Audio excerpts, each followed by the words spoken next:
Welcome to Fiction Audiobooks. If you enjoy the content, like and subscribing would be greatly appreciated. If you have any recommendations for novels, comment below. Please join my Patreon at https://www.patreon.com/fictionaudiobook. Chapter 1, Noah. Noah Finial stood on platform 9 3/4, his eyes scanning the bustling crowd of witches, wizards, and families bidding tearful goodbyes. The air was thick with the scent of smoke from the Hogwarts Express and the faint hum of magical energy. Yet, despite the excitement surrounding him, Noah's mood was far from cheerful. His stomach churned with a mix of anxiety and disbelief. This was it, the legendary platform that transported countless young witches and wizards to the magical world. And today, it was his turn. Noah's journey to this moment had been anything but ordinary. 9 years ago, he had been an ordinary adult, living an unremarkable life.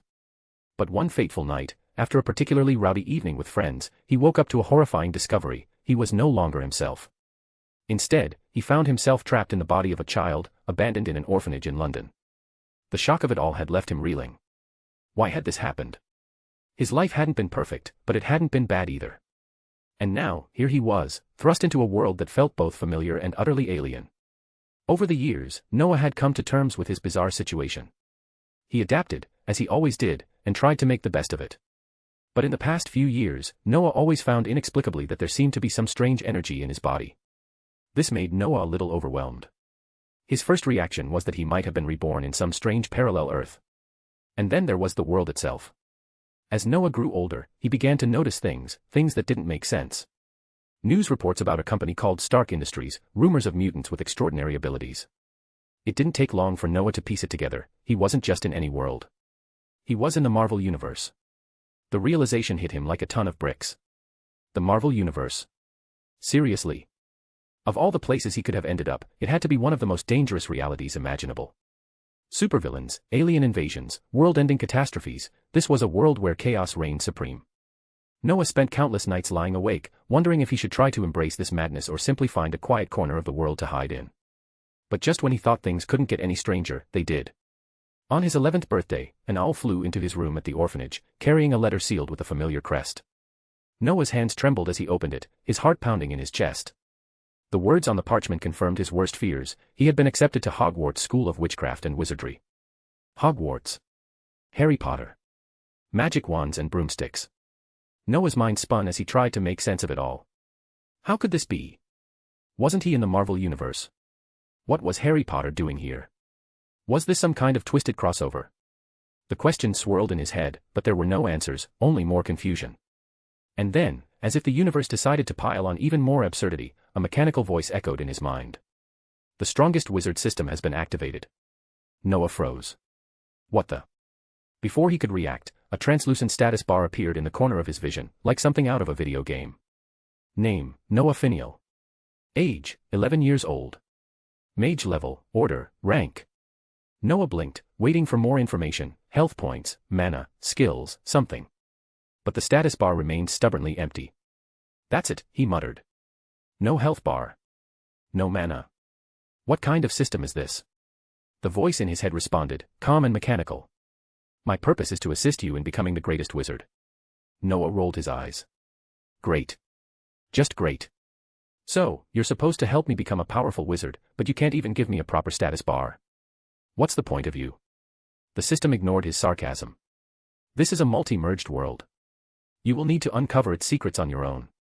Noah groaned. Of course. Why would anything be straightforward? He paused, then asked, if you're supposed to help me, can you at least teach me some magic? Or maybe how to meditate or something. I have compiled a library of knowledge for you, the system replied. As a novice benefit, you may access it while you sleep. Your soul will enter the library, allowing you to study and practice magic without wasting time. Noah raised an eyebrow. That's actually not bad. He hesitated, then asked, what's the catch? The system didn't respond. It seemed to have gone silent, leaving Noah to figure things out on his own. Over the next few days, Noah made the most of the system's novice benefit. While his body slept, his soul wandered through a vast, ethereal library filled with ancient tomes and scrolls. He devoured every piece of information he could find, from basic spellcasting to advanced magical theory. The restless energy he had felt for years finally made sense. It was magic, pure and untamed. And now, he had the tools to harness it. During the day, Noah prepared for his journey to Hogwarts. With the help of a kind-hearted uncle he met in Diagon Alley, he gathered the necessary supplies, a wand, robes, books, and a cauldron. The orphanage's director, Miss Heffen, had even managed to scrape together some money to help him get started. Noah was grateful, but he couldn't shake the feeling that his life was spiraling further out of control. And now, standing on platform 9 3/4, Noah felt the weight of it all pressing down on him. He didn't know what house he would be sorted into, what kind of classmates he would meet, or what challenges awaited him at Hogwarts. But as his eyes landed on a boy with messy black hair and a lightning-shaped scar on his forehead, Noah's heart sank. Harry Potter. Of course. Noah sighed, running a hand through his hair. I just wanted to study in peace, he muttered. Is that too much to ask? The whistle of the Hogwarts Express blew, signaling the final call for boarding. Noah took a deep breath, squared his shoulders, and stepped onto the train. Whatever lay ahead, he would face it head-on. After all, in a world as chaotic as this, there was no other choice. Chapter 2, Hogwarts.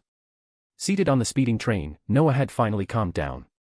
The initial excitement and anxiety had settled, leaving him in a contemplative state as he gazed at the scenery rushing past the window. He couldn't help but think about his future. To be honest, he had no idea what lay ahead. This world felt both intriguing and inexplicably dangerous. There was an underlying sense of uncertainty that made it hard for him to fully relax. Still, overthinking wouldn't help. The only silver lining was that this world wasn't some apocalyptic setting, but rather a strange amalgamation of different universes. It was as if the dimensional walls had shattered, pulling together various worlds for reasons unknown. Whether these worlds were originally from comics or movies, Noah wasn't entirely sure, nor did he care to figure it out. The timeline was still early, and at just 11 years old, he doubted he could do anything that would shake the world. So far, I know that America follows the Marvel timeline, and now that I'm in London, it seems I've stepped into the Harry Potter universe. Who knows what other chaotic elements exist in this world?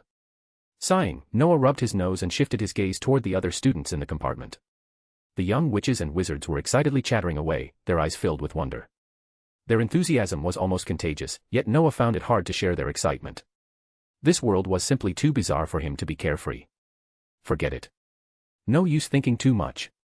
At the very least, I can become a magician, right? With that thought, he mentally summoned his system panel. To be honest, Noah wasn't a fan of the system's interface. It was ridiculously basic, worse than even a cheap web game. However, it was all he had, so he had to make do. If it had been overloaded with unnecessary details, it probably would have just annoyed him more. System panel. Name, Noah Finial. Age, 11 years old. Mage level, order, shocked. Rank, 1. Noah scowled at the rank displayed on his panel. After all the time he had spent trying to make progress, he had barely scratched the surface. Seeing that rank 1 was enough to put him in a bad mood. Through the system, he had already gained a rough understanding of the magician ranking structure. Magicians were classified from Order 1 to Order 10, with each stage further divided into 10 ranks. Right now, he was at the very bottom, a complete novice who had just started learning magic. In simple terms, he was nothing more than a rookie mage. This isn't even Order 0, Rank 1, this is a disgrace for a transmigrator. Noah groaned inwardly. At this level, he could barely do anything. Even if he had a wand, he wouldn't be able to cast any proper spells. The most he could manage were minor tricks that weren't even worth mentioning. His experience at Diagon Alley had been disappointingly uneventful. There was no dramatic explosion of magic, no special treatment, no discount, just a routine wand selection process, like any other ordinary student. It only confirmed one thing, he was not the protagonist of this world. But that was fine. Noah wasn't looking to be the center of attention. If anything, he preferred keeping a low profile. Staying under the radar is probably the smartest move. As long as I grow strong and ensure my safety, I don't mind getting involved in certain major events later on. For now, though, he was just a small fry in a vast and unpredictable world. Yawning, Noah decided to rest. The train ride was long and boring, and this old-fashioned steam train wasn't exactly comfortable. He had grown up used to high-speed trains, this slow, rattling ride felt like torture. According to his memory, the Hogwarts Express took nearly the entire day to reach its destination. By his calculations, the trip lasted over 8 hours. Instead of suffering through this, I might as well check out the system's library and read some books. As for socializing, Noah glanced at the excited students around him and quickly dismissed the idea. I don't even know which house I'll be sorted into. Let's talk about making friends after that. Speaking of which, he hadn't decided which house he preferred yet. One thing was for sure, he did not want to be in Gryffindor.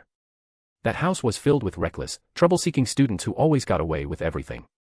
While Harry and his friends constantly pulled off ridiculous stunts, Noah doubted he would have the same plot armor. And Dumbledore. The old wizard was a mystery. Undeniably powerful, but also extremely manipulative. Building a good relationship with him might be beneficial, but only if Noah could earn his recognition first.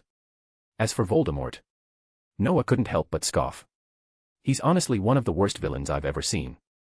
Voldemort had power, but his execution was pathetic. If not for Dumbledore being old and Voldemort's talent for hiding, he would have been dealt with long ago. Take Dumbledore in his prime, for example. He had defeated Grindelwald, a villain who was far more terrifying, cunning, and powerful than Voldemort. And Grindelwald had the emotional advantage of Dumbledore's past connection to him, yet he still lost. Honestly, if Dumbledore hadn't been so passive, Voldemort would have been handled ages ago. Shrugging off those thoughts, Noah immersed himself in the system's library. To his delight, the virtual library was far more impressive than he had expected. There were books on nearly every magical subject he could think of. Monster Atlas and Solutions. Laws of Magic Application. Alchemy Techniques. And many more. However, Noah knew his limitations. Most of these books were far beyond his current level. Instead, he focused on reading about the fundamentals, magic concentration and spellcasting basics. At this stage, reading too much advanced material would be pointless. He needed to build a strong foundation first. The journey remained peaceful. Time passed quickly as Noah lost himself in his studies. When he was finally shaken awake by the students around him, he realized they had arrived at their destination. Stretching lazily, he followed the crowd off the train, his gaze falling on the grand silhouette of Hogwarts School of Witchcraft and Wizardry. Even though he wasn't overly sentimental, he felt a small flicker of excitement. This would be his home for the next several years, a place that would determine his future and, more importantly, his survival. I wonder which house I'll end up in. Meh, doesn't really matter. Wherever I go, I'll figure things out. With that thought, Noah stepped forward, ready to begin his journey in the wizarding world. Chapter 3, the last one. Everyone knows that Hogwarts has 4 major houses, each with its own symbols, traditions, and culture. Noah understood all this well, but when he finally stepped into the Great Hall, reality struck him differently. The floating candles illuminated the vast space, casting flickering shadows across the enchanted ceiling, which mirrored the night sky outside.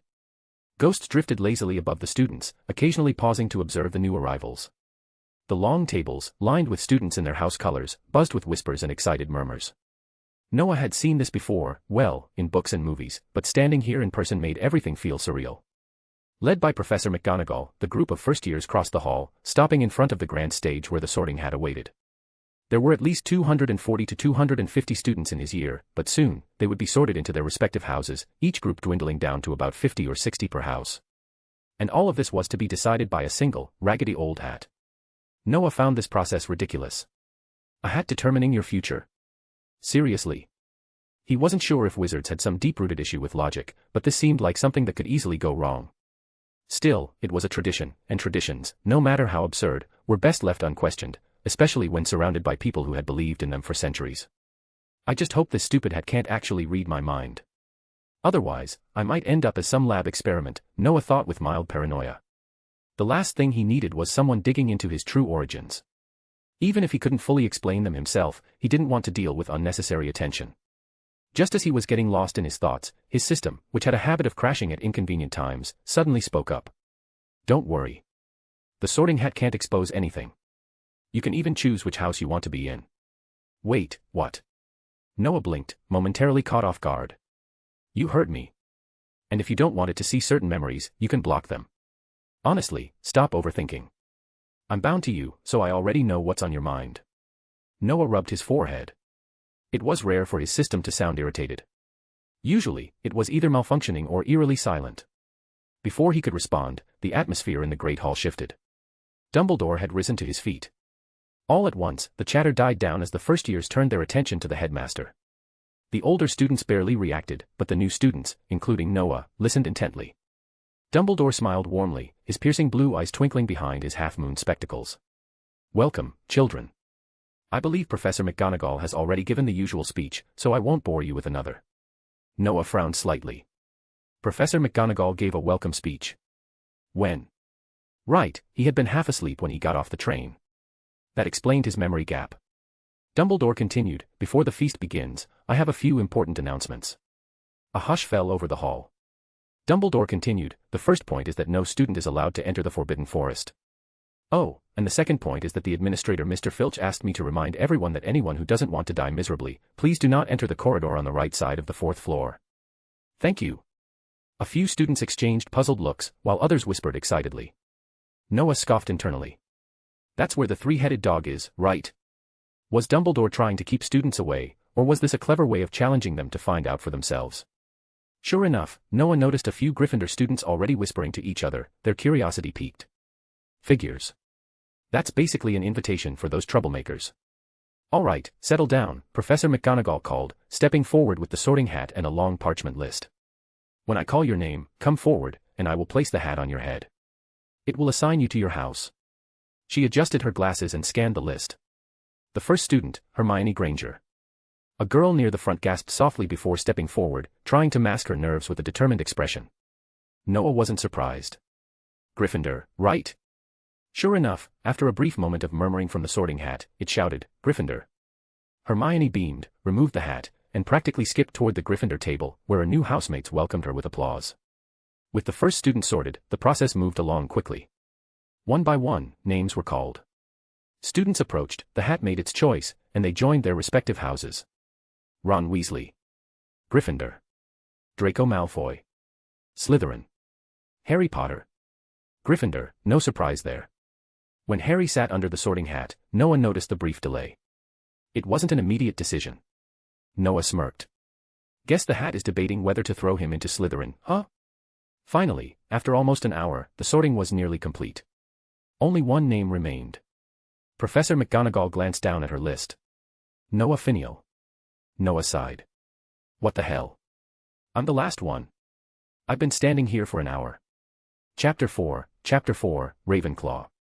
An hour of waiting was exhausting, but Noah knew there was no way around it. With so many students to sort, the process was already quite efficient.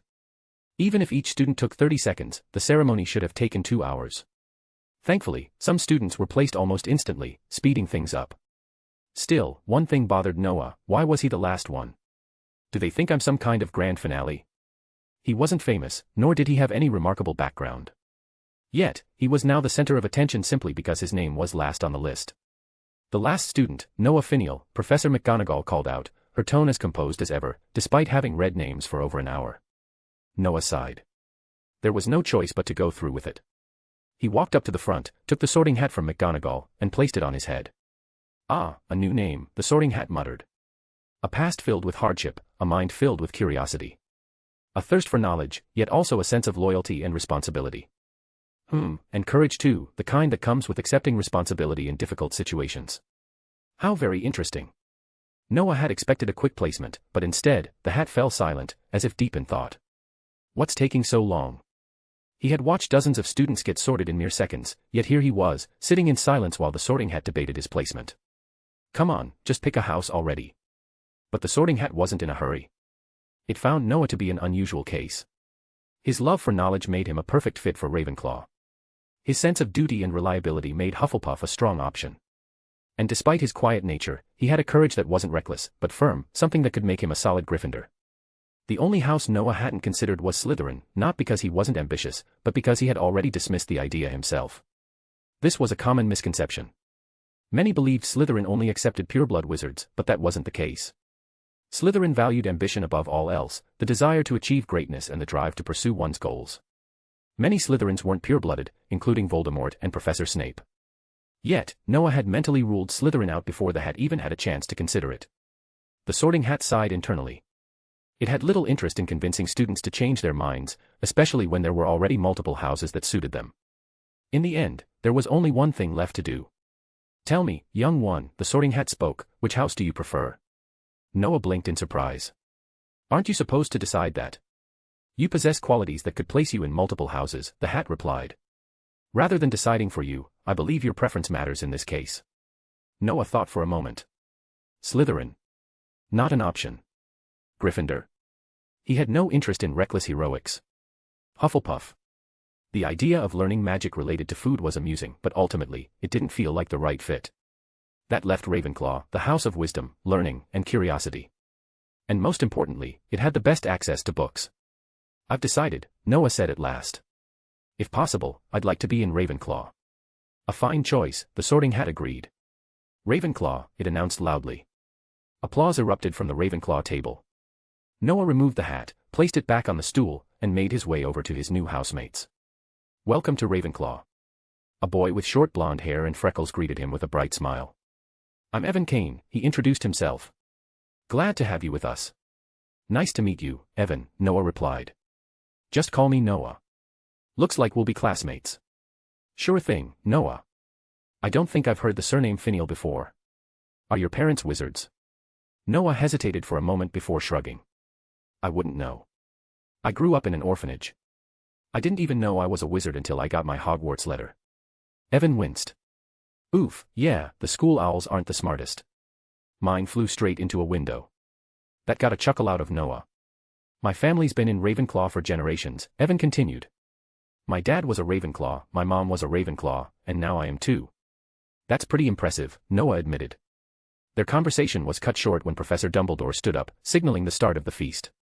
Chapter 5, Roommates.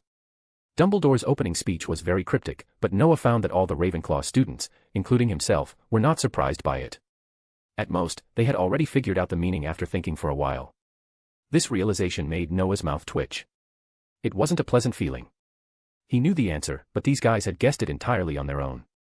Suddenly, Noah felt like a poor student who had somehow ended up surrounded by a group of academic geniuses. Of course, this thought didn't last long. Noah was quickly distracted by the food on the table.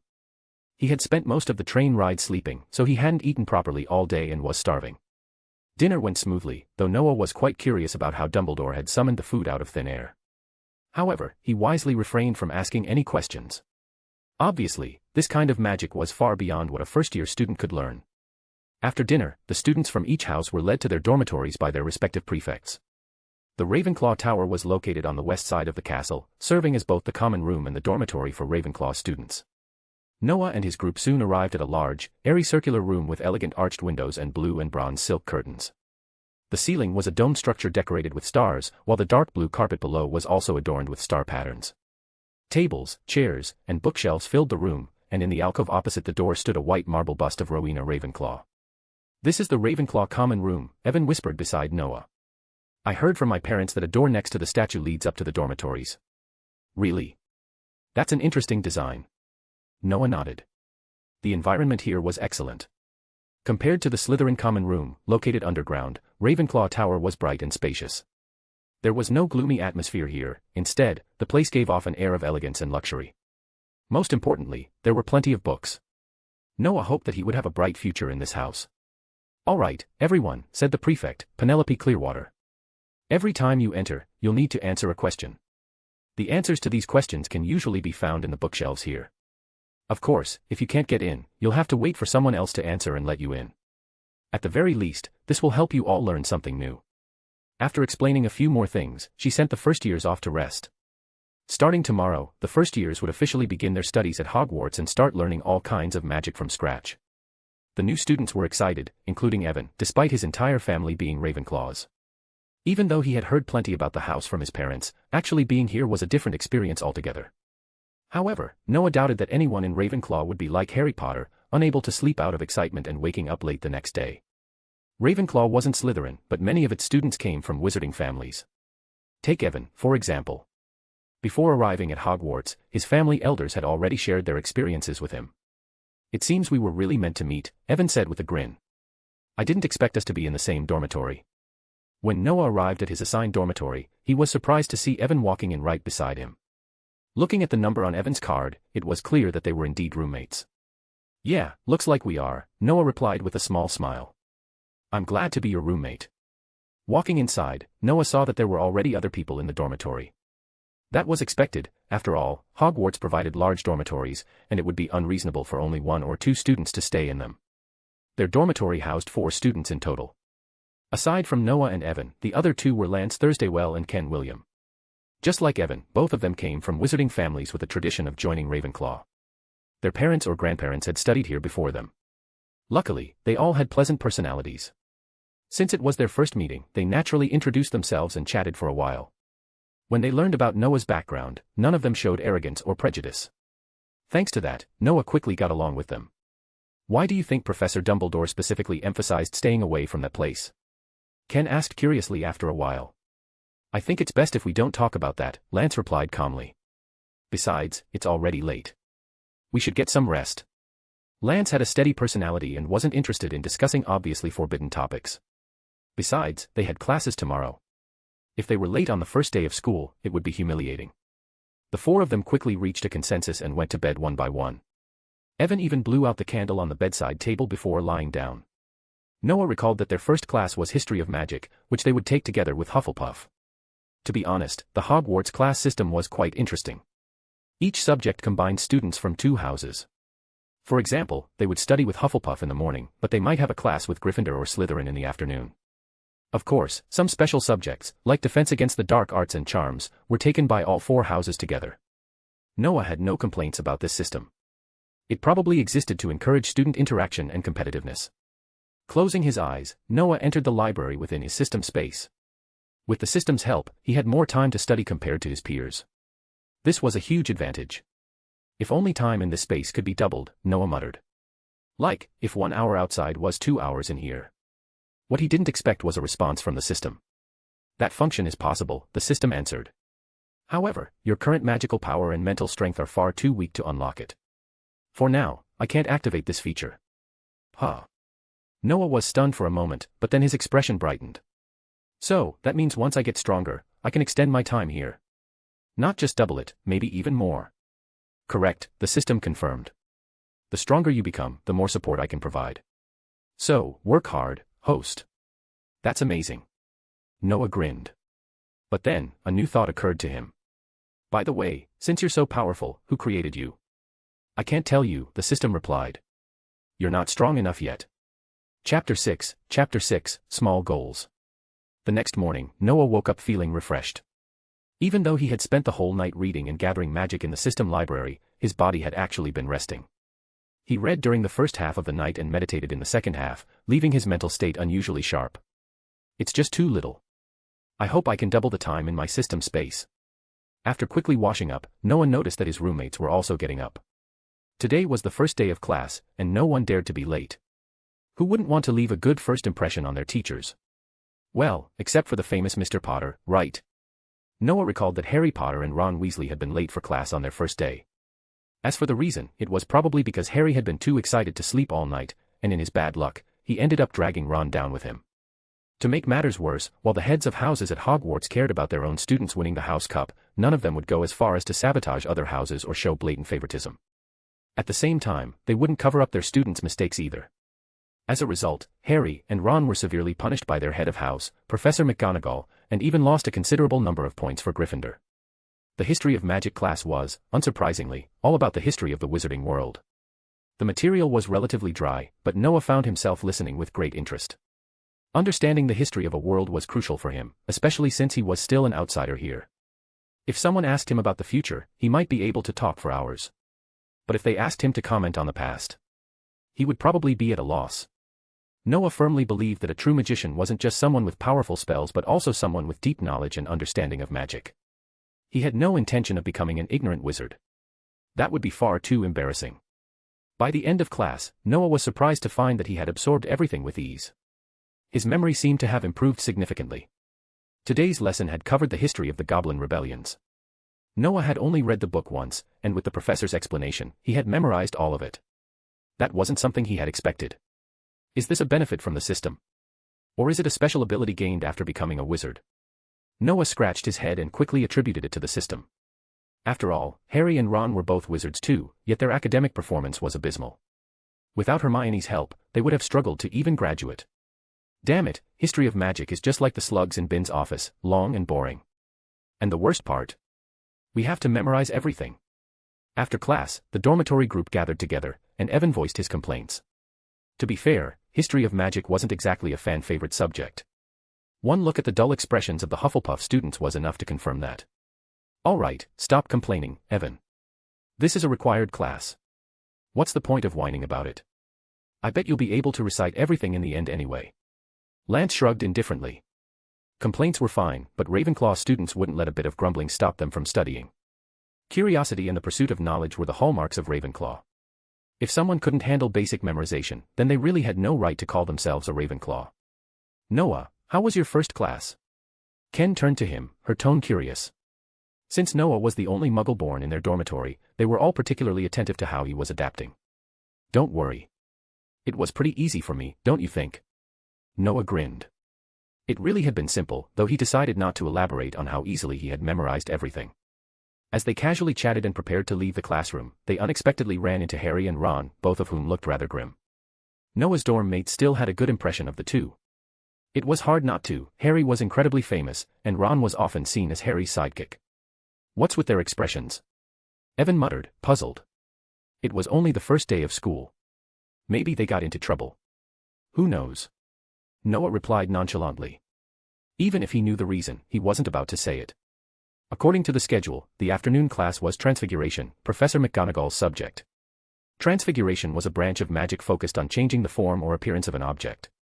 The course covered a variety of spells, including the transformation spell, which altered a part of an object, like making someone grow rabbit ears. The vanishing spell, which could make an object disappear entirely. The conjuration spell, which allowed one to summon objects seemingly from thin air. At advanced levels, transfiguration could even turn inanimate objects into living ones, and vice versa. It was an incredibly powerful branch of magic, and Noah was highly interested in it. However, as for animagus transformation, Noah wasn't as eager. He had no idea what he would turn into. If he ended up as a dog, like Sirius Black, it wouldn't be particularly exciting. If I could turn into a dragon or something, that would be much better. But, in this world, dragons aren't exactly a good thing. Noah scratched his head, then followed his roommates to grab a meal before returning to their dormitory.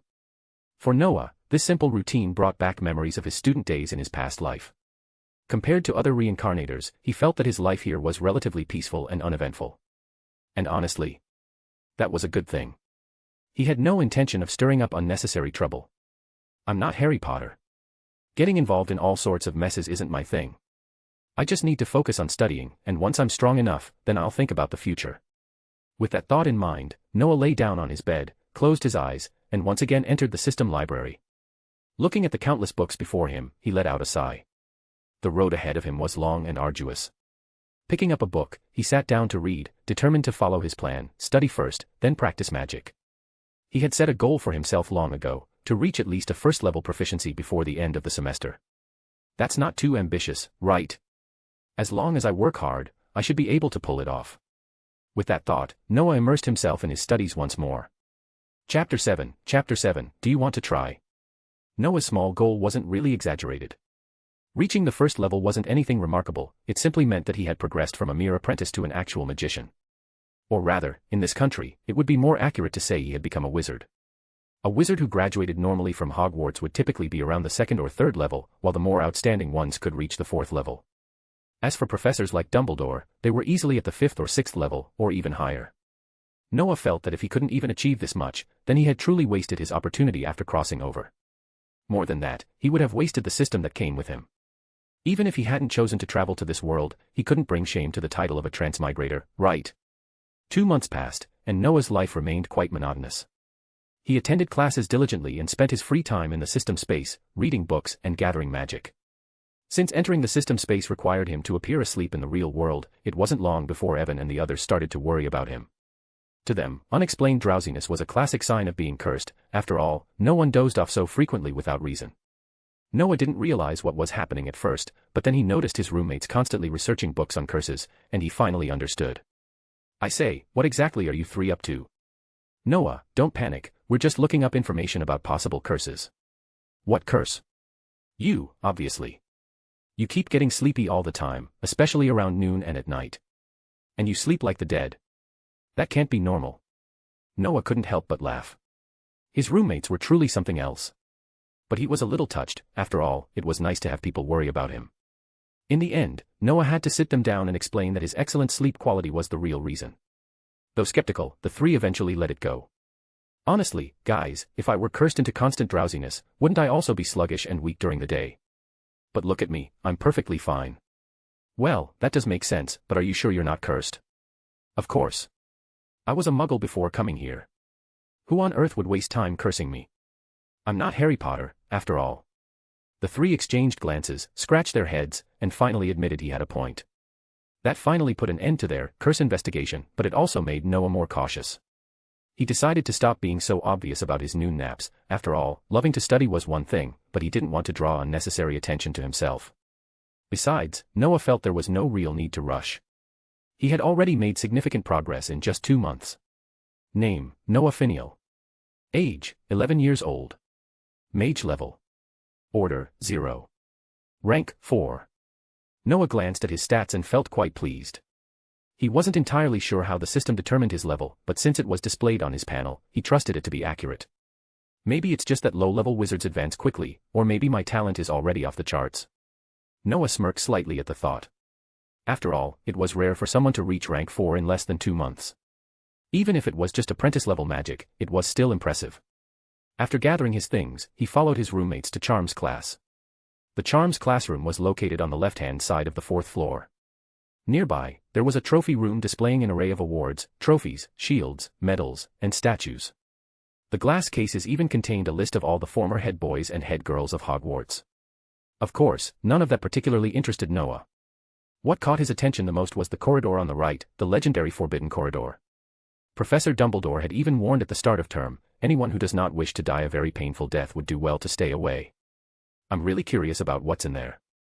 He practically invited us to investigate by emphasizing it like that, Evan muttered, occasionally craning his neck to sneak a glance in that direction. Evan, control your curiosity. We're better off not getting into trouble, Lance warned immediately. Relax, I'm not some reckless Gryffindor. I'm just saying, I'm not actually going to run in there, Evan shrugged, then turned to Noah. Noah, Ken, aren't you two even a little curious? Instead of being curious about that, I'd rather focus on doing well in class and earning points for our house, Noah replied indifferently. After all, this is our head of house's subject. Curious? Of course he was. But that 3-headed dog was very dangerous, and Noah had no interest in provoking it. Sure, he was now a 4th-level magic apprentice, and thanks to the system library, he had access to plenty of useful spells. In fact, he had recently been reading a book called The Complete Guide to Magic Tricks. Despite the title, the spells weren't for mere performance magic, they were real, low-level spells that had been classified as tricks due to their simplicity. Still, he had already found a few offensive spells among them. That was why he wasn't too afraid of the 3-headed dog. But if that thing wasn't chained up, well, then he definitely wasn't messing with it. I think so too. If you're that desperate to know what's inside, why not convince some Gryffindors to check it out? I'm sure they'd be thrilled to go on an adventure, Ken suggested slyly. His words made Noah and the others turn to look at him. Ken frowned. What? Why are you all staring at me? Oh, nothing, Evan and Lance said in unison. We just think you'd make an excellent Slytherin. Maybe you should run for student council president. Thank you, I'll consider it. Ken grinned, then lowered his voice mischievously. But seriously, do you want to give it a shot? I know a few Gryffindors who'd be very interested. Let's talk about it later, Noah said, smirking. He found his roommates truly entertaining. As for whether he wanted to investigate, Noah felt no need. After all, Mr. Potter would inevitably get involved. And when that happened, everyone would find out what was hidden in that corridor. Chapter 8, Charms Class. When Noah and the others arrived at the classroom, they found it already packed with students. Charms class was structured like an open class, meaning all students of the same year attended together. However, unlike regular open classes, which were mostly elective courses, Charms was a core subject, one of the fundamental branches of magic. The credits for this class were quite high. Following Evan and the others, Noah quickly found the designated seating area for Ravenclaw students. This was their first large group lesson. The first 2 months at Hogwarts were primarily about letting the first years adjust to their new environment. After all, Hogwarts was massive, and even finding your way around was a challenge. Moreover, many first years came from Muggle families, like Harry and Hermione, so the school had to consider their situation as well. For that reason, the curriculum in the first 2 months focused on surface-level knowledge, helping students build a basic magical foundation. But now that everyone had settled in, it was time to start the real lessons. And Charms was one of the most important subjects. No matter how powerful a wizard was, they couldn't perform magic without spells. If a wizard was unable to cast spells, they were essentially powerless, their wand would be no different from an ordinary stick. Professor Phileas Flitwick stood atop a pile of books at the front of the classroom. He was very short, and only by stacking books could he reach the desk properly. But no one in their right mind would dare laugh at Professor Flitwick. Despite his comical appearance, especially when he excitedly toppled off his books while calling Harry Potter's name during roll call, his magical prowess was undeniable. This seemingly amusing little professor would one day defeat the notorious Death Eater, Antonin Dolohov. He'd be more impressive if he wasn't so excitable, Evan muttered, watching the scene with second-hand embarrassment. Ken and Lance had similar expressions, and most of the Ravenclaw students looked equally speechless. Since they had arrived late, they could only sit somewhere in the middle, not too close to the front to attract attention, but not so far back that they couldn't see clearly. Noah rather liked this spot. Maybe he's just an emotional person. I heard he's naturally sensitive, Noah said thoughtfully, stroking his chin. He is emotional, but isn't this a bit embarrassing? Lance sighed. All right, that's enough, guys. Class is about to start, Ken finally interrupted. Indeed, Professor Flitwick had already completed roll call. Even though this was a large class, since there were no house divisions, the students cooperated well, and roll call took only a few minutes. The lesson officially began. Many elements of charms required hands-on practice. A student could read a spell, learn the proper wand movements, and memorize the theory behind it, but without practical application, it was all meaningless. Probably to accommodate the new students, Professor Flitwick spent the first half of class emphasizing why charms was essential. Then, he gave a demonstration. The professor skillfully cast the Severing Charm, Diffindo. The Mending Charm, Reparo. The Levitation Charm, Wingardium Leviosa. Finally, he began teaching the students how to perform the Levitation Charm. This spell allows objects to float in midair for a few seconds, he explained. He also taught them the fundamental technique of channeling magic through their wands. At first, Noah listened with great interest. He even watched closely as Professor Flitwick performed the spells. But when they got to the practice session, Noah lost interest. The Levitation Charm. He had already learned it from the Encyclopedia of Magic in the System Space. In fact, Noah had mastered it ages ago. So, when the other students excitedly grabbed their wands and attempted to lift the feathers on their desks, Noah just sat there, propping his head up and staring off into space. Noah, why aren't you trying it? Evan quickly noticed his lack of enthusiasm.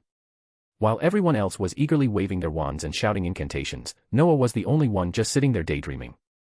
That was bound to attract attention. Oh, nothing, Noah replied with a casual smile. I was just thinking about the elements Professor Flitwick mentioned earlier. If I actually cast the spell properly, you guys would probably be terrified, Noah thought with amusement. Still, he knew he couldn't stand out too much, it wasn't wise to draw unnecessary attention. So, with a sigh, he reluctantly took out his wand. His wand wasn't anything particularly special, but it wasn't a hand-me-down like Ron's, either. It was 9 inches long, made of Nanma wood, with a core of Siberian white wolf nerve. It was neither rare nor powerful, just an average wand. During his trip to Ollivander's, he had quickly found a suitable wand without much effort. There was no dramatic burst of light or showy magic reaction, just a simple match. Shaking his head slightly, Noah decided to just go through the motions for now. But just as he was about to begin, a small figure suddenly appeared in front of his desk. Mr. Finial, are you having trouble? Professor Flitwick's kind voice startled Noah. The entire class turned to look at him. I think I'm fine, Noah said awkwardly. To make matters worse, the entire room had gone silent. All eyes were now on him. Professor Flitwick might not have been a tall, imposing figure, but his spellcasting skills and prestigious reputation meant he always commanded attention. Especially now, when many students were struggling with their spells. Naturally, they were eager to receive the professor's guidance. Oh. Really? Professor Flitwick smiled. What do you think of this spell, then? The small professor was keeping an eye on Noah. Since Noah was in his house, he knew about his background, and because Noah was born a muggle, Flitwick paid extra attention to him. Professor Flitwick was, without a doubt, a dedicated teacher who genuinely cared about his students. It's not that difficult, Noah said after a moment. As long as you focus on the details and control your magic properly, someone should be able to do it soon. Noah glanced at Hermione, he remembered that she had been the first to master the spell in the books. Oh. Is that so? Professor Flitwick seemed intrigued. After a brief pause, he smiled expectantly. Then, could you give it a try? Noah didn't answer right away. He had wanted to keep a low profile, but everyone had a contradictory nature, part of him didn't want to stand out, but another part wanted to show off a little. Besides, if Professor Flitwick personally requested it, why refuse? Maybe this will earn me some perks in the future, Noah thought. With a gentle wave of his wand, he clearly pronounced the incantation. Wingardium Leviosa. In an instant, the feather on Noah's desk rose smoothly into the air. It floated effortlessly, perfectly balanced, a flawless execution. All around him, students gasped in astonishment. Noah simply smiled. Well, that should do it. Chapter 9, I'm so stupid. Noah, how did you do it? After class, Noah was surrounded by his roommates, as expected. Looking at the curious faces of the three boys, Noah felt both amused and helpless. It wasn't just them, or even just the students of Ravenclaw. Almost everyone in the classroom was looking at him with varying degrees of curiosity. Because what Noah had done was truly astonishing. Although the Wingardium Leviosa charm wasn't a difficult spell, it was, in fact, one of the most basic. Mastering it so quickly was no small feat. Most first-years struggled with spell control. They had no real grasp of their magical reserves, and even a simple levitation charm could take multiple attempts before they got it right. But Noah. He had done it flawlessly on his first try. Even Professor Flitwick had praised the elegance of his spell work and awarded Ravenclaw 10 points for his performance. To make things even more ridiculous, word had already spread across the school that Noah had been daydreaming before casting the spell. In other words, he had barely even practiced before pulling it off. How terrifying was that level of talent? Come on, guys, it really wasn't that big of a deal. Noah shook his head helplessly. Believe me, this is just a fundamental spell. It's not as difficult as you think, just focus on controlling your magic properly. Really? Then why did you get it in one try, while we've been struggling this whole time? Ken asked skeptically. Noah just shrugged. He couldn't offer them an explanation they would accept. Surely, other prodigies existed in the world, right? But then. A thought struck him. He had been too focused on proving his personal talent. Wouldn't it be better if people believed his skills were the result of hard work rather than some unnatural genius? Hard work was something others could see and admire. But if he kept standing out too much, people might grow wary of him instead. Besides, Hogwarts was full of talented students. If he could gather some of them under his wing, wouldn't that be even better? That was when it hit him. I've been so stupid. No matter how powerful a wizard he became, there would always be things he couldn't do alone. Even the most powerful beings in history didn't work alone. Even gods weren't omnipotent. Powerful factions, alliances, and connections mattered just as much as personal strength.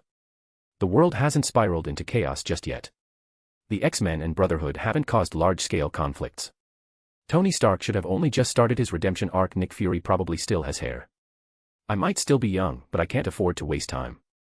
I need to start laying the groundwork now. Hogwarts was an academy, and an excellent place to build a network of talented individuals. Every year, roughly 250 new witches and wizards were admitted. If he could find a way to recruit and nurture the best of them, he could build something powerful, something that could shape the future. Why limit myself to just being a powerful wizard? If I play my cards right, the entire British wizarding world could be within my sphere of influence someday.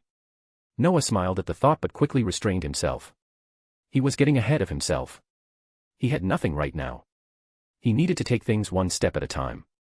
What are you thinking about, Noah? Evan asked, noticing that Noah had fallen into deep thought. Nothing, Noah replied, snapping out of it. He hesitated, then sighed. Okay, fine.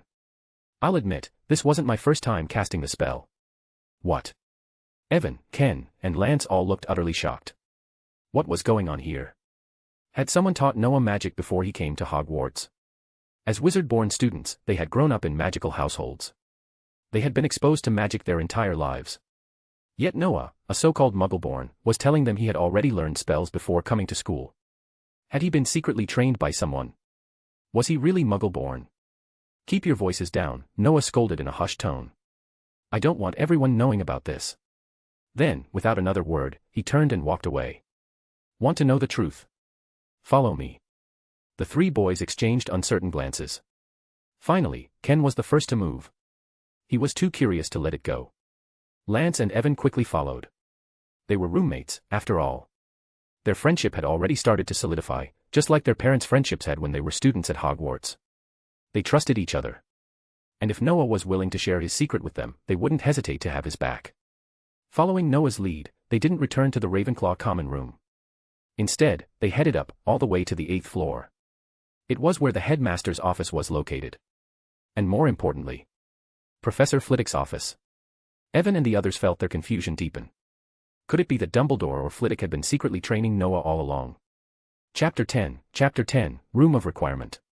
On the 8th floor of Hogwarts, the headmaster's office sits at the end of a spiral staircase. A gleaming oak door, adorned with a brass knocker shaped like a griffin, guards its entrance. As for what lies inside, Noah had never been in there, so he wasn't entirely sure. Also on the 8th floor was Professor Flitwick's office, located at the 13th window on the right side of the West Tower.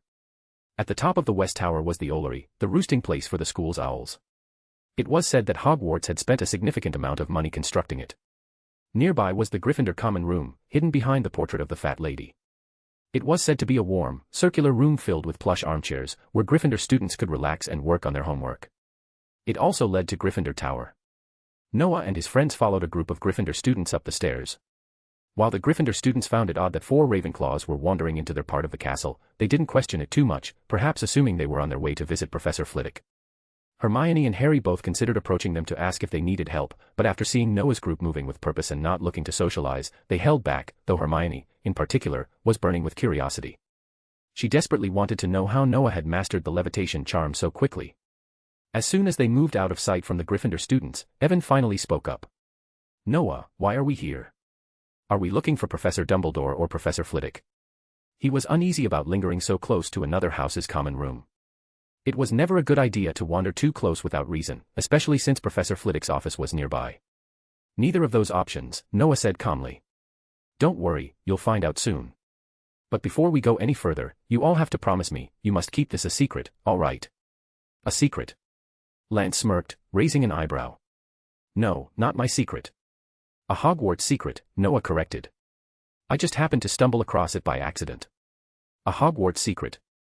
Evan, Ken, and Lance exchanged glances, silently debating. Finally, Ken stepped forward and nodded. "We get it. Don't worry. This will stay between the 4 of us." Hogwarts had countless secrets hidden within its walls, even Professor Dumbledore probably hadn't uncovered them all. The fact that Noah had discovered one of them was incredible.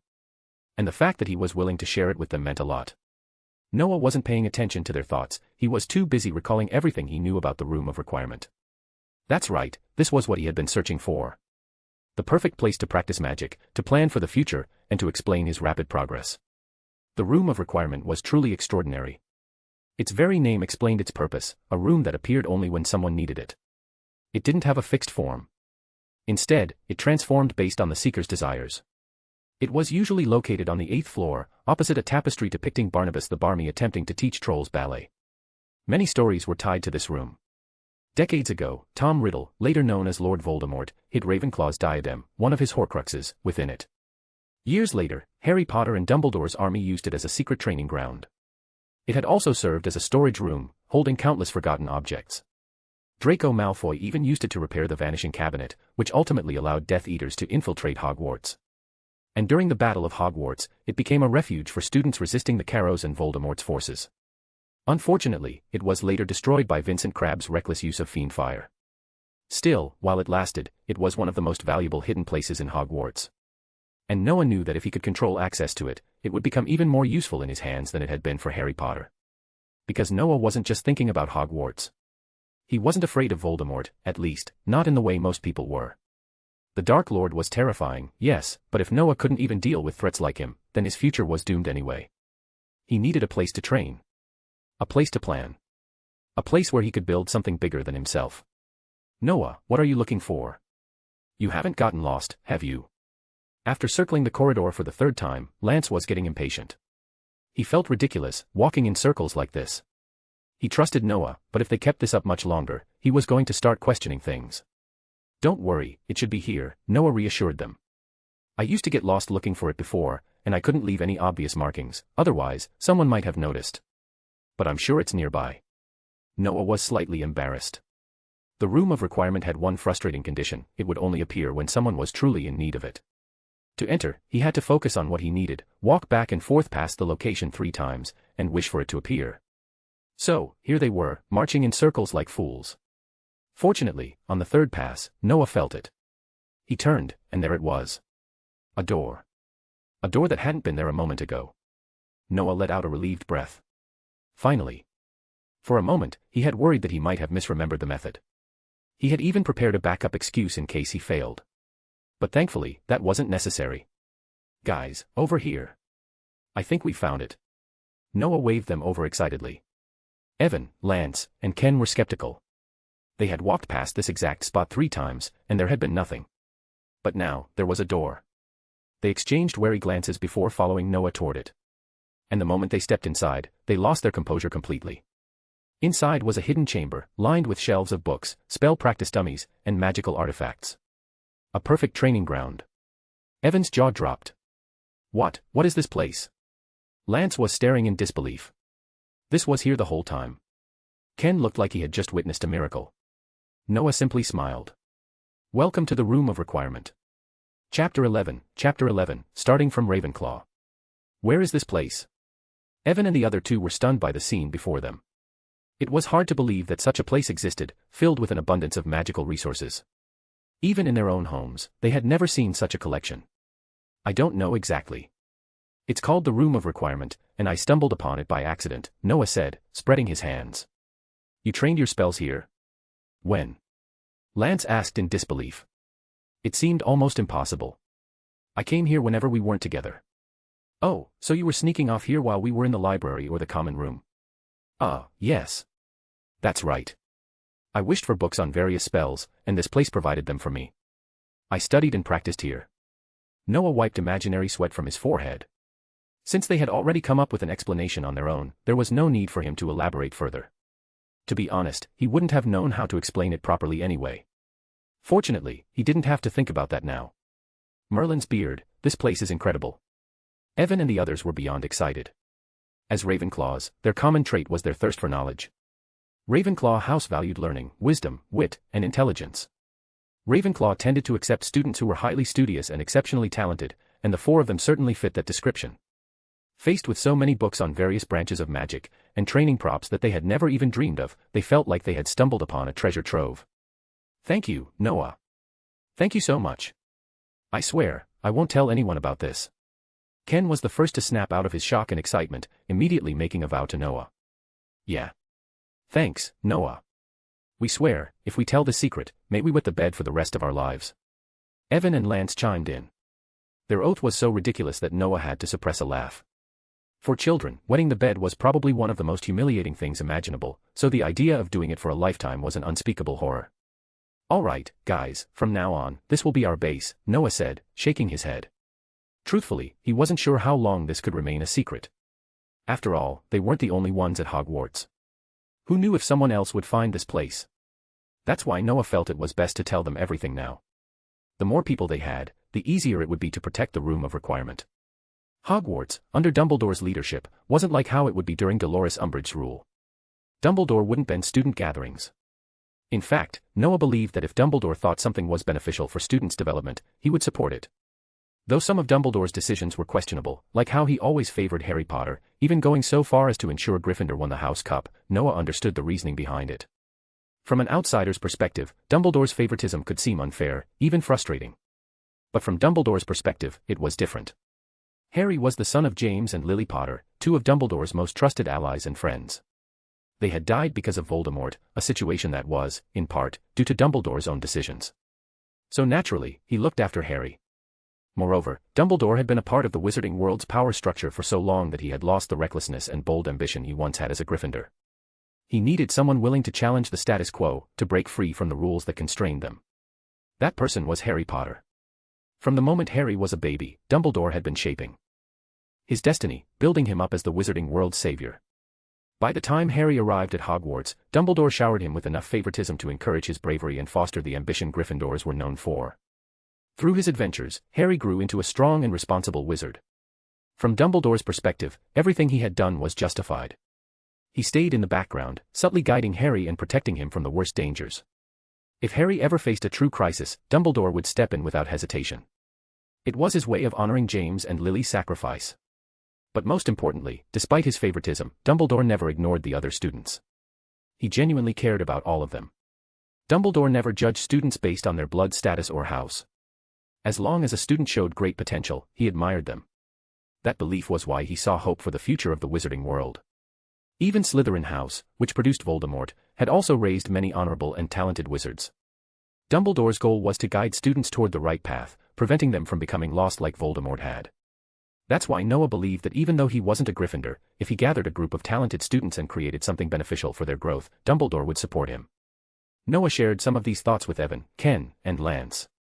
As expected, the three of them fell into deep contemplation.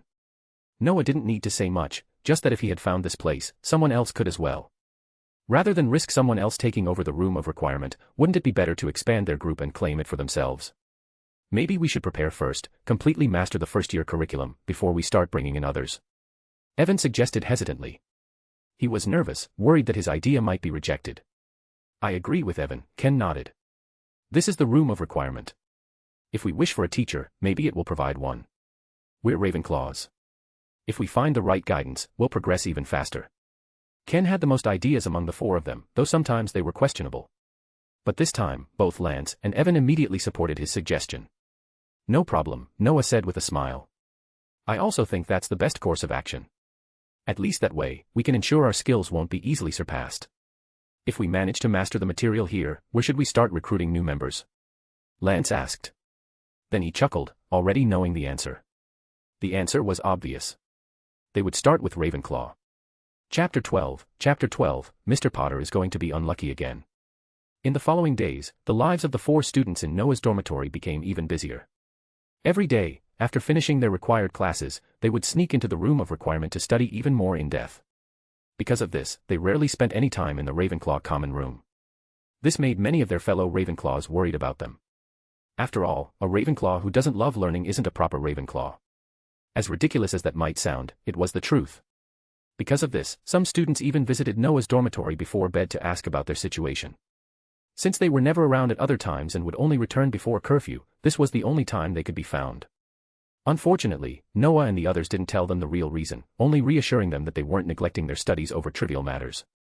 As if they'd reveal such an important secret so easily. Their hard work paid off. They had completely surpassed all the other first-year students by varying degrees. They had even begun considering studying second-year coursework ahead of schedule. Of course, they also discussed other things in their spare time, such as what to name the small organization they had created and what kind of people they should bring in later on. A name. Noah was momentarily stunned by the question before countless names of once powerful organizations flashed through his mind. There are so many options. The Brotherhood. Dawnguard. Blackstone. The Knights of the Round Table. The Silver Hand. Tirisful. The Mithril Alliance. The Illuminati. Aurora. Or. Stop. Stop. Evan and the others were completely overwhelmed. They had spent so much time struggling to come up with a name, yet Noah seemed to have an endless supply of them. Did he just have these names on standby at all times? To be fair, not all of them were great. Tirisful. What even was that? And while mithril was a precious material, they weren't exactly running a mining business. After much discussion, and after Noah strongly vetoed the Ravenclaw Brotherhood, they unanimously decided on a simple name, the League of Mages. It might not be the flashiest name, but it got straight to the point. As for the leader of the group, that responsibility naturally fell to Noah, since he had discovered the room of requirement in the first place. What a shame to waste so many good names, Noah sighed. Come on, even if the names sound cool, how do they fit our current situation? Like Dawnguard. Sure, there are vampires, but we're just a bunch of first-years, we wouldn't stand a chance against them. And besides, it's not like we even have anything to do with vampires. Noah could only accept their reasoning. As for the number of people they planned to recruit, they had already come to a tentative decision. At Noah's suggestion, Evan and the others began observing the students in Michael Corner's dormitory. For now, it was just an evaluation, they wouldn't make any real decisions yet. They all agreed to wait until the second half of the school year before making any moves. After all, Christmas was approaching, and before that, there was Halloween. With their study schedules already packed, where would they find the time for recruitment discussions? Ugh, Halloween is such a pain. I wish we could just skip it, Evan complained as they walked to the potions classroom. Halloween is fine. I just don't like potions class. This classroom is really uncomfortable, Lance muttered, glancing around nervously to make sure no Slytherins were nearby. Potions classes were held in the dungeons of Hogwarts. Interestingly, the Slytherin common room and dormitories were also located down here. Hidden behind a stone wall in the dungeons, Slytherin's common room was commonly known as the Slytherin Dungeon. Noah had heard from another student who had visited Slytherin that their common room was under the Black Lake. Through the windows, they could actually see the lake outside. With its rough stone ceilings, eerie green lighting, and skull decorations, the whole place had a cold and eerie atmosphere. Apparently, that student had taken one look at the room and immediately ran away in horror, swearing never to set foot in that haunted place again. But for Slytherins, it was a matter of pride. In Noah's opinion, they were a bunch of overdramatic kids who loved to act like they were so cool for living in such a spooky place. Seriously, what's so great about that dungeon? Honestly, it's not that bad. I mean, would you rather spend 7 years living in Slytherin instead? Noah teased. No way. Thank Merlin I wasn't sorted into Slytherin. I would have had to deal with snakes every day, and I absolutely hate snakes. Lance said, visibly shuddering. Ken and Evan looked just as relieved. When they were sorted, the sorting hat had briefly considered placing them in Slytherin, but they had all refused, which was why they ended up in Ravenclaw. Alright, let's stop talking about unpleasant things. How many times do you think Professor Snape will humiliate Mr. Potter today? Ken grinned mischievously, successfully changing the subject. Since they shared potions classes with Gryffindor, they had all witnessed the many ways in which Professor Snape tormented Harry Potter. It was almost a tradition at this point. Every lesson, Harry would get singled out and publicly humiliated. While they weren't particularly interested in Harry himself, they couldn't help but be fascinated by Hermione Granger. That girl was ridiculously smart. If they hadn't already studied ahead thanks to the Room of Requirement, they probably wouldn't have been able to keep up with her. I don't know, but I bet he's going to struggle with answering at least one of Snape's questions, Lance chuckled. Not necessarily. If I were Potter, I'd study extra hard just to avoid getting embarrassed in front of the whole class, Evan said, though he didn't sound convinced. All right, enough gossip, Noah interrupted, noticing that some Gryffindor students were glaring at them. All we need to know is that Mr. Potter is going to be unlucky again. And really, what does that have to do with us? Chapter 13, wonderful answer. Stirring the sage and sliced caterpillars in the crucible, Noah propped his head up with a bored expression. Evan, Ken, and Lance were in a similar state, but their only entertainment came from watching the famous Mr. Potter being lectured by Professor Snape once again. It looks like you were right, Lance. He really didn't answer a single question, Evan said lazily. Of course, he still kept an eye on the potion's temperature, he didn't want to burn it. It's really pathetic. To be honest, I don't quite understand. Sage and caterpillars, plus fresh tree sap and water, can be mixed to create a potion that attracts owls. Is that such a difficult question? Ken was also puzzled. The question didn't seem difficult at all. It's not difficult. Maybe Harry just has a mental block, Noah shrugged. It's like dealing with werewolves, most people only think of using fire. But there's a simpler way, refining a curse potion using wolf hearts and reed roots. Just one drop, and a werewolf won't be able to stand it. Come on, who's unlucky enough to run into a werewolf? Ken gave Noah a look. Unless you already know one is after you, who would bother making something like that? Yeah, it's like dealing with a lethofold. Unless you're prepared in advance, where would you get some residual oil? And even if you knew, you might not have it. They say some wizards eat it too, it's addictive, Evan added. Please, I was just giving an example. No need to take it so seriously. Do we look like the wicked witches from fairy tales, stirring our cauldrons like this? You're a wizard yourself. Why specify a witch? And whether good or evil, all wizards stir cauldrons, don't they? Noah shook his head in exasperation. These guys were certainly top students, but their knowledge was limited to the wizarding world. Naturally, they couldn't grasp what he meant. Not that Noah minded, after all, they weren't wrong. He was a wizard now. What are you whispering about over there? Just as Noah assumed Snape was too busy reprimanding Harry to notice them, the professor suddenly turned his sharp gaze their way. The group, who had been enjoying themselves at Harry's expense, immediately fell silent. You must be quite confident, discussing how to handle werewolves and lethofolds while I'm teaching, Snape sneered. Very well, tell me what you get by adding daisy roots to shrivel figs, sliced caterpillars, and finally a drop of rat bile with a little leech juice. Ah. It's the shrinking solution, which causes objects to shrink. The shrivel figs need to be peeled, Professor, Noah replied. Glancing around, he saw that Evan and the others had frozen under Snape's intimidating presence. With no other choice, Noah stood up and gave the answer. Mr. Finial, have you forgotten that in my class, you must raise your hand and receive my permission before speaking? Snape's voice remained icy, even though Noah's answer was correct. Apologies, Professor. That was my mistake, Noah responded sincerely. Though he didn't feel it was entirely his fault, he had no intention of arguing over trivialities. Good. Your attitude is worth learning from, especially for Mr. Potter. Snape's expression eased slightly, but he wasn't finished with Noah just yet. You were just discussing magical creatures. Then tell me, how would you handle a boggart? Well, the best method is ridiculous. This is not a defense against the dark arts class, and that spell is beyond your level. I'm asking about potion-based solutions. You'd need demon blood, bicorn horn powder, and powdered daffodil root to create boggart banishing oil. Of course, if I had the money, I'd just buy a moon dust bomb, it's safer. The room fell silent. This knowledge was well beyond what a first year should know. Strictly speaking, it was considered an advanced alchemical topic. But Noah had a system library, and his memory was improving. He remembered everything he read. Snape nodded. He was well aware that his question had been far beyond their curriculum, alchemy, even. Yet this Ravenclaw had answered effortlessly. That was unexpected. Excellent answer. 10 points to Ravenclaw. However, Snape's voice quickly returned to its usual cold tone. Mr. Finial, whether or not Mr. Potter struggles in my class is none of my concern.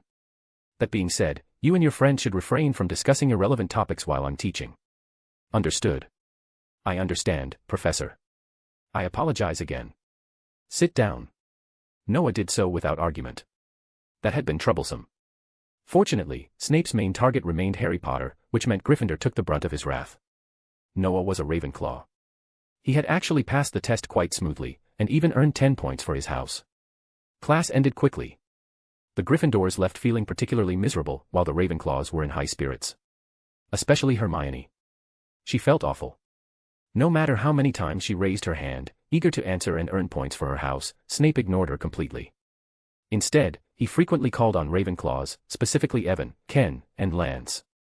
Now that the three had recovered from their earlier shock, they had no trouble demonstrating their academic prowess. Every answer was confident and precise. Even when Snape asked questions beyond their grade level, they answered fluently. By the end of the lesson, their dormitory group had collectively earned 50 points for Ravenclaw. The Ravenclaws were ecstatic. Previously, many students had viewed Noah and his friends as oddballs. They rarely visited the common room to study. At first, it had only been Noah, but eventually, Evan, Ken, and Lance followed suit. Some had even assumed the four of them had slacked off. Now, it was clear that they hadn't fallen behind at all. In fact, they had surpassed everyone.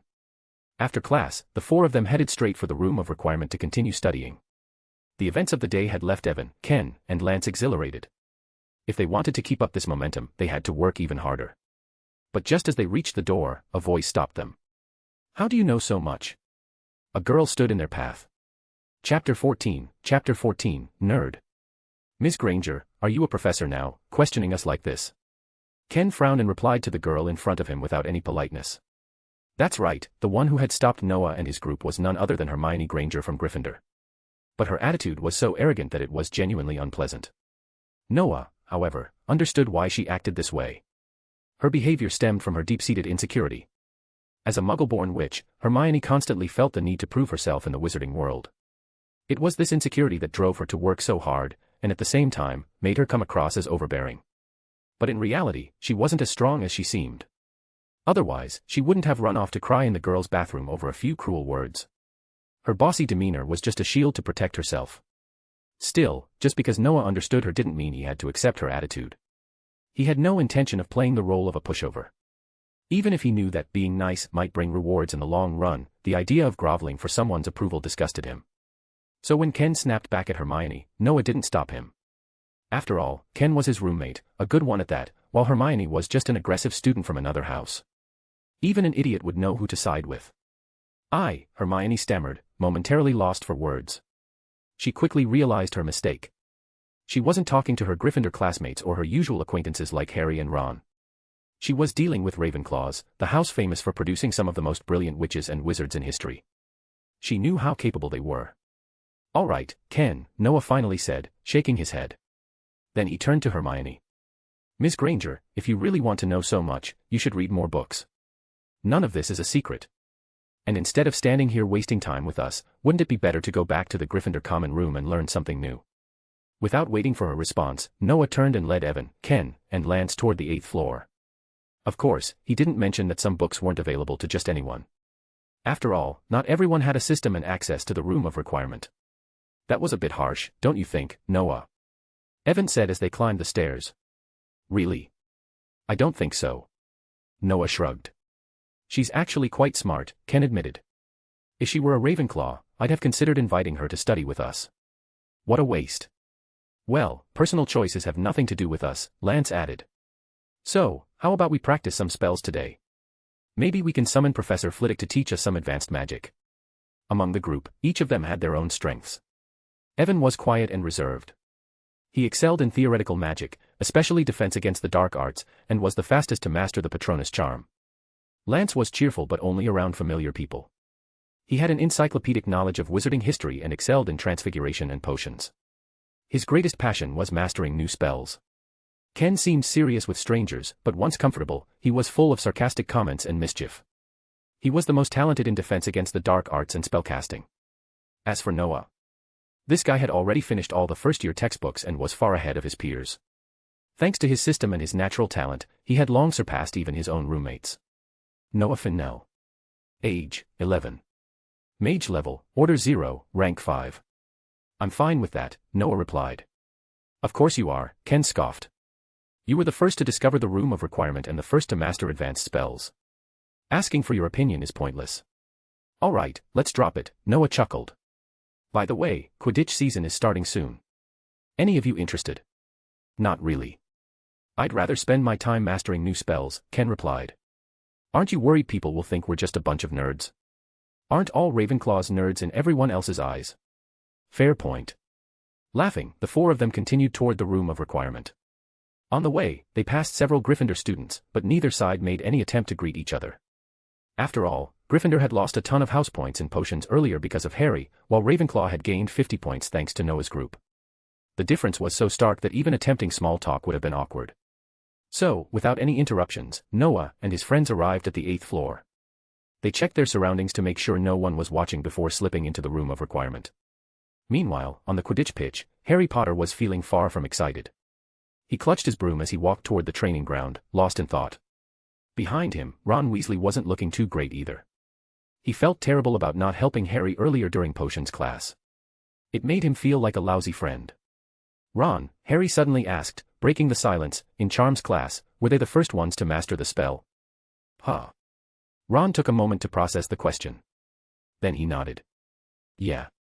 In our first Charms class, Fennell was the first to get Wingardium Leviosa right. And it's been the same ever since. I heard they're all from the same dormitory. Harry's face fell slightly. I see. They really are impressive. His voice was quiet. Ron instantly recognized that Harry was feeling down. After all, Harry had always thought he was naturally talented at magic. But reality was proving otherwise. Aside from his skills in flying, everything else felt subpar. Seeing his friend's mood drop, Ron quickly tried to cheer him up. Harry, don't let it get to you. Those guys are total nerds. I bet if they had to actually duel, they wouldn't even know what to do. Really? Harry muttered. Maybe. I just hope they're really just nerds. But deep down, he wasn't so sure. And the shadow of Snape's cruel words still loomed over him. Chapter 15, you can go to the 5th year.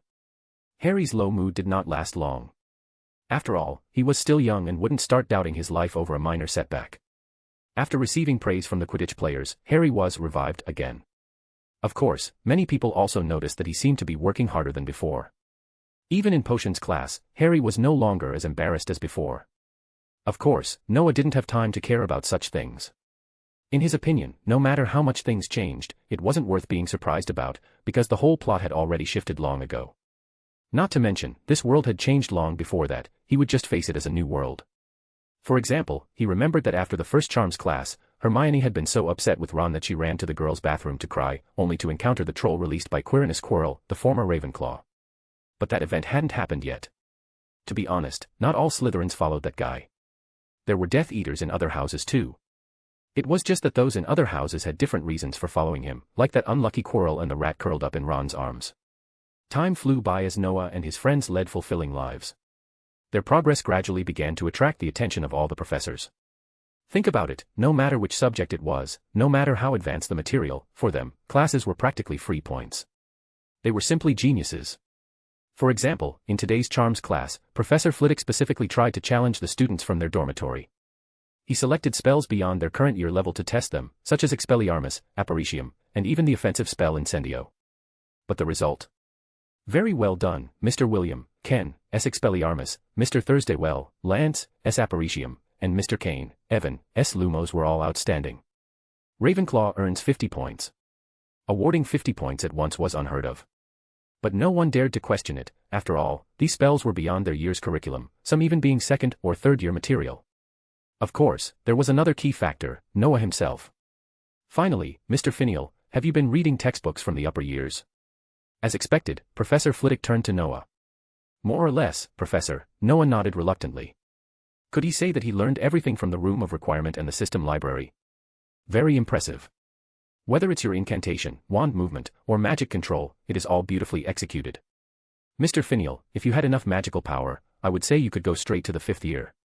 If not for his limited magical reserves, he could skip 4 years. This was huge news. Who was Professor Flitwick? He was the head of Ravenclaw and the designated charms professor. Many of the students' parents had studied under him. For such an outstanding professor to give Noah such high praise, the first years were utterly shocked. The news spread through the entire grade like a bolt of lightning. Ravenclaw students were no exception. How could they not be surprised by their own classmate? Many of them even made up their minds to get closer to Noah and his friends. They didn't want to be left behind. 50 points to Mr. Finial.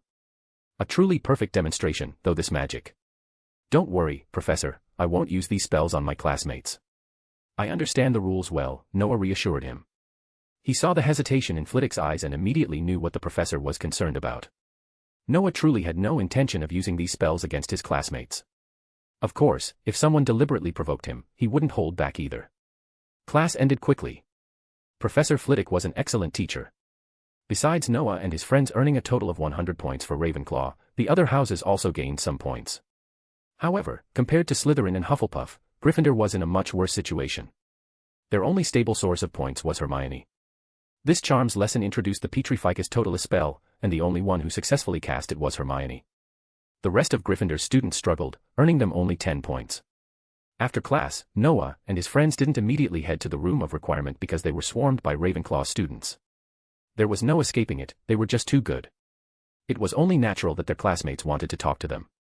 After answering a barrage of questions, while skillfully dodging inquiries about how they managed to learn so much beyond the curriculum, time passed quickly, and before they knew it, dinner was approaching. Only then did the crowd start to disperse. Oh my God, I was planning to review some transfiguration material, but now I've completely lost the time to do it. Lance looked displeased, though the smug expression on his face made it obvious that he secretly enjoyed the attention. Young students naturally enjoyed being in the spotlight. Ken and Evan were no different. Noah was probably the only one who remained indifferent. He didn't see any real value in being the center of attention. Isn't showing off usually for impressing girls? But everyone's still too young for that. I really don't see the point of standing out right now. Noah shook his head, following the group towards the Great Hall. The student dining area was still in the Great Hall, with 2 meals served per day. Overall, Hogwarts provided good accommodations, at least Noah never had to worry about going hungry. As Halloween approached, the floating candles in the Great Hall took on a new appearance. Each was now covered with a grinning pumpkin head, looking somewhat eerie, but to Noah, it was more amusing than anything. The entire hall was bathed in an eerie yet festive glow, thanks to the colorful Halloween decorations. 1,000 enchanted bats flapped along the walls and ceiling, while another 1,000 swirled overhead like dark storm clouds, making the pumpkin candles flicker ominously. Taking in the scene, Noah suddenly asked, "What do you think? Should we make pumpkin heads for ourselves and go ask Professor Dumbledore for gifts?" To his surprise, Evan, Lance, and Ken all seriously considered the idea. Finally, Ken nodded, saying, "Honestly, the chances of success are pretty high. I think Professor Dumbledore would give you something." "But Noah, don't you think that would be kind of stupid?" "Stupid? Well, in everyone else's eyes, we're just nerds. Isn't it natural for nerds to do weird things?" Chapter 16, I'll go and see the situation. Wow, there's so much food today. Noah gazed at the grand feast spread across the Great Hall, a smile tugging at his lips. Truth be told, he had never been particularly fussy about food. Ever since he had thrown himself into studying magic, his appetite had lessened somewhat. Perhaps it was because he was too absorbed in his research. Noah wasn't entirely sure. Still, he believed in enjoying a good meal when the opportunity presented itself. And right now, if he didn't sample everything that looked delicious, it would be an unforgivable waste. "There's certainly a lot," Lance agreed, eyeing the dishes laid out before them. French snails, pasta, American steak. Honestly, Britain should really invest some effort into its cuisine instead of dumping ketchup on everything and calling it a meal. He made a face at the thought. "But ketchup is vegetarian and full of nutrients," Evan countered. "My mom always says eating too much greasy food is bad for you. You'll end up as big as Longbottom." Lance snorted. "Then by all means, keep eating that fish stewed in tomato sauce. I, on the other hand, am going to try these French snails.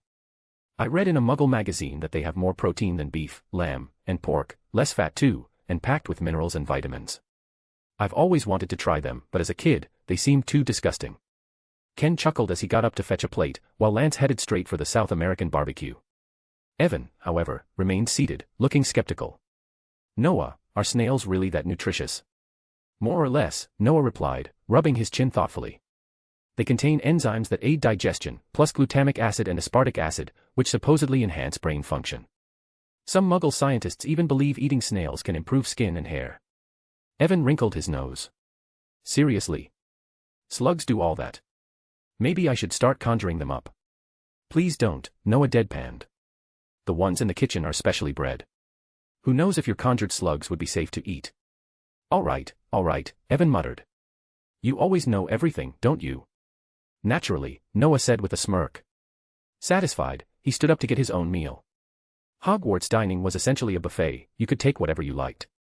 Noah helped himself to a thick steak and a fresh fruit salad, though he sighed at the lack of red wine. That would have made the meal perfect.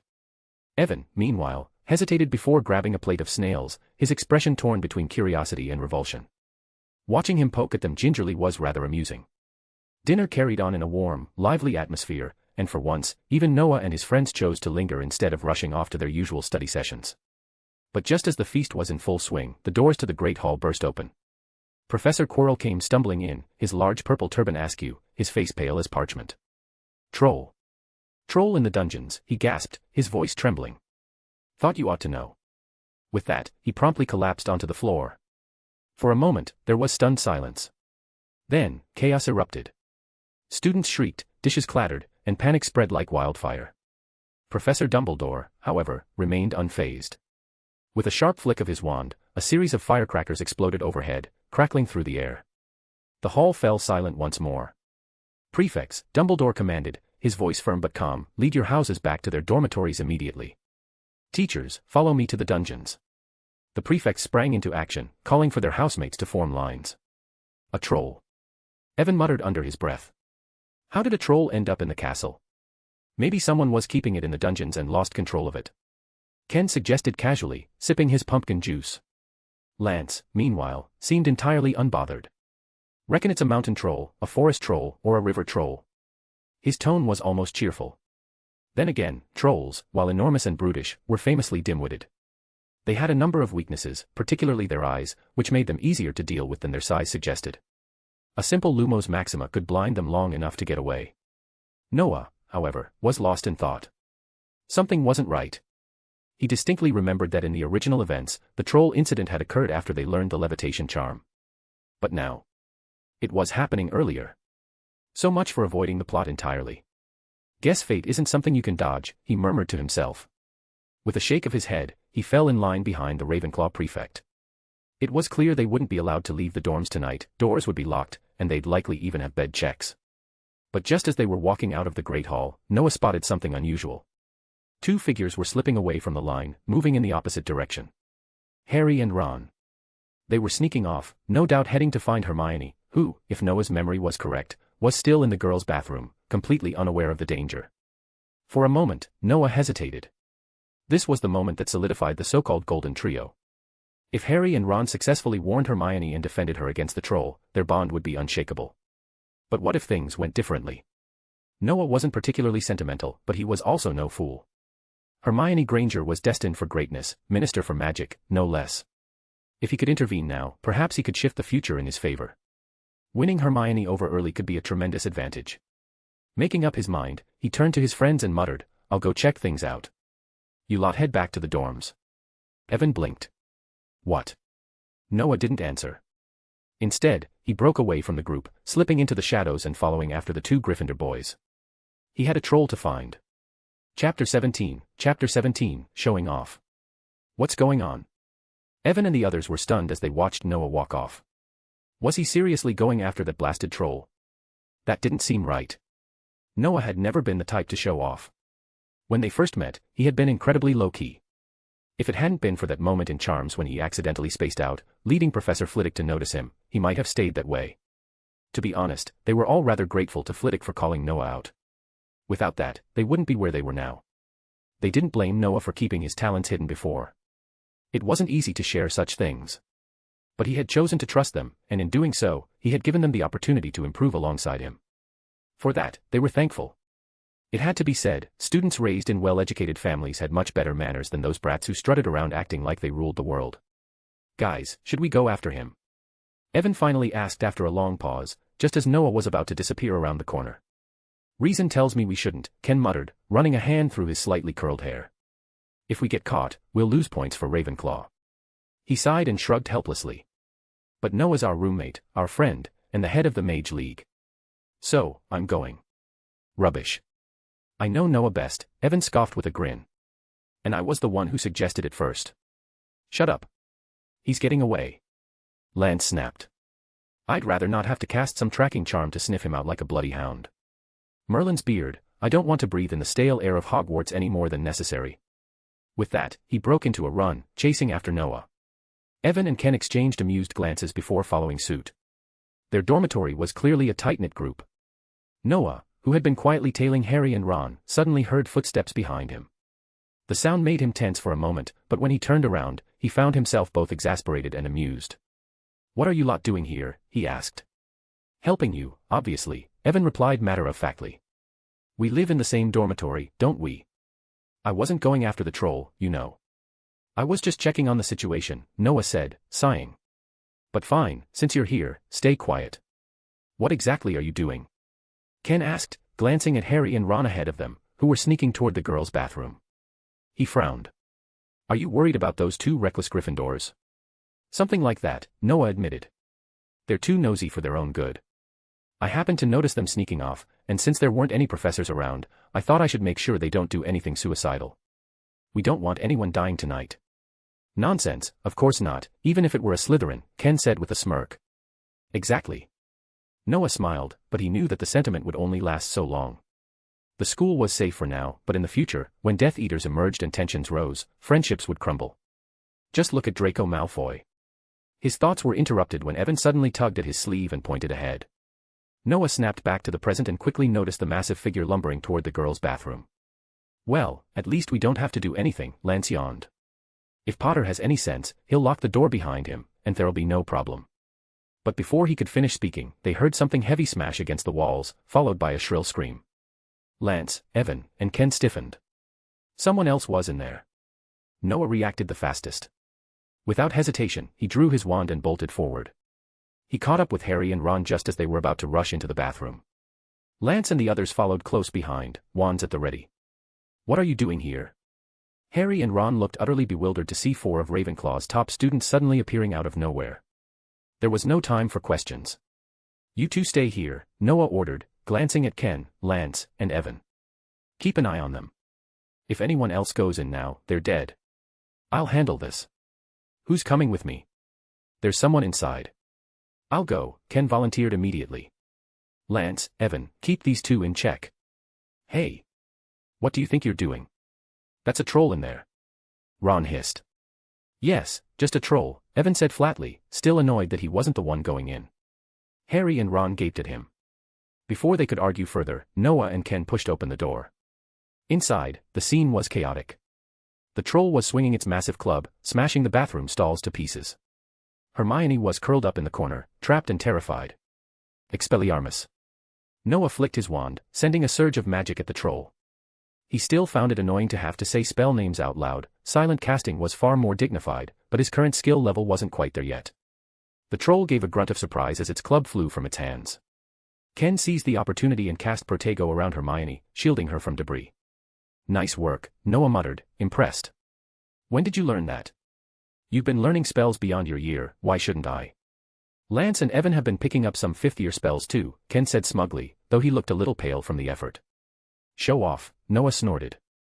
I was hoping you'd cast Wingardium Leviosa after I took it down to keep it from crashing on top of anyone. But whatever, I'll handle it. Noah stepped forward, focusing his magic. It was time to put some of his more advanced spells to the test. Raising his wand, he channeled his power and spoke the incantation clearly. Sectum Sempra. Chapter 18, You're lucky. What kind of magic is this? Harry swallowed hard, staring at the troll writhing on the ground in agony. A half-meter-long gash on its chest oozed thick, green blood. He felt a chill run down his spine. Not just him, every student, including Evan and the others, was utterly stunned by Noah's terrifying magic. What was this? A spell capable of injuring a troll so severely? Were they dreaming? Noah didn't look too well, but not because he was worried about drawing unnecessary attention. The problem was that Sectum Sempra had drained almost all of his magical energy. Speaking of this spell, Noah had the room of requirement to thank. Many of the spells he had learned through the system library did not belong to the standard Hogwarts curriculum. Especially offensive spells, ones that could rival the unforgivable curses in sheer lethality. Noah had wanted to show off his skills, but he didn't want to cause trouble. The best way to do that was to use a spell that already existed within Hogwarts. He had found the Half-Blood Prince's notes in the room of requirement and had carefully studied their contents. That was how he had learned Sectum Sempra. It's a spell for advanced students, Noah finally said, catching his breath and putting away his wand. It's called Sectum Sempra. The spell's drain was overwhelming, but Noah was pleased with its effect. He had reason to believe that as his magical proficiency increased, the burden would lessen.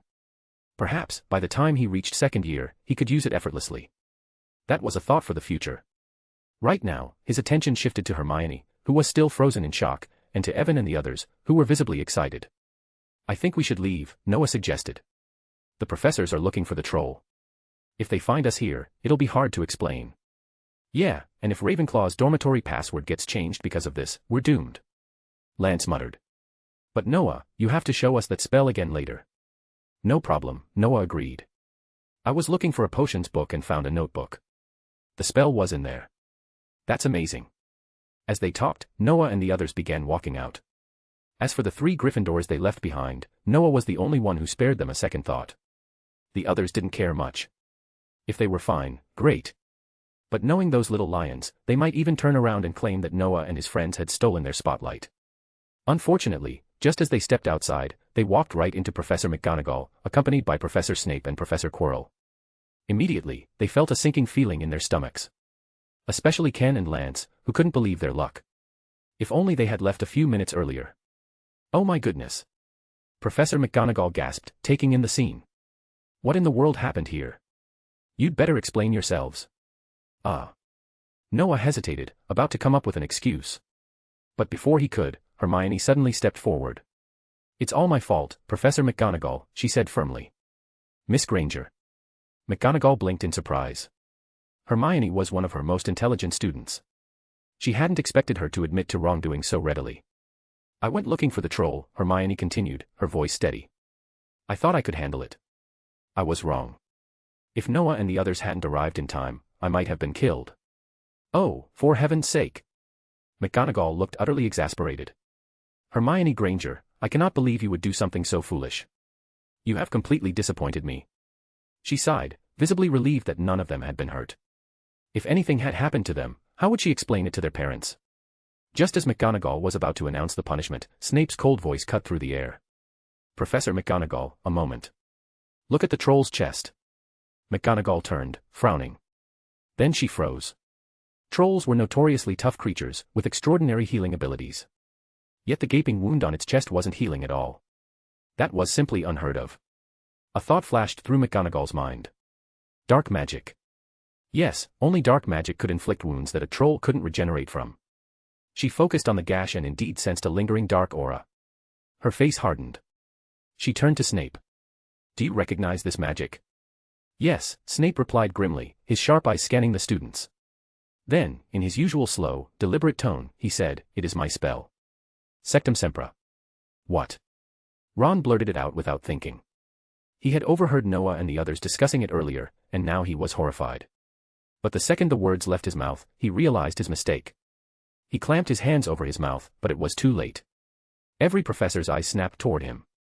Harry and Hermione stared at him, as if begging him to shut up. Snape's eyes narrowed dangerously. Mr. Weasley, he said, voice dripping with contempt, I highly doubt that you cast this spell. Ron gulped. Why yeah. I did, Professor Snape, Noah admitted, stepping forward. Snape studied him for a long moment. Then, to everyone's shock, he nodded slightly. I'm not surprised, Snape said, his expression unreadable. But I am curious, how did you learn my magic? Wait, McGonagall interrupted before Noah could answer. Turning to Harry, Ron, and Hermione, she said, Miss Granger, for your reckless behavior, Gryffindor will lose 5 points. As for you 2-inch, she looked at Harry and Ron sternly, consider yourselves lucky. If Noah and the others hadn't interfered, you wouldn't be standing here. Now, go back to your dormitory. She then turned back to Noah. As for you, McGonagall said, her expression softening slightly. We're going to Dumbledore's office. All 4 of you. Chapter 19, what are you going to do? Following the footsteps of the 3 professors, Noah and the other 4 walked all the way to the 3rd floor. Although the headmaster's main office was on the 8th floor, Professor Dumbledore also had a private study on the 3rd floor.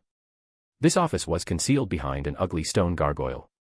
By uttering the correct password, the gargoyle would jump aside, causing the wall behind it to split in half, revealing a spiral staircase that led directly to the office door.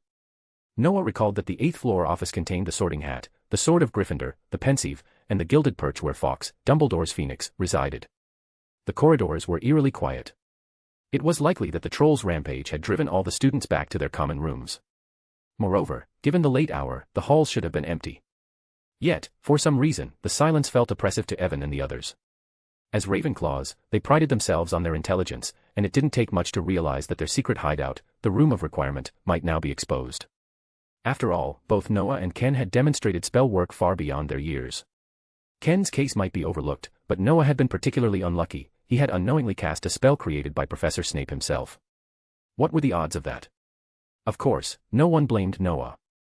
He had merely found a notebook in the Room of Requirement and learned from it. In his place, any of them would have done the same. But of all the notebooks he could have received, did it really have to belong to Professor Snape? Noah, we're really unlucky, aren't we? Evan whispered as he glanced at the professors ahead.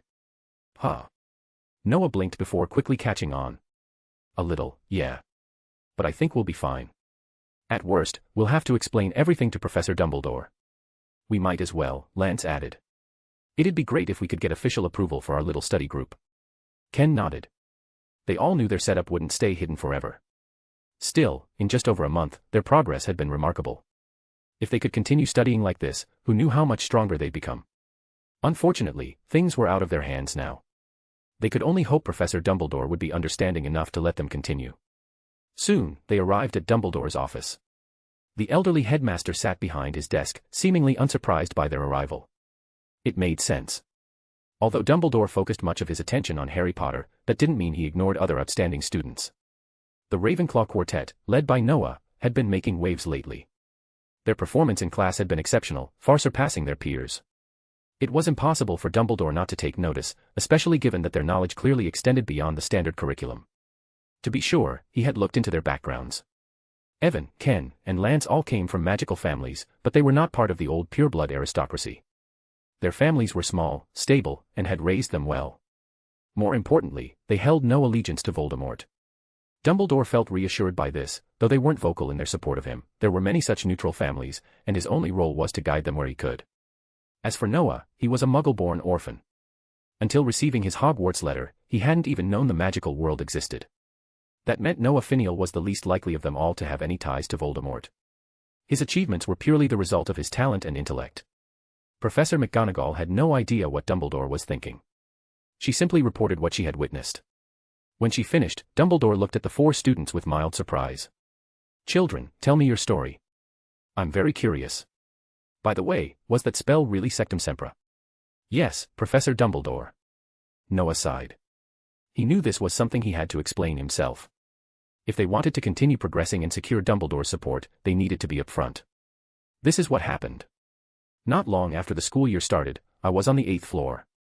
I wanted to ask Professor Flitwick about a spell, but I got lost. Oh. Did you take the right-hand corridor?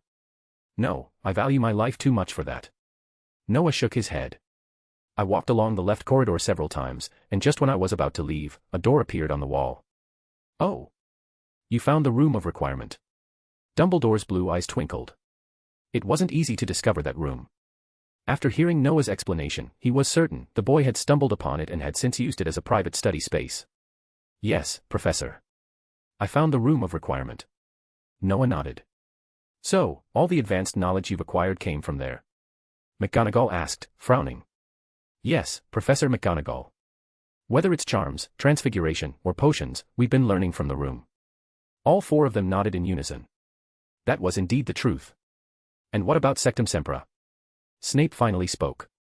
He had been silent, likely assessing the truth of their words. In the room of requirement, we can even request a simulated professor to teach us. I asked it for the notes of a top potions student, and, well, the room gave you my notes, and you learned the spells I recorded in them. It seems so, Professor Snape. Snape let out a quiet scoff and shook his head. Of all the notebooks in Hogwarts, the room of requirement had chosen his. He wasn't sure whether to be amused or annoyed. It was common for students to look through old notes, but for Noah to receive his and learn one of his spells was something else entirely. I understand, Mr. Finial. Dumbledore, who had been listening attentively, finally spoke. I believe you. And I must say, your approach is quite commendable. Using the room of requirement as a study hall was an excellent idea. He smiled, openly acknowledging their efforts. However, his expression soon turned thoughtful. But since the room of requirement has been so effective, what are you going to do next? Chapter 20, we will definitely do it. This is exactly what we plan to discuss with you. Noah didn't find anything strange about this. After all, both he and Evan had expected such a situation. The effects of the room of requirement were so outstanding that it would be a miracle if Dumbledore didn't want to make good use of it. Oh. It seems you already have a plan, then. Dumbledore smiled slightly. These children were more mature than he had anticipated. Yes. Noah nodded honestly, then slowly continued, in fact, when I first found the room of requirement and understood its value, I knew that I couldn't keep it for myself forever. Of course, I did consider using it alone for as long as possible.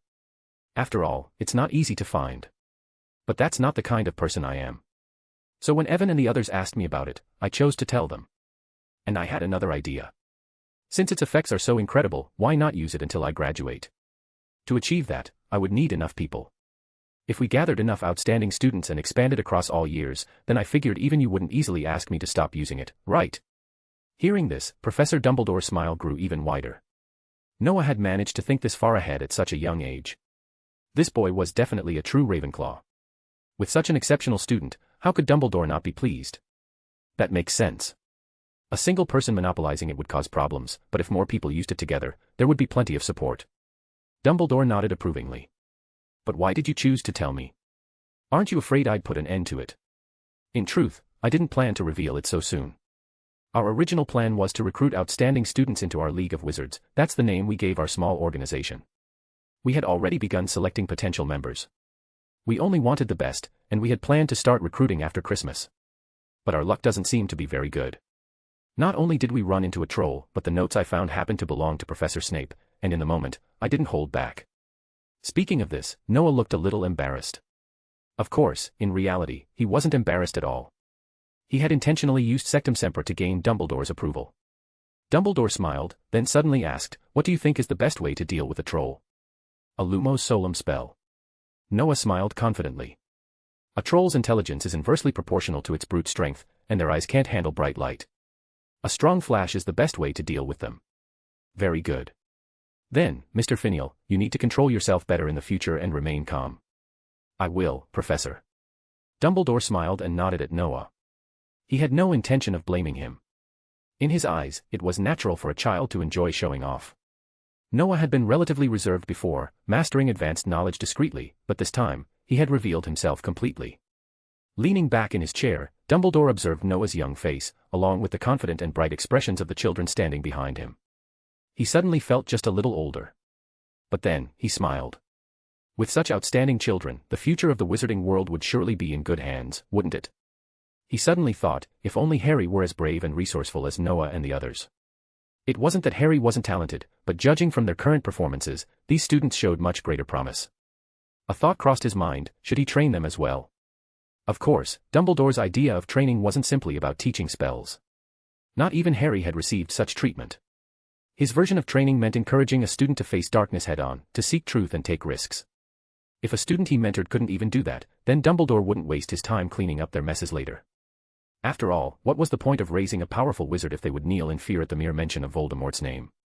It's a shame they're Ravenclaws and not Gryffindors. They lack that reckless courage. Dumbledore shook his head but kept that thought to himself. If the need arose, he would test them. If they proved themselves, perhaps they could become a hidden ace in his plans. Tell me, Noah, Dumbledore finally said, his voice thoughtful.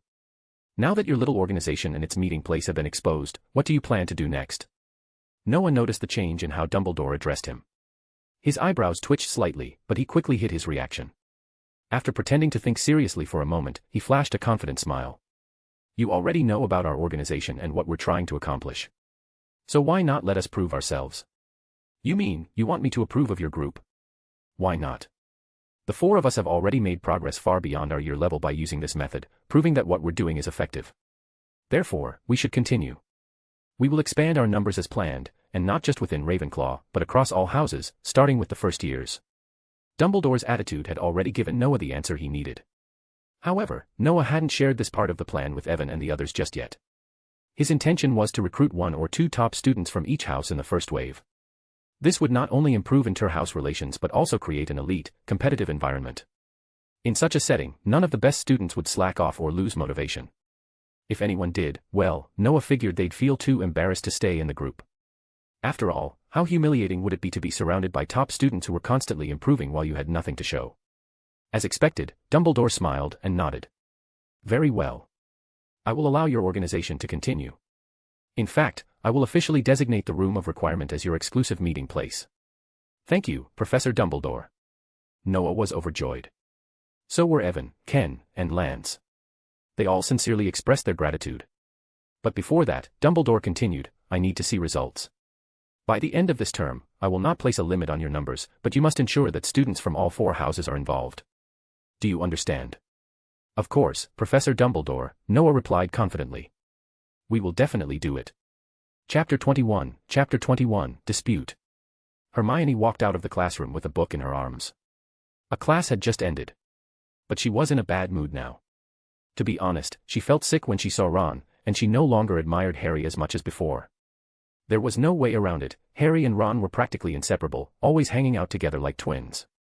After the troll incident, due to Noah's ruthless intervention, they did not form the strong trio like in the original story, which was exactly what Noah had anticipated. What was even more terrible was that Hermione was now questioning whether choosing Gryffindor had been the right decision for her. In Gryffindor, she was undoubtedly the top student. In every subject, she was confident that she was the best. She had always been eager to answer questions and was proud of earning points for Gryffindor. But over time, she realized she was mistaken. Her excellence set her apart in a way that didn't quite fit with Gryffindor's culture. Over the past 6 months, she had come to see the truth, she had no real friends in Gryffindor, just as Ron had rudely pointed out. Maybe it was her own fault, or maybe it was the environment, Hermione didn't know. She only knew she needed to vent. So, she ran to the bathroom. It was the only place she could release all the frustration and grievances she had built up. But what she never expected was that, just when she was ready to return to the dormitory, she would come face to face with a troll. It was terrible. No matter how many times she recalled the situation, she could only describe it as terrifying. The troll's destructive power was overwhelming. She had no means of defending herself, it was impossible. She was just a first-year student and had no idea how to deal with such a creature. Maybe only those 4 guys from Ravenclaw would know how to handle this thing. At this critical moment, Hermione found herself thinking of Noah and his friends. It wasn't because they were particularly handsome or anything like that, though they were certainly presentable. In Hermione's eyes, what truly set them apart was their intellect and skill. Whether it was luck or fate, as she was wondering if Noah's group could handle the troll, Noah and Ken actually appeared. That's when Hermione finally understood the vast gap between them. Ken conjured protective armor, an advanced spell usually reserved for upper-year students. And Noah unleashed a terrifying spell that directly injured the troll. Hermione could swear that even most senior students wouldn't be able to pull off what Noah had just done. Powerful magic skills and deep magical knowledge, these were the hallmarks of a true wizard. Hermione realized she couldn't continue like this. She needed to surround herself with outstanding people. Maybe, just maybe, they could become friends. Hermione. Just as Hermione was about to head to Ravenclaw Tower to find Noah and the others, a hesitant voice interrupted her thoughts. Looking up, her expression immediately soured. The last people she wanted to see right now, Ron and Harry. What do you want, Mr. Weasley and Mr. Potter? Hermione's tone was cold, making it clear that she had no interest in talking to them. Although children don't usually hold grudges, Hermione had no desire to deal with Ron right now. He had dismissed her efforts before, and his words had cut into her deepest insecurities. Hermione. Ron could clearly see her displeasure, making him visibly uncomfortable. To be honest, he hadn't wanted to come here at all. He hadn't wanted to look for her that night when the troll attacked, either. Both times, it was Harry who insisted. Hermione, we came to apologize. Seeing Ron hesitate, Harry had to step in. Apologize? There's no need. You don't have anything to apologize for, do you? Hermione's expression softened slightly, but her tone remained sharp. Truthfully, she was more inclined to accept an apology from Harry than from Ron. Unfortunately, neither Ron nor Harry understood what was going on in Hermione's mind, especially Ron, who never wanted to come here in the first place. I told you she wouldn't accept it. Let's go. Ron grabbed Harry's arm and turned to leave. He clearly had no interest in apologizing at all. Is this how you apologize? Hermione's voice trembled slightly, not from sadness, but from frustration. She was starting to despise Ron more and more. You weren't going to accept it anyway, were you? Ron shot back, looking irritated. Apologizing to a girl in front of Harry? How embarrassing. Ron. Harry sighed, exasperated. He appreciated all the help Hermione had given him, especially with homework, but Ron was his best friend and roommate. He felt stuck in the middle. Let's go, Harry. She thinks she's so great, why doesn't she just transfer to Ravenclaw? Ron muttered. Noah and the others are way better than you. Hermione snapped. Fine. I admit they're good. But how do you think they beat the troll? They must have used dark magic. Otherwise, how could first years defeat a troll? Don't talk nonsense. I'm not the only one saying this, everyone is. Ron argued. Of course, it wasn't really Ron's opinion. He knew that Noah had gotten his hands on Snape's notes. And in their eyes, Snape was a former Death Eater, a loyal follower of you-know-who. So naturally, the magic Noah learned from Snape's notes had to be dark magic. Even if their guess was completely wrong, dark magic wasn't something to take lightly. Every dark spell was inherently destructive and dangerous. Of course, they had no real proof. As long as Noah and Snape denied it, they could only speculate. But spreading rumors that someone was using dark magic was downright immoral. In the end, Ron dragged Harry away. Hermione stood there for a long time. She regretted it. Why hadn't she listened to the Sorting Hat? Why had she chosen Gryffindor just because the greatest wizard of the century had once been in it? After a while, her eyes became firm. Clutching her book tightly to her chest, she continued walking toward Ravenclaw Tower. There's no precedent for transferring houses at Hogwarts, so that's not an option. But even if I can't transfer, that won't stop me from becoming friends with them. Chapter 22, Chapter 22. Delivered to the door. Noah, what should we do now? When the Transfiguration class for Gryffindor and Hufflepuff ended, Ravenclaw and Slytherin's potions class wrapped up at the same time. Evan, Ken, and Lance couldn't help but run over to Noah to ask. This potions class had been a disaster for Noah, and almost the same for the other three. Snape had clearly targeted them because of the notes, seizing every opportunity to throw questions at them from the very start of the lesson. Of course, Snape's main focus was still Noah, while Evan and the other two were caught in the crossfire. And Noah wasn't just getting any ordinary questions, they were extremely difficult. Thankfully, all the answers could be found in Snape's notes, though recalling them on the spot took some time. However, Evan, Ken, and Lance had never had the chance to read the notes.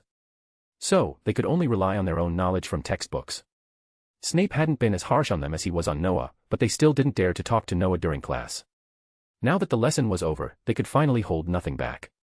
After all, their plan involved whether they could continue using the Room of Requirement in the future, making this an urgent matter. What should we do? We do what we need to do. Noah spread his hands, indicating that he had no better answer. At this stage, their organization wasn't widely known, and Noah had no intention of making it public. He wanted it to be something of a legend, a secretive, mysterious existence. That way, it would be even more appealing, wouldn't it? But we don't even have the right candidates yet. Ken scratched his head, feeling frustrated. Don't we already have a few? And aren't you guys still investigating? Noah looked at them strangely. Come on. That's just Ravenclaw. We're not lacking eagles, what we need are lions, snakes, and badgers. Lance rolled his eyes. Okay, but do we even know enough people from the other houses? Noah sighed, glancing at the three of them. That was indeed a good question. Sure, they knew some people, most of them were from wizarding families with friends in other houses. But the problem was that they were looking for exceptional students. The word exceptional was key. Since they were just starting out, they couldn't afford to let in weak students who might drag them down. Once their organization matured, they might not mind bringing in a few friends. Looking at his friend's troubled expressions, Noah understood the situation. He smiled helplessly and said, then don't worry about it. Let's first make a list of potential candidates and see who's actually suitable. And we definitely need to keep an eye on Slytherin. I don't want to bring in some Death Eater's heir. Once we've figured out the list, we'll approach them one by one and test the waters. If they're interested, great. If not, we'll just use Obliviate. Maintaining secrecy was crucial. Noah had already thought this through. Kids could be unpredictable. If they joined, great. But if they refused, they might go blabbing to everyone. Noah wasn't going to let that happen. Using a memory charm. Isn't that a bit much? Evan asked hesitantly. It's not ideal, but I don't want our secret getting out, only for us to walk into the room of requirement one day and find it packed with people. Of course, this is only for this semester. If Professor Dumbledore gives us permission later, we won't have to worry about it. No problem, let's do it. Compared to Evan, Lance and Ken were much more decisive. To be honest, the three of them admired Noah more and more. They were all just 11 years old, but Noah's plans were always so well thought out. He was undoubtedly the leader of their group. As long as Noah could handle things smoothly, all they had to do was follow his lead. After discussing the plan, they each took on their roles. Evan would gather information on Gryffindor since he had friends there. Ken would focus on Slytherin. He had nearly been sorted there himself, but he hadn't liked their ideology and had insisted on joining Ravenclaw like his father. Lance would handle Hufflepuff, as he had some connections there, similar to Evan. Noah. He designated himself as the examiner. He would evaluate their choices and, if necessary, erase their memories if they weren't suitable. Now that they had a clear direction, their moods visibly improved. Before, they had felt stuck, unsure of how to move forward. But now, they had a strategy, something to focus on. As they walked up the stairs, they suddenly spotted Hermione standing at the corridor entrance. Her gaze was locked onto Noah and the others, as if she was afraid they would suddenly disappear. Miss Granger. Are you here to ask how Noah cast an unforgivable curse last night? Lance rolled his eyes. Merlin's beard, what was this girl doing here again? Come on, Lance. Maybe she's here to say thank you. Ken pulled him back, motioning for him to shut up. Well, I am grateful to you. Thank you for saving me from the troll. Hermione seemed a little nervous and hesitant, but she finally managed to get the words out. Is that so? Well, there's no need to be so formal. We're all Hogwarts students, aren't we? Noah smiled and waved it off, showing he didn't mind.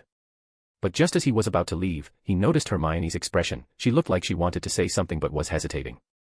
That immediately piqued Noah's interest. Especially since she was alone, Harry and Ron were nowhere to be seen. Suddenly, Noah understood something. Anything else, Miss Granger? He suppressed his curiosity and asked calmly. Well, I wanted to ask, can I study with you? Hermione blushed, hesitating for a long time before finally gritting her teeth and saying it all at once. It wasn't uncommon for students from different houses to study together. But the problem was that Noah and his friends were already top students. They were Ravenclaws, learning came naturally to them. Why would they go out of their way to help a Gryffindor? Hermione had a feeling she was about to be rejected. But she wasn't going to be discouraged. If it didn't work this time, she would try again. She was tired of working so hard in Gryffindor and still feeling out of place.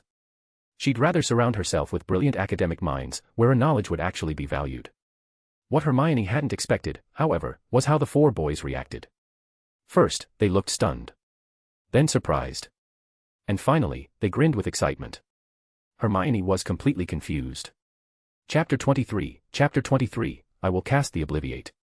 Later that day, Hermione walked towards the Gryffindor dormitory alone. Even now, she still couldn't believe everything she had seen today. It was all too incredible, making her feel as if she were in a dream. Initially, Hermione had thought she wouldn't get any results this time, and she had already prepared herself to approach Noah and his group again later. But what she never expected was that Noah and his group had actually agreed right away. Of course, just agreeing wasn't the shocking part. The real surprise was that Noah and his friends took her to the 8th floor. Why are we here? Do you all study here? Hermione asked, following Noah and his group curiously. She had heard that Noah and his friends rarely studied in the common room, seemingly having their own secret gathering place. But no one knew where it was. After every lesson, apart from meals, they would completely vanish from sight. Just follow us, Miss Granger. Some things are not easy to explain here, Noah reminded her in a low voice before falling silent. Looking at the quiet group, Hermione had no choice but to follow along, though she couldn't help but feel a little worried. She wondered whether she was about to join an organization that violated school rules, or worse, something outright illegal. Just as Hermione was lost in thought, Noah suddenly stopped in front of a stretch of blank wall covered by a tapestry, making Hermione even more confused. What was going on? Why did he stop here? Was this like platform 9 3/4? Hermione didn't recall anything special about this particular spot on the 8th floor. It was the same floor where the Gryffindor common room was located, so she had been here plenty of times. Watching Noah lead the way inside, while Evan and the others impatiently followed, Hermione hesitated for only a moment before stepping in as well. Since she wanted to learn from them, she needed to understand them first. And if something seemed wrong, she could always seek help from Professor Dumbledore, right? The moment she stepped inside, Hermione was shocked yet again. The room was far larger than she had imagined, and the walls were lined with massive bookshelves, each one packed with an astonishing variety of books. She didn't need to check to know that they had collected all the textbooks from the upper years. This was truly an ocean of knowledge. Hermione had no doubt that any student who loved studying would find immense benefits from coming here. Apart from the bookshelves, there were also various workstations in the center of the room, fully stocked with potion brewing equipment. Of course, there were also items needed for spell practice, countless props for different types of magical training. What on earth is this place? Hermione asked in disbelief. All right, Miss Granger, let Noah explain this to you. Damn it, where are Professor Snape's notes? He kept asking all sorts of ridiculous questions today. Even though he was targeting Noah, Merlin knows if he'll start picking on me next time. I don't want to be on a snake's radar. Ken and the others had no intention of answering Hermione's question. To them, this was Noah's responsibility.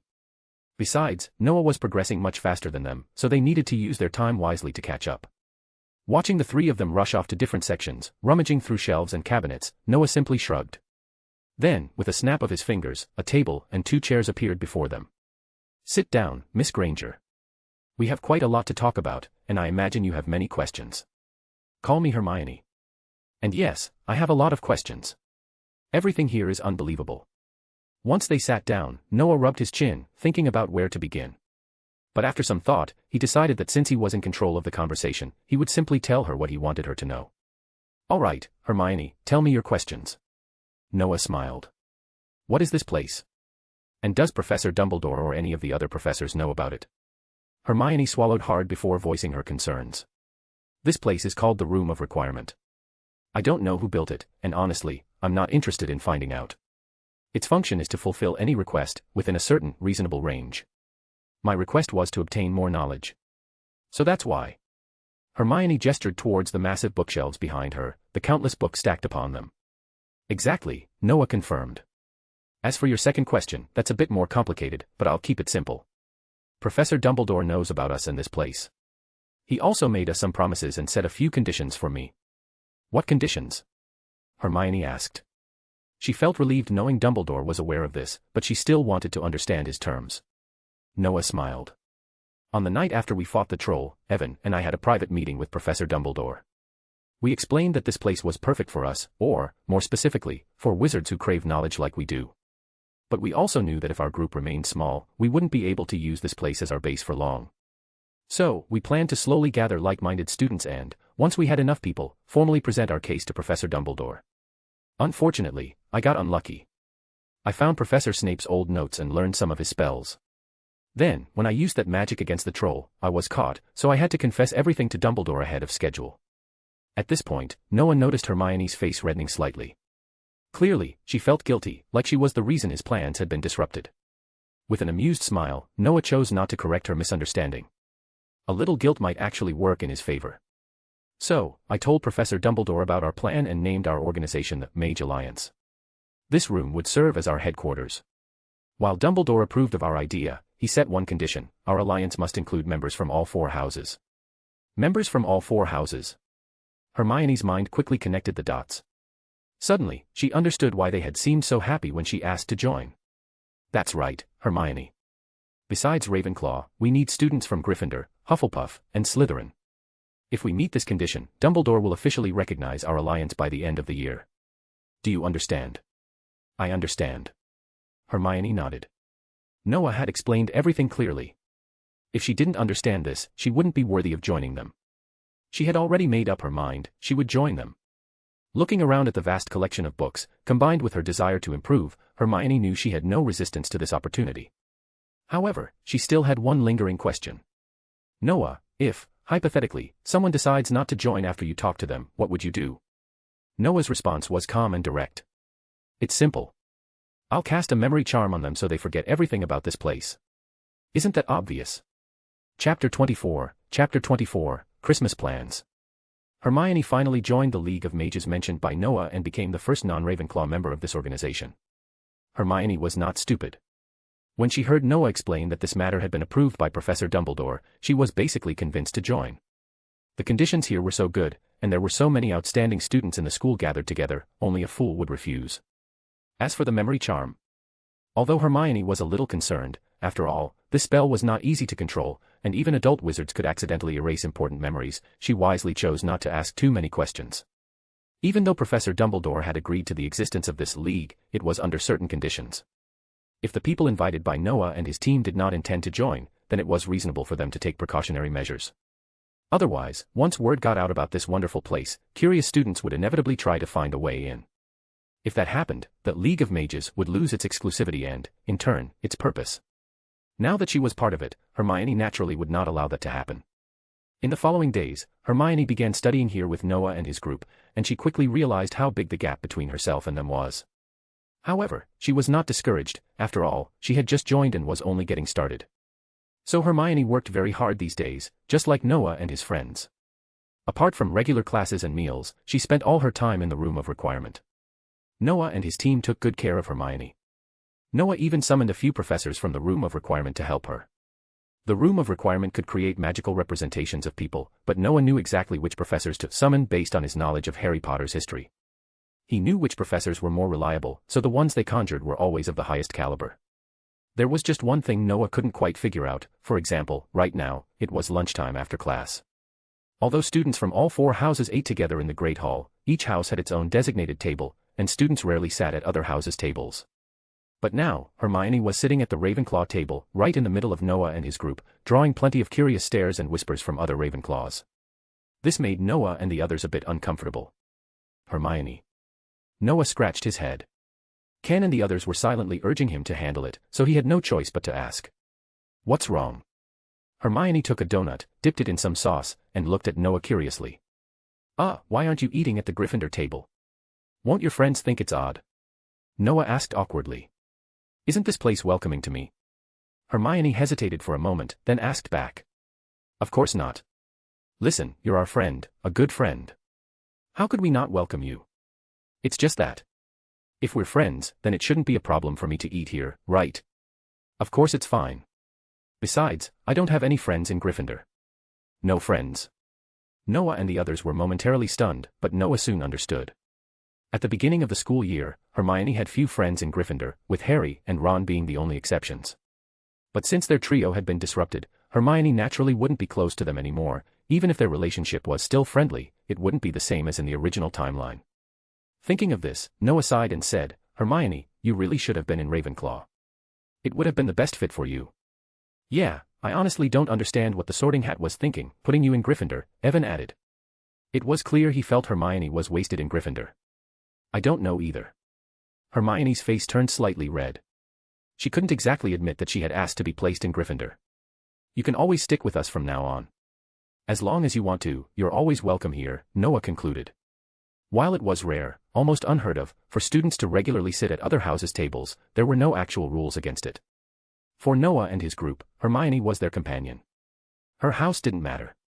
After Noah spoke, Evan and the others immediately voiced their agreement, making Hermione feel much better. Though other Ravenclaw students still whispered about it, Noah knew that, in time, everyone would get used to it.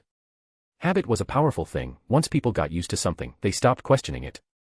From then on, Hermione was fully integrated into their group. She even stopped watching the Quidditch matches she had previously been curious about. Speaking of which, Harry's flying skills are impressive. He made the Quidditch team at such a young age and even helped Gryffindor beat Slytherin, Evan commented while twirling his fork in his pasta. His own flying skills were subpar. Flying is great and all, but he keeps losing points in potions class. If I were him, I wouldn't be so happy, Ken shrugged indifferently. He really didn't care about flying. Hermione, what do you think? Lance turned to Hermione, curious about the perspective of a Gryffindor. No opinion, really. I just hope he loses fewer points in other classes. At least that way, I don't have to work so hard making up for it, Hermione said lightly. She was happy that Harry had won the match for Gryffindor, but only because it meant earning house points. All right, everyone, Christmas is coming up. What are your plans? Noah changed the subject. He had no interest in Quidditch. If he had a choice, he'd rather watch football in the Muggle world. With the holiday approaching, Noah was considering how to spend the break. He could stay at Hogwarts, but the break wasn't long, and he was short on money, otherwise, he'd have considered visiting America. Still, Noah was grateful. Growing up in an orphanage in this world had been much better than the horror background he had read online. The people there had treated him well, and the headmistress had even covered his tuition for the semester. He owed her a visit. "We're going home for the holidays. What about you, Noah?" Evan and Ken exchanged a glance before answering. "I'm heading home too." "Noah, I heard you come from a Muggle background." Hermione looked at him curiously. "Yeah, I do. I grew up in an orphanage. I'll be going back to visit for Christmas. I also need to thank the headmistress, Miss Heffen, for helping me with tuition. If it weren't for her, I probably wouldn't be here." "Really?" Hermione looked surprised but then smiled. "Then how about we go together?" "Of course. Having a travel companion will make the journey a lot less boring." Chapter 25, The Whole Holiday. To be honest, the timeline Noah was in felt a bit awkward. At this point, neither the Avengers nor the X-Men had truly emerged, and Noah hadn't found anything particularly interesting in the UK. Of course, this might have been due to his young age, otherwise, he might have been tempted to track down a certain 007 agent just to see if all those spy stories were true. But that was just Noah's personal complaint. If he had been this age and strength in the 2000s, he would probably have cried out in frustration. After the turn of the millennium, the world began experiencing unimaginable changes. First came the rise of a certain genius, billionaire, playboy, philanthropist. Then, the re-emergence of mutants led to the X-Men coming into the public eye. After that, all sorts of inexplicable beings appeared one after another, disrupting the relative peace of the 1990s. By that time, Noah would have had no chance to train himself properly. "It seems the system was actually kind to me," he mused. "At least it gave me about 10 years to prepare. If I can't make the most of that, then I really should just hide in some safe corner and wait for the storm to pass." Accompanying Hermione back to the Muggle world, Noah suddenly felt a strange sense of displacement. Though everything looked familiar, after all, he had lived here for 10 years, Muggle technology and infrastructure felt outdated compared to the memories from his past life. This feeling made him reluctant to remain outside the academy for too long. At Hogwarts, he could always immerse himself in the power and wonder of magic. Compared to that, the mundane world seemed dull. "Maybe I was born to be part of the wizarding world," he thought wryly.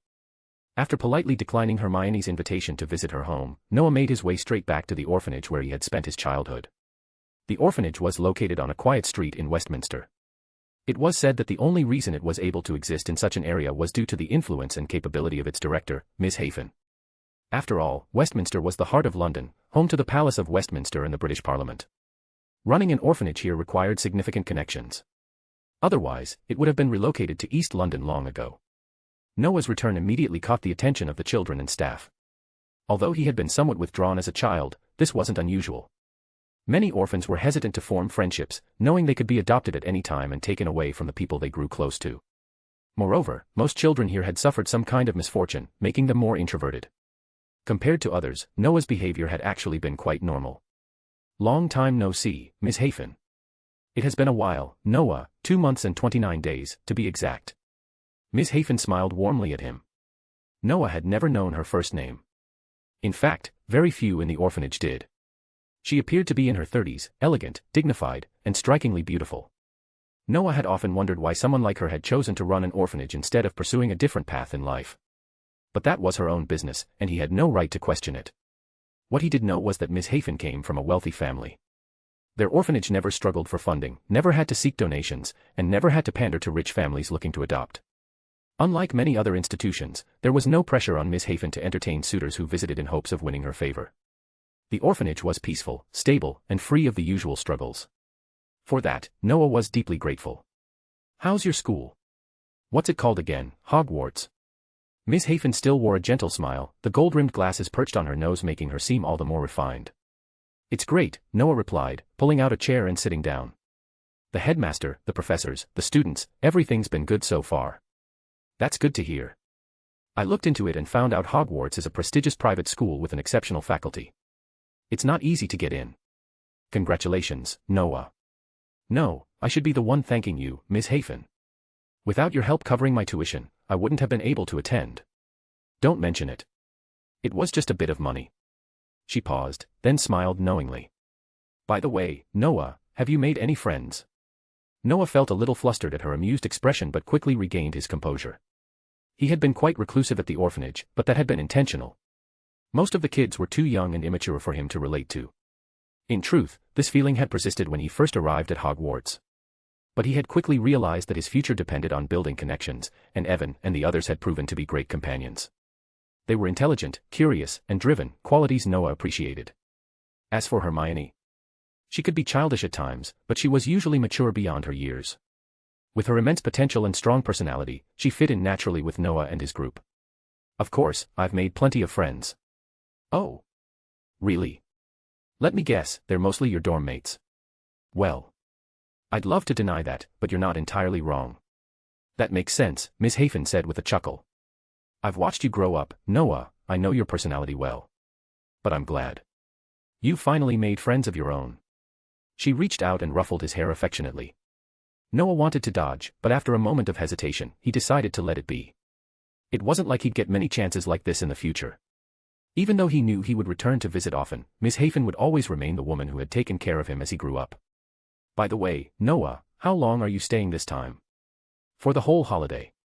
Really? And in the future? In the future? Noah smiled. I'll come back every holiday, so long as you don't get tired of having me around. Chapter 26, depends on the mood. During this time back, Noah did not let himself relax too much. Of course, this relaxation only happened in his sleep. To be honest, the biggest help to Noah was his systems library. His improvement there was much faster than reading and studying in the room of requirement. Probably because it directly affected his soul, Noah could learn anything here in a single step. No matter how difficult the knowledge he encountered was, or how complicated the magical structures were, as long as Noah focused and his magical level was high enough to support the spell, he could master it quickly. Noah's current magical level was no longer what it had been 3 months ago. After obtaining methods of training his mental and magical power from the system, combined with his relentless practice, he had reached a very high level.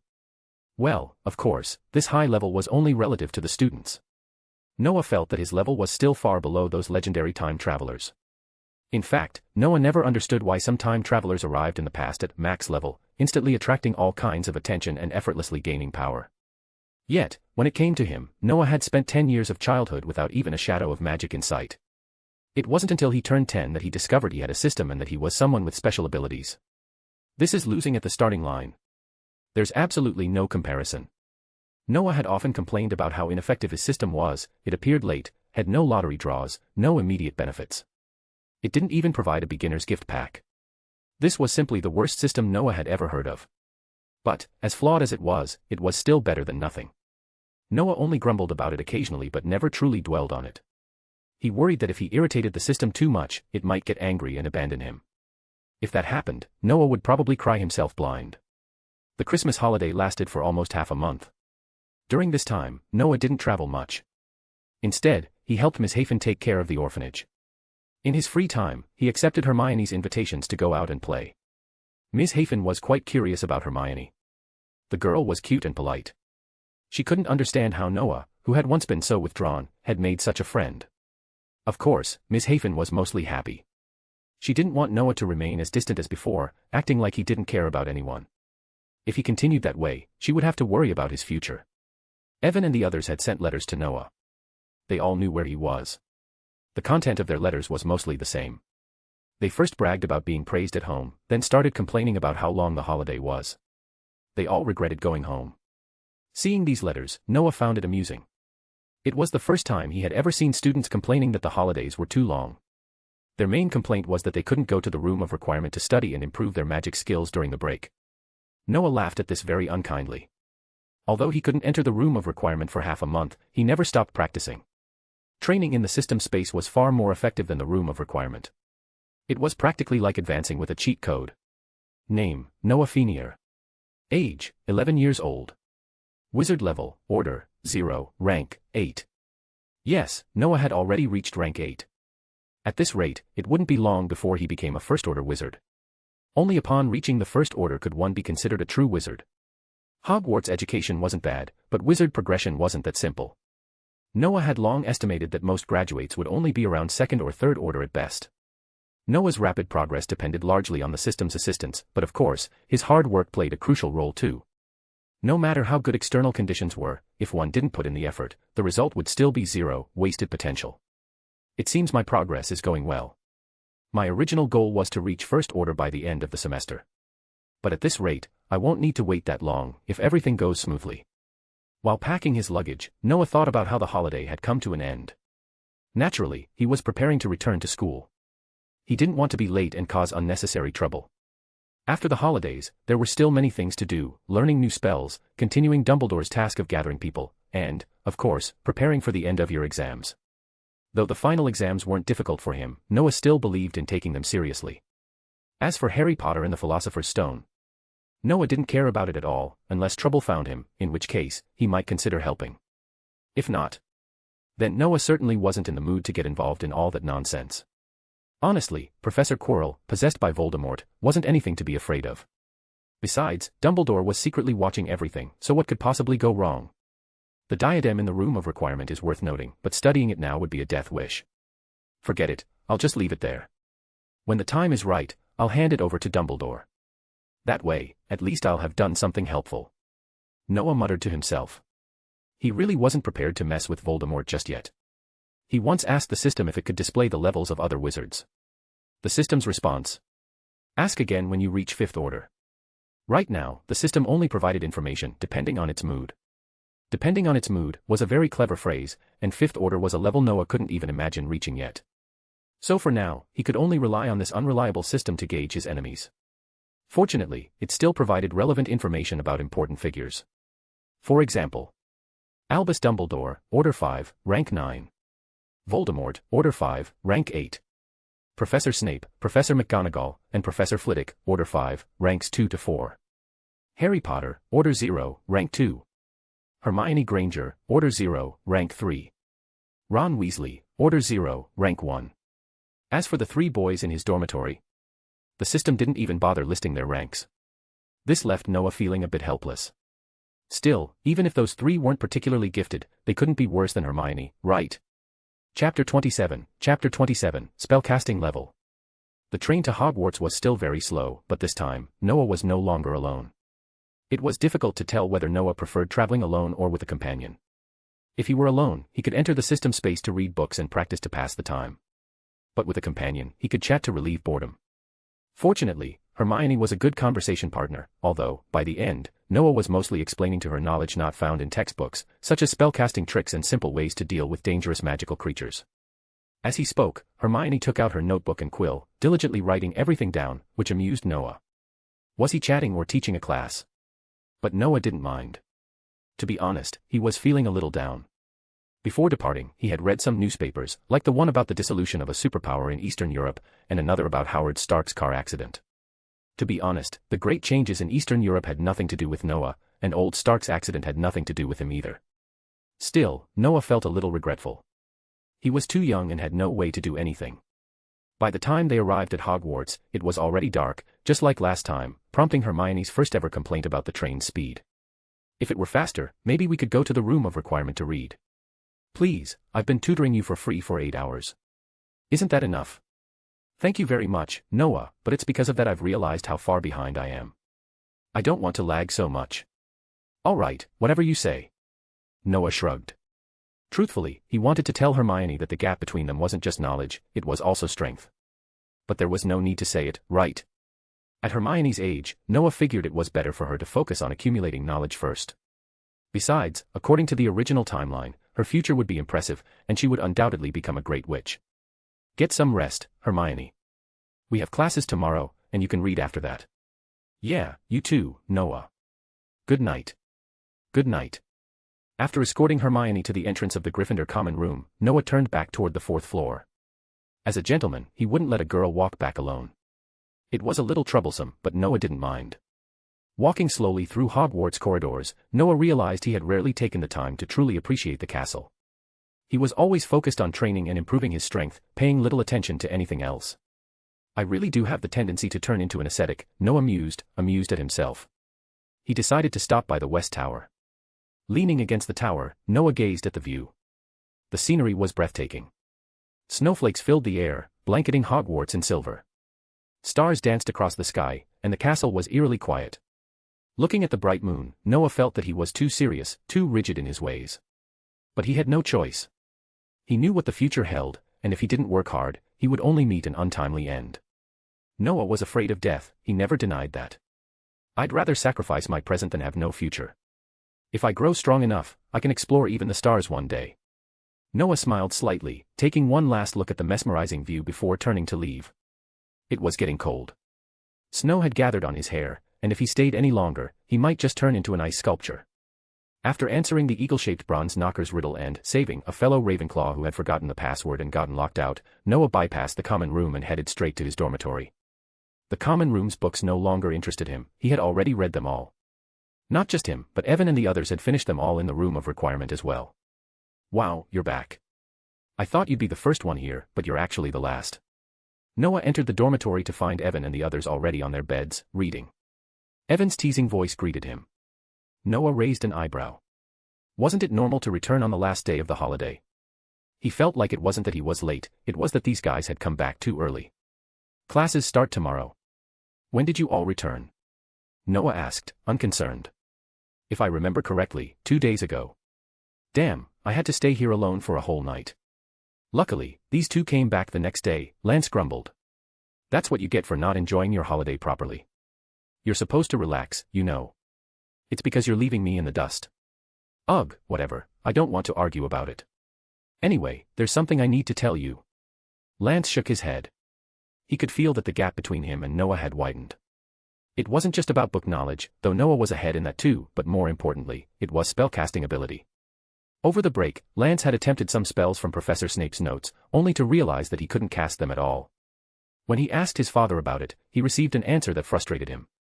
His magic power and control weren't high enough to cast them. Yes, that was the answer. His father had tried casting Levi Corpus, one of the spells in Snape's notes, and had taken a full week of practice before he could perform it perfectly. He even told Lance that he wouldn't be able to use it properly until at least 4th year. This was humiliating, because Noah had mastered Sectum Sempra, a spell far more dangerous and complex, in his 1st year. Realizing this massive gap, Lance had given up the idea of enjoying his vacation and rushed back to school as soon as possible. So, what's up? Noah asked, flopping onto his bed. The warmth from the fireplace was particularly comforting. I've contacted Ernie Macmillan. He's interested in our study methods and wants to meet with you, Lance informed him before quickly adding.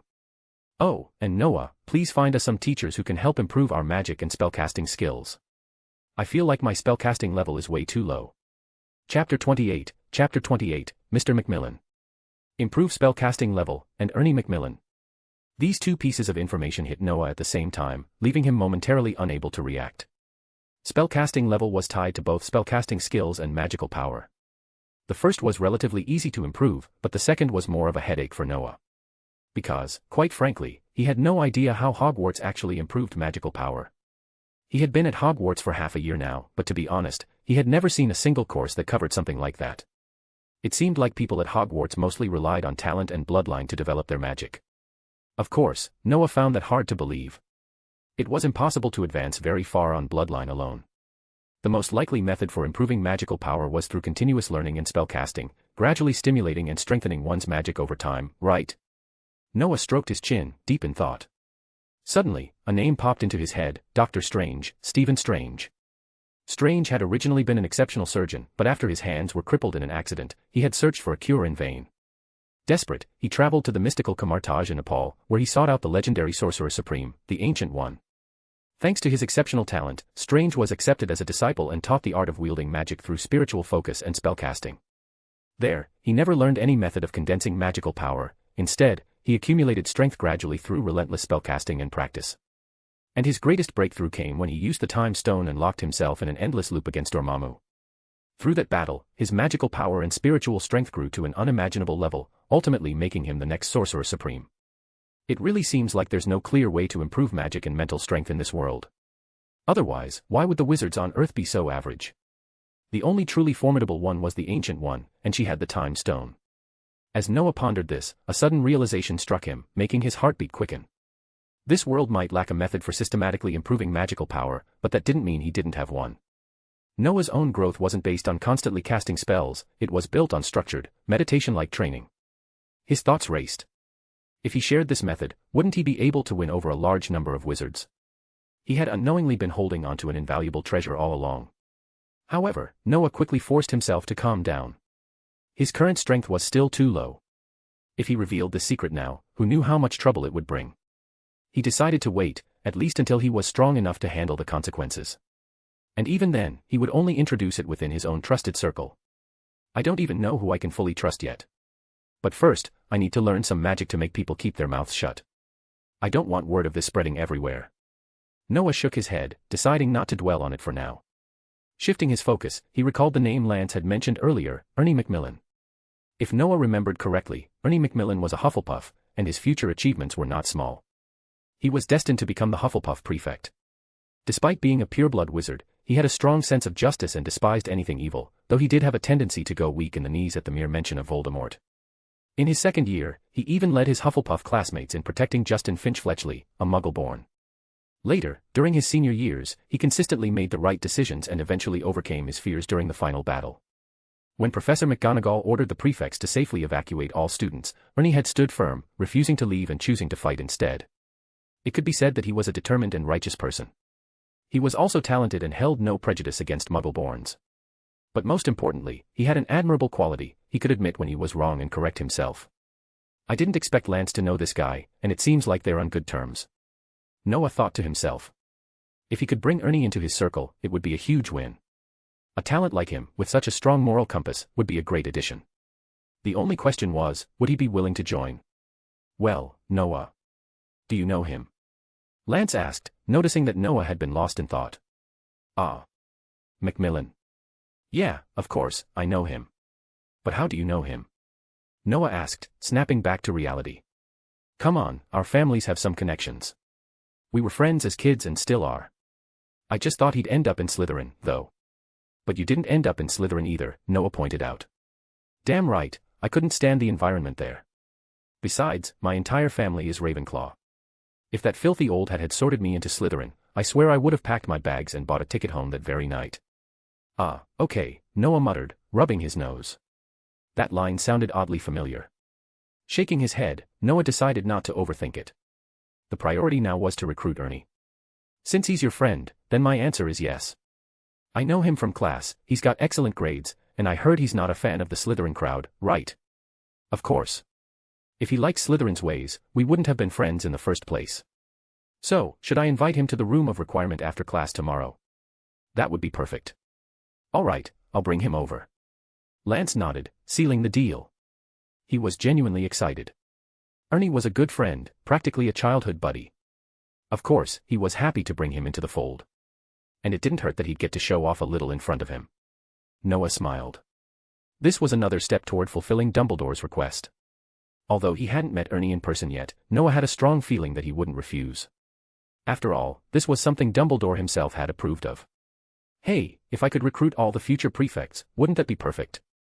Then, after a moment's thought, he added. Never mind. Let's skip the Slytherins. Chapter 29, a powerful lineup. Noah didn't intend to provoke the Slytherin prefects, and Ken also didn't get along with the Slytherin students. Of course, this might also have something to do with the fact that the students in Slytherin were generally more difficult to deal with, right? Noah didn't blame Ken for this. In his view, it would be incredibly rare to find someone in Slytherin who didn't subscribe to the pureblood ideology. Finding such a person would take considerable time and effort. Since there was still half a year left, Noah wasn't in a hurry. But then, Noah had a realization: why did he have to recruit only future prefects? He had such good resources at his disposal. As long as he was selective in who he brought in, they didn't necessarily need to be preordained leaders. He could cultivate them into leaders himself. Well, if someone with natural talent came knocking, Noah certainly wouldn't turn them away. The next day, Noah woke up early. It wasn't necessary, but out of habit, he always got up early after the holidays. This habit had stuck with him since his student days, whether it was in high school when he was studying seriously or in college when he was mostly coasting. The first class of the day was Transfiguration, and coincidentally, they were paired with Hufflepuff. That made things much easier. At least Noah wouldn't have to go hunting for Ernie after class. Ernie was a little surprised when Lance invited him. Of course, he knew about Lance's dormitory, it had become quite famous. After all, every single one of Lance's roommates was considered a top student at Ravenclaw. So why were these talented students approaching him and asking if he wanted to join them? Ernie was puzzled, but curiosity was always stronger in children than in adults. Even though he was confused, he still chose to follow Noah and the others to the 8th floor. When they arrived, he noticed Hermione was waiting for them. In fact, she had been expecting them. This made Ernie even more confused. He knew that this Gryffindor girl, who didn't quite fit the Gryffindor mold, often hung around Noah and his group. But he didn't realize how closely she was involved with them. Wait, is she a part of their group too? Ernie's confusion only deepened when he saw Noah suddenly summon a door on the 8th floor. His expression quickly mirrored Hermione's when she had first seen it. What in Merlin's name?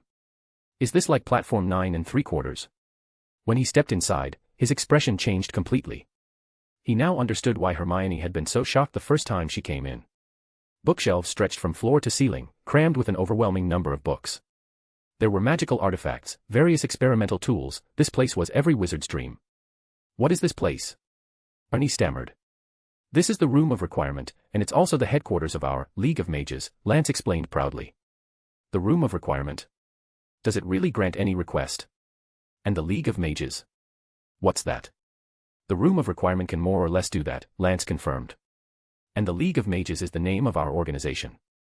Wait. Granger is part of this too. What exactly does your group do? And does it follow school rules? Ernie had a lot of questions, and Noah could see that he was starting to grow wary. It had to be said, pureblood families still had a strong influence in shaping their children's worldview. Even though Ernie was much more open-minded than most purebloods, he had been raised with a deep disdain for Voldemort and his Death Eaters. Hearing about a secret student organization immediately put him on guard. Noah could practically see the gears turning in Ernie's head. Is this some kind of Death Eater recruitment effort? Realizing he needed to clear up any misunderstandings, Noah patiently explained everything to Ernie, the same way he had done with Hermione before. Of course, he also emphasized Dumbledore's involvement and assurance. Sure enough, Ernie visibly relaxed after hearing that. He deeply respected Dumbledore and fully supported the headmaster's stance on Muggle-born witches and wizards. So, you recruited me to fulfill Professor Dumbledore's request and make him uphold his promise? Yes, but more importantly, we recruited you because we think you're a great person, Noah replied. Don't you want to become even better? Of course I do, Ernie admitted. But I have one concern: if I refuse, will you really cast an Obliviate on me? Of course, Noah said matter-of-factly. I'm not joking. The memory charm is difficult to control, but I believe I can erase only what needs to be erased without any side effects. Noah wasn't bluffing. While his overall magic level was still low, his precision with spells was exceptional, one of the minor benefits his system had given him. Ernie sighed. All right, I understand. I'll join you. His expression was stiff, clearly displeased with being put in such a position. But he also understood the reality of the situation. Even though this place was hidden, it wouldn't stay a secret forever. Their frequent comings and goings would eventually attract attention. For now, keeping a low profile until they had Dumbledore's full approval was the only choice. Of course, Ernie wasn't thrilled about it, but for the sake of his future, he decided to join. He wasn't stupid. The League of Mages was clearly a student-led organization, and none of its members supported Voldemort. Noah was Muggle-born, he would never align with Death Eaters. The same went for Hermione. Ken and Evan had a reputation for openly disliking Slytherin. As for Lance, well, he had once said, if the Sorting Hat had put me in Slytherin, I would have packed my trunk and gone home that night. Clearly, none of them were potential Death Eaters. And even if that wasn't enough to reassure him, wasn't Professor Dumbledore's endorsement good enough? Noah was thrilled that Ernie had agreed. Their team was growing. They now had a future Minister for Magic and a future Hufflepuff prefect among them. Their lineup was looking stronger and stronger. Of course, Noah hadn't forgotten about the biggest challenge, the Slytherin problem. But he wasn't worried. There was still plenty of time. Chapter 30, Magic Enhancement. With Ernie joining, Noah's small team had now grown to 6 members. This made their daily studies even more interesting. For instance, Ernie, much like Hermione in the beginning, was full of endless questions. Fortunately, having learned from his experience with Hermione, Noah immediately had the Room of Requirement find a suitable teacher for him this time. No matter what kind of question Ernie had, as long as it wasn't too complicated, Noah and the others could answer it directly. If it was beyond their knowledge, the professor summoned by the Room of Requirement would handle it. Ernie found this whole experience astonishing. No matter what book he wanted to read, it was available here.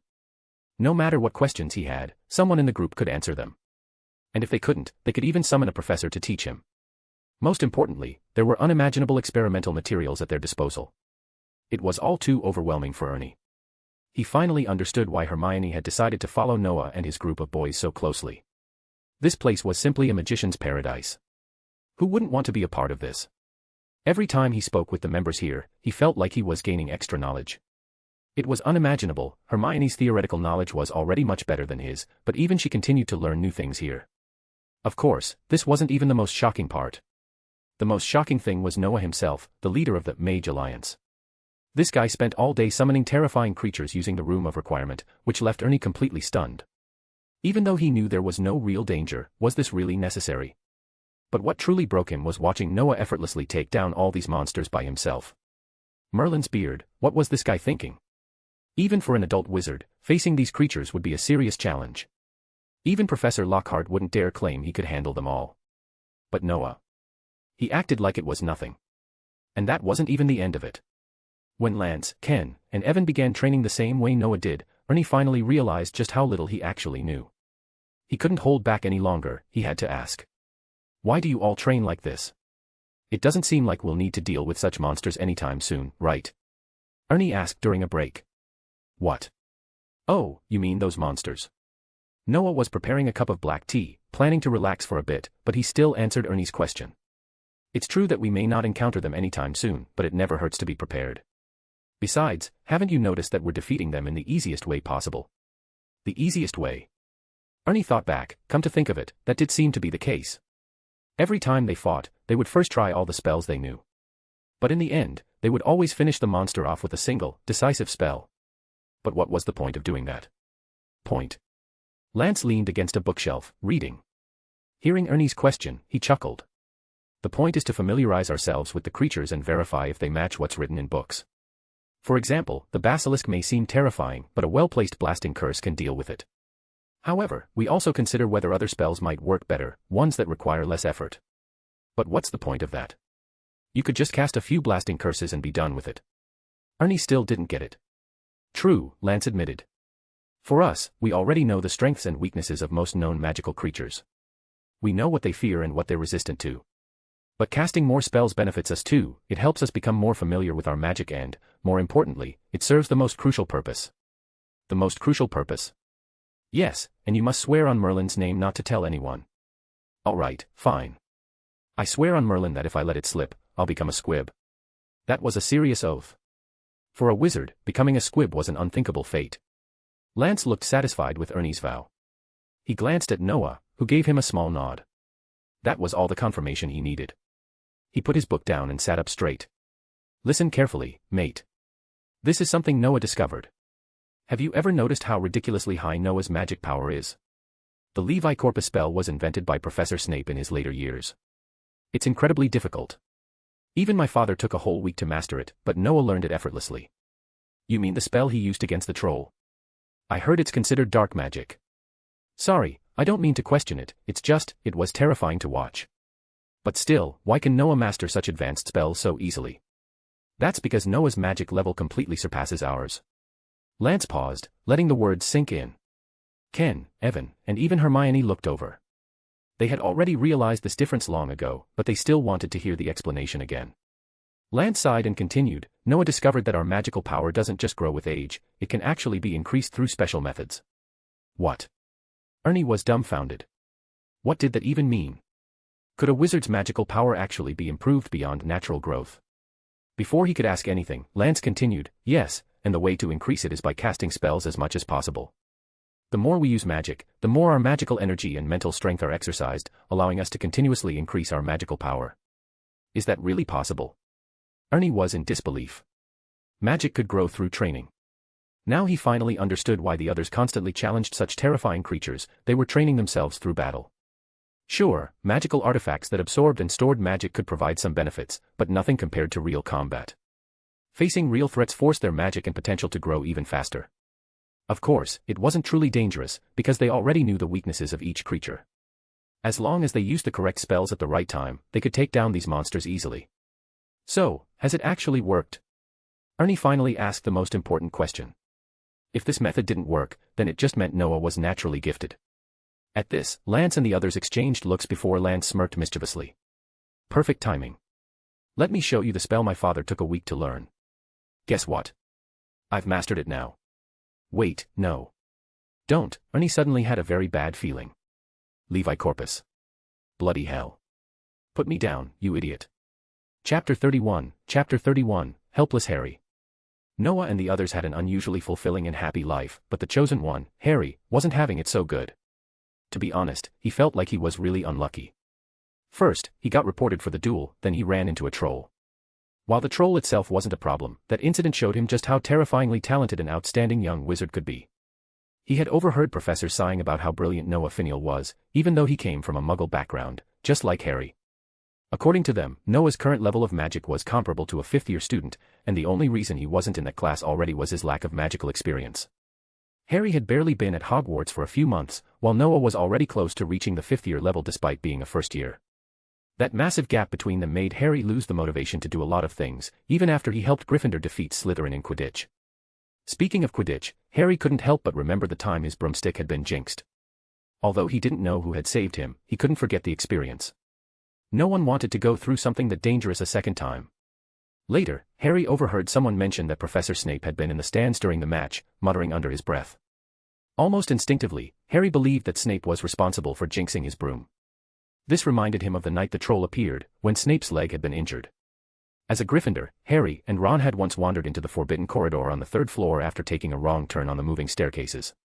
To avoid Filch, they had accidentally stumbled into the room where the three-headed dog was being kept. So, Harry knew exactly what Dumbledore meant by the forbidden area, and he even suspected that Snape's injury had something to do with the three-headed dog. As for why Snape would be involved, well, thanks to Hagrid, who was completely unreliable when it came to keeping secrets, Harry had learned more than he probably should have. Maybe Hagrid had let things slip on purpose. Harry had pieced together a lot of theories, so he planned to investigate further.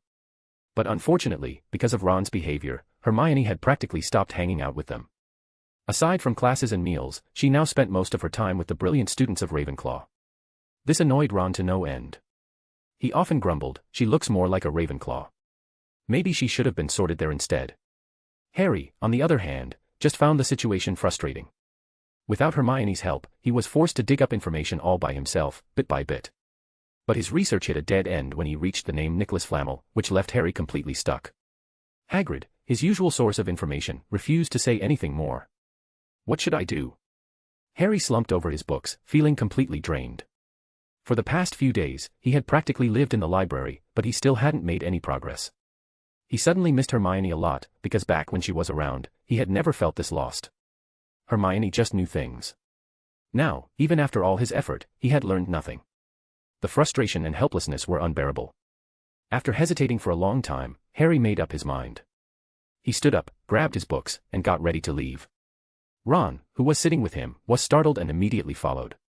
"Where are you going, Harry?" Ron asked in a low voice. "To find Hermione." "I need her help," Harry replied without looking back. He knew Ron might hesitate because Hermione had distanced herself from them because of him. Sure enough, Ron looked uneasy and conflicted. After a long pause, he finally muttered, "I'll come with you." "All right," Harry nodded, but added, "Of course, if you're uncomfortable, you don't have to." "It's fine. Let's go." Hearing Ron's confirmation, Harry didn't hesitate. It was lunchtime, and since Gryffindor had a flying lesson that morning, their classes had ended early. Hermione had disappeared right after class, but Harry guessed she must have gone to the Great Hall to eat with the Ravenclaws. Sure enough, when Harry reached the Great Hall and approached the Ravenclaw table, he spotted Hermione sitting with Noah and his group. Without hesitation, he walked straight toward them, suddenly wondering if he could get Noah and the others to help, too. Harry? Why are you here?" "Oh, and Ron." Noah, who was in the middle of eating, looked up and seemed a little surprised. "Why are these two here?" "Hey, Noah. I came to see Hermione." Harry suddenly felt awkward. After all, this was the Ravenclaw table, and they were Gryffindors. "Just say it. If it's about homework, don't bother," Hermione said flatly. "Oi. Don't forget, you're a Griffin." "Shut up, Ron." Harry cut him off before he could make things worse. If Ron annoyed Hermione again, they wouldn't stand a chance at getting her help. "It's like this, Hermione, we need your help with something." Hermione's expression didn't soften, but she still asked, "What kind of help? And by the way, Noah and the others are here too. If I can't help, maybe they can." "It's about Nicholas Flamel." "Do you know anything about him?" "Nicholas Flamel? The famous alchemist." Ken, who was sipping his tea, answered casually. Clearly, this wasn't a difficult topic for them. In fact, any Ravenclaw worth their salt would know about Flamel. "You know him?" Harry asked, surprised. For the first time in days, he felt like he was finally getting somewhere. Of course we do, Lance scoffed. I doubt there's a single Ravenclaw who doesn't. Then, can you tell me about him? It's really important. Harry asked eagerly. But instead of answering, Lance leaned back and smirked. Before we tell you anything, shouldn't you tell us why you're looking for information on him? Harry hesitated before replying, no, it's a secret. Chapter 32, it's called the Philosopher's Stone. Secret. Noah found it a little strange. This might be a secret to Harry, but it was definitely not a secret to him, right, Mr. Potter? Noah, being someone deeply involved in the main storyline, naturally knew why Harry was looking for information about Nicholas Flamel. To be honest, coming to ask them wasn't a bad choice, it was actually the right one. Unfortunately for Harry, aside from himself and Hermione, Evan, Ken, and Lance were all very interested in this so-called secret. It was obvious that unless Harry revealed the reason for his curiosity, they wouldn't tell him anything. Seeing Harry's embarrassed and uneasy expression as he hesitated to speak, Noah found the situation quite amusing. Harry was adorable as a child, but unfortunately, he didn't age well. Noah didn't mind teasing him while he still had that innocence. Stroking his chin, Noah suddenly said, actually, this so-called secret of yours might not be a secret to us, Harry. Huh? Harry looked at Noah in confusion. I know you're really smart, but there's no way you can guess what I'm thinking just from a name, right? Noah, have you figured something out? Hermione asked, turning to look at Noah curiously. Maybe. We all know Nicholas Flamel, right? Everyone knows his achievements. Of course, he's a legendary alchemist. Then, let's assume his greatest achievement is hidden within Hogwarts. That would explain Harry's so-called secret. Oh my god. How is that possible? Ken immediately connected the dots after Noah's explanation. What was Nicholas Flamel's greatest creation? That would be the magical stone capable of granting immortality. But if that thing was actually in Hogwarts, wouldn't that mean Nicholas Flamel was basically signing his own death warrant? Nothing is impossible. Do you all remember the night we dealt with the troll? Professor Snape seemed to have injured his leg, didn't he? Noah didn't hesitate to explain his theory. He had been in this world for quite a while, yet he hadn't witnessed much of the story unfolding.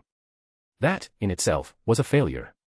He was more than happy to stir things up a little and tease young Harry. Yes, he was limping, Evan recalled, nodding in agreement. Ken and the others also remembered. I observed it at the time, there were bite marks and blood, and it wasn't a small wound. Whatever bit him had to be a large dog. Of course, he might have been in a hurry, otherwise, given his level, he wouldn't have been bitten so easily. Oh my god, it's the three-headed dog. Hermione suddenly realized something. Harry and I got caught by a trick staircase and ended up in the forbidden corridor. We had to hide from Filch, so we ducked into a random room, and inside, there was a three-headed dog. Wow, cool. Hermione, I didn't expect you to have such an adventure. Evan laughed, but upon noticing Hermione's disapproving look, he quickly straightened his expression. Noah, if I remember correctly, three-headed dogs are used to guard treasures. Could it be that? Exactly. The troll incident was likely planned. Professor Snape must have realized something was wrong. Since he's probably one of the people protecting the treasure, he rushed to check on it. And in his haste, he got bitten. Wait, why assume he wasn't trying to steal the treasure? Harry asked. To be honest, Harry was feeling completely overwhelmed. When Noah first mentioned Snape's injured leg, he felt a little nervous. When Evan brought up the three-headed dog guarding something, he started to feel lost. And now? Noah just casually pointed out that Snape had likely been bitten while protecting the treasure. Harry felt completely numb.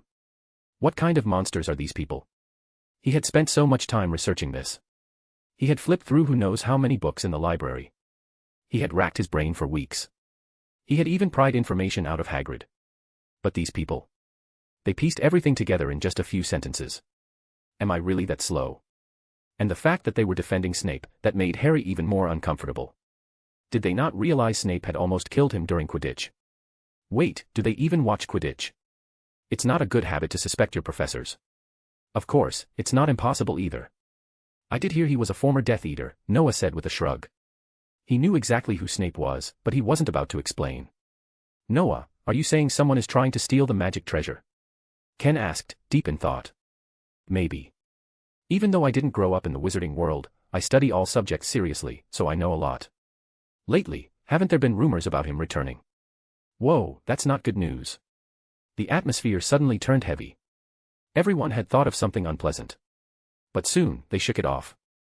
After all, their headmaster was Professor Dumbledore, the greatest wizard of their time. And besides, they were just students. They had no business getting involved in such dangerous matters. Their real job was to study hard and improve their magic. That way, when the time came, they wouldn't be helpless. It looks like we need to train even harder from now on, Lance said, suddenly motivated. Yeah, maybe one day, we'll be the heroes, Evan added with a grin. Ha! You guys. Please. If anyone here is going to be a hero, it's me. I'm the strongest after Noah, so if you want to save the world, you better get in line behind me, Ken declared confidently. What are you all talking about? Hermione asked, still a bit lost. We'll discuss it later, Noah said with a smile. Then, he stood up, ready to leave. Ken and the others followed suit. They had lost interest in lunch. Noah's revelation today had been shocking, but it hadn't shaken them. If anything, it only motivated them to prepare for the future.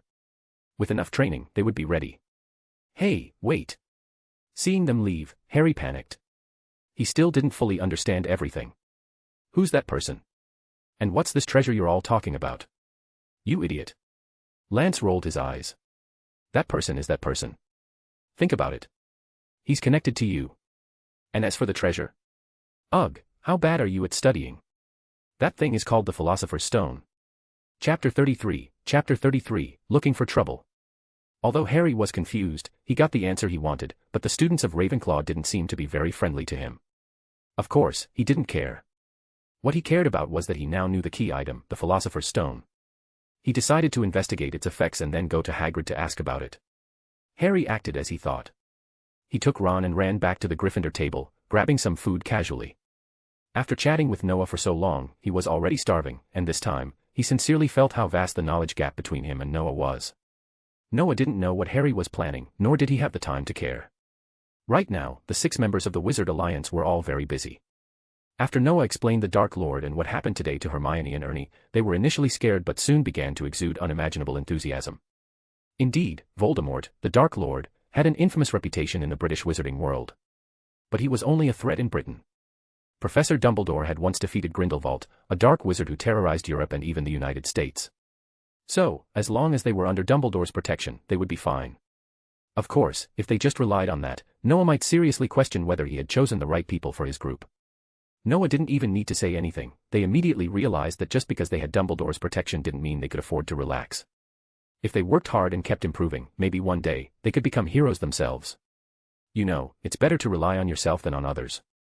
So if we work hard, maybe we can defeat that guy ourselves.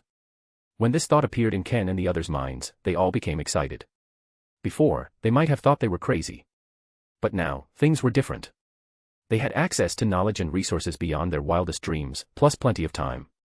And Noah had discovered a method to improve their magic and mental strength, though they weren't entirely sure if it worked yet. Seeing how powerful Noah was, they had to believe in it. So, as long as they put in enough effort, their future would be bright. By then, our Wizard Alliance will continue to grow, and maybe we'll be the ones leading the fight against Voldemort and his Death Eaters. Once they understood this, Ken and the others became even more motivated. Now, the room of requirement was constantly filled with duels between young wizards and enormous magical creatures. This made it impossible for Noah to find a quiet place to read.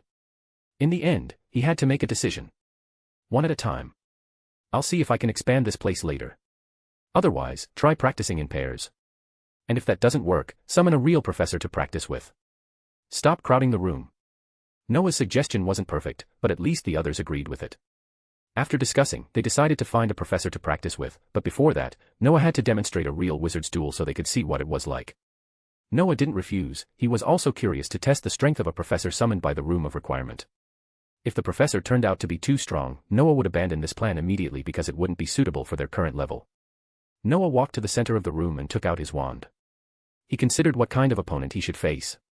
After hesitating for a moment, he gritted his teeth and decided to pick someone stronger than himself, someone he had no chance of defeating anyway. Professor Snape. Summon Professor Snape. I want to duel him. Professor Snape was one of the best duelists at Hogwarts, and Noah had learned a lot of magic from him. So, he decided to challenge Snape's projection. As for Dumbledore, forget it. That old man could probably defeat him with a single spell, so Noah wasn't even going to try. A thick black mist appeared opposite Noah, swirling before slowly condensing into a human figure. Dressed in flowing black robes, with shoulder-length greasy hair and a sharp, pale face, Professor Snape appeared, his expression unreadable as he silently drew his wand. Diffindo. Noah took a deep breath and gathered his magic. Without any hesitation, he attacked immediately.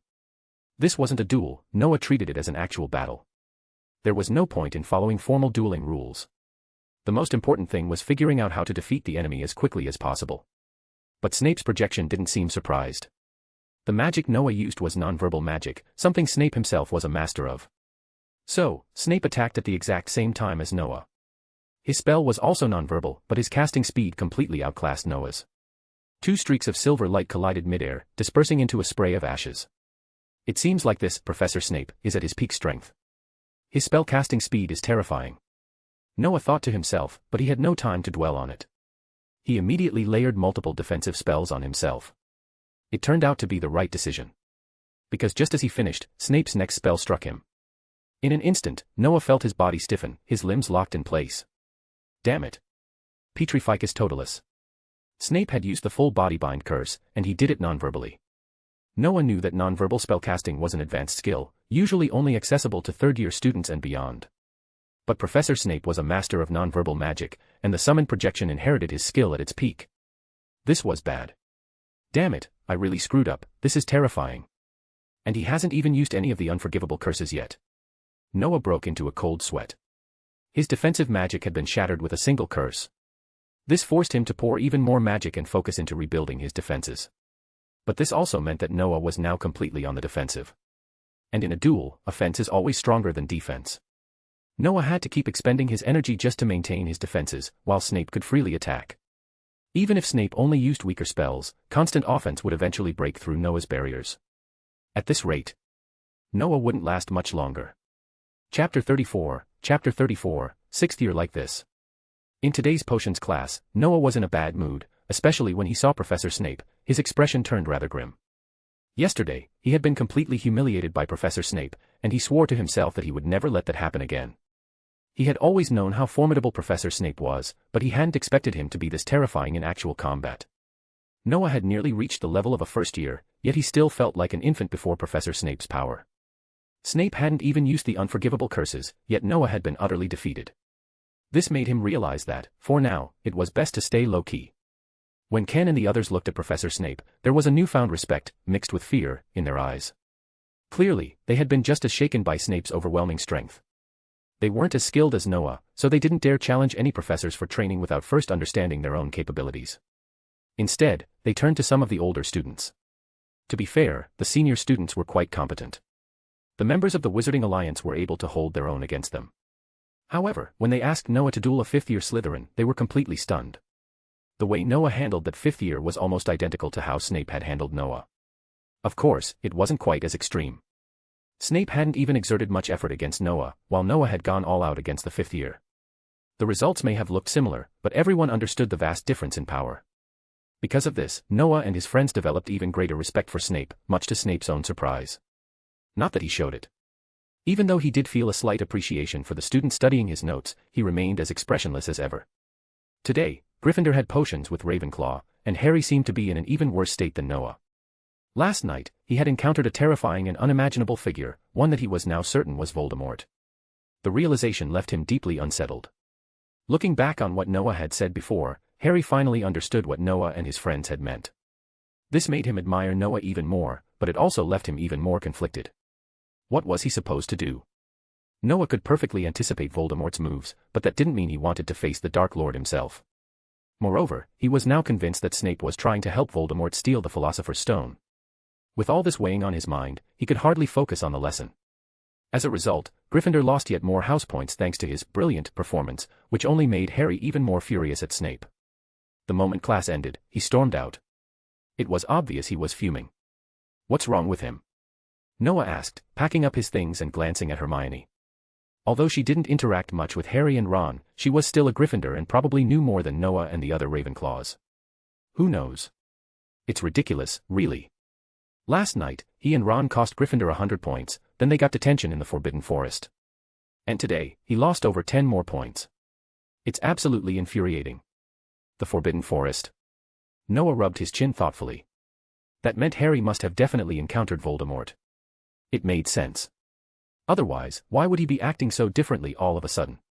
Still, Noah wasn't all that concerned. As far as he was aware, Voldemort's strength was currently at rock bottom. If Professor Quirrell were a powerful wizard, things might be different. But, unfortunately for Voldemort, Quirrell was hardly formidable.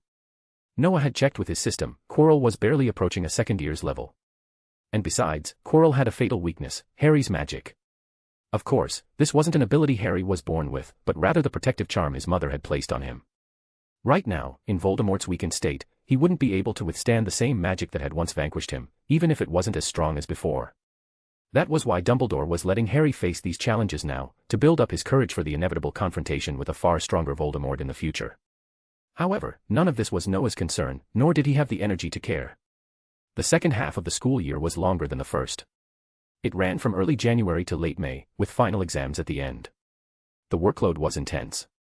But that wasn't a problem for Noah and the others, not even Ernie, the newest member of their group. After joining, it had taken him just 1 month to master all the semester's required material, and he had learned it from a dedicated instructor. After that, he had started studying new material and practicing magic alongside Noah and the others. And Noah had been right about the training method. The effects weren't obvious at first, but after 2 months, they were shocked to discover that their magical power had actually increased significantly. This was far faster than the usual, gradual increase in magical ability. Any lingering doubts about Noah's method vanished. They threw themselves into training with even more enthusiasm.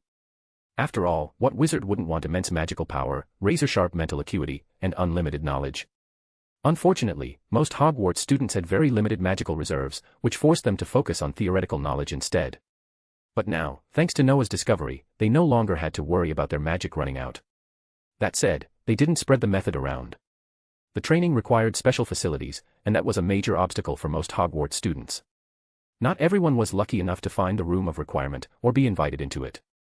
Oh my god, I think my magical power is almost at a third year's level now. This is unbelievable. Ernie shouted excitedly after a particularly grueling training session. Third year? Not bad. Lance grinned from his seat. I think I'm getting close to fourth year myself. I feel like I'm somewhere between third and fourth year, too. It's an amazing feeling. Ken laughed. How about you two? Evan. Hermione. Same here, somewhere between third and fourth year, Hermione said, though she didn't seem particularly excited. Guys, think about Noah. Professor Flitwick said that at the start of the year, aside from his magical reserves, he was already at a fifth year's level in most subjects. And he's the one who discovered this training method. We should be learning from him. Ugh, comparing ourselves to him. Evan groaned. Still, his curiosity was piqued. He turned to look at Noah. Not just him, the entire group turned to Noah, eager to know his current level. Noah noticed their stares. Scratching his head, he answered uncertainly. Probably. Sixth year. My magic's finally caught up. Chapter 35, he is in Hogwarts. Name, Noah Fennell. Age, 12 years old. Mage level, Order, 1, rank, 0. This was the data given to Noah by the system panel. After March, Noah would be 12 years old. But to be honest, Noah didn't feel any significant changes from being a zero-order magic apprentice to a first-order magician. Other than his magic power becoming more solid, there didn't seem to be anything special. After thinking for a while, Noah felt that it made sense. Although a first-order magician had escaped the embarrassment of being a magic apprentice and officially become a magician, in terms of the structured system of magic, the gap between a first-order magician and a magic apprentice didn't seem as vast as he had imagined. Otherwise, Noah wouldn't have been promoted without realizing it, and there would have been at least some noticeable abnormality. However, no matter what, he had been promoted, and Noah was very pleased. A first-order rank 0 magician certainly looked much better than a zero-order rank 9 apprentice, didn't it? Of course, Noah also understood that his rapid promotion was due to his current low-level strength and the assistance of the system. Otherwise, Noah felt that he might not even be able to compare with Ken and the others. Even Hermione, who came from the Muggle world like him, was an absolute genius. But that didn't matter. The fact remained that he had the system's help. There was no point in thinking about what if he didn't. That kind of thinking was pointless. What Noah needed to do was make the most of the opportunities provided by the system and continue moving forward on the path to becoming a great magician. Noah thought so, and he acted accordingly. After reaching the first level, Noah didn't relax. Instead, he became even more diligent. He knew that he had already started learning magic much later than others. More importantly, he knew he wouldn't just be facing insignificant threats like Voldemort in the future, he'd be up against beings as powerful as Thanos, rulers of entire universes. If Noah wasn't strong enough, he wouldn't even have the right to step onto that stage in the future. Noah's enthusiasm inspired the entire Mage Alliance. Seeing that Noah, who was already far ahead of them, was working harder than anyone else, constantly training against powerful opponents, they felt that they hadn't been putting in enough effort. So they all started working even harder. In such an environment and atmosphere, it was nearly impossible for young wizards not to improve. But their training didn't last long before they were interrupted. "Harry, you stopped us but won't say anything. What is it that you want?" After class one afternoon, Noah and the others planned to head straight to the room of requirement after dinner, but Harry stopped them on the way. When Noah asked him what he wanted, he hesitated as if he was struggling to say something, which was frustrating. "I want to ask you for a favor. I don't know if you'll be willing." Perhaps seeing that Noah and the others were getting impatient, he finally spoke. In truth, Harry himself didn't particularly want to ask Ravenclaws for help, but this time, he had no choice. He wanted to stop the theft of the Philosopher's Stone. He had even gone to Dumbledore, and the headmaster had clearly taken his concerns seriously and promised to take more precautions. But unfortunately, Dumbledore had to go to the Ministry of Magic in London today. This immediately set Harry on edge. He was extremely worried that someone would take advantage of Dumbledore's absence to steal the Philosopher's Stone. So, at Ron's insistence, he decided to go through the trapdoor beneath the three-headed dog and take the Philosopher's Stone, planning to return it once Dumbledore was back. However, after seeing the size of the three-headed dog, the two of them realized they couldn't even take a single step forward. The beast was enormous, and one of its heads alone was nearly as tall as they were. They had absolutely no way of dealing with it. Just when they were at a loss, Harry suddenly thought of Noah, the guy who had beaten a troll so badly it was still recovering. After considering it, Harry ultimately prioritized the safety of Hogwarts over his own pride and set aside his personal reservations. So he quietly followed Hermione after class, knowing she would go to Noah and the others. Sure enough, she did, giving him the perfect opportunity to stop them. "Help? What kind of help?" Ken asked, frowning at the two Gryffindors in front of him. To be honest, he didn't like them very much. "Well, Harry hesitated again. "If you don't want to tell us, then don't. We're not interested in guessing." "Sorry, but we have things to do. Now, if you'll excuse us." Noah, seeing Harry's reluctance, wasn't about to indulge him. Besides, he had already guessed what this was about. Harry wanted to enter the area where the Philosopher's Stone was being protected, but the path was filled with obstacles. Clearly, he didn't think he could get through them alone, so he was looking for helpers. Noah had no issue with someone seeking help, but at the very least, they should explain themselves properly. His hesitance and secrecy made it clear he didn't fully trust them. And if that was the case, why should Noah care? To be honest, Noah didn't think very highly of Harry Potter. Maybe he was talented, but that was just talent. Until talent was turned into real strength, it was nothing more than an empty promise. Compared to Harry, Noah respected the professors far more. They had real knowledge and real power, earned through years of hard work. So, without another word, Noah walked away. Ken and the others followed suit, and even Hermione, though curious about what Harry wanted, chose to follow Noah. "Sorry, please wait." Seeing them leave without hesitation, Harry panicked. After hesitating for a moment, he gritted his teeth and finally blurted out. "Do you still remember what you told me about Nicholas Flamel and the Dark Lord?" "Of course we remember. We were the ones who told you about it months ago." "Why?" Evan asked, confused. "Well, that night, I went to the Forbidden Forest to ask Hagrid about it." "Oh, Hagrid is the keeper of keys and grounds at Hogwarts." "I was." "Get to the point." "Right. Later, something happened. When I was serving detention in the Forbidden Forest, I saw Voldemort. Remember what you told me before? Now I'm absolutely certain Voldemort is in Hogwarts. He's trying to steal the Philosopher's Stone. I swear." "Ah, what?" Chapter 36, Resurrection Spell.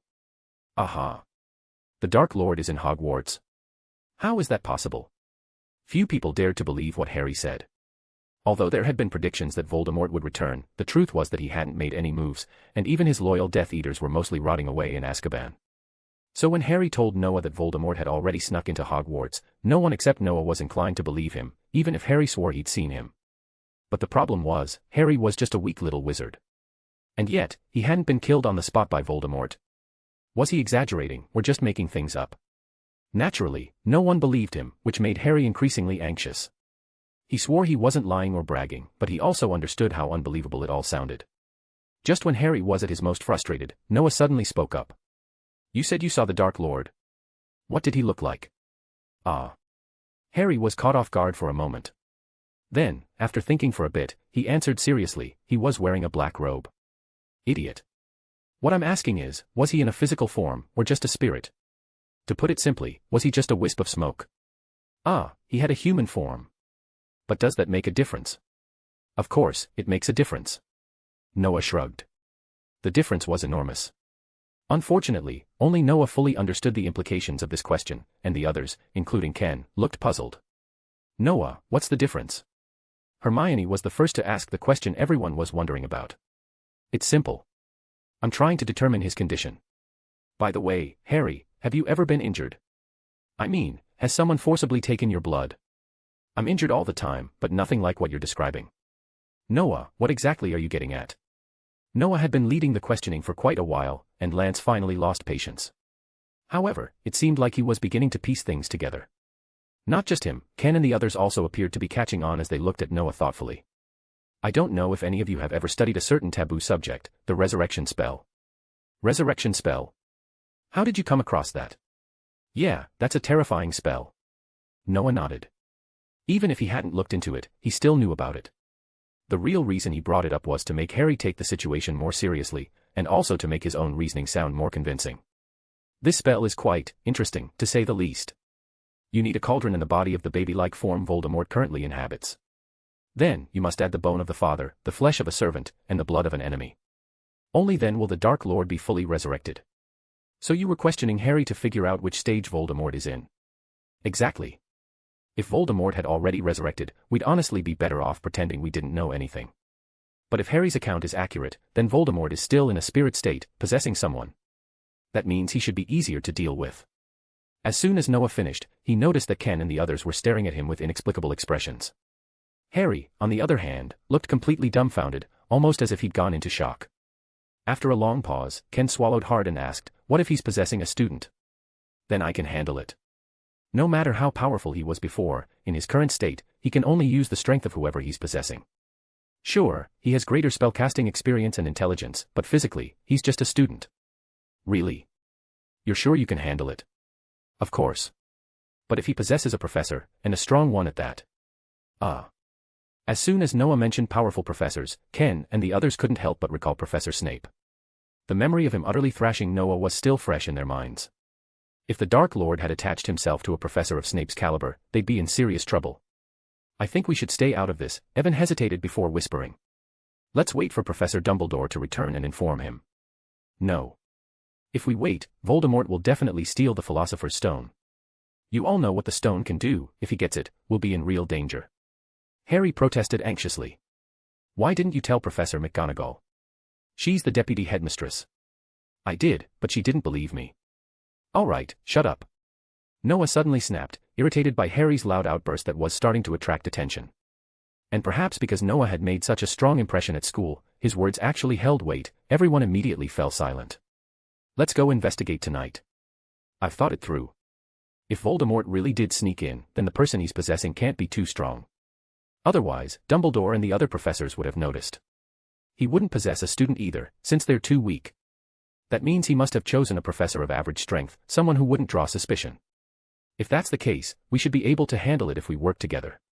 Not too strong, but not too weak either. There are quite a few professors that fit that description. But, Noah, are you sure we can manage? Ernie asked, still calm and collected. Although the idea of Voldemort lurking around Hogwarts was terrifying, Noah's analysis had actually made the situation seem less daunting. And he had a point, if Voldemort had taken over an average professor, they might actually stand a chance. After all, they had seen Noah spar with Professor Lodge in the Room of Requirement.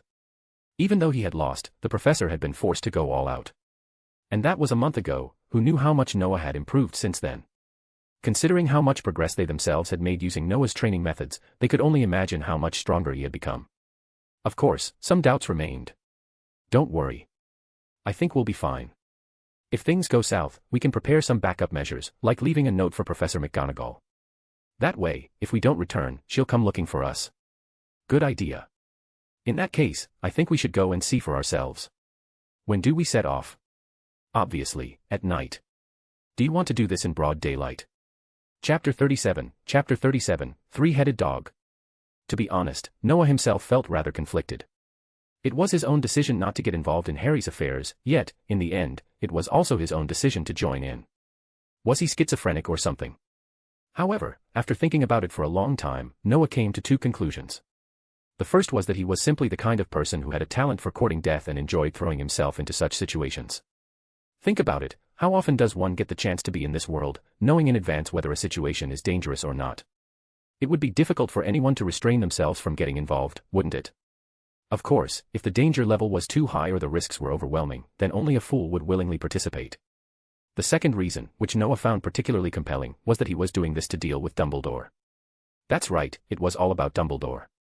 His Mage Alliance still hadn't recruited any Slytherin members, which did not meet the old wizard's expectations at all.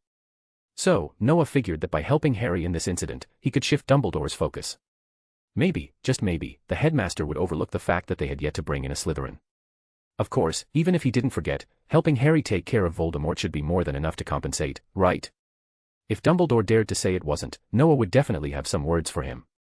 Believe it or not, I believe it anyway. After Noah shared his thoughts with Evan and the others, they immediately supported him.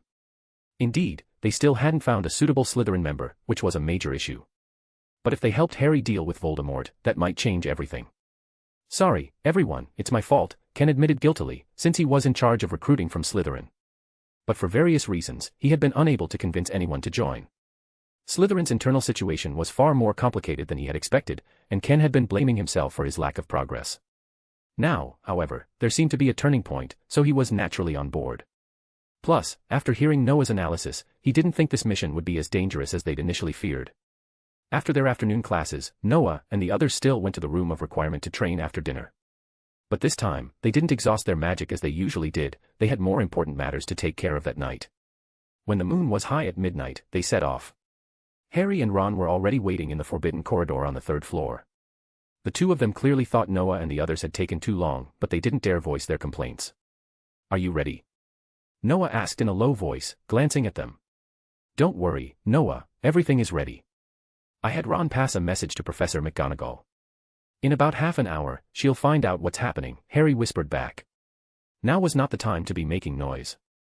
Hogwarts had strict rules against students wandering the castle at night, and if a professor, or worse, Filch, caught them, they'd be in serious trouble. Good. Let's go. Noah nodded and took the lead down the corridor. In the darkness, Hogwarts had a particularly eerie atmosphere. Shadows flickered from the torches on the walls, and ghosts floated by from time to time, making the place even more unsettling. Noah thought this would be the perfect setting for a horror movie. No special effects needed, just film everything as it was, add some creepy music, and that would be enough. Of course, that was just a passing thought. He had no idea if cameras could even capture ghosts, and convincing Hogwarts to allow a film crew inside. Impossible. Open the door. When they reached the door Dumbledore had specifically warned students to stay away from, Noah pulled out his wand and muttered, Alohomora. The lock clicked open effortlessly. Noah felt no sense of accomplishment at all. Instead, he couldn't help but complain internally. Seriously? That's it. If they had really wanted to keep something secure, wouldn't they have at least placed some defensive enchantments on the door? Clearly, this was meant for Harry's story arc. If they had properly locked it, Harry might not have been able to get through it all. Whoa. That dog is huge. The moment they stepped inside, they saw the massive three-headed dog lying in the middle of the room, snoring heavily. Evan couldn't help but exclaim. It was clear he wasn't particularly fond of the beast. Not that he was alone in that opinion, except for Harry and Ron, no one seemed particularly scared of the creature. It's massive, yeah, but it also stinks. Lance grimaced. I swear, its saliva could suffocate sewer rats. Don't be ridiculous, Ken scoffed, frowning. Sewer rats can handle worse smells than this. Don't exaggerate. I don't know about this. Harry was starting to have second thoughts. These guys didn't seem to take the three-headed dog seriously at all. Ron, meanwhile, was incredibly tense. His eyes were locked on the sleeping beast, praying it wouldn't wake up. You don't need to worry, Harry. It's asleep now, and we can make sure it stays that way. Even if it does wake up, we have plenty of ways to handle it. Noah grinned confidently. The three-headed dog is classified as a beast in Fantastic Beasts and Where to Find Them, Lance added casually. There are several ways to deal with it. For example, using hybrid beast oil, but the ingredients for that are hard to come by, and the potion itself takes time to brew. Another method is using a beehive bomb, Ernie continued. You can probably find those in Nocturne Alley, but they're expensive. The last option is high-intensity attack magic, Hermione concluded. Noah can handle that. But honestly, since it's already asleep, all we really need to do is reinforce its drowsiness, and we'll be fine. Harry and Ron stared at the group, utterly dumbfounded. These guys, they were casually listing ways to deal with a terrifying magical beast, explaining everything in detail as if it were basic knowledge. Suddenly, Harry and Ron regretted asking them for help. This wasn't just a rescue mission anymore, this was a direct blow to their confidence. What kind of monsters are these guys? They had actually studied books on magical creatures in advance. Were they planning to become professional beast hunters? Or exorcists? Chapter 38, I was so stupid. Demon hunters really exist, and their history is very long, so long that they can even be compared with Merlin. As for whether there is a man named Geralt among these demon hunters, Noah doesn't know. At least, Noah didn't find this person's name in the limited information he had, which made him feel quite regretful. Looking at the three-headed dog that was still sleeping but beginning to stir, Noah knew better than to wait for it to wake up and then waste effort dealing with it. Although waking it up might look more dramatic, it would also be incredibly stupid. Why make things difficult when there was an easy solution? Somnus. Noah's wand immediately emitted a silver light, and his magic seeped into the three-headed dog's brain through his wand. The beast, which had just begun to rouse, instantly slumped back into deep sleep, snoring even louder than before. See? It's that simple. After finishing, Noah shrugged at Harry and Ron, who were still staring in disbelief. He then clapped his hands together and gestured at them. Well. Shouldn't you two be moving its legs? It's blocking the trapdoor. Huh. Harry and Ron snapped out of their stupor, but Ron quickly muttered in protest, "Why do we have to move its legs?" "Because we can't expect you to do anything else." Noah shot him a look. "Unless you'd rather I wake it up so you can deal with it." "But." "All right, I get it." Looking at the enormous beast, Ron swallowed hard, deciding that arguing with Noah wasn't worth it. Wake it up and fight it. Was he serious? Harry and I aren't like these lunatics who seem to know everything, let alone Noah, who even knows spells that seem suspiciously close to the dark arts. And so, begrudgingly, they got to work. They soon realized that the three-headed dog was absolutely filthy, which explained the overpowering stench in the room. Harry and Ron exchanged glances and instantly understood why Noah had made them do it. He simply didn't want to touch the dog. "This is disgusting. If I could, I'd give this thing a proper bath. At least then it wouldn't stink so badly," Ron grumbled as he struggled to push one of its massive paws aside. The task was difficult, but not impossible. Soon, they managed to move the beast's legs away, revealing a wooden trapdoor in the floor. Opening the trapdoor, they peered inside. It was pitch black. Harry hesitated for a moment before making a decision. He wasn't about to stand idly by while Noah and his group did all the work. "I'll go down first," he said. "That way, I can warn you if there's any danger." "There's no need for that," Noah replied. "No, I insist," Harry said firmly. "Ah, suit yourself." Seeing how determined Harry was, Noah simply shrugged. Below was a massive devil's snare. The drop itself wasn't dangerous, but if you weren't familiar with its properties, things could get complicated. But since Harry insisted, Noah wasn't going to stop him. If he wanted to dive in headfirst without thinking, then so be it. Noah wasn't his babysitter. Even Dumbledore didn't hold his hand through everything, right? "Noah, are you sure this is okay?" Hermione asked, watching Harry jump down. "He should be fine. But if I were him, I'd cast a Lumos spell first. At the very least, he should be able to see what." "Ah. Bloody hell." Noah sighed as Harry's scream echoed from below. Ron immediately panicked, about to jump in after him, while Ken and the others rushed over to see what had happened. Lumos Maxima. Evan crouched at the edge of the trapdoor and cast a spell, sending a bright light down into the darkness. The moment the area was illuminated, they saw Harry completely tangled in Devil's Snare, his face twisted in panic. The more he struggled, the tighter the vines wrapped around him, and it was clear he was beginning to suffocate. "Honestly, Harry," Evan sighed, shaking his head. "If I were you, I wouldn't be moving so much. Try relaxing a bit. For Merlin's sake, didn't you pay attention in class? Relax. Are you insane? That thing is killing him." Ron shouted, horrified. "Wow, you really are an idiot," Evan said, looking at Ron in disbelief. "You jumped down there without a single thought, without even using Lumos to see what you were getting into. Are you trying to get yourself killed?" At that moment, Hermione stepped forward, raising her wand.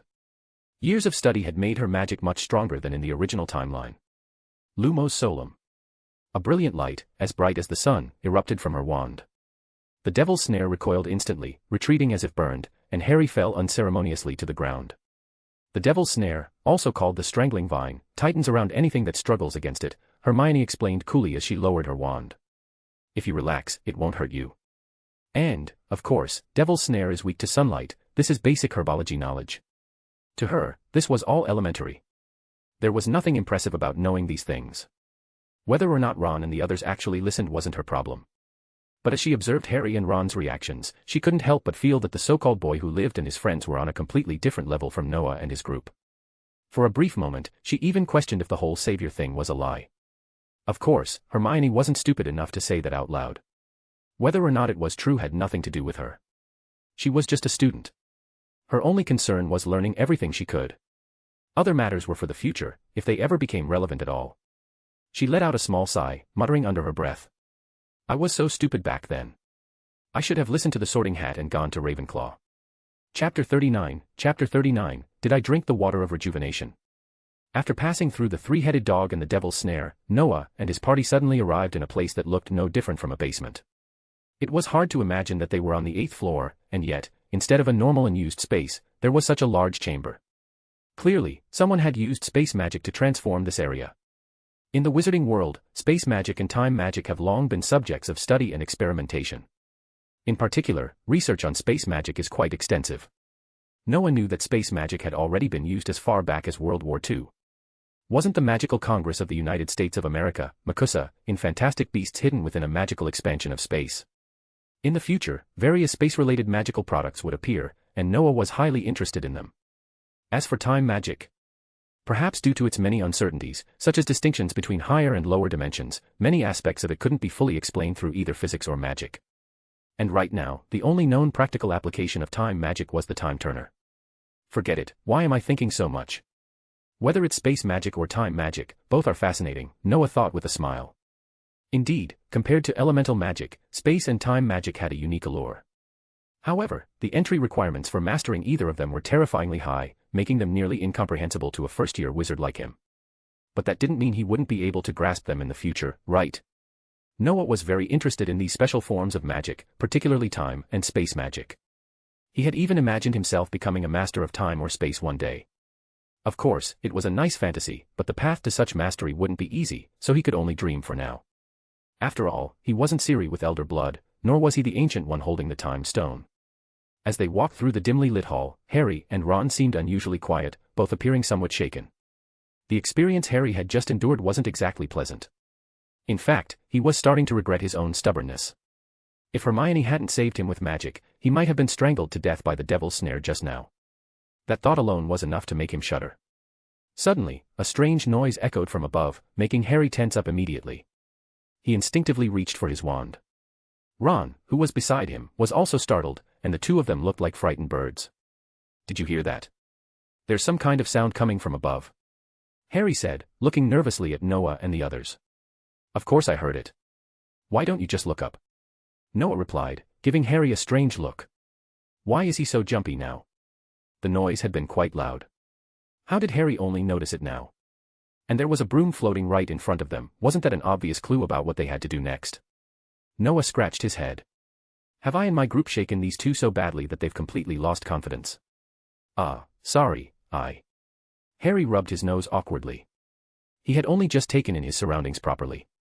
Above them, hundreds of winged keys were flitting around in the air. They all had sharp edges, and one in particular stood out. It had damaged wings and looked noticeably different from the rest. Harry instantly understood what he needed to do. However, after his humiliating encounter with the devil's snare, he wasn't feeling confident enough to volunteer. He had already embarrassed himself enough today, and he didn't want to risk making another mistake. So, instead, he looked directly at Noah. Why are you looking at me? Noah raised an eyebrow. Don't you want to give it a try? You're the youngest seeker in a century, after all. But you don't seem to care about Quidditch at all. And don't you have a simpler way? Harry asked, not budging. He wasn't falling for it this time. Well, yeah, I do have an easier way. But I thought you wanted to try first, so I didn't say anything. I mean, you didn't hesitate to jump straight into the devil's snare without knowing anything about it. Noah smirked before pulling out his wand. Honestly, none of these trials were particularly difficult. Any upper-year student could breeze through them. After all, this entire obstacle course was designed for a first-year Harry Potter, so Dumbledore obviously couldn't make it too challenging. However, what Dumbledore likely hadn't anticipated was that Harry wouldn't be scared off by the trials themselves, he'd be discouraged by Noah's group completely outclassing him. Even among first years, there was a clear gap in skill. In that case, leave this one to me. Noah was about to say that this would be a piece of cake when he was interrupted by Ken. Ken pulled out his wand, gathering magic with ease. A moment later, the tip of his wand glowed faintly. Petrificus totalis. As Ken softly cast the spell, a silver light shot out from his wand. The enchanted keys in the air instantly froze mid-flight before tumbling down one after another. The previously frantic swarm of flying keys had been completely neutralized in an instant. After completing the spell, Ken calmly put his wand away, acting as if he had done something completely mundane. Harry and Ron swallowed hard at the sight. The scene before them was nothing short of astonishing.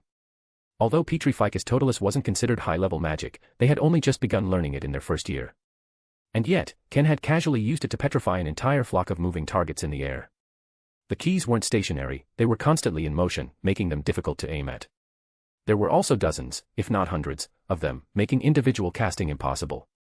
So, the only real solution was a large-scale spell, which should have required an enormous amount of magical energy. Yet, judging from Ken's completely relaxed expression, he clearly hadn't used up much energy at all. Even though this wasn't the first time they had been amazed like this, Harry and Ron still couldn't help but feel utterly shocked.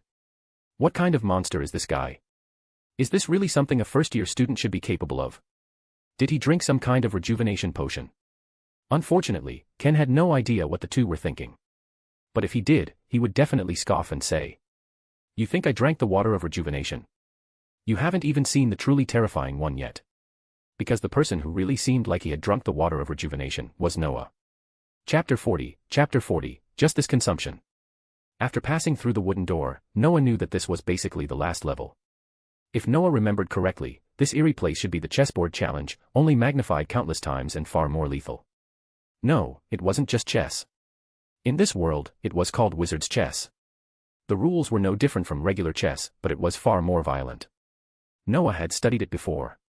But to be honest, Noah was really bad at playing chess. Even in his past life, he wasn't any good at it. So for Noah, playing cards was much more enjoyable than playing chess. He considered himself skilled at both the uniquely chaotic do de jeu and the more common game of bridge. Even the legendary Gwent, Noah was an expert. But unfortunately, card games didn't seem popular at Hogwarts, leaving him with no chance to showcase his skills. What a pity, Noah thought to himself as he led the group forward. However, just as they were about to pass through the massive stone-carved chess pieces, the statue suddenly came to life. The pawns standing in the front row collectively raised their sharp scimitars, immediately blocking Noah and the others from moving forward. This is a chessboard, Ron finally realized. Of course it is. What else did you think these things were for? Ernie rolled his eyes. He really couldn't believe how slow these two Gryffindors were. Then what should we do now? Harry ignored Ernie's attitude and turned to Noah. The answer is obvious, if we want to get through, we have to deal with these guys first, Noah shrugged indifferently. Ron's eyes suddenly lit up. Do you mean, we have to play chess? Noah already knew from the original book that Ron was quite skilled at chess. Of course, his skill was decent for his age, otherwise, he wouldn't have been able to guide Harry through this challenge. Noah, on the other hand, had no illusions about his own abilities. His chess skills were terrible. If you want, you can, Noah said. But seeing Ron's eager expression, he quickly felt a headache coming on and changed the subject.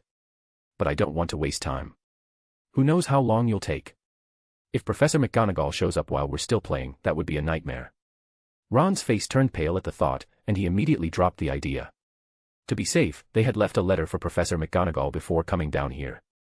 Based on the timing, she would probably arrive soon. If they got stuck playing chess and she found them here, they were doomed. Even though he knew this, Ron was still reluctant to give up. So, what are you planning to do? It's simple. I can control the chess pieces on our side to fight the enemy directly. That way, we can take the opportunity to slip through. As Noah spoke, he was already analyzing the magic embedded in the chessboard. It wasn't particularly strong. In fact, the magic contained within his side's pieces was much higher than that of their opponents. Clearly, the designer of this challenge had intentionally made it easier, probably to ensure that Harry could pass. Realizing this, Noah immediately had an idea. Since his side had stronger magic, he could forcefully control the pieces. However, doing so would consume a significant amount of magic. That wasn't ideal. After all, Professor Quirrell, possessed by Voldemort, was still waiting ahead. If Noah exhausted himself now, he'd be handing an opportunity to the enemy. Not that he was too worried, he still had Harry as his trump card. But losing in a humiliating way. No thanks.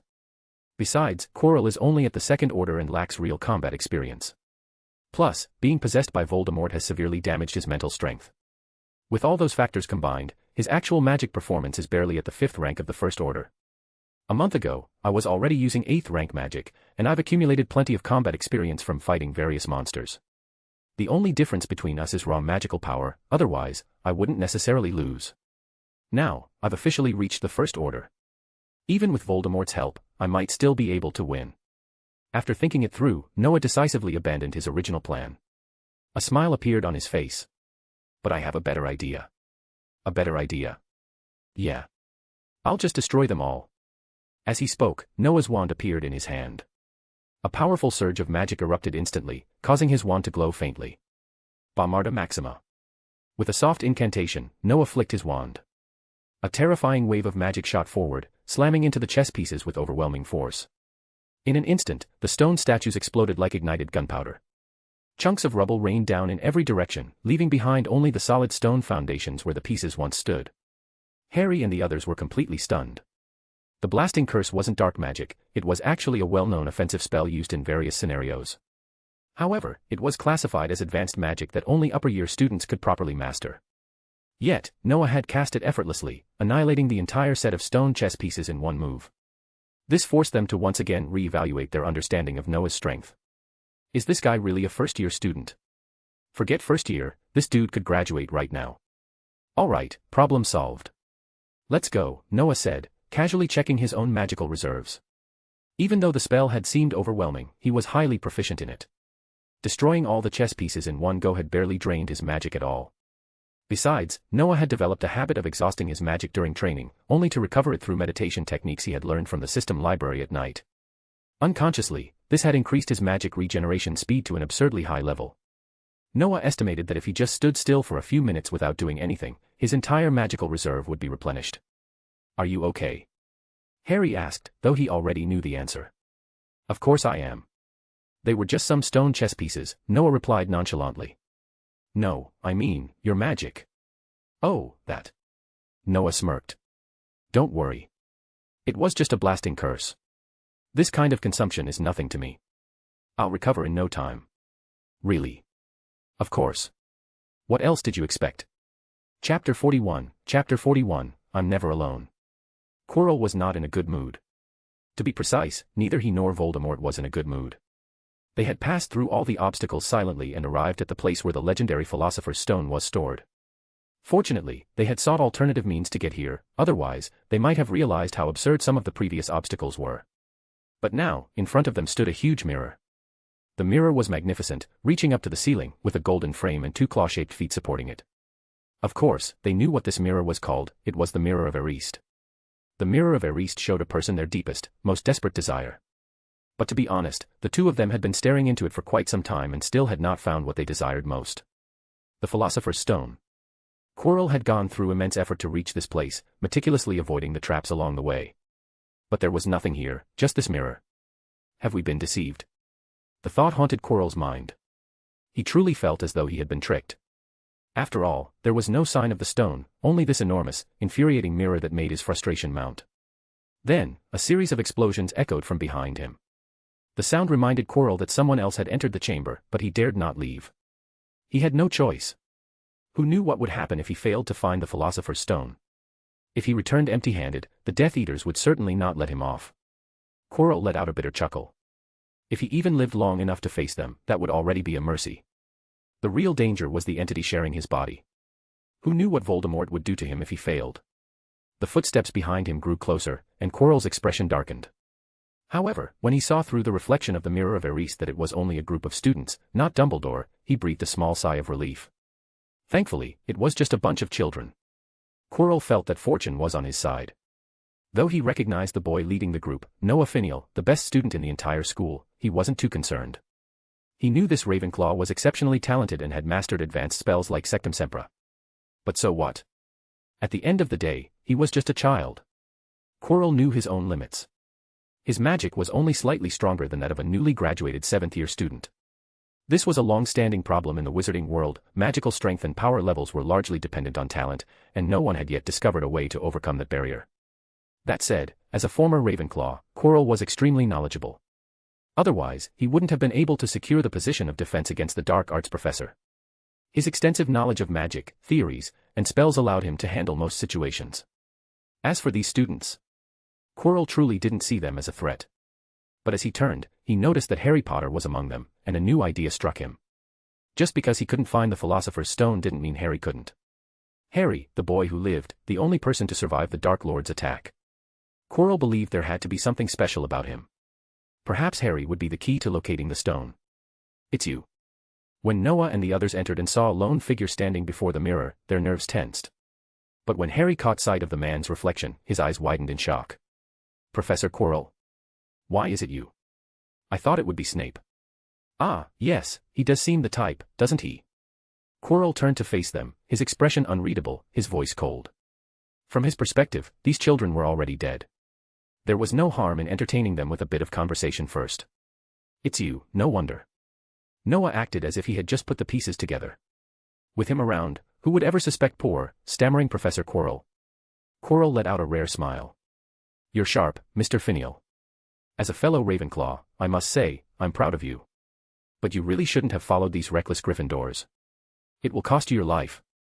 I appreciate the advice, but if I recall correctly, you were also taught by Professor Flitwick, weren't you? Yes, Professor Flitwick. I have great respect for him. Then I wonder if you remember something he once said, do not let fear and darkness consume your heart. Quirrell's face twisted in irritation. He wanted to snap at Noah, to tell him he knew nothing. But logic told him there was no point. There was no need to answer. He had already made his choice long ago. And besides, he was not alone. I see you don't wish to answer that, Noah said with a smirk. By the way, I heard about the Quidditch match when Harry's broom went out of control. Sorry, I'm not really interested in Quidditch, so I didn't watch it. Harry thought it was Professor Snape behind it, but now it seems that was you, wasn't it? Quirrell chuckled. Yes, it was me. If it hadn't been for that meddling Snape, believe me, Harry would have been dead that day. What? Harry and Ron gasped in unison, their faces filled with shock. They had always believed Snape to be the villain. But now, the truth was the exact opposite. Snape had been the one protecting Harry all along. It was unbelievable. Nothing is impossible, Quirrell sneered. If it weren't for Snape's powerful counter-curse, I would have succeeded. His smirk faded, replaced by a look of cold calculation. See, Harry. I told you Snape wouldn't try to kill you, Noah said with a shrug. Turns out I was right. Harry, however, was still too stunned to reply. But let's get back to the real topic, Quirrell said, his eyes narrowing. For a long time, I believed Harry was my greatest threat. But now, I see that it's you and your little friends who pose the real danger, especially after Halloween. Oh. Is that so? Should I take that as a compliment? Noah replied. For some reason, Quirrell had shifted the focus of the conversation back to Noah and his group.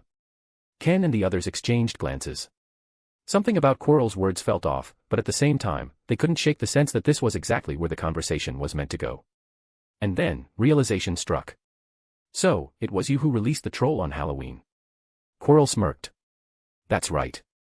Unfortunately, because of that, Snape began to suspect me. He never let me act alone after that.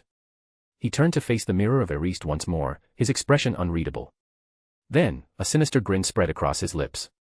But you see, I have never been alone. Chapter 42, mess with your mind. Of course, I know you're not alone. Not only me, but we all know it. Looking at Quirrell's expression, Noah suddenly showed an inexplicable smile.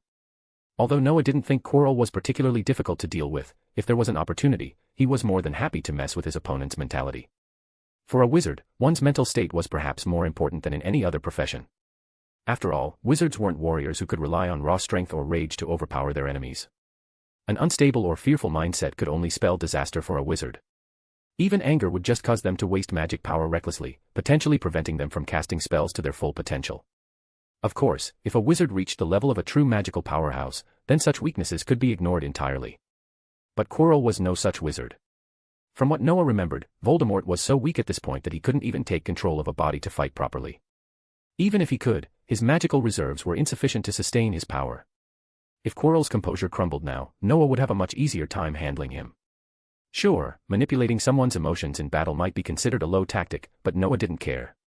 He was a wizard, not some noble knight bound by honor. What do you mean? Quirrell's expression stiffened, and his movements froze for a moment.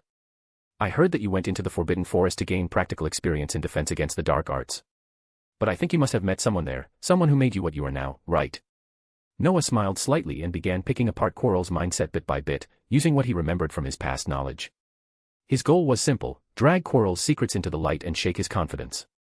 Ever since then, you started wearing that ridiculous purple turban, one that gives off a strange smell that keeps people at a distance. I imagine someone must be sharing your body, right? Let me guess.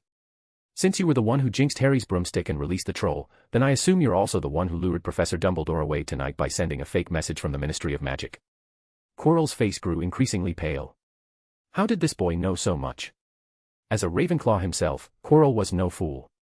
His thoughts raced. If Noah, a mere student, had figured this out, then what about Dumbledore? Did the headmaster know as well? But then, a wave of relief hit him. If Dumbledore truly knew, then surely he wouldn't send a bunch of students here to confront him. No, if the headmaster had seen through his plans, Quirrell would be facing Dumbledore himself, a truly terrifying prospect. You think Dumbledore doesn't know about you? Noah suddenly said, as if reading his mind. Doesn't he? Quirrell asked, almost desperately. Come on, don't be so naive. While we really shouldn't have come here, I couldn't restrain my curiosity, especially not when it came to meeting the so-called Dark Lord. Noah smirked, but to Quirrell, it was nothing short of infuriating. So, we got here first. Do you really think we came here to die without a plan? Please, you were a Ravenclaw, and so am I. Quirrell felt his heart sink. He was right. Noah was clearly intelligent. There was no way someone like him would rush into a deadly situation without preparation. Which meant, they had a backup plan. Kill him. Now. Voldemort's voice rang in Quirrell's mind, sharp and urgent. We need to get out of here immediately. Not only Quirrell, but even Voldemort was panicking now. If Dumbledore truly arrived, they would be finished. Sure, Voldemort's current state meant that even if this vessel perished, he wouldn't truly die. But soul-splitting magic came with severe consequences. Every fragment of his soul became more and more independent. And that was a problem. Each Horcrux, each sliver of Voldemort's soul, still carried his arrogance and selfishness. Each one considered itself the true Dark Lord. None of them wanted to perish. Incendio. Following Voldemort's orders, Quirrell raised his wand without hesitation and launched a blast of fire at Noah and his group. He couldn't afford to be caught by Dumbledore. If his cover was blown, he was doomed. Protego Maxima. Noah had been watching Quirrell carefully, so the moment he raised his wand, Noah reacted instantly. Unlike Quirrell, whose sole focus was on attacking, Noah had to protect his allies, especially Harry and Ron. So his first spell was a defensive one. After all, this wasn't a movie. Quirrell wasn't foolish enough to fight hand-to-hand like some cliché villain. With the first exchange of spells complete, Harry and Ron finally snapped out of their daze. They had been too stunned to react at first. Now, watching Noah face off against Quirrell with absolute confidence, they felt their hearts pounding. What made them even more ashamed was noticing that Ken and the others had remained completely composed. The moment Noah cast his first spell, they had already drawn their wands, ready for battle. Thank Merlin we asked them for help. At that moment, both Harry and Ron had the exact same thought. If they had come here alone, they wouldn't have even made it past the obstacles. And even if, by some miracle, they wouldn't have lasted a second against Quirrell. They would have been burned to ashes by now. Noah, still in the midst of the firestorm, suddenly noticed something odd. Quirrell hadn't cast any defensive spells. And his second spell had been Impedimenta. A smirk spread across Noah's face. I see, his mental state really is shaken. This was getting interesting. Chapter 43, are you interested in working with me? Yes, Quirrell's mentality was off, and it was a very serious problem. He was extremely nervous now, not just him, but Voldemort as well. Quirrell didn't know why his master, Voldemort, was acting like this, but that didn't stop him from guessing. Was it because Voldemort was too weak right now? Was that why he couldn't deal with Dumbledore? On top of that, Noah's earlier mind games had rattled him. He felt as though all his secrets had been exposed, and that Dumbledore was already on his way. They couldn't possibly fight Dumbledore. If they stayed, they wouldn't be leaving here safely. The best-case scenario? He might die here. The worst? He'd be sent to Azkaban. Azkaban was a terrifying place, guarded by Dementors, those dreadful, soul-sucking creatures. They fed on positive emotions, draining prisoners of all hope, joy, and even the will to live. Over time, the inmates lost their sanity, trapped in an endless cycle of their worst memories. Some went mad. Others simply withered away in despair. Quirrell swore he would rather die than be sent to that wretched place. So, he chose to flee. He wanted to escape this nightmare as quickly as possible. What was even more interesting was that Voldemort didn't stop him. In fact, he seemed to approve and even gave him suggestions on how to do it. So after Quirrell cast Incendio, he casually followed up with Impedimenta before turning around to leave. And those students? In both his and Voldemort's eyes, they were probably nothing more than ashes by now. Even though he had noticed Noah casting Protego Totalum, a high-level protection spell, he was just a first-year student. How much magic power could he possibly have? By the time Dumbledore arrived, he'd have more pressing concerns. If 8 students died at once, his position as headmaster would be in jeopardy. He might even face an inquiry from the ministry, or worse, be sent to Azkaban himself. What a shame we didn't find the Philosopher's Stone. Quirrell sighed. He could only retreat for now. While taking hostages might have been a good idea, time was short, and Voldemort had agreed that escaping was the priority. But just as Quirrell neared the exit, he felt something was off. The air was thick with magic, and a powerful spell was forming behind him. Protego. Acting purely on instinct, Quirrell quickly cast a shield spell on himself. Just as he did, flames erupted around him. Someone had attacked him. Quirrell didn't have time to figure out who it was, he needed to leave. But the worst part? His opponent was experienced. They knew exactly how to counter him. A sudden force struck him, and Quirrell's entire body seized up. Silencio. A powerful silencing charm, one that forced him to stop casting magic. This wasn't an ordinary spell. To use Silencio effectively in battle, the caster had to time it perfectly. If they were too fast, the magic would miss its target. If they were too slow, the opponent would have already finished their spell. The fact that it worked meant the caster was either highly familiar with Quirrell's movements or an extremely skilled magician. Quirrell panicked. There was only one person at Hogwarts who could be that precise. Dumbledore. His throat constricted. He couldn't speak or cast spells. The Silencio had thrown his magic into disarray. His own power surged chaotically inside him, threatening to explode. There was no time to think. He had only one option: run. If he could just escape, he might have a chance. If not, then he was either going to die or spend the rest of his life at the mercy of the Dementors. Run. Faster. Quirrell sprinted forward. But how could he outrun magic?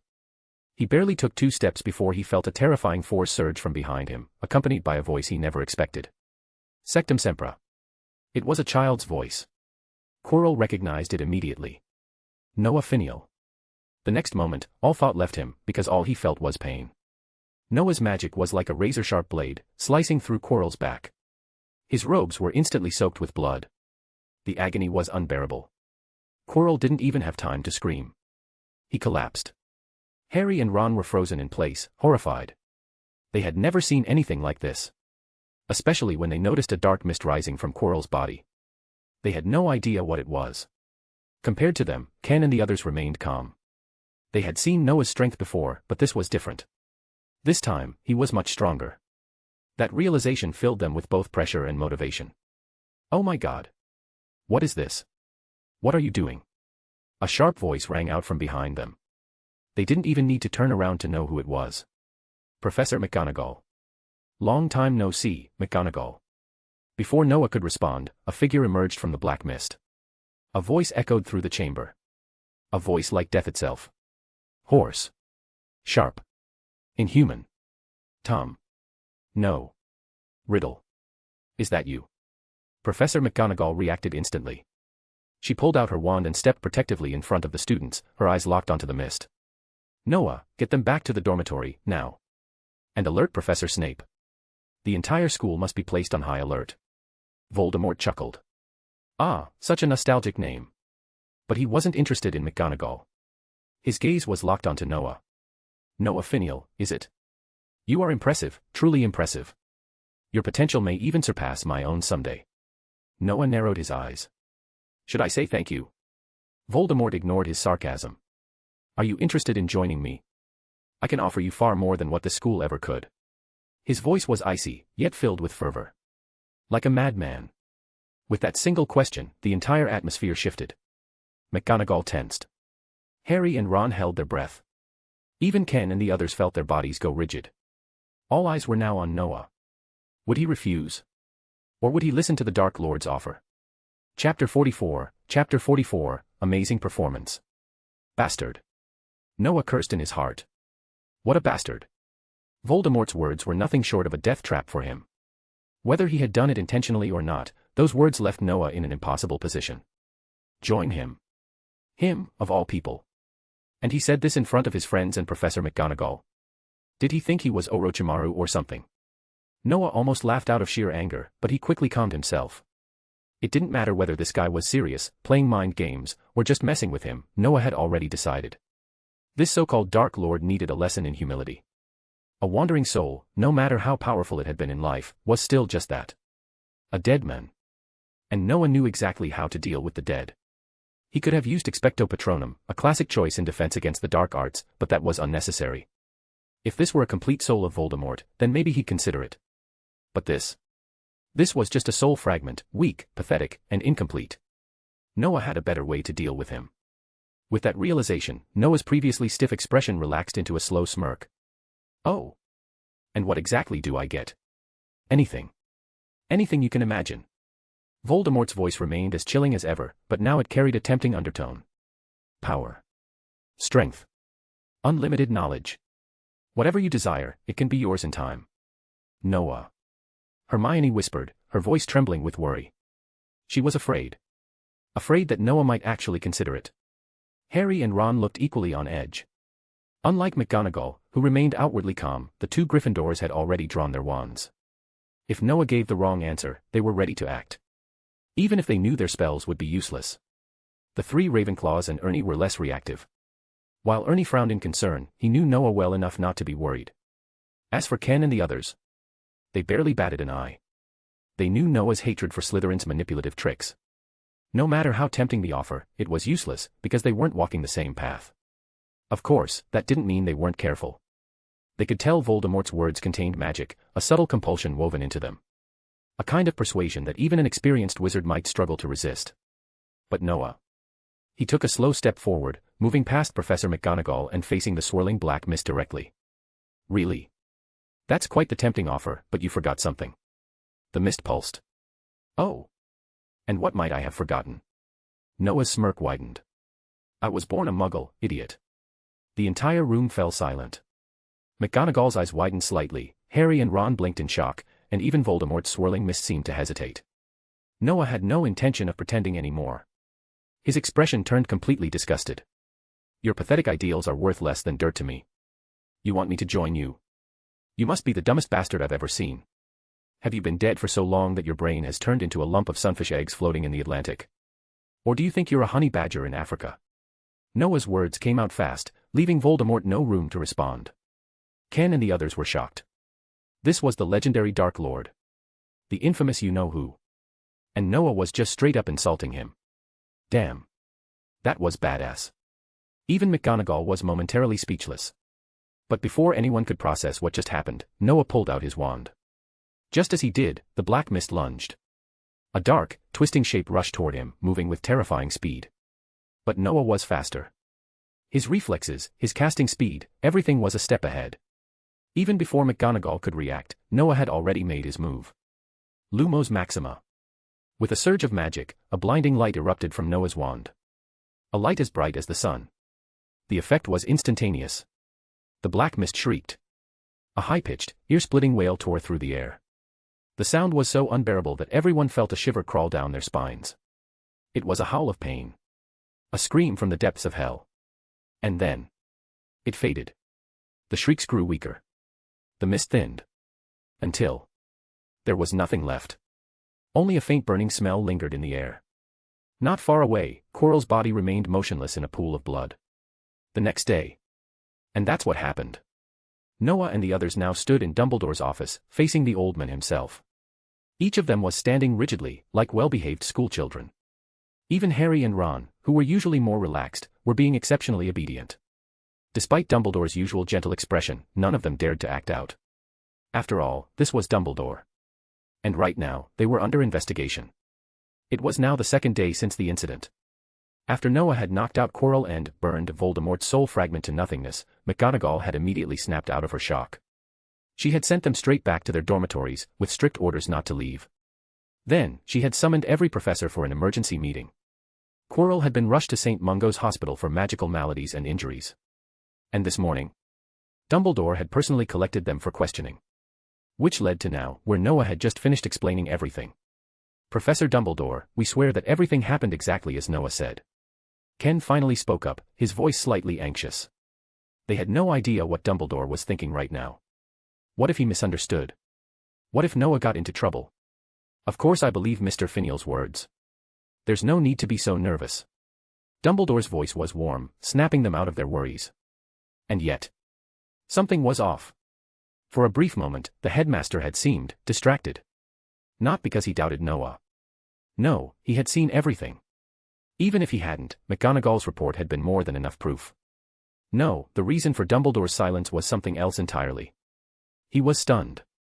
Harry had mentioned before that he had sought out Noah and Ron for help. He had recounted Noah's analysis of the situation. And after seeing how Noah had handled Quirrell and Voldemort's soul fragment, Dumbledore couldn't help but think. If there truly was a savior in this world, it was Noah Finial. Smart. Calm.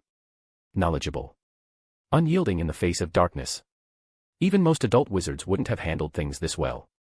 And yet, Noah had done so, at just 11 years old. Dumbledore exhaled slowly. There was no need to think any further. Whether or not Noah was the chosen one didn't matter. What mattered was that he was an exceptional student. A student Dumbledore couldn't help but feel a little biased towards. He must be properly trained. And more importantly, he must be protected. Chapter 45, no problem. Dumbledore made a decision in his heart, but he didn't express it. There was nothing he could do about it, he was the headmaster of a magic school. His favoritism toward Harry had already raised enough eyebrows. If he showed similar treatment to another student, what would others think? So, Dumbledore decided to change the topic. He looked at the honest Noah with a smile. The more he observed the boy, the more he liked him. At such a young age, Noah had dared to face Voldemort directly. Not only that, but he had also resisted temptation and destroyed the soul fragment, something even adult wizards might struggle with. This wasn't just a matter of ability. It was a matter of courage. Voldemort's name alone was enough to strike fear into the hearts of most wizards. Who had the nerve to stand against him? Quirinus Quirrell was a perfect example. The soul fragment was weak, barely stronger than a common ghost. In theory, even a simple beam of strong sunlight could eliminate it. And yet, Quirrell had fallen into endless fear the moment he realized whom he was dealing with.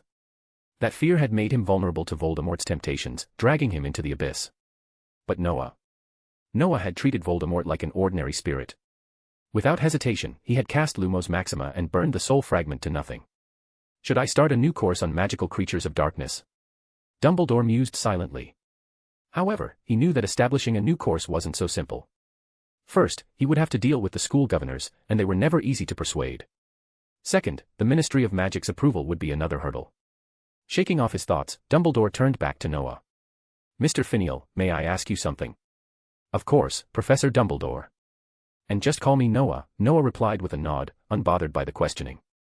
"Since you had already analyzed that Harry's adventure would be dangerous, why did you still choose to go with him? Was it simply because you were concerned for his safety?" "I suppose so," Noah admitted before scratching his head awkwardly. "Well, there was another reason." "Oh." Dumbledore raised an eyebrow. Harry and Ron also turned their attention to Noah, curious. Harry, in particular, was confused. He knew Noah didn't care about his so-called savior title, so why had he been willing to help? "Well, it's actually an agreement we made. I don't think I'll be able to fulfill it this semester," Noah admitted sheepishly. "Slytherin students are too difficult to deal with. Even with Ken's best efforts, we didn't succeed, so you decided to help Harry, thinking that if you solved his problems, I might still allow you to meet the conditions." Dumbledore interjected, smiling knowingly. Noah's awkward grin confirmed it. Dumbledore chuckled. This boy was certainly an interesting one. He understood Noah's struggle. Slytherin House was mostly dominated by pureblood students, and those who opposed pureblood ideals usually stayed hidden. It made sense that Noah and his friends had struggled to find the right candidates.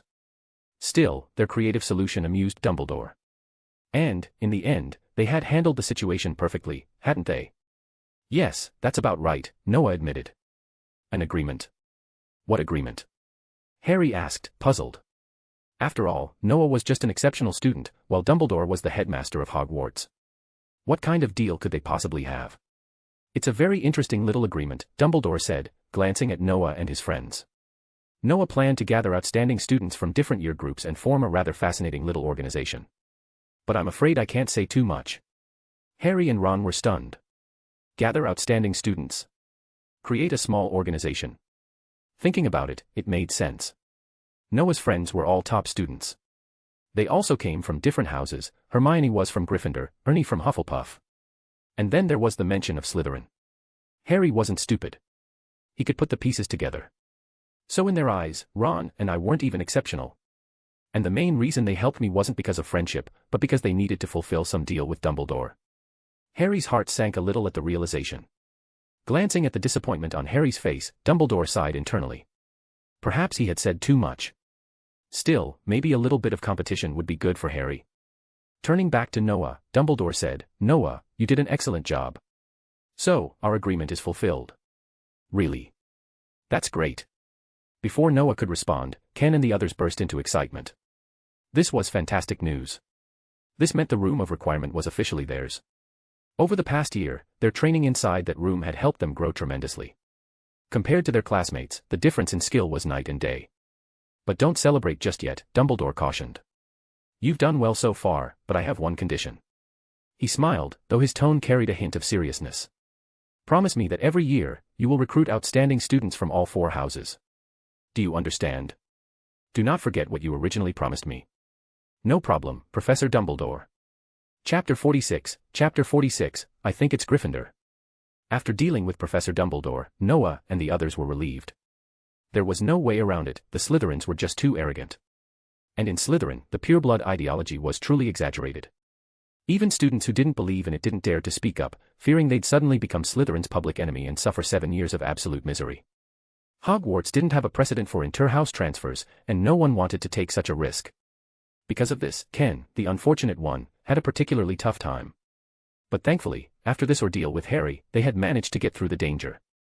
Even though they had been reluctant to face Voldemort at first, after witnessing Noah destroy Voldemort's soul fragment with the ease of banishing a common ghost, they suddenly became much more confident. Not everyone dared to strike at Voldemort. But Noah did, and he made it look effortless, which made them wonder, was Voldemort really that fragile? Don't joke around, guys. Your thoughts are dangerous, Noah said, exasperated, upon learning what they were thinking. But didn't you destroy him? And Professor Dumbledore is too much. You did something so significant, yet he's not even planning to tell anyone. Evan looked at Noah in disbelief. To be honest, Noah had obliterated Voldemort's soul fragment. That should be big news, it should be made public, so everyone knew who the real hero was. But surprisingly, Professor Dumbledore had decided not to spread the story, and Noah himself seemed relieved by that choice. In fact, he preferred that Dumbledore keep it quiet. As a result, almost no one knew about the great thing Noah had done. Oh, come on. It was just a piece of his soul. Noah rubbed his face, exasperated. You guys have heard of Horcruxes, right? Horcrux? You mean that legendary object that allows a person to split their soul and store a piece of it? Ernie asked, puzzled. You mean, the Voldemort we encountered wasn't even his complete self? Lance seemed to realize something. Of course. What else did you think? If that had been his complete soul, he would have taken control of Quirrell, stolen the stone, and prepared for his resurrection. Noah nodded.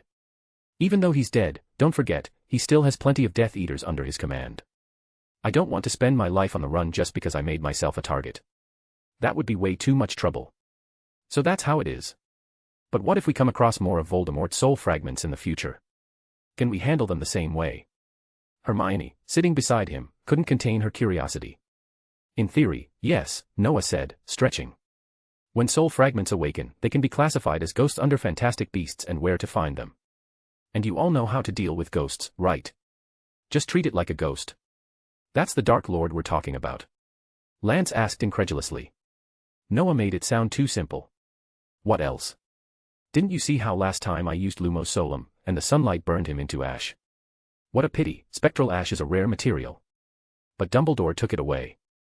Otherwise, I would have liked to study it and see if I could make something useful out of it. Evan and the others were left speechless. Is this guy serious? That was Lord Voldemort he was talking about. However, thinking about it again, Noah had been raised in the Muggle world. He had no ingrained fear of Voldemort like they did, which probably explained why he was so casual about it. When they realized this, they suddenly envied Noah's background. Even Hermione received envious glances. Growing up in a magical household meant being bombarded with terrifying stories about Voldemort from a young age. Their fear was completely psychological. Alright, guys, enough about this nonsense. The final exams are coming up. How's your studying going? Noah absent-mindedly picked up a book, flipping through it as he asked the question. Indeed, exams were approaching fast. Though Noah wasn't worried about them, it was still worth asking. Oh, come on. Do you really think first-year exams are going to be a problem for us? Ken rolled his eyes. Exams? Please.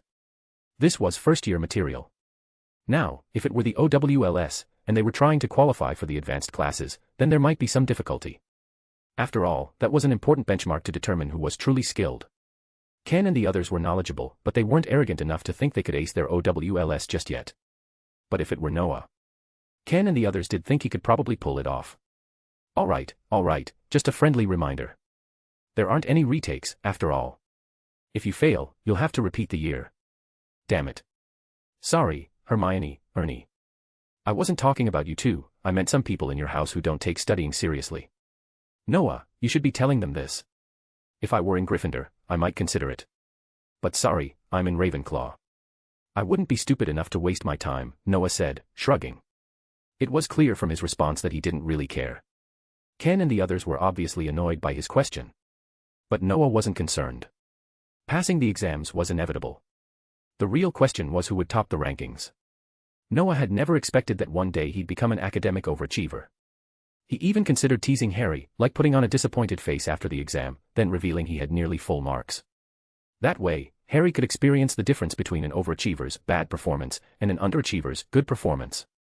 But after a moment, Noah shook his head. That's too cruel, isn't it? Although, it would be funny. The only downside was that it might turn him into the public enemy of Gryffindor. By the way, who won the Quidditch Cup this year? Lance, who had been quietly reading, suddenly interrupted Noah's thoughts. How should I know? I think it was Gryffindor. Why are you asking? Noah shot an annoyed look at the guy who had just ruined his train of thought. No reason. I was just calculating the points for the Quidditch Cup. That way, I can figure out which house will win the House Cup this year, Lance explained honestly. Ha! Do you even need to calculate? It's obviously Ravenclaw. Evan said confidently. Come on, Hermione and I are right here. Do you really think it's okay to decide that so easily? Ernie shook his head with a helpless smile. Though he had to admit, Ravenclaw did have a strong advantage with these guys. Alright, my apologies to both of you, Evan chuckled. Then he turned to Noah. Noah, what do you think? What do I think? Noah smirked mysteriously. I think, it's Gryffindor. Chapter 47, to convince Hermione. The champion of the House Cup is Ravenclaw. Ward Kaffa. As Dumbledore stood at the head table, passionately announcing the winner of the House Cup, Noah was completely dumbfounded. What the hell is going on? Looking around at the students who seemed to take it as a given, and at Ken and the others, who were smiling at him knowingly, Noah had a bad feeling. Professor Dumbledore, aren't you supposed to continue your fine tradition, ignore all other factors that don't favor Harry, and let Gryffindor win the House Cup at the last minute? Yes, time had unknowingly passed, and the school year had come to an end. Noah and his friends, who had prepared beyond measure, weren't nervous about the final exams at all. On the contrary, they were looking forward to them. Of course, only they were relaxed, most other students were at least somewhat anxious. Especially those who were mediocre academically but excelled in mischief, they were downright terrified. Take Ron, for example. The kid was absolutely petrified. If he failed his exams, he might have to repeat first year alongside his sister, and that was probably not something his family could afford. Harry, on the other hand, was much better off. He was a little nervous, but his progress in learning wasn't bad, so he wasn't panicking. Still, to prepare for the exams, even he had holed up in the library, reviewing subjects he wasn't confident in.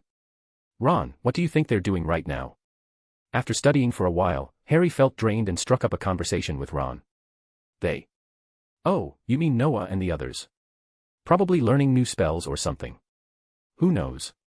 Bunch of monsters, Ron responded quickly, though he didn't seem interested in talking about Noah. There was no point, Dumbledore had already said that Noah's group consisted of top-performing students. And Ron didn't think he had any chance of joining them. Think about it, even the boy who lived wasn't part of that group. What chance did he have?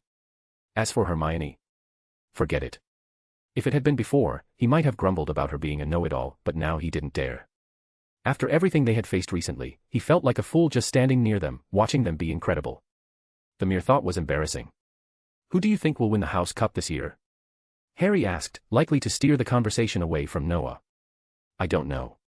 I'd say Ravenclaw has the highest chances, right? Ron muttered, scratching his face. Highest chances. More like a sure thing. With those guys racking up points like walking score machines, Ron felt a sense of despair. And when he thought about spending the next 7 years competing against them, that despair only deepened. Sure enough, Ron's prediction turned out to be correct. Luckily, he managed to pass his first-year exams, narrowly avoiding the nightmare of repeating a year with Ginny.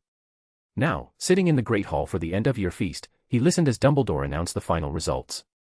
As expected, Ron sighed, watching the excited Ravenclaw table with a hint of envy. The House Cup was Hogwarts' most prestigious annual award. At the end of each school year, it was given to the house with the most points. Points were awarded for academic excellence, good behavior, and outstanding achievements, while misbehavior and rule-breaking led to deductions. Winning Quidditch helped, but ultimately, it was just a factor in the bigger picture. In short, the House Cup was the highest honor in the school. And let's be honest, who didn't want to win it? Honestly, it's fine that they won, Harry mused. At least it's better than Slytherin winning again. His tone carried a trace of envy. Even though Harry had lost Gryffindor a lot of points due to his adventures, he had also regained quite a few through Quidditch victories and their final adventure. But in the grand scheme of things, that was nothing compared to Ravenclaw's unstoppable point streak. Hey, Harry. Did you notice Noah's expression looks kinda weird? Suddenly, Ron tugged at Harry's robes, pointing toward Noah. Of course his expression is weird. He rarely gets things wrong, Hermione chimed in from nearby, smiling. The end-of-year feast had students sitting by house, so even if Hermione wanted to talk with Noah and the others, she couldn't just wander over. See Ernie. Even he was obediently sitting with Hufflepuff. Although, he looked a bit down, probably because his house had come in last place. He got something wrong. What did he guess? Harry's question piqued the curiosity of the nearby Gryffindors. Even though Noah wasn't in Gryffindor, his brilliance was well known. After all, he had just topped the entire school in the final exams. At a gathering before the exams, we were discussing which house might win the House Cup, Hermione explained. We all thought it would be Ravenclaw, but he didn't. Harry frowned. Then who did he pick? Hermione smiled knowingly. He guessed Gryffindor. What? Us. Gryffindor. That's impossible. Why would he think that? That's just what he predicted, Hermione said with a shrug.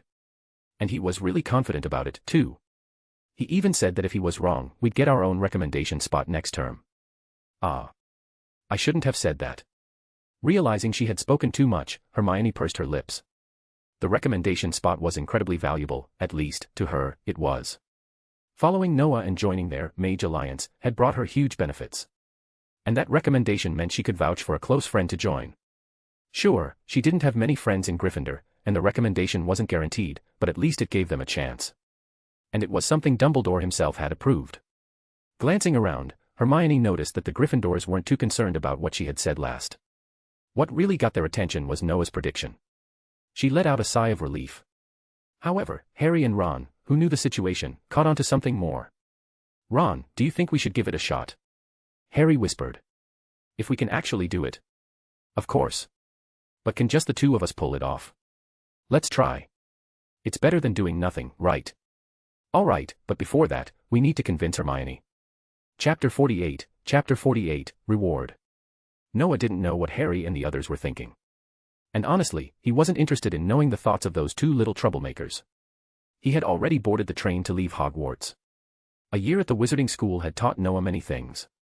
He had almost gotten used to using magic for most of his daily tasks. Unfortunately, once he left the wizarding world, he would be restricted by some damn regulations, like the one that prohibited underage wizards from casting spells outside of school. That rule was seriously anti-human. But there was nothing he could do. Rules were rules. Even Dumbledore followed them, at least on the surface, so what could Noah, a first-year wizard, do about it? Even if, skill-wise, Noah was already at the level of a fifth-year student, excluding the OWLS exams, he was still considered just another student. Even in practical combat, he was among the top students. But so what? Power dictated everything, and a mere kid couldn't play the game of power. Noah sighed. Guess I'll just have to wait until Hermione becomes Minister for Magic and fixes this nonsense. The train ride back was painfully slow, and there was nothing much he could do about it. Luckily, this time, he was traveling with friends, making the journey more enjoyable. Ken, the other 3 members, Hermione, and Ernie had all joined Noah on the train. They had even secured a private compartment, which made the ride far more comfortable. 8 hours passed quickly as they chatted about nonsense. Noah enjoyed this time, especially since he could use a couple of spells here and there. Thinking about how he wouldn't be able to do that once he returned to the Muggle world made him feel a little depressed. Noah, I'm telling you, you should find a way to settle in the wizarding world permanently. At least you won't be so miserable, right? It's a great idea, but there's just one problem: I don't have money. I'll figure it out later. Noah wanted to stay in the magical world, but he barely scraped by at Hogwarts with Miss Hafen's help.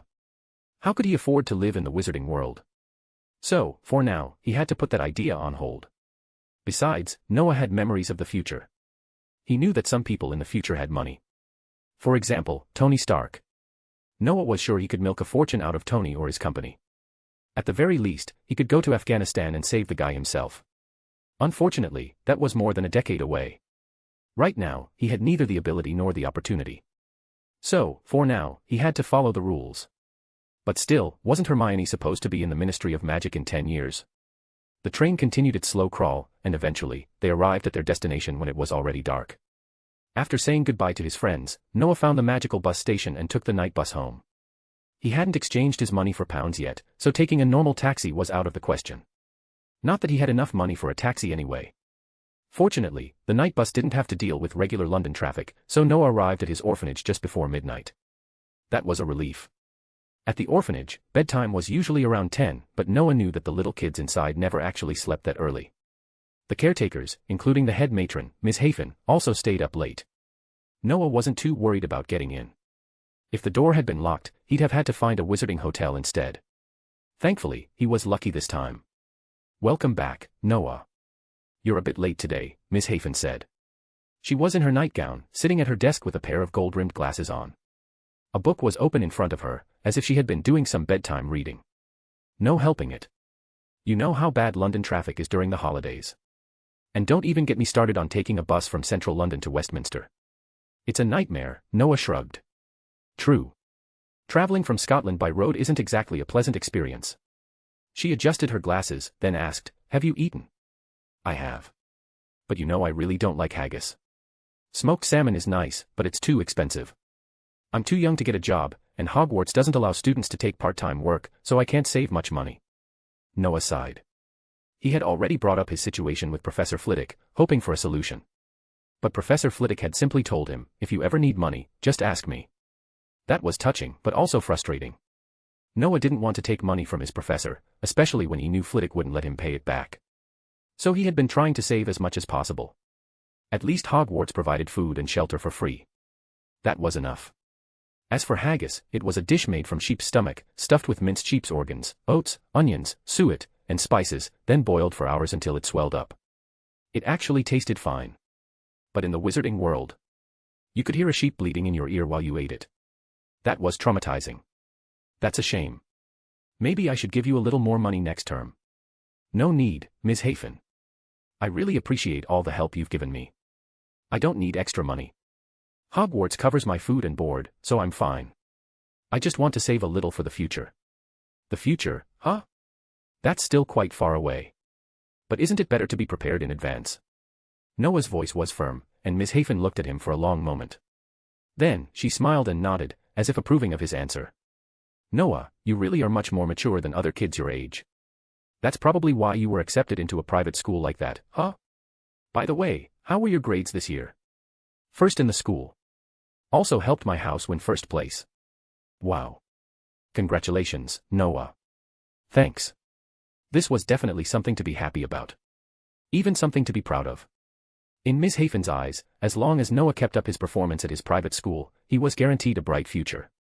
In the UK, and most of the world, private schools provided a far better education than public ones. And Hogwarts. Hogwarts felt like an elite, aristocratic school. Even if Noah wasn't at the top of his class, just making friends in such an institution would open doors for him in the future. Thinking about that, Miss Hafen's smile grew wider. Well, since you've done so well, I've decided to reward you with something. Oh. That's really not necessary, ma'am. Noah started, shaking his head. Miss Hafen had already done so much for him. He didn't want her to spend anything extra on him. Quiet. In a few days, I have some business to take care of in Los Angeles. And while I'm there, I figured we could have a little vacation. So, you're coming with me. America. But. Are you coming or not? All right. Let's go. Chapter 49, For a Better Life. Noah didn't know what Miss Hafen was going to Los Angeles to deal with, and frankly, he was too lazy to ask. She had her own career and personal commitments, and Noah wasn't interested in prying. However, he did know one thing: if anyone dared to provoke her, he would take action, even if it meant violating the Ministry of Magic's regulations. After all, she had taken care of him for so long. It wouldn't be accurate to call her a mother figure, because if Noah hadn't been reincarnated, they would be around the same age. But as an older sister, that was a different story. Noah never considered himself an easygoing person, especially now that he had reached the level of a fully trained wizard. A fully trained wizard compared to ordinary people was like a butcher standing over livestock. It was no contest. Of course, Noah didn't have that kind of arrogant mindset. Muggle technology was still powerful. Just look at Tony Stark. That guy certainly wasn't afraid of wizards. At least, not in the future. After getting his passport and other necessary documents, Noah boarded the flight to Los Angeles with Miss Hafen. Then, mid-flight, something dawned on him. He was a registered wizard. Did that mean he needed to go through the Ministry of Magic's travel procedures? That realization gave Noah a headache. Sometimes, wizards seemed free, but the moment they had to integrate with the Muggle world, all that freedom disappeared. What are you thinking about, Noah? Are you nervous about flying for the first time? Miss Hafen asked, noticing his troubled expression. I'm not nervous, just thinking about school-related matters, he replied. Nonsense. It's the holidays now. I won't allow you to think about school. You need to relax, understand? Yes. Dear lady, I believe we should get some rest. The flight is 12 hours long, and it's best to sleep early to adjust to the time difference. Oh. Did you check the travel information in advance? And you're really not excited about flying? Noah simply curled his lips and didn't answer. What was there to be excited about? If he really wanted to, he could fly from London to Los Angeles on a broomstick. Of course, that was assuming every Ministry of Magic along the way didn't arrest him for breaking international magical travel laws. Oh, and assuming Muggle radar systems wouldn't detect him first. The flight was smooth, and when they landed, they arrived at Los Angeles International Airport. As Noah stepped off the plane, he had a strange sense of déjà vu, like he had been here before. He couldn't figure it out at first, but as they drove deeper into the city, it finally clicked. Oh my God. I wonder if I'll run into a trio of 2 white guys, a black guy, and a dog in this city one day. Those 3 were absolute lunatics, but Noah had to admit, their story was fascinating. Even if it was a bit too violent. Eventually, Noah and Ms. Hafen found a decent hotel in the Central District. It was a bit far from the most bustling part of Los Angeles, but still convenient. Of course, the liveliest and most famous part of LA was Hollywood, but staying there was ridiculously expensive. Even now, the ticket prices for Hollywood attractions were absurd. Ms. Hafen had no intention of wasting money on that. Thanks to your suggestion on the plane, we saved a lot of time adjusting to the time difference. I'm going to meet my friend Anna to discuss some business matters. Will you be okay resting here alone? Of course. Good. Let's go out for a walk this afternoon. Damn, I really hope this meeting goes smoothly. It will, Noah reassured her. Lying on the hotel bed, he watched Miss Hafen leave.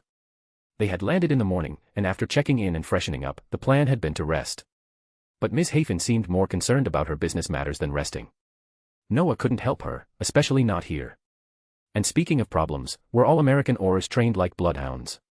Ever since he landed, he had felt someone watching him. They weren't even trying to hide it. After thinking it over, Noah figured they had to be Aurors from the American magical government. The fact that they were being so blatant about it probably meant they had already identified him as a kid. And maybe the reason they hadn't approached him yet was because he had an adult guardian with him. Noah wasn't sure, but he didn't feel like wasting time worrying about it. If they did come knocking, he would have no choice but to go through their standard screening. It wasn't a secret that the magical world looked down on the Muggle world, and Noah had long since accepted that. The American magical government probably didn't even recognize his Muggle passport. Still, after waiting a long time, no American Aurors showed up. Eventually, Noah started dozing off. So instead, he decided to pass the time by entering his systems library. Ever since he had reached first-level strength, his system library had changed significantly. The space inside had expanded, and the number of books stored within it had increased. These books were incredibly useful. Most importantly, he had found one called Elementary Magic Encyclopedia, First-Order Magic. It was perfect for him. Although Noah still didn't dare to use any magic he had learned from the system, not even minor spells, he was cautious. He didn't want anyone discovering that his magic was different from standard wizardry. But as his magical power grew, and as his overall strength improved, he knew he would be able to use these spells eventually. For now, I'll treat it as knowledge for later, he thought to himself. The magic he learned was essentially elemental magic. Noah wasn't entirely sure just how destructive elemental magic could be, but he was confident that it was far more powerful than the unforgivable curses. Even the Wind Blade spell from the First Order Magic Encyclopedia felt stronger than Diffindo. If Snape or Dumbledore had access to elemental magic, the results would be terrifying. Maybe one day, I can use this knowledge as a bargaining chip, Noah mused. He wasn't a fan of scheming, but for a better life. Sometimes, change was necessary. Chapter 50, Confronting. Miss Hafen was not in a good mood. Even after taking a walk with Noah in Griffith Park that afternoon, her mood hadn't improved. Griffith Park was the largest urban park in the United States, located north of Hollywood and covering an area of 16 million square meters. It had golf courses, tennis courts, horseback riding trails, an observatory, a zoo, and more. Noah was somewhat familiar with the place because, in a game he once played, he had controlled a black boy and a middle-aged white man wandering around here. Unfortunately, the real thing wasn't as developed as he remembered from that game. Maybe this was just a prototype, and the complete version would come later. Ms. Hafen's sour mood lingered, and Noah could only accompany her. Ever since she returned from her meeting in the afternoon, she had seemed unsettled. Noah had no idea what had happened during her conversation with the woman named Anna, but it was clear that things hadn't gone as planned. However, there was nothing he could do about it. After all, this was the United States, and who knew how the local Ministry of Magic would react to him? As far as they were concerned, he might as well be an illegal immigrant. After walking the streets aimlessly for a while, Ms. Hafen finally spoke up, sounding apologetic. "I'm sorry, Noah. I feel like my mood has ruined this walk." "It's okay, ma'am," Noah shrugged. The place was nice, sure, but after knowing what it would become in the future, he found it hard to be impressed. "In that case, why don't we head back?" he suggested. "Yes, let's go back and rest. We'll go out for another walk tomorrow." "I thought you'd want to go back early," Noah remarked. "Of course not. I promised you a vacation, and I'll keep my word. You have 2 months off, so enjoy this trip." Yes, ma'am," Noah said half-heartedly. Staying in Los Angeles for 2 months. That didn't sound great. But Noah figured Ms. Hafen wouldn't actually stay here for that long. The cost of living in the US wasn't exactly cheap. The hotel they were staying at alone cost a few $100s per night. Hailing a taxi, they got in. The driver was a young man wearing a cap, looking no older than 17 or 18. Noah and Ms. Hafen sat in silence, but once inside, Noah noticed something strange. Near the driver's seat were various theological books, and among them, one book on exorcism spells. Yes, an actual book on exorcisms. Whether it was real or not was one thing, but the fact that someone carried such a book meant they had at least encountered something worth exorcising. This piqued Noah's curiosity. Could this guy be involved in the supernatural world? A wizard doing private work in the Muggle world? Noah carefully observed the driver. No magical energy was coming from him. That meant only one thing: he wasn't a wizard. "Hey, man, is this book yours?" Noah asked casually. "Huh?" The driver seemed startled before responding. "Oh, yeah, it's mine." "Why?" "Nothing much. Just wondering how it ended up here. I've seen something similar in a library before." Noah's tone remained nonchalant. "What book?" Ms. Hafen looked up but couldn't see the title clearly from her angle. "Wait a minute." The driver's expression shifted slightly. "You've seen it in a library. And, hold on, you have a British accent." "That's right." "Strange." Noah asked with a smirk. "Hey, are you just a taxi driver, or are you in the business?" No. I mean, I haven't been recognized yet, so." "Recognized? Are you a squib?" "No, neither." "It's worse." The young driver looked uncomfortable. Both Noah and Ms. Hafen caught his uneasy expression through the rearview mirror. Though Ms. Hafen was curious, she didn't pry. She had other things to worry about. As for Noah, he was even less concerned. He figured if she asked, he could just say it was some weird test from their private school. If push came to shove, he didn't mind revealing a bit of his true identity to her. The British Ministry of Magic was relatively lenient about magicians' families knowing certain things. While muggles weren't supposed to know about magic, it wasn't a big deal for family members to have some knowledge. Who didn't have family, after all? The young driver, now interested in the conversation, wanted to continue, but Noah soon lost interest, leaving the driver slightly disappointed. Anyone who recognized that book was either an exorcist or from a higher magical order. The driver had always wanted to be an exorcist, but for some reason, he never met the requirements. That's how he ended up as a taxi driver instead. Just as he was deep in thought, someone suddenly stepped onto the road and flagged his cab. Only then did he realize that he had unknowingly driven into Alvarado Street. The men who stopped them. An acquaintance. He was handsome, wearing a black trench coat over a white shirt. His face looked pale, and he had a cigarette hanging from his lips. The men glanced into the car, frowned slightly, then wordlessly opened the front passenger door and got in. His actions were somewhat rude, but it was clear he was in a hurry. "Hey, John, what the hell are you doing?" The driver, Chaz, looked annoyed. "Chaz, Westlake Block 69. Step on it. Damn it. Can't you see I have passengers? Then drop them off. You've lost your mind." Chaz was frustrated. He never expected something like this to happen. If Noah and Ms. Hafen were ordinary passengers, he might have let them go. But that young man in the back seat. He recognized the book on exorcisms at a glance. His earlier question made it obvious, he wasn't ordinary. Chaz had always wanted to break into the world of exorcists. Now, he had unknowingly picked up a magician who might be even more powerful than an exorcist. He couldn't just offend someone like that. Ms. Hafen's expression also darkened. Her first day in the US had already been stressful enough, and now she had to deal with this. Still, she remained silent, keeping her composure. Noah, on the other hand, had an extremely weird expression. The moment he saw the guy who got into the car, his first thought was, "Wait, is that Keanu Reeves?" But no, he quickly realized who the man actually was. And that realization made his stomach drop. What the hell? How did I end up running into Constantine? Chapter 51, Unlucky or Lucky. Of course, Noah knew John Constantine. He was also an Englishman. Born in Liverpool, England, Constantine had the ability to perceive demons and angels since childhood. This so-called gift brought him endless trouble, eventually pushing him to the brink of suicide. But unfortunately for him, neither heaven nor hell wanted to accept him. He lost faith in humanity, demons, and even angels, wandering between the realms of heaven, hell, and earth. Sounds cool, right? But Noah had read from the library in the system space that so-called angels, demons, and even gods didn't dare set foot in this world too easily. After all, this world was being watched over by the Ancient One. Well, Asgard was an exception. Those beings labeled as angels and demons were already bound by their roles. Any that managed to manifest on Earth were either weak entities or mere fragments of their power. The Ancient One would never allow them to run amok, not to mention that Asgard kept a watchful eye on Earth from the outside. So while exorcists existed, they were only necessary to deal with minor disturbances. True threats were handled by those with real power. What unsettled Noah, however, was, what kind of bizarre, mixed-up world was this? He had been prepared for a Marvel universe, but now a DC hero had shown up. System. What kind of jumbled mess did you throw me into?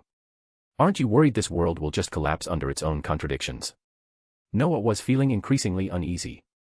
If John Constantine was here, did that mean he might one day see a trio of two white guys, a black guy, and a dog running around solving mysteries? Or worse, what if he looked up and saw a guy in red underwear flying across the sky? Or maybe a brooding billionaire in tights skulking around in the shadows? A flood of ridiculous thoughts filled his mind. But then, as if sensing something, Chase nudged him for help, looking helpless. "Are you looking for trouble, smoker?"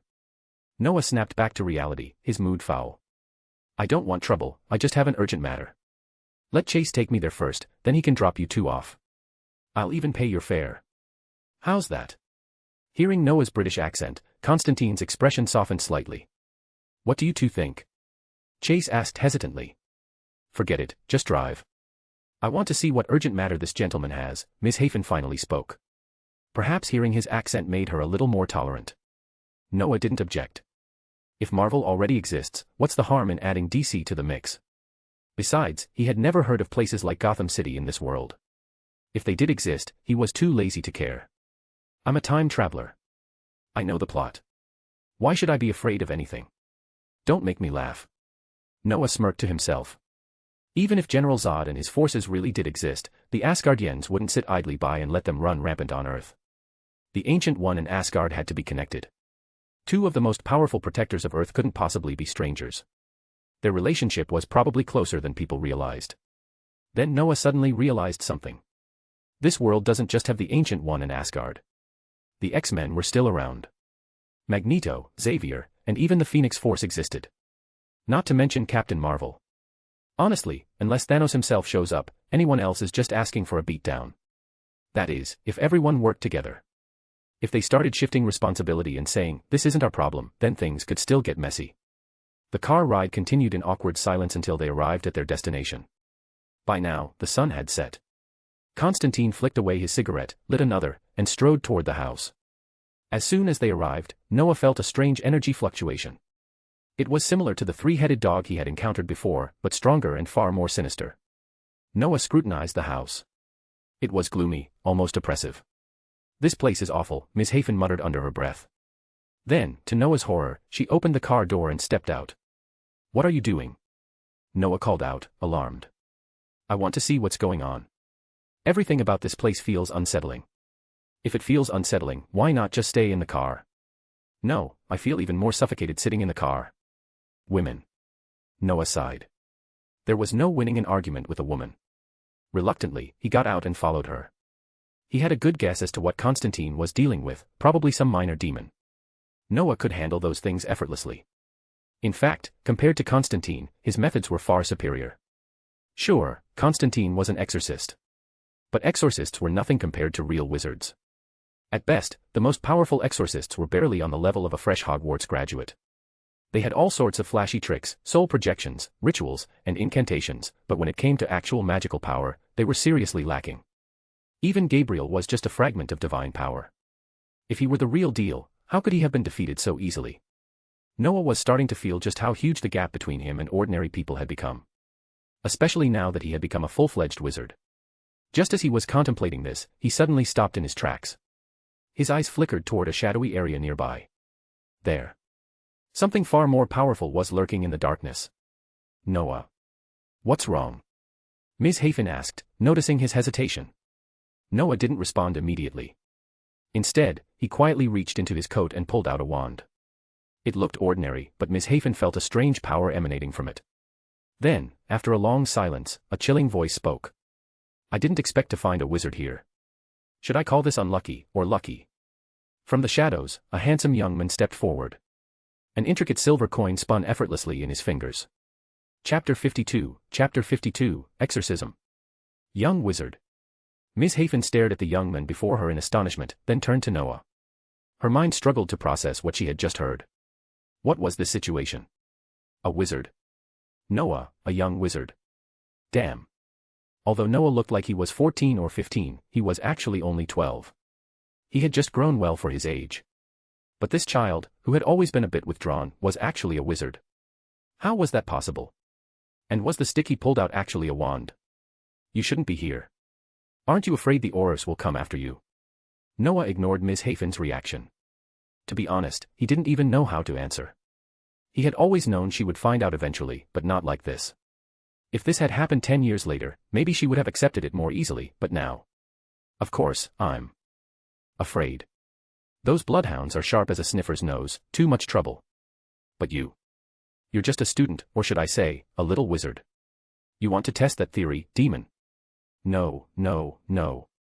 If you cast a spell, you'll attract the Ministry of Magic's attention, and that would be a real mess. I'm only here for one person. I have no interest in making enemies with the Ministry. So I advise you, kid, forget me. Don't try to be a hero. The young man smirked, rolling a silver coin between his fingers as he slowly backed into the shadows, vanishing from sight.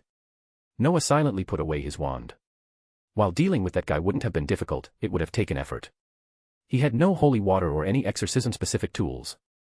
If he relied solely on magic, the collateral damage might wipe out the entire house. And since that demon clearly wasn't affected by sunlight, it wasn't just some weak ghost. To put it bluntly, Noah's approach to exorcisms was less banishing and more obliteration. Merlin's beard. A wizard. Just as Noah was trying to figure out how to explain things to Ms. Hafen, a bald, overweight man approached. "And who are you?" Ms. Hafen asked suspiciously. Noah had just called the previous man a demon, so what about this one? I'm a priest. You're here for an exorcism, aren't you? Since when do American priests take private contracts? Noah mentally thanked the priest for arriving just in time to shift the focus away from him. Not that it changed his attitude. His tone remained cold and mocking. You're from England. Well, same thing. I'm an exception. Get to the point. I don't have time for nonsense. Apologies. I encountered a demon here that I couldn't exorcise. So I called John, the man who went upstairs earlier. He's an exorcist. But now that we have a wizard, things will be much easier. Thank God. Thank God. In front of someone who believes in Merlin. Very professional. Sorry to disappoint, but I'm not here to exorcise demons, I'm just accompanying the lady. Noah rolled his eyes. He had no intention of getting involved in this mess. He had already entered the US illegally. If he caused more trouble, things would get complicated fast. Of course, if this were for Miss Hafen's sake, the British Ministry of Magic might step in to help him, but this situation. Noah, let's go take a look. Just when Noah thought Miss Hafen would take him home to interrogate him, she spoke up. Excuse me. What did you just say? Noah blinked in surprise. I said, let's go and take a look. Unless this is too difficult for you. Exorcism. Ms. Hafen hesitated slightly. Difficult? No, not at all. A lesser demon isn't much of a challenge. It's just that this involves other matters. Fine, let's go. We'll talk later. Noah, you don't have to force yourself. It's fine. Let's go. Noah followed Miss Hafen upstairs, weaving through the crowd. They soon reached the room where Constantine was. The scene inside was horrifying. An Asian girl was tied to the bed, her veins bulging grotesquely beneath her skin. Constantine, looking frustrated, suddenly punched the girl, because a monstrous mouth with jagged teeth had appeared on her neck. Good Lord. Ms. Hafen gasped, covering her mouth. She had never seen anything like this before. I need a mirror. At least 3 feet high, right now. Constantine barked, but the people around him were too stunned to react. Forget the mirror. Everyone who isn't family, leave, a young voice cut in. Constantine turned, frowning. Wasn't this the kid from the car earlier? And his sister? Just as he was about to dismiss them, he noticed Father Hennessy standing behind the boy, nodding. That made Constantine hesitate. Sighing, he relented. Fine. Close the door. Family stays. Everyone else, out. Now. He practically yelled, and the unnecessary onlookers scrambled out. Once only the girl's parents, Constantine, Noah, and Miss Hafen remained, Constantine turned to Father Hennessy. Who is this kid? Why did you bring him? Hey, man, be careful, this guy is. Before Father Hennessy could finish, both he and Constantine froze. So did the girl's parents. And so did Miss Hafen. Because they all watched as Noah calmly walked up to the girl, pulled out his wand, and murmured. Revelio. A wave of magic surged from his wand. In an instant, a horrifying, deformed demon with half a head was forcibly revealed, writhing inside the girl's body. And, was it an illusion, but the demon looked terrified. Hello, demon. Goodbye, demon. Conf Ringo. Without hesitation, Noah flicked his wand. A brilliant burst of explosive light shot forward. The demon's body expanded violently, twisted, and silently disintegrated into dust, scattering over the girl's bed. The entire process took less than a minute. Maybe even 30 seconds. There wasn't even time for the demon to scream before it was obliterated. Noah flicked his wand again, murmuring Episki. A soft glow surrounded the girl as her wounds closed. The stunned silence in the room was finally broken. Bloody hell. A wizard. Chapter 53, aren't you scared? Yes, a wizard. Noah nodded, then turned to the couple, who were still in shock at seeing their daughter fully recover. Without hesitation, he raised his wand and cast another spell. Obliviate. A soft glow surrounded them as Noah's magic took effect. Their expressions briefly turned vacant, but soon after, they snapped back to reality, still hugging their daughter with tearful joy, completely unaware of what had just happened. It took a while before the girl's father finally regained his composure. Thank you so much for your help, Mr. Constantine. We'll pay whatever fee you require, if it weren't for you. His voice wavered with emotion, his eyes already red with unshed tears. He didn't notice Constantine's tense expression at all. Constantine, silent for a moment, eventually nodded. When the girl's father turned to look at Noah, however, the young wizard had already put away his wand, showing no interest in further conversation. With the matter resolved, they left the building to the farewells of the remaining onlookers, piling into Chase's taxi. As they drove off, Constantine suddenly threw the thick stack of cash, given to him by the girl's father, toward Noah and Miss Hafen. What's this supposed to mean? Noah raised an eyebrow. You think I need your charity, he added, hearing Constantine's tone. Watch your tone. This isn't charity, it's just a way to avoid trouble. Not that it matters. My trouble's already coming. Constantine smirked but didn't argue. Oh. What kind of trouble? Wizards who are still in school aren't allowed to use magic outside their academy, especially in front of muggles. Sorry, but even though you guys are exorcists, and I used a memory charm on the parents, I was already on the Ministry of Magic's radar the moment I came here. Noah explained casually. Though he was surprised the American Aurors hadn't already shown up, he wasn't particularly concerned. He had too many problems to deal with anyway. What was one more? Besides, technically speaking, he was an illegal immigrant in magical terms. Trouble. What kind of trouble? And, what's a muggle? Miss Hafen asked, still staring at Noah as if he had grown a second head. God help her, was this really the same boy she had watched grow up? A wizard. A real wizard. If she had heard this before tonight, she would have laughed it off. But after witnessing a demon possession and Noah casting magic before her eyes, there was no room left for doubt. How should I put it? First off, we're British citizens, which means we need the proper magical documentation for international travel. Didn't we already apply for passports? Yeah, muggle passports, Noah corrected. Sorry, in the wizarding world, non-magical people are called muggles. And in our world, there's a governing body called the Ministry of Magic. Wizards like me need to apply for a magical passport as well. Also, since I'm a student, I'm not allowed to use magic outside school without permission. My God. Why didn't you say this earlier? Although Noah's explanation was straightforward, Miss Hafen grasped the gravity of it immediately. Not only was Noah involved in some kind of magical smuggling, but he had also blatantly violated his own government's laws. She wanted to ask why he had done something so reckless, but then the answer hit her. Despite his introverted nature, Noah had always struggled to say no to her. And today. It was only after she had insisted that Noah had followed her. It was only after she had spoken that he had chosen to intervene. A wave of guilt settled in her chest. Meanwhile, Noah seemed completely unbothered, casually flipping through the thick stack of cash Constantine had tossed at him. After a quick count, he let out a low whistle. I didn't expect exorcists to make this much money. $500 for dealing with a second-rate demon. Honestly, I might consider taking up private exorcism gigs here. No. Noah had barely finished speaking before Miss Hafen immediately shot down the idea. Her expression was tense, her voice leaving zero room for argument. You're still in school. If you need money, just tell me, I'll help you. Relax, I was just thinking about it. Besides, stuff like this happens all the time in the UK too. It's not dangerous at all. I said no. Don't bring it up again. Okay. Noah shrugged, looking like he had given up, but in truth, his mind was still turning. Because honestly, he had never realized exorcism could be so damn profitable. That demon was weaker than some of the magical creatures he had encountered in the room of requirement at Hogwarts.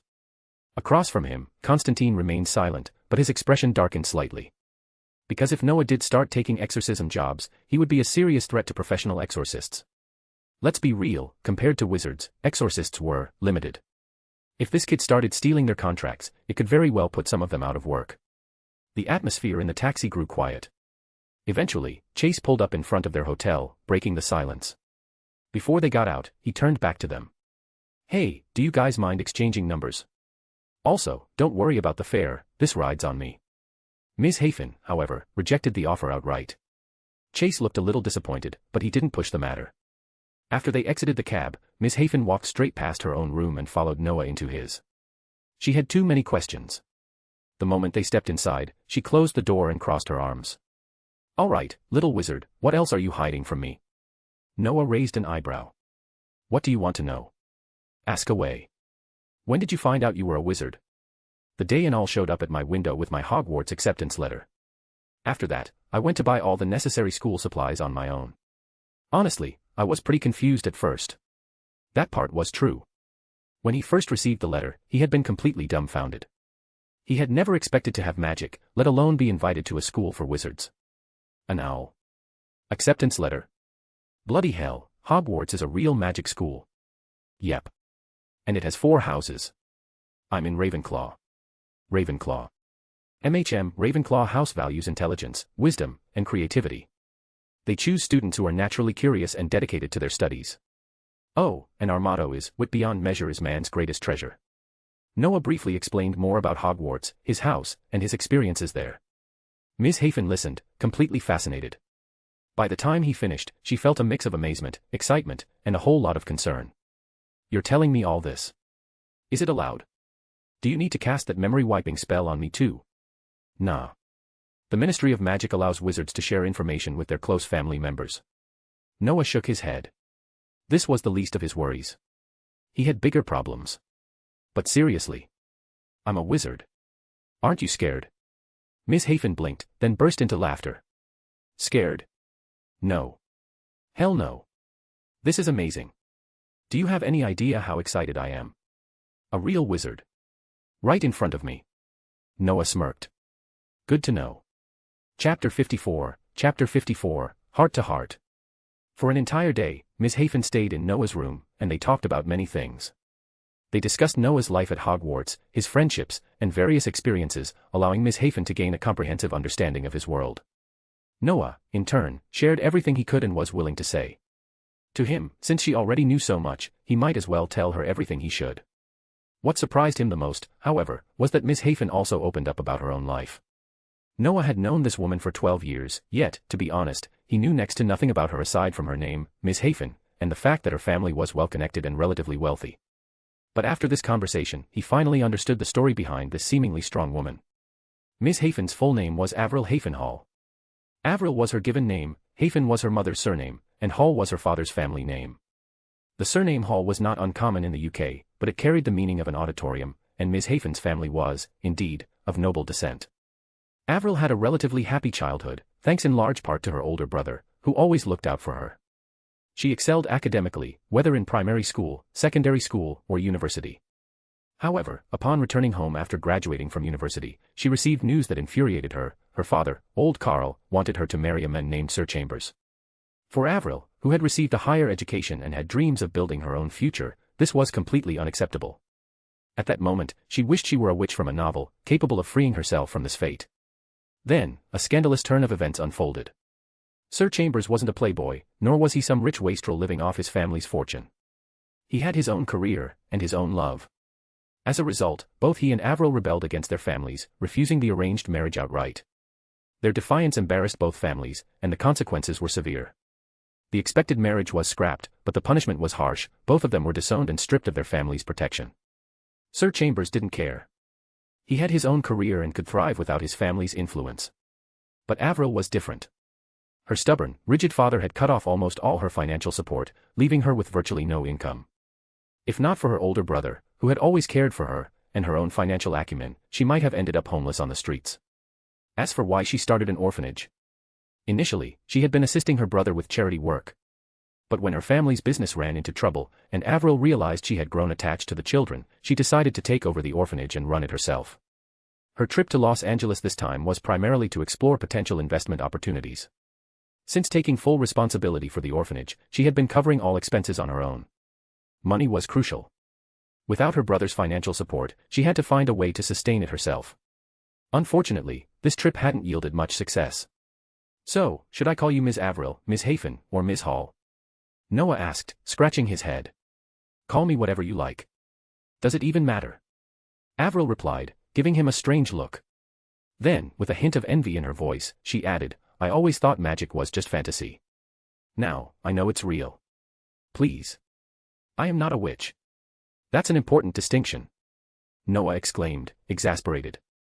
And secondly, a lot of things in this world are real, just hidden from ordinary people. Lastly, I think I should do something to help. No need. I said no. Noah, you focus on your studies. That's the most important thing. I'll figure out the money issue myself. But I have to think about my own future, Noah countered. No matter what, I'll most likely end up living in the wizarding world. Don't you want to see it? Besides, the kind of danger regular people face is nothing compared to what I deal with. Do you really think it's difficult for me? But. Avril hesitated, unable to argue. Truthfully, she was curious about the magical world. She wished Noah happiness there, and she had to admit, she wanted to see it for herself. Moreover, if the level of danger Noah spoke of was no worse than what they had encountered today, then, maybe he really wasn't in much danger at all. She vividly remembered how effortlessly Noah handled the situation earlier. It was as if he were dealing with a mere child. But, will the Ministry of Magic allow it? Avril asked hesitantly. That's something to consider, Noah admitted. But I could probably apply for a subsidy, maybe even get an exorcist license. I doubt Professor Dumbledore would make it too difficult for me. Though, Professor Flitwick might.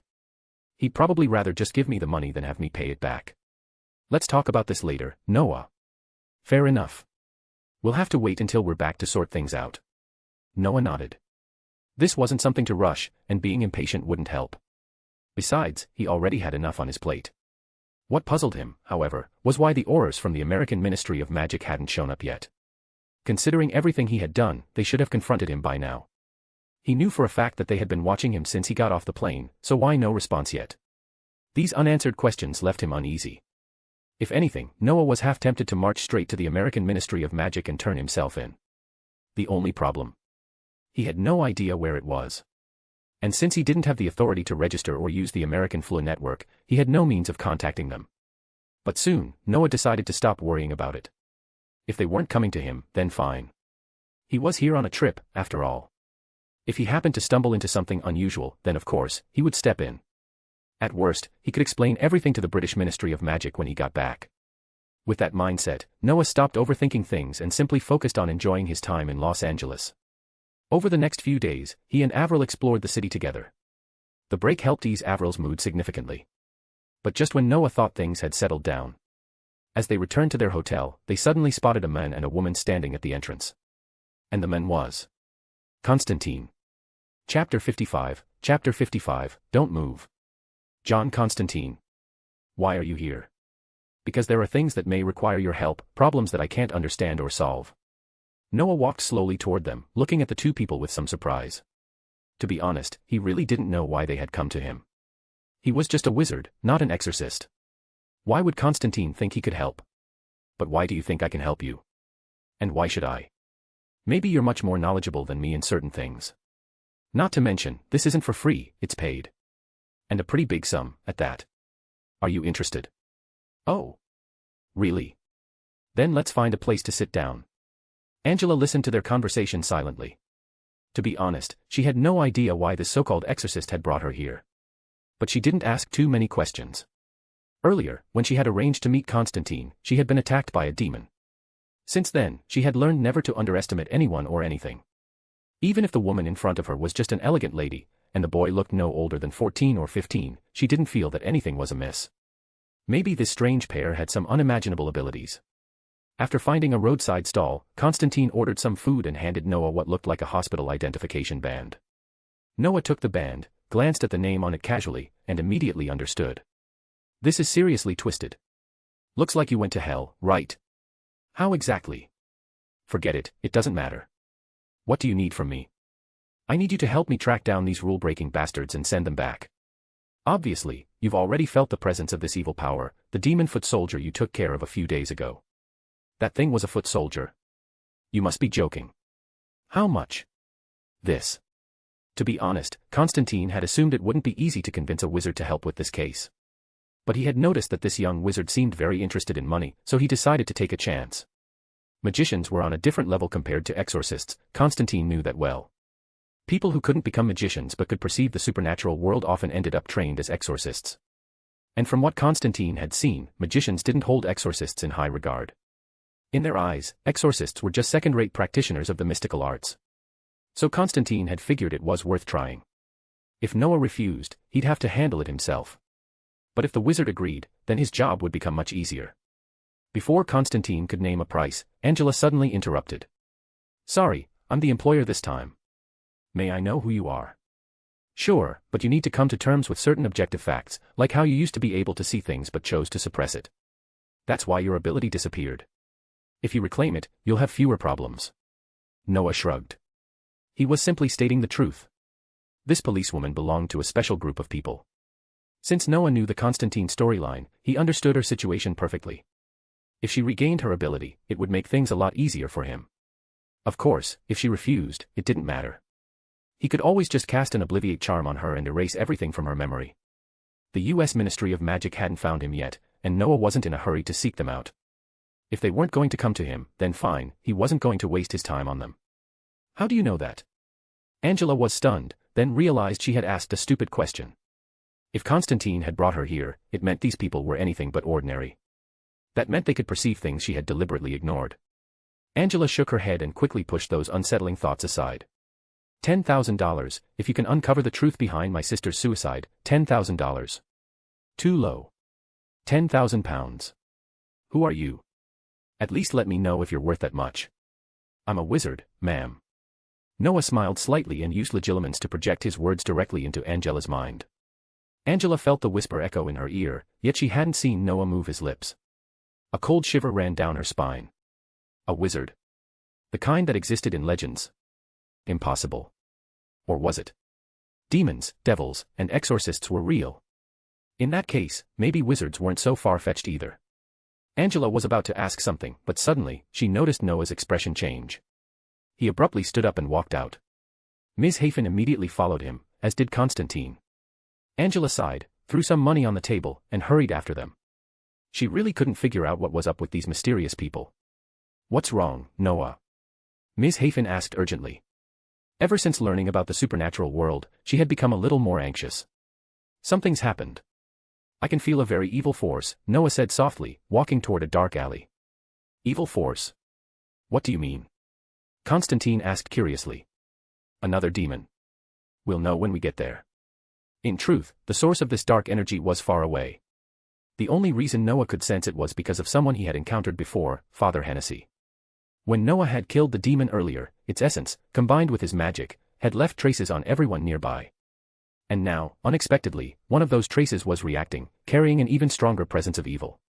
Noah had sensed these remnants before but ignored them since they would naturally fade. But now, something had changed. Hold on, let's just teleport there, Noah said, drawing his wand. Teleport? Where? Angela asked, confused. You'll see soon enough. Oh, and don't move, unless you want to leave part of your body behind. Apparate.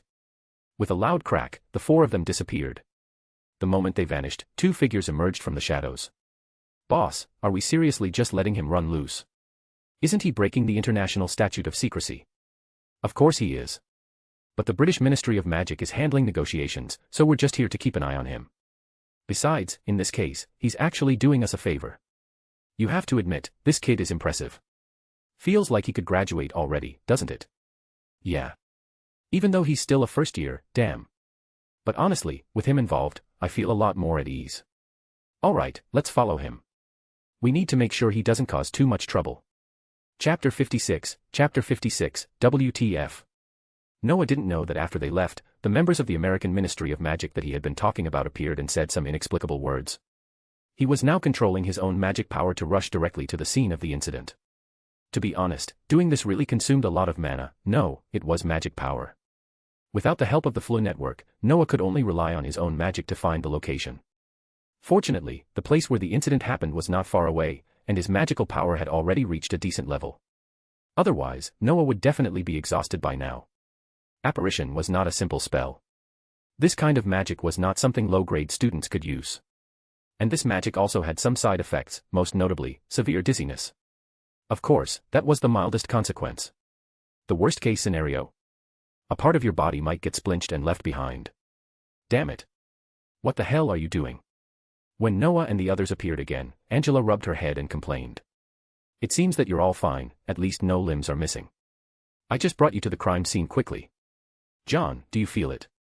Noah was in no mood to talk nonsense with this woman, even if she was pretty. Yes, very evil, just like the evil spirits from hell, right? Well, it's almost the same. Noah nodded silently. Of course, he knew what was going on.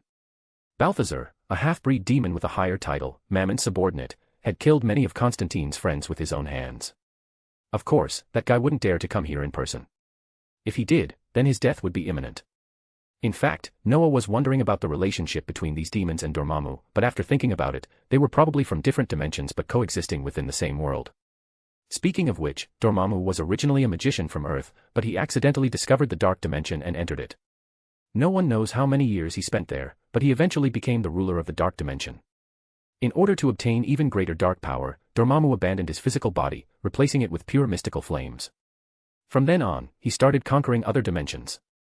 Even the Ancient One derived part of their power from him. However, Dormammu was both distant and terrifying. Noah had no intention of provoking such a being, at least not now. Even if it was just a power clone or projection, it was beyond him. But guys like Balthazar and Mammon, they weren't necessarily at their peak.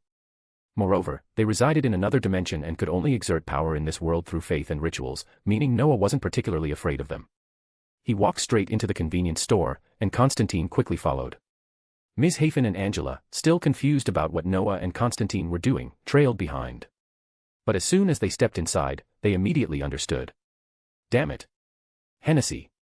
Constantine instantly spotted his friend. He ran over and grabbed the overweight priest, who was guzzling down bottle after bottle of liquor. Unfortunately, Hennessy didn't seem to recognize Constantine at all, he just kept drinking.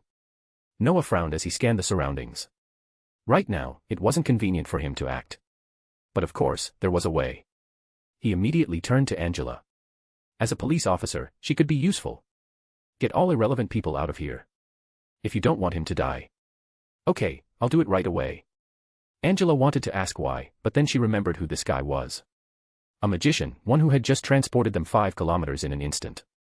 This was near the morgue. Angela knew this area well, her sister's body was still stored there. Without hesitation, she flashed her police badge and cleared out all the onlookers, including the store owner.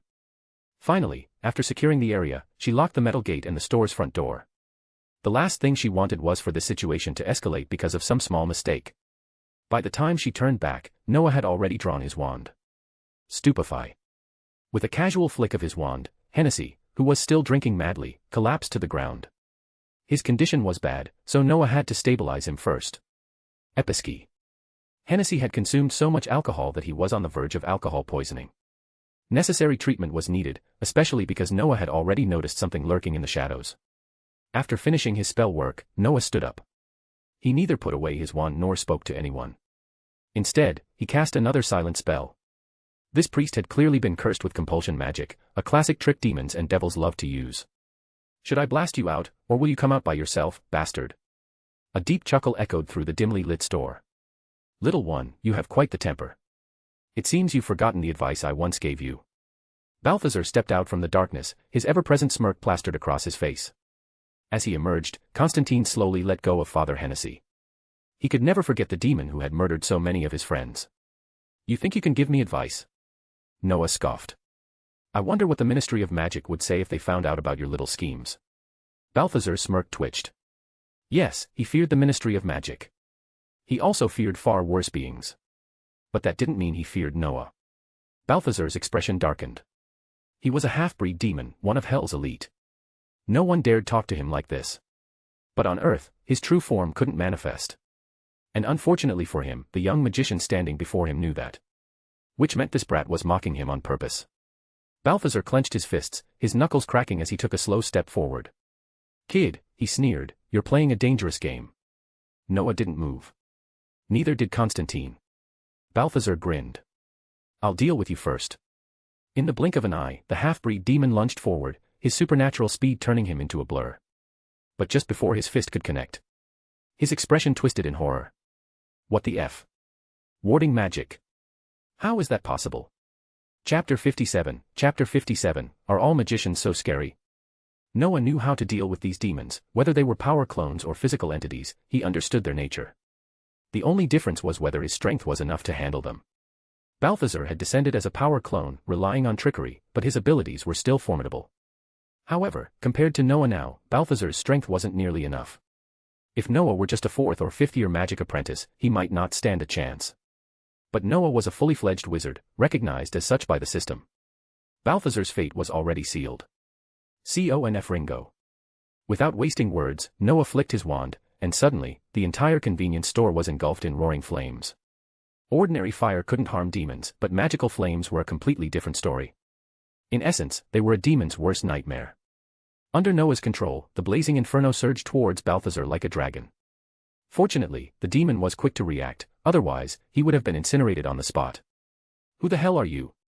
Balthazar looked utterly disheveled after narrowly dodging the attack.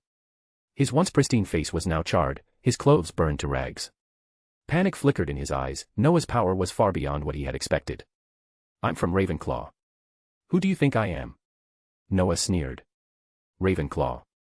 Bloody hell. You're a Hogwarts student. The British Ministry of Magic is involved. No, that's impossible. They wouldn't send a mere student. Balthazar's mood plummeted. He had underestimated his opponent, never expecting him to be from a British wizarding school. Now, he deeply regretted his reckless provocation. Killing this boy wouldn't be simple, and worse, if Noah was truly affiliated with the British ministry, they might launch an investigation. If that happened, Balthazar might find himself abandoned by Mammon. Drawing too much attention was the last thing they needed at this stage. Listen, kid, I don't want to kill you. Don't make this harder on yourself.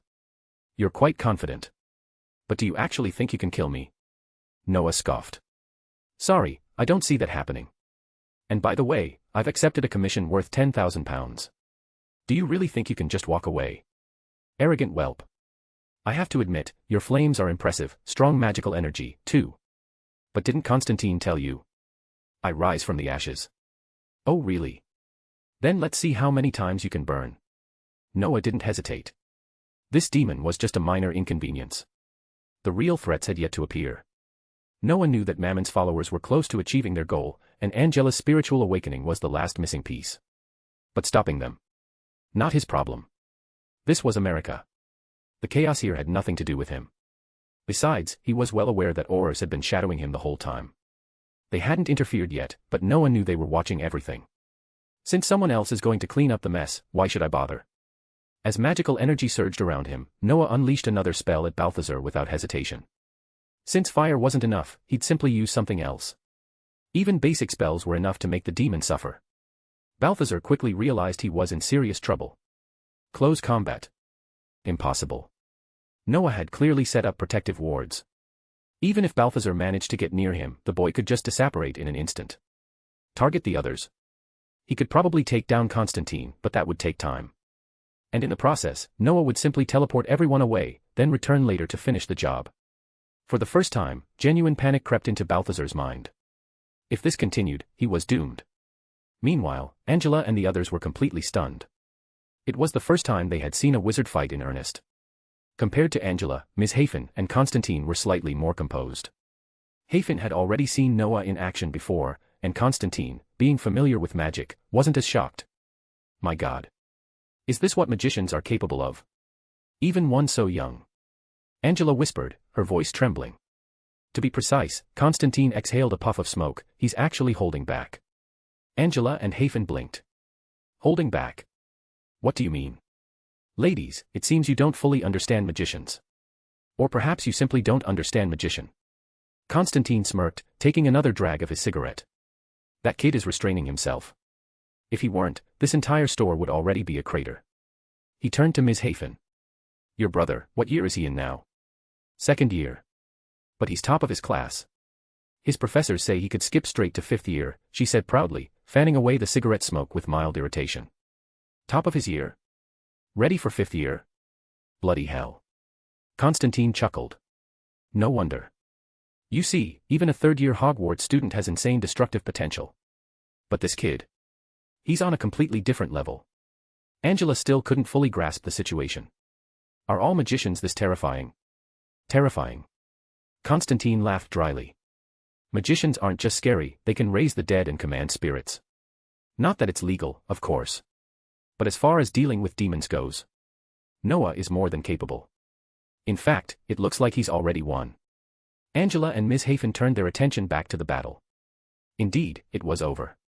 Noah wasn't an exorcist, but brute force spellcasting was just as effective. Balthazar had been durable, but only just. Under the relentless assault of Noah's magic, he was now barely clinging to existence. And that was with Noah still holding back. If he had unleashed his full power, Balthazar wouldn't have lasted a second longer. Newt Scamander, Noah's predecessor, could level entire landscapes with a single spell. Noah wasn't quite there yet, but he was getting close. Alright, time to wrap this up. Say hello to your boss for me. Wait. Stop. We can negotiate. Noah didn't care. As his magic surged once more, his wand radiated a brilliant light. With a flick of his wrist, he uttered the final spell. Sectum Sempra. Chapter 58, Mission. Outside the supermarket, a crowd had gathered, those who had been forced to evacuate. They watched as the building burned, its walls collapsing intermittently. Fear and curiosity warred within them. The scene before them was both bizarre and terrifying, but the more unsettling it became, the more their curiosity grew, even though they knew it was dangerous. Fortunately, in this era, portable devices weren't very advanced. Most lacked even the most basic recording functions. Otherwise, footage of this moment would have already flooded major communication platforms, and Noah would have been in serious trouble. Man, what the hell happened in there? I don't know. God, I was just shopping, and then this fat guy barged in, grabbed a bottle of liquor, and started chugging it like it was water. Next thing I know, some female cop threw me out. Same here. Damn it, you think something crazy's going on in there? Who knows? But you might be right. The onlookers whispered among themselves, their eyes locked on the supermarket, which looked like it was moments away from total collapse. The more wrecked it became, the more excited they grew. Once the supermarket completely caved in, they would finally learn what had happened inside. But just then, an indescribable feeling washed over them. It was as if something unseen was urging them to leave immediately. At first, they ignored it, but soon, the entire crowd began to back away, slowly, unconsciously, without even realizing why they were doing it. And then, it started to drizzle. The raindrops fell lightly on their skin, and a strange haze settled over their minds. Their thoughts grew sluggish, their curiosity faded, and before they knew it, they were leaving, one by one, their steps unsteady, their expressions vacant. Even as the supermarket groaned and shifted ominously behind them, even if it were to collapse entirely, not a single person turned back. As if they had all forgotten why they had been there in the first place. Meanwhile, something eerie was happening within the ruined supermarket. The destruction seemed to reverse itself. Shattered bricks, broken glass, and chunks of concrete slowly began to float into the air, then, piece by piece, they returned to their original positions. The entire supermarket was reconstructing itself as if time itself had been rewound. But none of the bystanders noticed. Even passers-by on the street seemed strangely oblivious, their eyes sliding right past the supernatural spectacle. Noah stood in the middle of the devastation, wand in hand, observing the changes around him with calm understanding. Looking down at Balthazar, who had been completely shattered by Noah's attack yet was still clinging to life, Noah sighed. Demons really are tough bastards, and this is just a power clone. Noah, what's happening? Ms. Hafen let out a breath she didn't realize she had been holding. She had been relieved when Noah finally took down the demon, but her relief didn't last long. Because the corpse was still moving. And that wasn't even the most terrifying part. The supermarket, reduced to rubble just moments ago, had stopped collapsing midair, then started putting itself back together as if nothing had happened. Her mind struggled to process what she was witnessing. Angela, on the other hand, was outright dumbfounded. She had never seen anything like this. Not even Hollywood could dream up something this insane. Constantine had already shattered her perception of reality. But now, this wizard, who was even more terrifying than an exorcist, had completely blown her mind. This. Noah was about to say something when he suddenly paused. At the same time, Constantine's expression darkened. Their reactions put Miss Hafen and Angela on edge. Before they could ask what was wrong, they saw it for themselves. Two faint halos shimmered in the air. And then, two figures appeared within the supermarket. One was old, the other young. Both wore brown trench coats and jeans, giving off a rugged, cowboy-like aura. But their faces were grim, and their eyes carried a sharpness that put everyone on edge. Boy, do you have any idea how much trouble you just caused? The older man's expression was thunderous as he stormed toward Noah. Do you know how many muggles were around? More than 100. Is this what Hogwarts is teaching students these days? Hogwarts taught me not to use magic in front of muggles, Noah said with an indifferent shrug. But I thought that only applied to the UK. Don't play dumb, kid. Do you have any idea how hard I worked to modify all those muggles' memories? Well, you two have been tailing me since I got off the plane, and you never told me how to report to the Ministry of Magic. So, I figured you were letting me do my own thing. Letting you move freely doesn't mean you should go around making a damn spectacle. Wait, have you known we were watching you this whole time? Obviously. Neither of you even tried to suppress your magical signatures, especially the younger one. He's about as subtle as a bludger to the face. How could I not notice? Noah spread his hands in mock innocence. Ms. Hafen and Angela finally pieced together who these two were. They were from the American Ministry of Magic. As for what Aurors were, they had no clue. The older Auror snorted. You would be a Ravenclaw. A top student, too. Even though you've only finished your first year, word is you're already at a fifth-year level. More or less, Noah admitted. Anyway, mind explaining what's going on? Something wasn't adding up. The Ministry of Magic had clearly been aware of him from the start, yet they hadn't approached him. Even after he obliterated the supermarket, they had only stepped in to repair the damage and scold him a little. Why were they being so lenient? Especially toward a foreign wizard. Even if he was considered a prodigy at Hogwarts, his influence shouldn't be this big. The two Aurors exchanged a glance. Then, the older one sighed. Don't overthink it, kid. We have our reasons. I'll be dealing with this idiot beside me later. But you. Keep a low profile. Oh. So you're not gonna tell me the truth, huh? Nope. Classified information. The Auror smirked. But if you do keep it low-key, I can promise this. We'll protect you. From what? From demons. With that, the Auror turned his attention to Balthazar, who was still struggling weakly on the ground. Ignoring the demon's desperate pleas, the old Auror raised his wand. With a flick, a bolt of magic shot out, reducing Balthazar to ashes in an instant. Hogwarts really lets students use dark arts these days, huh? The Auror muttered, eyeing Noah's wand. That spell of yours wasn't light magic, kid. Noah shrugged. Professor Snape's magic. You can take it up with him. Snape. The Auror grimaced. Ugh. No thanks. That greasy bastard isn't my problem. Noah chuckled. As the Aurors left, Noah turned to Ms. Hafen and the others, ready to leave as well. But then. Ding. A sound echoed in his mind. The system, silent for years, had just issued him a mission. Chapter 59, I need him to help me. Task, Spear of Longinus. Task introduction. When God and Satan drew the boundary, they agreed that angels and demons must remain in perfect balance, and neither of them could interfere in human affairs. According to the Dark Bible, breaking this balance requires one side to exert influence over the human world. To achieve this, the son of Satan escaped from Camartage's surveillance and entered the mortal world, seeking the aid of angels and the Spear of Destiny. Through a series of elaborate schemes orchestrated by Archangel Gabriel, the plan was nearly successful. Now that you have discovered this situation, you must act accordingly. Whether it is for the safety of the world or for the money Angela promised you, this is your mission. Mission objective, resolve the current crisis and obtain the Spear of Longinus. Mission reward, unknown. Mission failure penalty, none. Noah silently stared at the mission prompt from the system, momentarily at a loss for words. This system is quite something. Not only does it read my thoughts, but now it's projecting all mission details in the upper left corner of my vision. It really feels like I'm inside a video game. But what's even stranger is that the reward for this mission is unknown. And there's no penalty for failure. Doesn't this mean I can either take the mission or ignore it? This is bizarre. Normally, mission rewards are enticing enough to draw people in, or failure comes with severe consequences, pushing them to complete the task. But this mission? Nothing. Just a casual, take it or leave it. What a headache. Noah rubbed his temples. The system really had a unique way of doing things, but there was no getting around it. After considering it for a while, Noah made his decision: he would take the mission. There's no downside. Even though I don't know what the reward is, it's essentially a free opportunity. I already understand the direction of this whole event and how it ends, so there's no major risk for me. The biggest challenge will probably be securing the Spear of Longinus.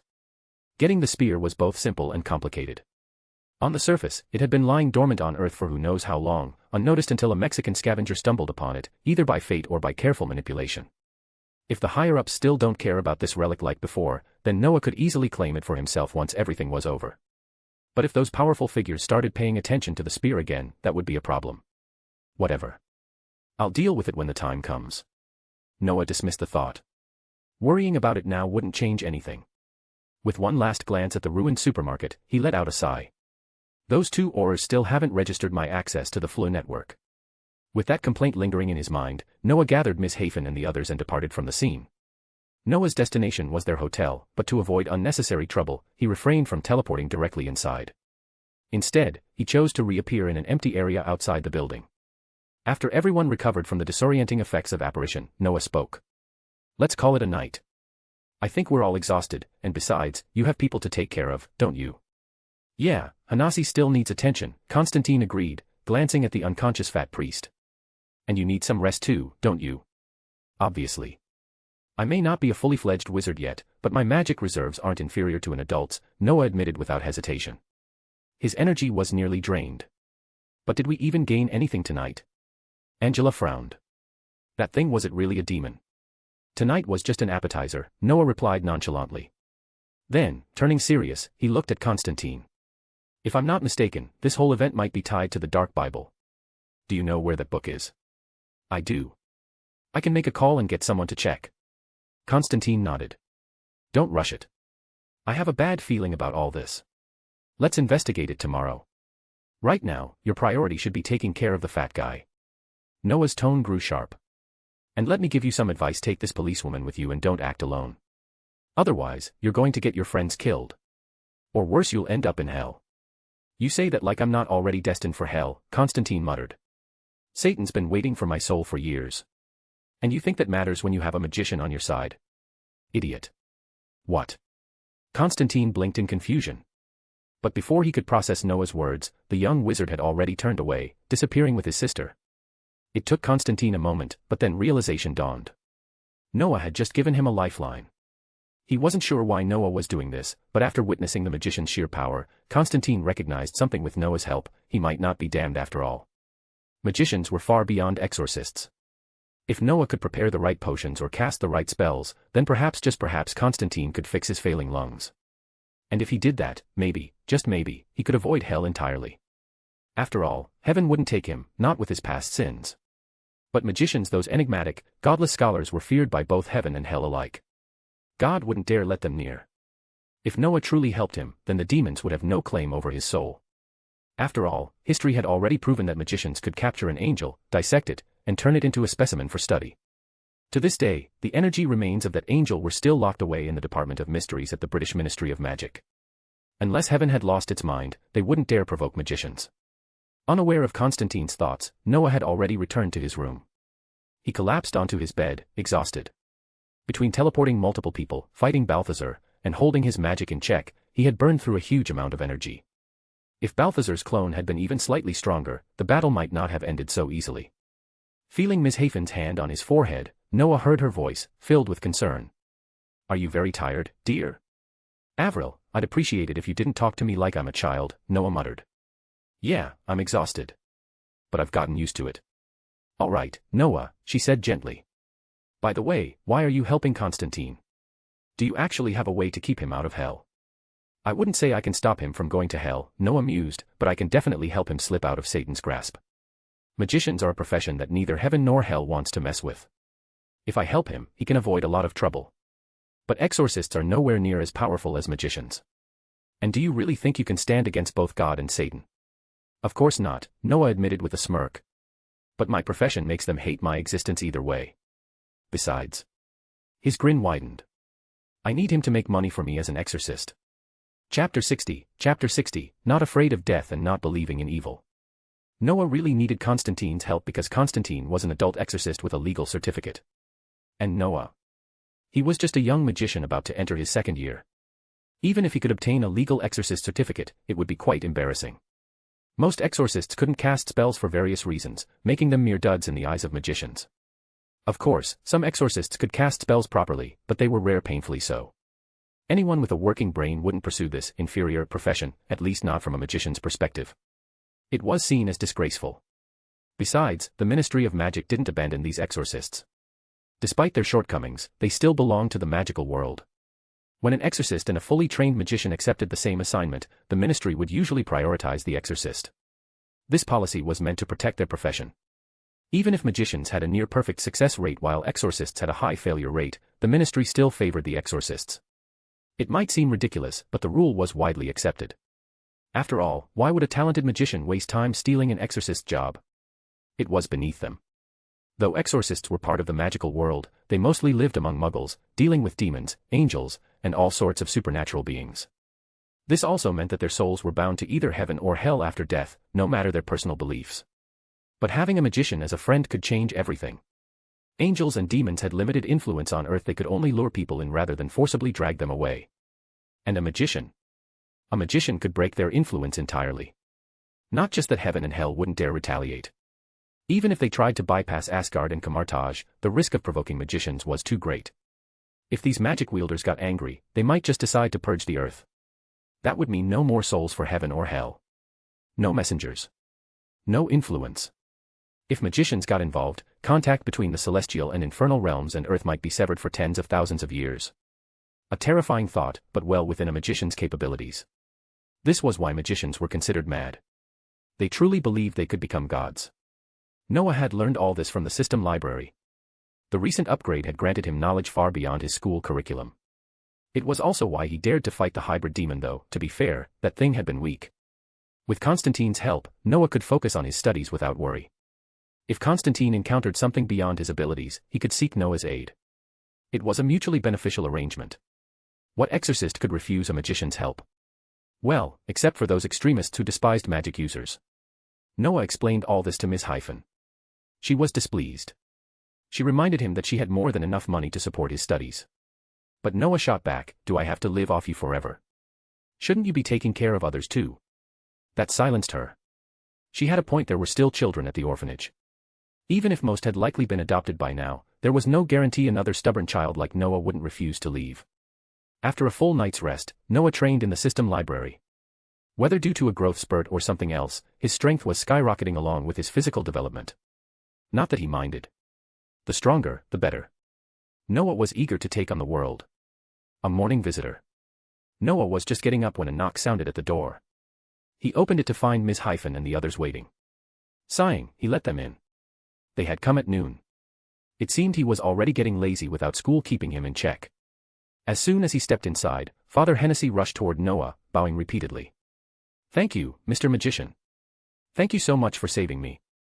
Without you, I'd be in hell right now." The sight of the large priest attempting to prostrate himself was both awkward and amusing. Of course, his gratitude was genuine. If Noah hadn't intervened last night, he would have been doomed. The demon's curse had left him unable to taste any liquid, even while suffering from extreme thirst and alcohol withdrawal. If left unchecked, he would have died from alcohol poisoning. And since he technically would have killed himself, he wouldn't have been allowed into heaven. "There's no need for thanks," Noah replied. "You were lucky. Now, what brings you here so early?" "Well, Mr. Magician, just before last night's incident, I was at the morgue," Noah interrupted. "Next door to the scene of the attack. I already know what you were doing there.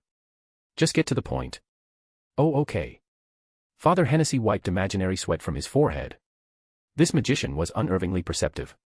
He had gone to inspect Isabel's body, and Noah had figured it out before he could say a word. But, given Noah's abilities, that made sense.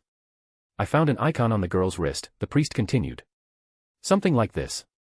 He grabbed a pen and paper, sketching a symbol across within a circle. Noah recognized it immediately. Mammon's mark. And the reason Mammon had chosen this girl.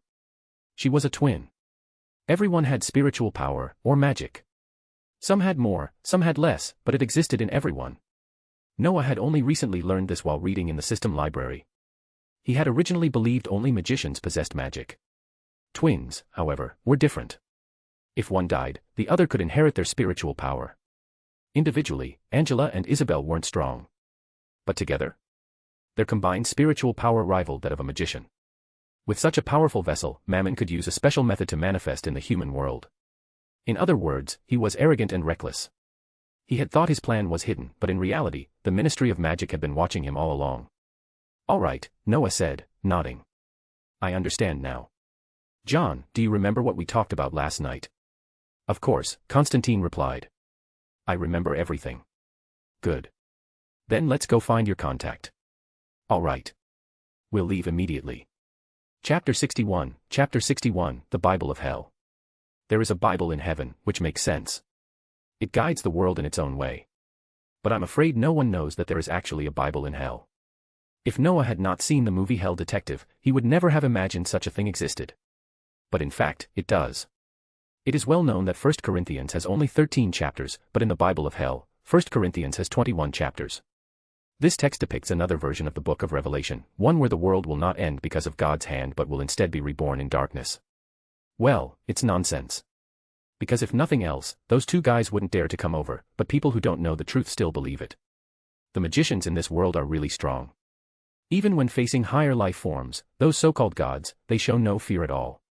But the magicians in this world are very strange. They are not afraid of foreign enemies, and they can even unite in the face of such threats. Yet internally, they are far from harmonious. For example, the British wizarding world, where Noah resides, is divided into 3 factions. One faction follows Voldemort's ideology and aims to uphold pureblood supremacy. Another faction, led by Dumbledore, wants to defeat Voldemort and prevent even greater disasters. And then there is the third faction, neutral individuals who are either too scared of Voldemort or wary of Dumbledore and thus refuse to take sides. In fact, Noah believes that if Voldemort truly succeeds, his days will be numbered. In the original novel, there was no Ancient One. Perhaps Voldemort could have roamed freely then, but this world is different. If he succeeded here, his death would come swiftly. The main reason Dumbledore and the others haven't sought the Ancient One's help is likely to save face for the British wizarding world and avoid humiliation in the magical community. Ironically, Noah thinks they've already embarrassed themselves enough. While lost in his thoughts, their car arrived at a bowling alley. Interestingly, the owner of this bowling alley, Beeman, is also an exorcist. He's a good friend of Constantine and serves as his supplier for equipment. Here are the things you were looking for. God, I hope this doesn't lead to trouble, Beeman said as he took out a sealed copy of the Bible of Hell. He looked both frightened and excited. Every time the Bible of Hell was brought out, it was never a good sign. The only thing that reassured Beeman was that a magician was involved. Since arriving in this city, Beeman had learned a lot from Constantine. Flipping open the Bible of Hell, Beeman quickly found the passage related to the information Father Hanasi had given him. However, the more he read, the darker his expression became. He let out a long sigh. I think we're in big trouble this time. Chapter 16, verse 29, and Chapter 16, verse 30. Look, the sins of the father will be surpassed by the sins caused by his children. Beeman swallowed hard as he read the passage aloud. Whose son? Miss Hafen and Angela were confused. They didn't understand what it meant at all. My God, Beeman, are you joking? Hanasi's face looked unsettled. He was clearly shaken. Beeman, I don't think he can come to this world. He can't cross the barrier, and he can't escape the watchful eyes of the magicians. Constantine shook his head, clearly unconvinced. Ms. Hafen and Angela grew more confused by the conversation, especially when they noticed that Noah remained silent, deep in thought. For both women, this was their first exposure to the hidden world that lay beyond their own. They were curious about everything but also terrified. Noah, whose son is he? The Son of God. Ms. Hafen looked at Noah, hoping for an answer. No, the other one, the son of the devil. Noah snapped out of his thoughts and gave her a smile. He wasn't thinking about anything urgent, so he didn't mind answering. To be honest, Noah had already sensed the presence of something foul-smelling nearby. But he didn't care. Although the creature was strange, it was nowhere near as threatening as Balthazar, whom Noah had previously dealt with.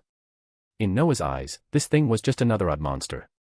Plus, 2 members of the Ministry of Magic had arrived alongside it, so he wasn't worried about any real trouble. Oh, this symbol. At that moment, Beeman turned to the drawing Hanasi had given him. This is the mark of Mammon, the son of the devil. Wait, it says here. Beeman wiped his glasses, swallowed nervously, and continued reading. Mammon doesn't want to be bound by his father's rules. He longs to build his own kingdom of blood and fire. As he spoke, Beeman suddenly seemed to hear something. Not just him, Hanasi and Constantine also appeared to notice the disturbance. At the same time, the air became thick with the stench of sulfur, immediately triggering Constantine's instincts. Keep reading. It's fine, Noah said casually, patting Beeman's shoulder. I'm fine, I know, Beeman replied, swallowing again. He trusted Noah's words and kept reading. It also states that first, Mammon must possess the body of a psychic with immense spiritual power. Isabella? Angela asked painfully. No. If it were her, Mammon would already be in this world. Beeman shook his head and continued, to cross the barrier, Mammon also requires divine assistance. God. This means he needs the power of heaven. Hanasi gulped, his large frame beginning to tremble. At that moment, all the machines in the bowling alley suddenly whirred to life. The bizarre phenomenon made everyone except Noah uneasy. The acrid scent of sulfur grew stronger, and in the small space, an eerie chittering sound filled the air. It's flies, Noah remarked offhandedly. He pulled out his wand and turned to Constantine. I heard you and Detective Dawson were attacked by this thing before. And you drove it away with fire. It's that thing. I thought I killed it. Constantine said in disbelief. Come on. It's a demon in spirit form. Killing it without mithril is nearly impossible. Besides, don't you know demons aren't afraid of ordinary flames? Damn it. I thought it was just some kind of amalgamation monster, but it turns out it's a demon. It doesn't matter. If it's trying to protect a secret, it will definitely come for us. Since it's here, let's just send it back. Noah smirked. Just then, the doors burst open. A black swarm of flies came buzzing in with a deafening roar. Chapter 62, Action. Protego. Facing the dense swarm of flies, Noah initially wanted to burn them with a fire spell. But after thinking it through, he decided that playing it safe was the better option. After all, there were not only exorcists here but also ordinary people. Even though he was confident in his abilities, the others might not be able to withstand the attack. And what if something went wrong? If the flies broke through, they could cause damage to the others. Sure, Noah could heal them afterward, but why take unnecessary risks? Not wanting to gamble, Noah immediately cast a Protego charm. His magic reserves were full, and there was no reason to be reckless. This was simply the best choice. As he waved his wand, silver magic condensed and solidified around everyone, forming a shimmering light shield over their bodies. The moment the spell was completed, the endless swarm of flies crashed into the barrier. Instantly, many of them perished upon impact. The only downside was that the number of flies killed was too small. If he could eliminate more of them at once, it would save him a lot of trouble. A magician? How is this possible? The demon's voice hissed through the air, filled with disbelief. Balthazar never mentioned a magician. Damn it. The demon quickly realized something was wrong. He had attacked Constantine twice before and failed both times, but that was expected. Constantine was a powerful exorcist. And this demon? He was just a weakened projection of his true self, so he hadn't expected to win outright. But now, the situation was different. The involvement of a magician changed everything. Did this mean that the Ministry of Magic had discovered their plans? Unlike Balthazar, this demon was cautious. He wasn't arrogant, he was intelligent. The moment he saw Noah, he knew things had taken a turn for the worse. Balthazar. Oh, I remember him. Noah chuckled. He's ashes now. When you return to hell, be sure to say hello for me. The next moment, Noah swiftly incanted, Incendio Maxima. His wand slashed through the air, and in an instant, the entire room erupted into roaring flames. Countless flies were incinerated on the spot, while the demon recoiled, retreating in desperation. He was trying to escape. Immobilis. Noah's spell shot forward like a lightning strike. As his magic took hold, a cone-shaped, transparent barrier materialized midair, trapping the demon inside. A series of furious, guttural roars echoed within the barrier, but there was no way out. Remember my words. Be sure to greet Balthazar for me. Noah rarely wasted words, but the moment he finished speaking, he felt a bit foolish. This was exactly the kind of classic villain mistake, talking too much instead of finishing the job. Many powerful enemies had met their downfall because they wasted time on unnecessary monologues instead of dealing the final blow. Noah shook his head. He wouldn't make that mistake. With a flick of his wand, his most lethal spell surged forward. Sectum Sempra. Thanks to Professor Snape's magic, Noah had legal spells to use when he couldn't resort to unforgivable curses. At least it kept him from having to rely on Expelliarmus and Reducto in every fight. This way, he had actual firepower. The demon's agonized screams filled the room. He didn't even have a chance to beg for mercy. Not that Noah expected him to. It wasn't about pride, it was about survival. Right now, this demon was thinking about one thing. How am I going to explain this to Mammon? His actions had been exposed, and God only knew what kind of punishment awaited him in hell. Worse, the magicians had gotten involved. This was an extremely bad sign. He needed to convince Mammon to abandon this ridiculous plan. The human world was not a place demons should be messing with. Even if Mammon succeeded in his plan, his end wouldn't be much better. These magicians were terrifying. And one of them, the one standing before him, was someone even the greatest demons feared. As the demon was utterly annihilated, Noah exhaled and shook his head. That makes 3 demons I've killed, he thought. Maybe he really did have a talent for exorcism. Using magic to exorcise demons was far more effective than silver weapons or holy water. Bloody hell, this guy. Beeman swallowed hard. Constantine was just as stunned. Now, Constantine finally understood why Noah had forbidden him from contacting Beeman in advance. If Beeman had found the Bible of Hell and read Mammon's name aloud, he would have been marked. And once that happened, his fate would have already been sealed. Constantine had lost too many friends to demons. He didn't want to lose another. What now? Constantine took a deep breath and looked at Noah, who was only 10 years old. Honestly, it was ridiculous. A 10-year-old child had become the leader of this group. It was unbelievable. But then again, if you considered that Noah was a magician, his status was far beyond that of ordinary exorcists. It's simple. Noah smirked. Didn't your friend Beeman just tell us what the demons are planning? What do you mean? Ms. Hafen still felt overwhelmed. No matter how much she tried to toughen up, it was difficult to process everything that was happening. The demon's goal is to bring Mammon into this world, Noah explained. To do that, they plan to kill the younger Dawson sister so that Angela inherits her spiritual power. Once that happens, they'll trigger her awakening, allowing Mammon to take over her body. So, we just have to stop them, right? Hanasi asked excitedly. But the moment he spoke, he noticed something strange. Except for Beeman, everyone else was silent. His enthusiasm quickly faded. Did I say something wrong? While you were unconscious, the Ministry of Magic contacted me, Constantine muttered. They want Noah to keep fighting these demons. Their real target is Mammon. But isn't this too dangerous? Ms. Hafen snapped. Why aren't they handling it themselves? Because I'm here illegally, Noah sighed. And despite my age, I'm recognized as a full-fledged magician. That makes me the best disguise. Besides, don't forget, Mammon needs divine power to enter this world. The Ministry probably wants to make sure everything gets cleaned up properly. Hearing that, Ms. Hafen bit her lip. So, what's the plan? Constantine, Noah said, you take Angela and help her awaken her spiritual power. Then, make sure she gets captured. Don't worry. I'll place protections on her. She won't die. And after that? Constantine asked. Then, we'll pay someone a visit. Noah's eyes gleamed. An old acquaintance of yours. There's a certain chair in Star Prison that your exorcists control, right? Constantine smirked. Yeah. I know exactly who we need to talk to. Chapter 63, Waiting for an answer. Midnight's attitude was exactly what an exorcist should be. Noah had read plenty of books about the complicated relationship between exorcists and magicians. To say there was resentment between them would be an understatement. Before the profession of exorcists became established, the task of purging malevolent entities fell to magicians. Unfortunately, magicians weren't exactly known for their patience or mercy.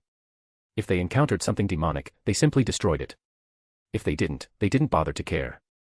This indifference allowed all sorts of supernatural beliefs to take root in the Western world. By the time the magical community finally acknowledged the need for a dedicated exorcist profession, it was already too late to change public perception. As a result, exorcists had to deal with a mess that was arguably caused by magicians in the first place. Perhaps out of guilt, or just convenience, the magical world introduced the Trust the Exorcist Act. This law ensured that exorcists were given first priority on exorcism-related missions, even over fully licensed magicians. Not that it helped much. Magicians generally looked down on exorcists, considering them glorified ghost hunters with little magical talent. Meanwhile, exorcists resented magicians for treating them like second-class citizens despite the dangerous work they did. Noah understood this dynamic well. Reading about the history of magic had given him insight into the world he was now part of. He didn't let Midnight's cold demeanor bother him. Instead, his attention was fixed on the so-called legendary chair, a relic that could supposedly pierce dimensions. To be honest, Noah found it unsettling. The chair had originally come from Star Prison, one of the first U.S. penitentiaries to use the electric chair for executions. Since 1890, over 200 prisoners had been executed in it, and over time, it developed an eerie reputation. Interestingly, the first batch of electric chairs had been supplied by none other than Thomas Edison, who hoped to discredit alternating current, AC, in favor of his own direct current, DC, system. He believed that if people associated AC with death, they'd buy his products instead. Noah didn't care about the historical marketing war. What interested him was the supernatural energy surrounding the chair. His theory. So many condemned souls had passed through this chair that it became a beacon for tracking evil spirits. Still, there was no way in hell he was sitting in it. Go ahead, John. I'll wait here. I knew you'd say that, Constantine muttered. The process involves sitting in the chair, getting electrocuted, and using the shock to establish a connection with the target spirit. Noah was curious but not that curious. Aside from the unpleasant thought of being electrocuted, he also hated being restrained. Not being able to move, or fight back, while magic surged through him was not his idea of a good time. So naturally, Constantine got the short end of the stick. Not that he complained.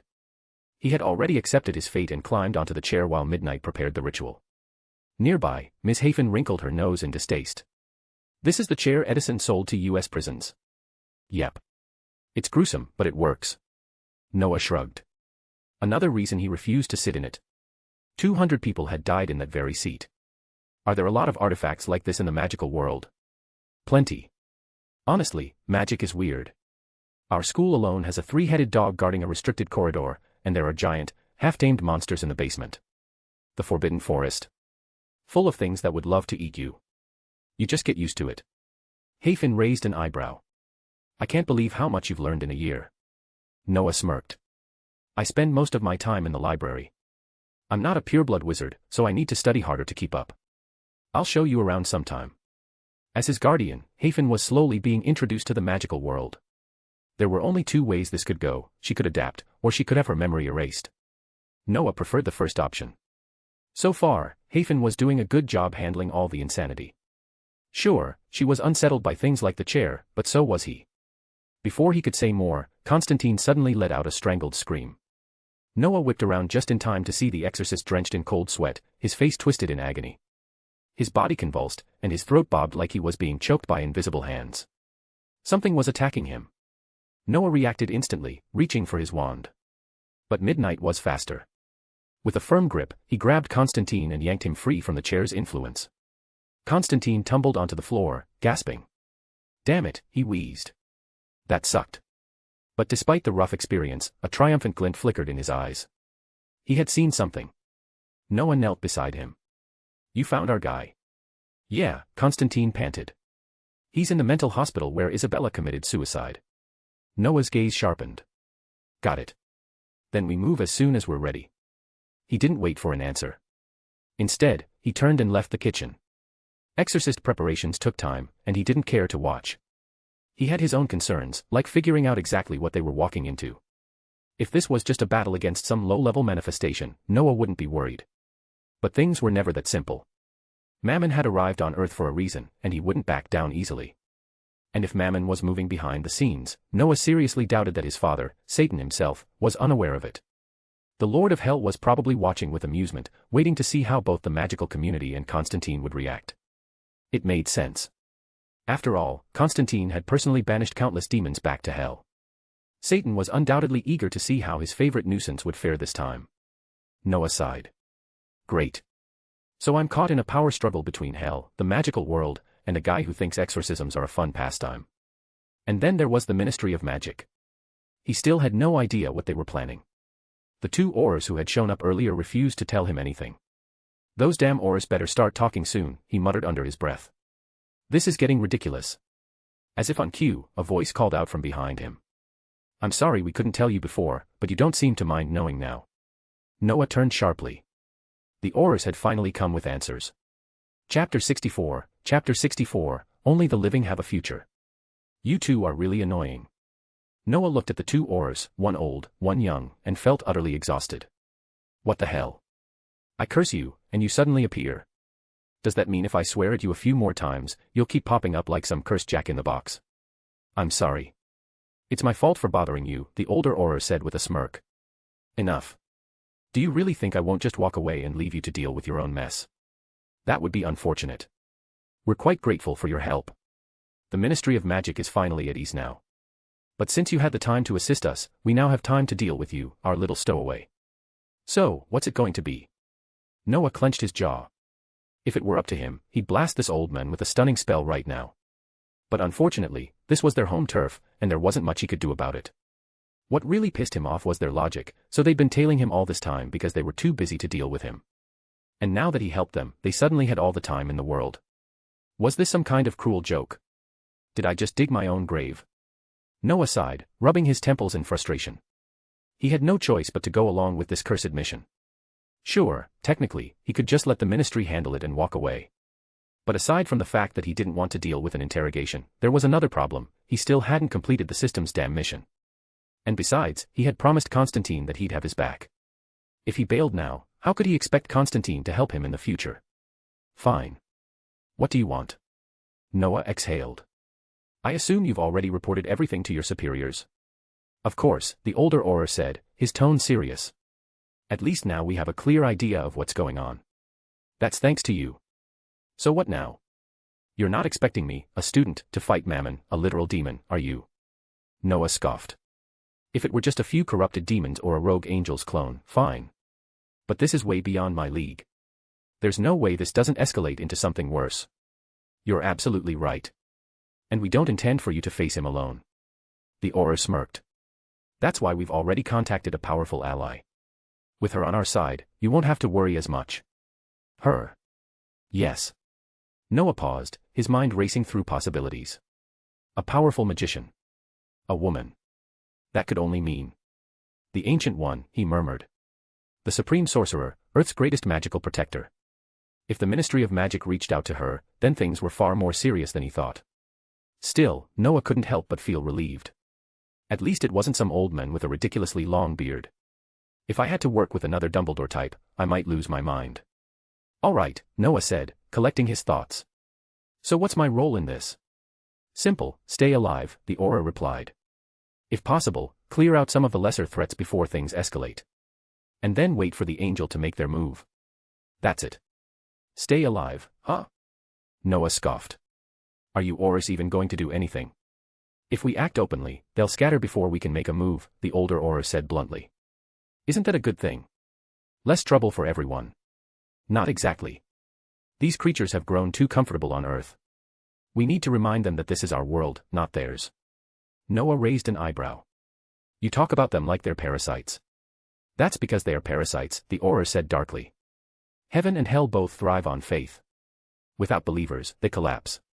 They feed on humanity's devotion. Just like parasites. The comparison made sense. It reminded Noah of the downfall of the Olympian gods. They lost their worshippers, and their power crumbled. The same could happen to angels and demons. Still, they're better than the Olympians, Noah mused. At least they're not saying creepy shit like, my daughter's daughter is also my girl. The Auror blinked. Excuse me. Oh, nothing. Just something I read. The Auror narrowed his eyes. You sure seem to know a lot about these things. Just an interest of mine. Wouldn't have pegged you as the type to be interested in divine incest. Don't push it. Noah rolled his eyes and turned toward the kitchen. He was so done with these two Aurors, especially the old one, who seemed to enjoy getting on his nerves. The younger Auror, at least, had learned to shut up after their last encounter. Since he already knew what to do, there was no point in sticking around. He needed to check if Constantine and the others were ready. And more importantly, he had to tell Ms. Hafen. Noah had no intention of bringing her along this time.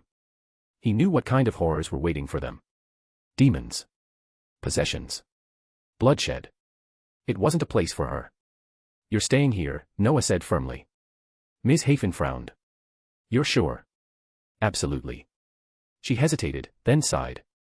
All right. Just promise me one thing, Noah. Noah crossed his arms. Let me guess, be careful.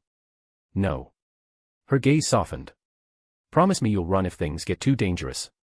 Noah blinked, then smirked. You don't have to tell me twice. I know when to cut my losses. It was true. If things went south, he wasn't going to play hero. His first priority was survival. The only people who could change fate were the ones who lived long enough to do so. Only the living have a future, Noah said quietly. Chapter 65, Magicians are all crazy.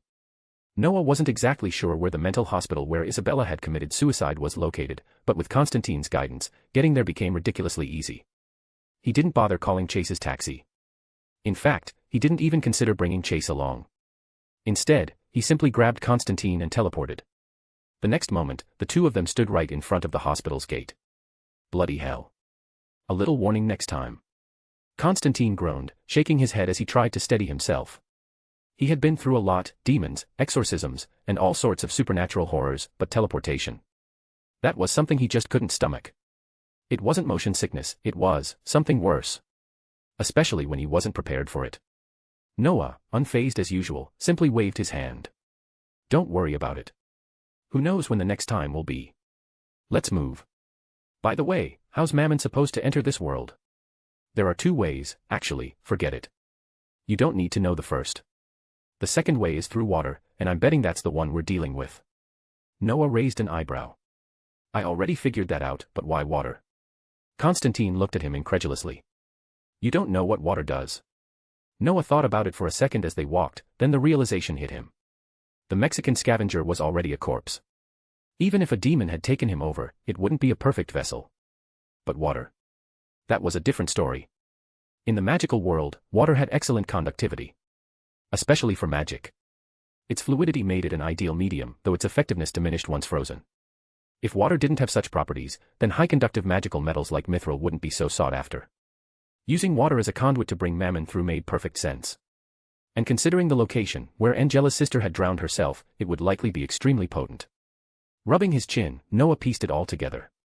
The Mammon embryo was still inside Angela, meaning the real danger hadn't even started yet. The only real threat would be Satan himself. But that was fine, Noah was pretty confident Satan wouldn't show up as long as Constantine didn't die. Why does this feel too easy? Noah muttered to himself, feeling a bit uneasy. The Ministry of Magic had been in a full-blown panic about this.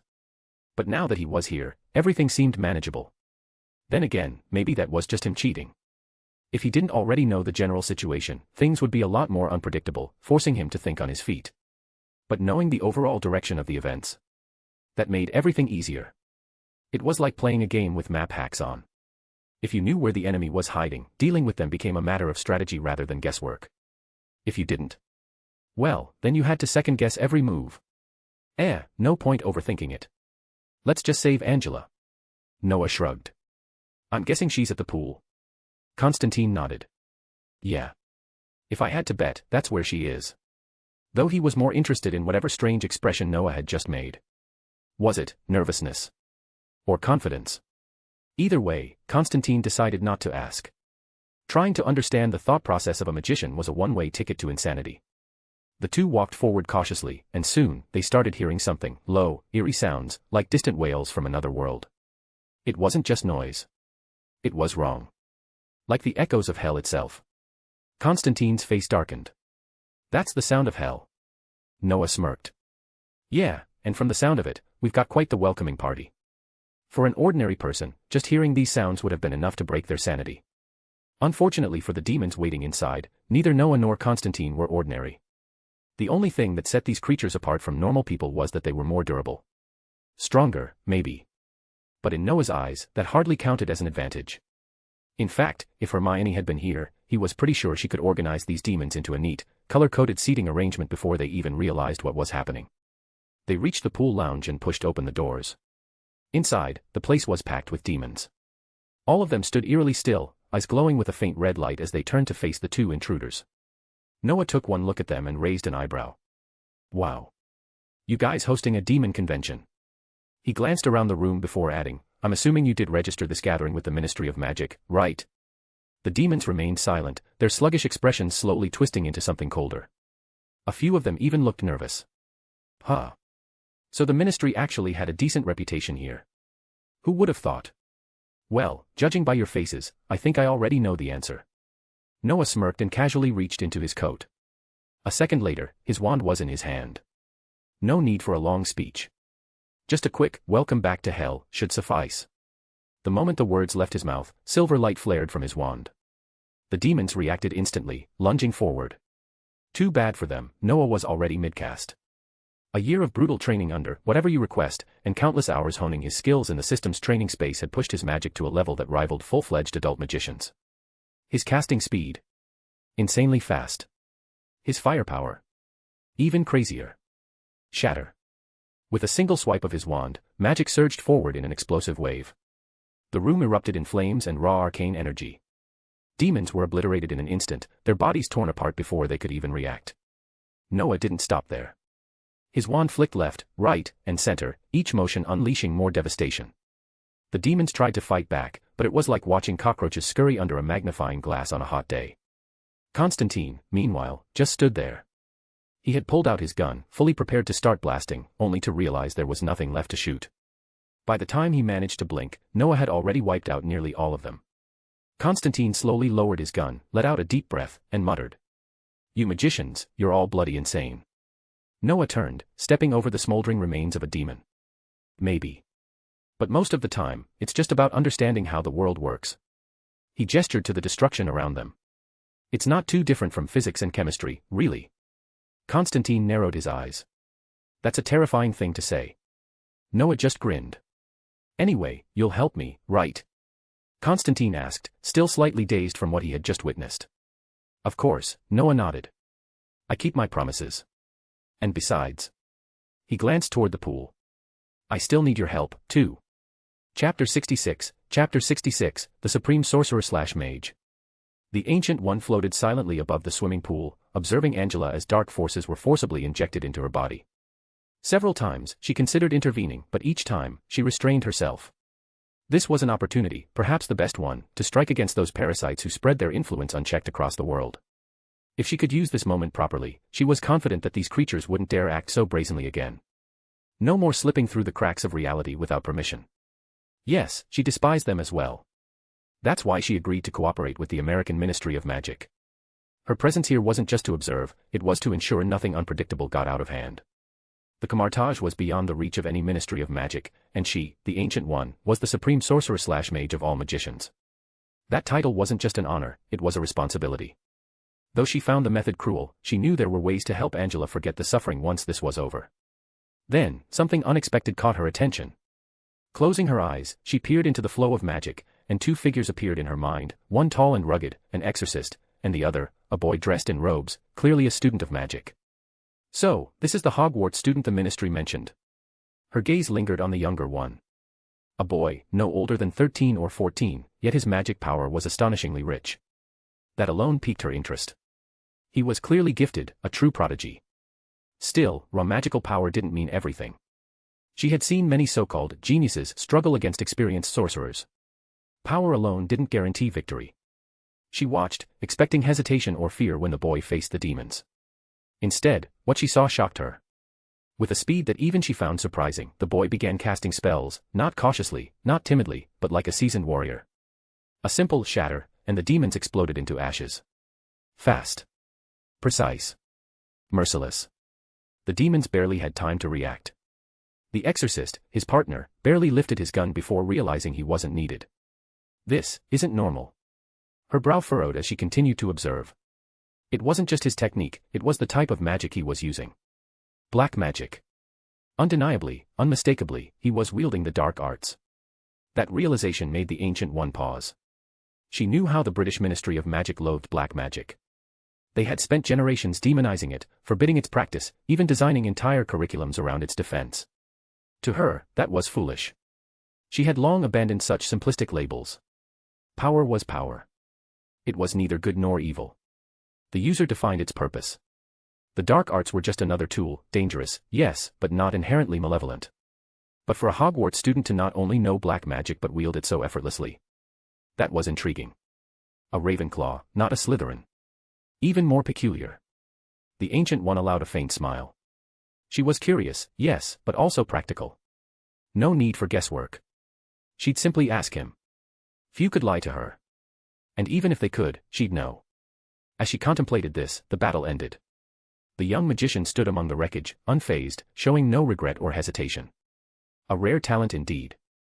She was already considering a possibility, Camartage. Would he be interested? Would he even agree? The Ancient One didn't care what Hogwarts thought. If she extended an invitation, no school would dare refuse. Every sorcerer who trained under her became a force to be reckoned with. Yes, she would speak with him. Slowly, she opened her eyes, letting the vision fade. Her gaze fell upon the lifeless body of the scavenger, the unfortunate soul used as a vessel for Mammon's power. Her expression darkened. Even though she had no connection to this man, he was still human. These parasites thrived off humanity, yet they treated them as disposable. Patience, she told herself. I'll deal with you soon enough. And as for you. Her eyes flickered toward the presence lurking in the shadows. Don't think I don't see you. Chapter 67, Angel. Noah had no idea that while he was busy mopping up the small fries, a pair of eyes had been watching him the whole time. If he had known, he'd probably be over the moon. Especially if he found out what the Ancient One was thinking about him. Noah might have been so ecstatic he'd forget which way was north. But, of course, he was clueless. Too focused on the mess in front of him. Once he wrapped things up, Noah led Constantine toward the swimming pool behind the building. The moment they got close, Noah could feel the stench of evil radiating from it, he didn't even have to step in. It was the kind of foul presence that made a person instinctively uneasy. Even Noah, with all his experience, felt it crawl under his skin. Yep. Demons are never simple, Noah muttered to himself, staring at the darkened pool. They're kept out of this world by sorcerers, Asgard's gods, and all kinds of safeguards. Even when they do slip through, they're just fragments, tiny avatars bound by strict limitations. But they're real forms. Yeah, no thanks. He had a gut feeling that Mammon was still just in its embryonic state. And yet, it still sent chills down his spine. Honestly. Noah really wanted to run the hell away. The sheer presence of Mammon already made his skin crawl. He didn't even want to imagine what would happen if that thing fully emerged into the world. If that bastard actually gets born, yeah, I'm screwed, Noah thought grimly. Then he sighed and added with a smirk, at least I won't die alone. John's here, after all. And if we're lucky, maybe a hot angel will show up to complete the trio. He scratched his chin, entertained by his own nonsense, but his feet never stopped moving. Noah wasn't the kind of guy to run from a gamble, especially when the stakes were this high. More importantly, the Ministry of Magic had made him a promise. Not that he trusted them. Hell no. Especially since this was the American branch. Bureaucracy and magic. That combo never ended well. But Noah did want to see just how powerful the legendary Ancient One truly was. Even if he couldn't meet her in person, wouldn't it be nice to leave a good first impression? Besides, he was already at the final stretch of this mission.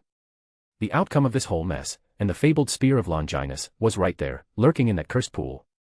No way in hell he was walking away now. Fine. I'll roll the dice, Noah thought.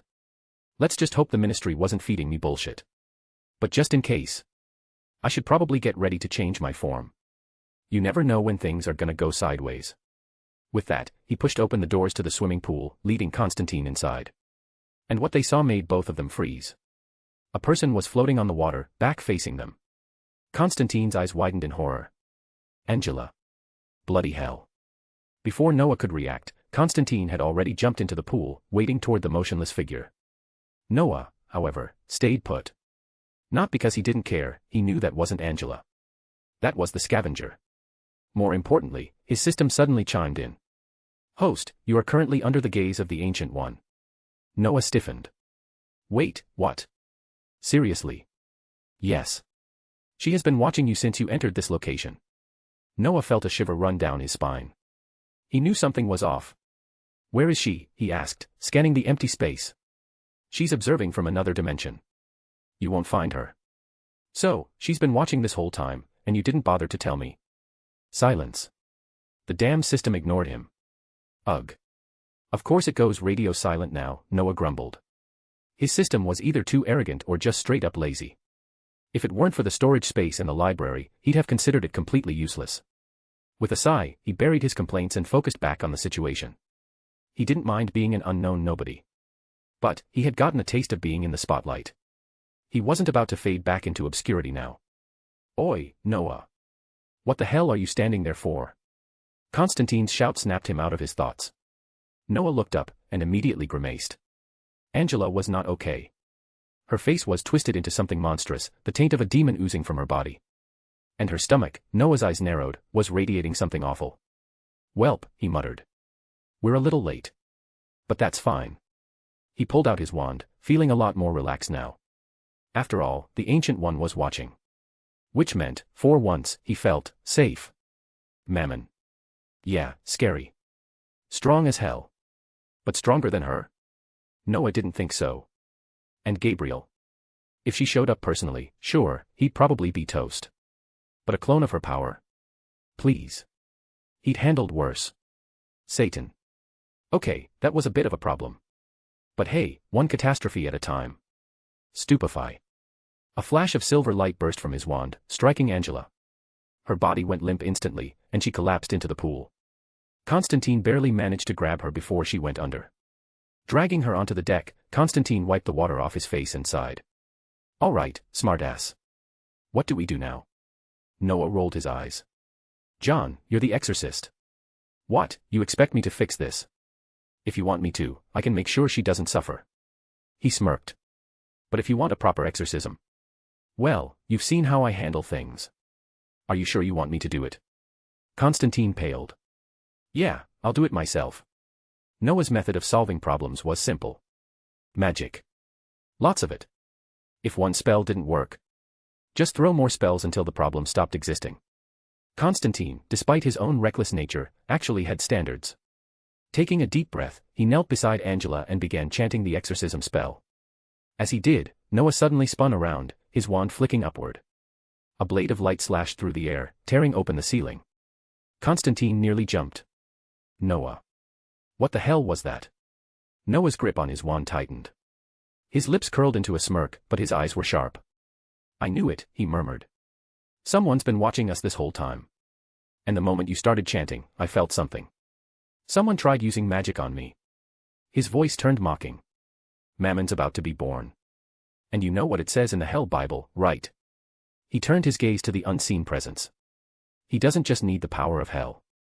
A slow, predatory grin spread across Noah's face. He needs the power of heaven, too. His wand twirled in his fingers, radiating magic. Isn't that right?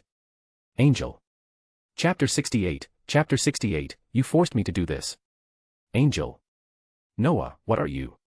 Constantine gripped his gun, scanning the ceiling with sharp eyes, but there was nothing, just the eerie stillness of the room. His confusion was obvious, but even in his bewilderment, he had learned one thing: if Noah said something, it was usually true. And sure enough, a second later, an ethereal glow spread across the room. A soft golden light shimmered in the air, accompanied by a faint, hauntingly beautiful hymn that seemed to echo from nowhere and everywhere at once. Constantine's breath hitched. He'd been in this game long enough to recognize this kind of divine presence. This wasn't just some run-of-the-mill celestial interference, this was something big. And then, the figure descended. Radiating arrogance, bathed in golden brilliance, with an expression that screamed self-righteousness, the angel floated gracefully down. Gabriel. Constantine's lips twisted into a grimace. Gabriel. Oh, come on. Surprised. Gabriel smirked, her voice dripping with condescension. Constantine was about to retort, but he noticed something odd. Gabriel wasn't looking at him. She was staring directly at Noah, her gaze sharp, calculating. It made sense. Angels had a special kind of dislike for magicians, and Gabriel was no exception. You've got to be kidding me, Constantine muttered. You're really going through with this? Handing over Earth to Mammon? You do realize he's the literal son of the devil, right? Gabriel tilted her head, her expression unreadable. You don't need to understand, John. You mortals are too short-sighted. My only goal is to prepare humanity, to guide them toward enlightenment through suffering. Suffering. Noah finally spoke, his voice carrying a dry amusement. So, what? Your grand plan is to throw humanity into hell and hope they come out better for it. Gabriel's lips curled into an indulgent smile. Humans have always been given preferential treatment. Unlike any other being in the universe, you are forgiven. No matter what sins you commit, as long as you repent, the Lord welcomes you back. No consequences. No accountability. And what has that kindness bred? Weakness. Decay. Noah rolled his eyes. Right, because nothing screams divine wisdom like, let's start the apocalypse for character development. Gabriel's expression darkened. You magicians, always arrogant. Always standing in defiance of the natural order. Natural order? Lady, if your lord had an issue, he could take it up with us himself, Noah shot back. But I'm guessing he's too busy ghosting his followers, so he sent you instead. Gabriel's jaw clenched. She didn't like that. Not one bit. You. Before she could finish, she moved. In the blink of an eye, Gabriel closed the distance, her fist lashing out at Noah's chest with divine speed. She was fast, ridiculously fast. But Noah was faster. Silver magic flared around him as shimmering barriers snapped into place, forming a layered defense just in time. Gabriel's punch connected with the shield, and a shockwave rattled the room. Constantine stumbled back, shielding his face. Bloody hell. Noah, however, remained calm.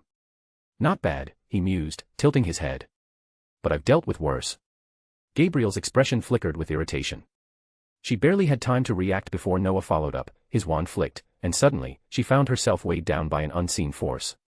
Heavy obstacles, Noah said, almost lazily. A simple spell, really. But effective. Gabriel's movement slowed, her form struggling against the invisible pressure. Her eyes flickered with rage. Meanwhile, in another dimension, the Ancient One observed with interest. She leaned back slightly, watching Noah's battle unfold. Not bad, she murmured to herself. He's versatile. Not just an attacker, but a strategist. Noah's magic wasn't just powerful, it was practical. He wasn't throwing random spells. He was controlling the battlefield, restricting Gabriel's movements, boxing her in. And Gabriel. She was losing ground fast. 10 minutes passed, and the Archangel, one of heaven's mightiest warriors, was getting played by a human magician. She wasn't just annoyed anymore, she was furious. Gabriel gritted her teeth, dodging another one of Noah's spells before realizing something. She couldn't win this fight. Not like this. Noah wasn't just strong, he was prepared. Every time she adjusted her approach, he countered. The terrain was limiting her movement, and unlike most opponents, he wasn't making any reckless mistakes. She was wasting time. And time was something she couldn't afford to waste. Her gaze flicked toward the pool, where Mammon's power pulsed ominously. She had to make a move, now. Damn it, she muttered under her breath. Then, she looked back at Noah, her expression shifting. All right, you forced me to do this. Noah's eyes narrowed. Constantine tensed. And then. Gabriel made her move. Chapter 69 Stillness. Although Noah noticed that Gabriel's expression was a little determined, he didn't think much about it. After all, at this point in the fight, the victory or defeat was basically clear at a glance. For a person who was about to lose, Noah really didn't have so much free time to pay attention. He was only thinking about how to quickly get rid of this angel, and then find a way to get the damn spear of Longinus in his hand to complete the task. Gabriel is now very calm. She is watching Noah's every move closely. If she wants to turn the tables, she can only wait for Noah to make a mistake or find an opportunity. Of course, Gabriel at this moment prefers the second option. After teaching Noah for so long, she basically knows that this young magician who looks only 10 years old is actually a ruthless magician with rich practical experience. Although Gabriel can't understand how this kid can train to such a level, such a terrifying talent alone is enough for her to attach great importance to it. Whether it is a magician or something created by them, they all rely on the power of blood to slowly improve. Of course, there are geniuses among them, and this kind of genius is nothing more than a thicker blood, closer to the creator, so their strength will improve faster and more terrifying. Gabriel doesn't know that Noah is actually a master who relies on the system, and this guy also knows how to quickly improve the power of the world of bloodline theory through some theories he watched in movies in his previous life. After dodging Noah's magic again, Gabriel can even clearly feel that this damn magic has irreversible damage. This made Gabriel secretly curse these magicians as crazy. Such a dangerous magic was actually mastered by a little devil. But soon her eyes lit up. After such a long time, the protective magic that Noah had cast before had begun to dissipate. Although Noah himself was fine, what about Constantine? The magic power that protected him on this guy also dissipated, and he couldn't replenish and protect himself as quickly as Noah. Finally found an opportunity. Gabriel smiled secretly in her heart, although she didn't dare to kill Constantine, because if she really killed him, this guy might have a chance to go to heaven. If he went up, she would be in big trouble. Of course, even if he couldn't go to heaven, she didn't dare to do it. In Gabriel's eyes, Constantine's soul was destined to go to hell, and Satan had already said that once Constantine was about to die, he would come to harvest it himself. If Satan really came, it would be really difficult to end. She, an angel, helped Mammon to come to the world. This is ironic enough no matter how you look at it. Moreover, Satan really doesn't want to offend magicians. This is basically a consensus. Although this guy has always wanted to interfere in the human world, he is very smart.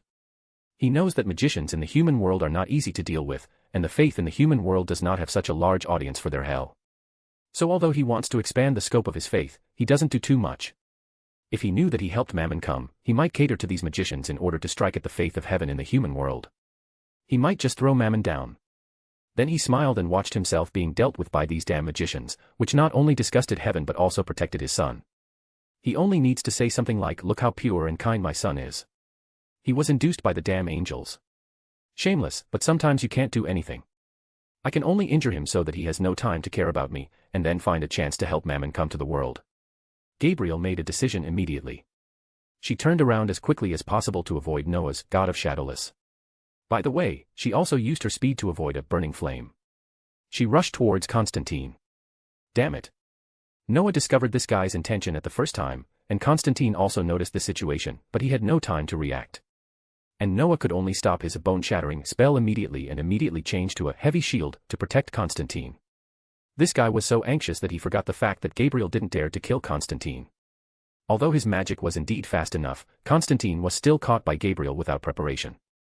Gabriel didn't stop at all, and threw Constantine directly towards Noah. Noah's face turned black. His magic was interrupted by himself again. He had to use the floating spell on Constantine again, and he immediately heard a sound of falling into the water in his ears. Damn it. Noah cursed inwardly. He immediately threw Constantine out and aimed his wand at Gabriel, who had just flown out of the water. But this time Gabriel learned his lesson. She had no intention of fighting with Noah. She flew towards Angela at the fastest speed. Even if Noah's spell almost hit her, she didn't care. In the end, her speed played a crucial role. She grabbed Angela before Noah and quickly blocked Angela in front of her, and used the spear of Longinus to point at her stomach. Don't move, little wizard. Gabriel panted with a little mockery on his face. Since when do angels like to use some devilish methods? Noah's face was not very good. He really didn't expect that this angel would use Angela to take the blame. The most important thing is that this is Noah's own negligence, which makes Noah extremely upset.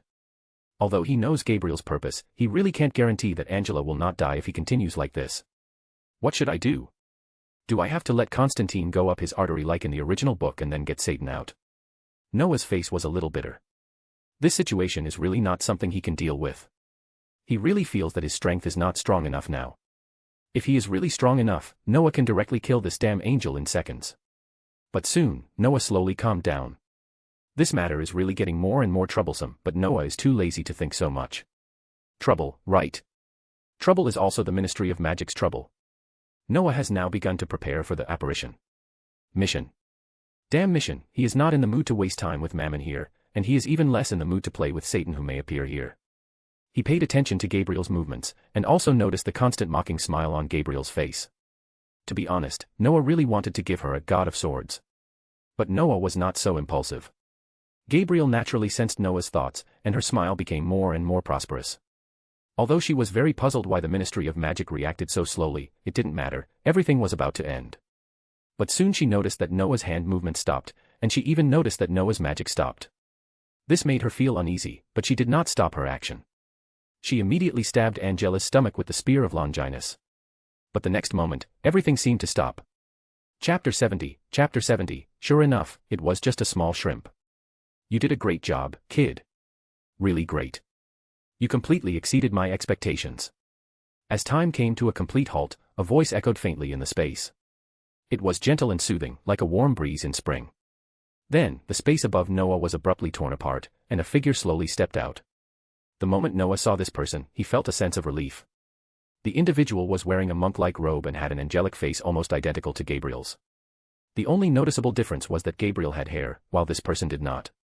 Although Noah was curious about why they looked so alike, he didn't bother thinking too much about it. He already knew who this person was. This was undoubtedly the Ancient One of the most terrifying beings in the world, the legendary Sorcerer Supreme. Just as Noah was about to use apparition to escape, a low hum resonated in his mind. The voice carried a strange sense of reassurance, telling him he didn't need to worry anymore. Everything from here on would be taken care of. For some reason, Noah trusted this voice deeply. To be honest, even though the Ministry of Magic had already informed him of the Ancient One's arrival and his system had also confirmed it, he had still been cautious, unwilling to take risks. Yet, this voice made him feel inexplicably safe, which puzzled him. But it didn't matter. Everything was progressing as it should, and Noah saw no reason to dwell on unnecessary thoughts. At this moment, he couldn't help but feel a surge of happiness. Being praised by someone of the Ancient One's stature, how could he not be pleased? However, despite knowing who she was, Noah was well aware that he wasn't supposed to know about the existence of the Ancient One. Even if Hogwarts' library contained records of obscure magical figures, it was highly unlikely to have books detailing the Ancient One. And even if there were such books, none of them would have a portrait resembling the person before him. So, he could only feign ignorance. With a cautious expression, he asked, "Who are you? Are you from the Ministry of Magic?" Noah couldn't afford to ask something as foolish as, "Are you with these angels and demons?" That would be outright stupid. Seeing that both Gabriel and Constantine were frozen in place while he was the only one unaffected, it was obvious that this was intentional. To be the only one capable of speech in this situation was clearly a privilege. If he still went ahead and asked something foolish, he would truly be an idiot. Noah wasn't actually stupid, he was just pretending to be. The Ministry of Magic? No, sorry, I'm not. The Ancient One smiled but did not directly answer his question. Then you are. All right, kid. Let's not dwell on that for now. You'll understand soon enough, the Ancient One interrupted, cutting him off. She then turned and began walking toward Gabriel. Without chanting any incantation, she merely waved her hand lightly. Instantly, the Spear of Longinus flew out of Gabriel's grasp and landed at Noah's feet. Noah blinked in surprise, then slowly crouched down and picked up the legendary god-slaying spear. He then focused his attention on the Ancient One. After all, the magic she used was on an entirely different level than his own. Even the simplest spell she cast contained unfathomable principles of magic. However, Noah was soon pulled out of his observations as the system's voice rang in his mind once more. Mission report, completed. Mission reward processing, unknown. Discovered mission item, Spear of Longinus. Status update, extracting unknown power from the Spear of Longinus. Please wait. Extracting unknown power from the Spear of Longinus. What the hell? Noah was bewildered. Was there something more to this ancient weapon? He couldn't make sense of it, but he didn't bother thinking too much. His eyes suddenly widened in shock. Because he saw the Ancient One place her hand directly on Angela's abdomen. A soft golden light flickered, and in the next moment, she pulled Mammon's soul out of her body. What kind of sorcery was this? Noah was utterly dumbfounded. He knew that the Ancient One once slapped the Hulk's soul out of his body with a single strike, but this was the first time he had actually witnessed such an act in real time. This was on a completely different level. Noah couldn't help but feel that the Ancient One wasn't even human. Perhaps that was why she remained so calm, even when she knew she was going to die. In fact, Noah suspected that she deliberately allowed her death to awaken a new Sorcerer Supreme and, more importantly, to rid herself of Dormammu's influence. At her level, there was no way her soul could simply be erased from existence. Shaking his head, Noah forced himself to stop thinking too much. He was just a small fry, a mere passerby in this grand scheme of things. The Ancient One gazed at Mammon's soul with a solemn expression. "Tell me," she said, her voice carrying an undeniable weight. "Do you understand the consequences of your actions?" The moment her words fell, time resumed its flow. Everything snapped back to reality. Gabriel, who had been frozen in place, suddenly jerked awake. However, her movements came to an abrupt halt. An invisible force had blasted her backward, slamming her against the wall. "You." Gabriel's face was filled with shock and disbelief, but the moment she saw the figure before her, all that remained was pure, unfiltered terror. She knew exactly who this person was. She had witnessed with her own eyes how this individual rose step by step, ultimately becoming the guardian of Earth. Sorcerer Supreme, the Ancient One. "Yes, it's me."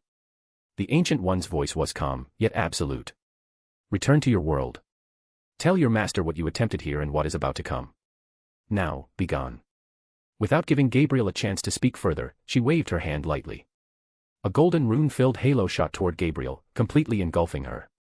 She didn't even have time to scream. Within moments, she disintegrated into nothingness. Noah swallowed hard at the sight. Even though Gabriel wasn't as strong as him, she wasn't exactly easy to deal with either. And yet, the Ancient One had eradicated her as effortlessly as swatting a fly.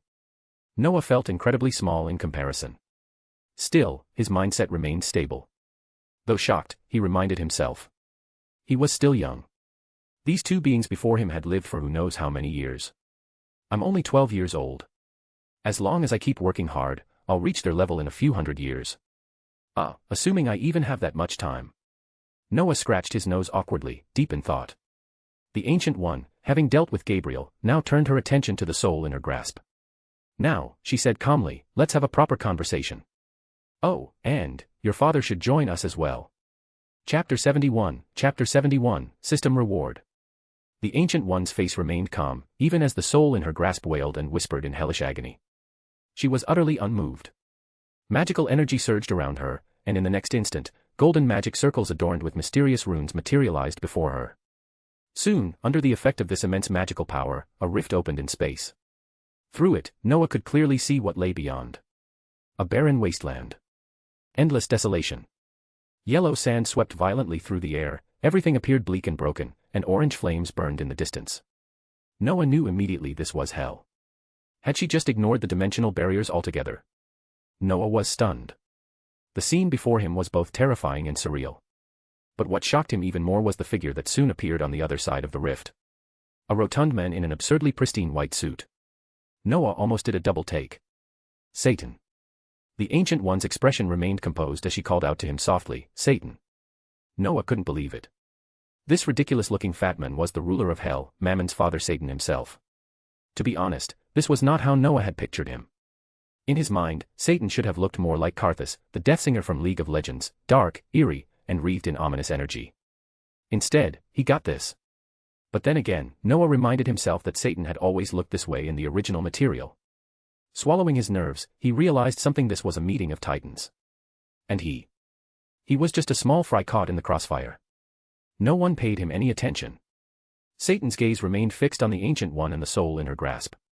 A smug grin stretched across his face as he finally spoke. "Oh.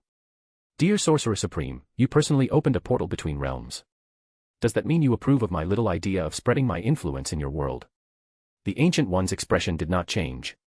She merely tightened her grip on Mammon's soul, causing his wails to grow louder. "Satan, spare me the pretense," she said coolly. "You know exactly what your son has done." Satan blinked, feigning innocence.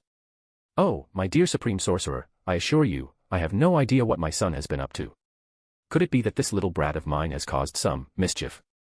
The Ancient One sighed, as if losing patience.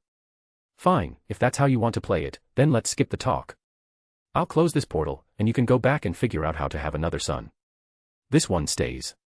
Noah's eyes widened. Satan's face immediately darkened. It was clear he hadn't expected the Ancient One to be this blunt. She wasn't negotiating, she was stating a fact. Noah couldn't help but admire it. This was the attitude of a true guardian of Earth. This was the way a Sorcerer Supreme handled things. Your son came to my world and caused trouble.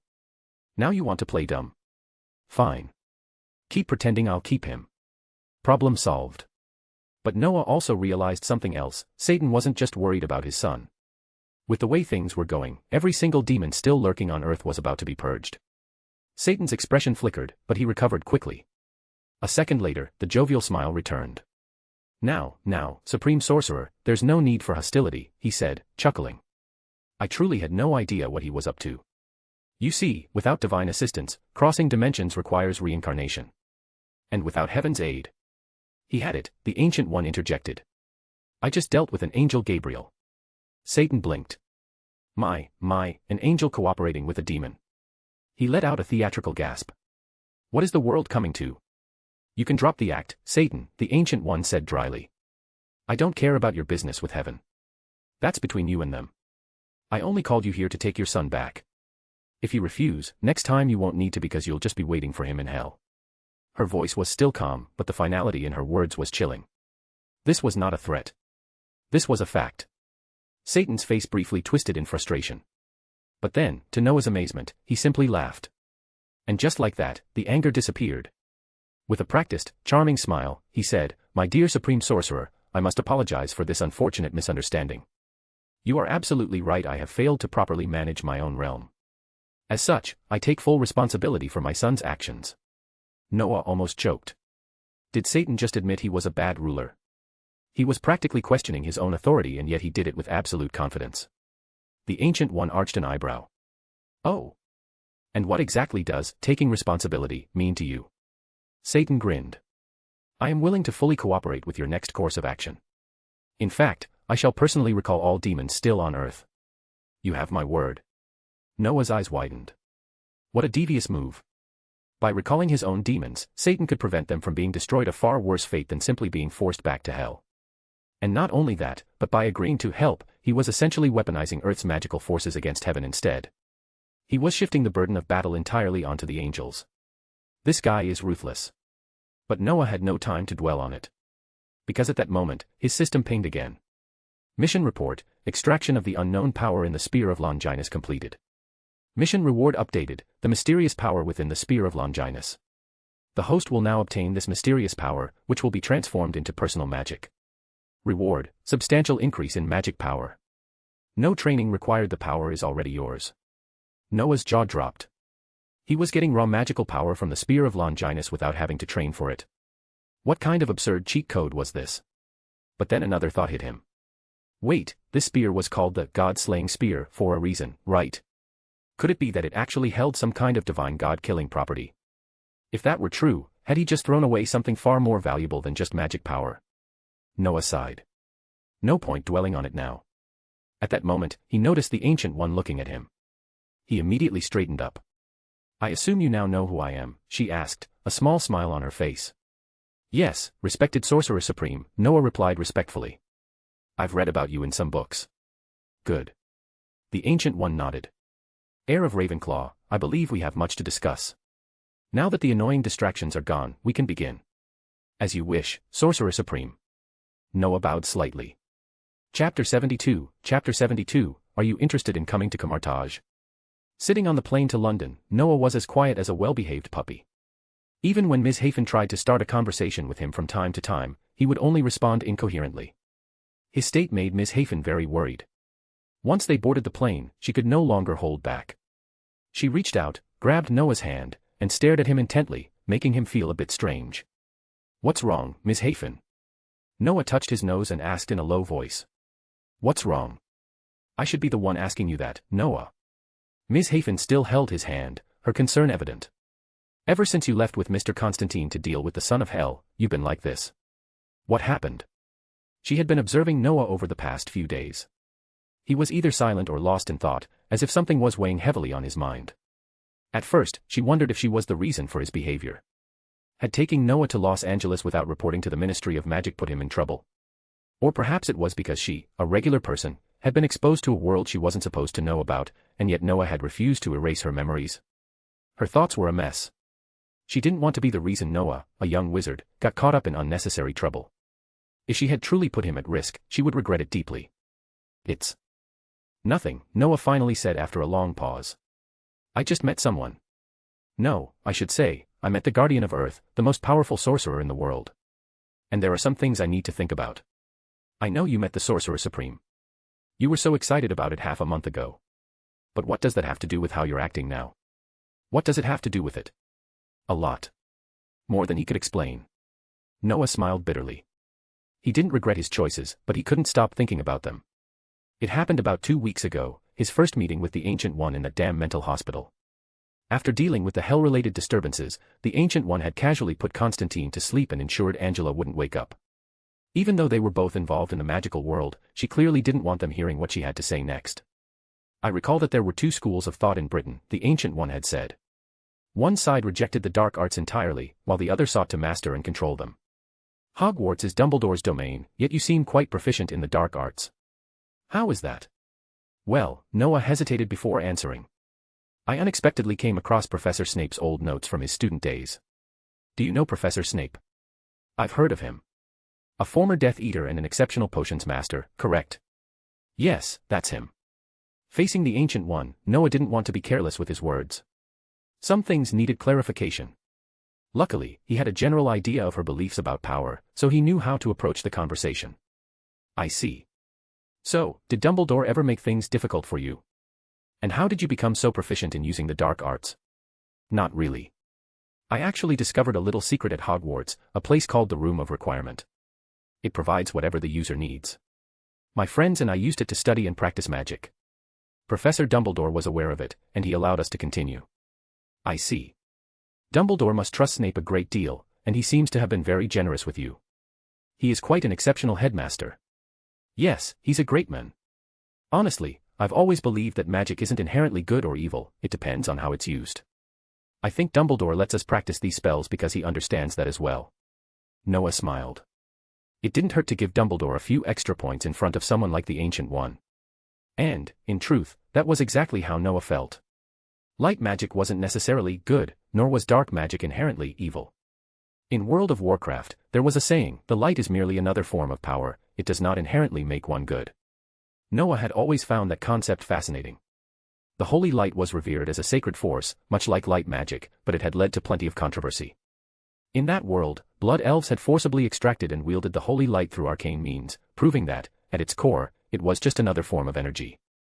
The notion that one needed faith to wield it was nonsense. And yet, after prolonged exposure to the light, those same blood elves began to genuinely believe in its ways. They eventually dedicated themselves to it, as if the light itself had subtly influenced their hearts and minds.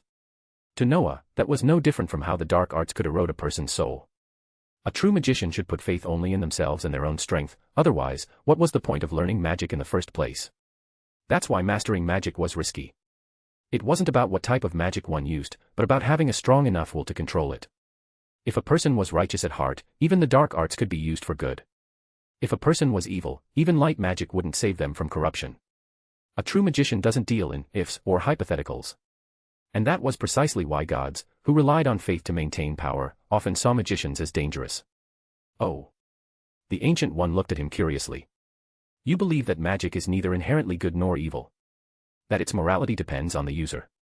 She seemed genuinely interested in his response. Yes, Noah replied without hesitation. Every form of magic has its dangers. That's why the most important thing for a sorcerer isn't the type of magic they use, it's their mindset. The person wielding magic determines its nature.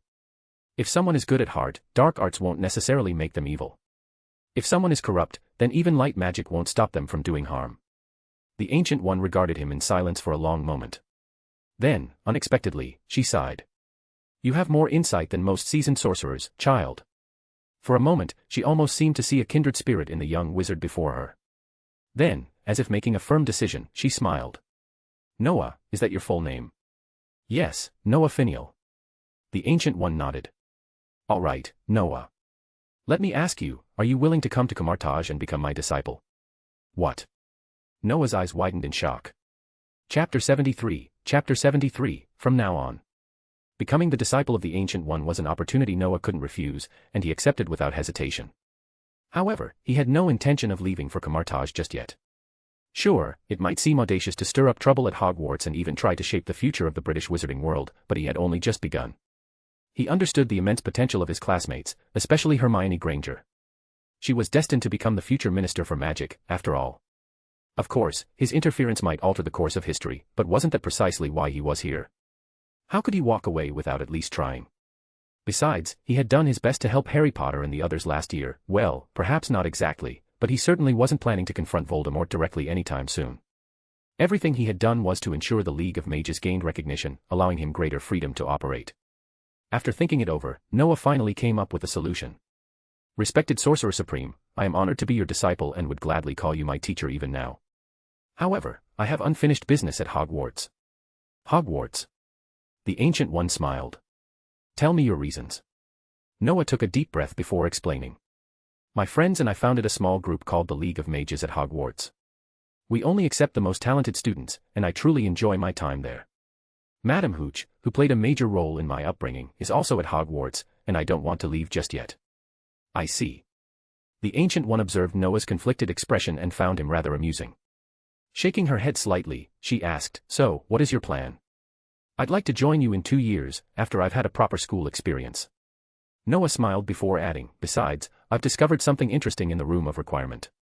Oh. And what might that be?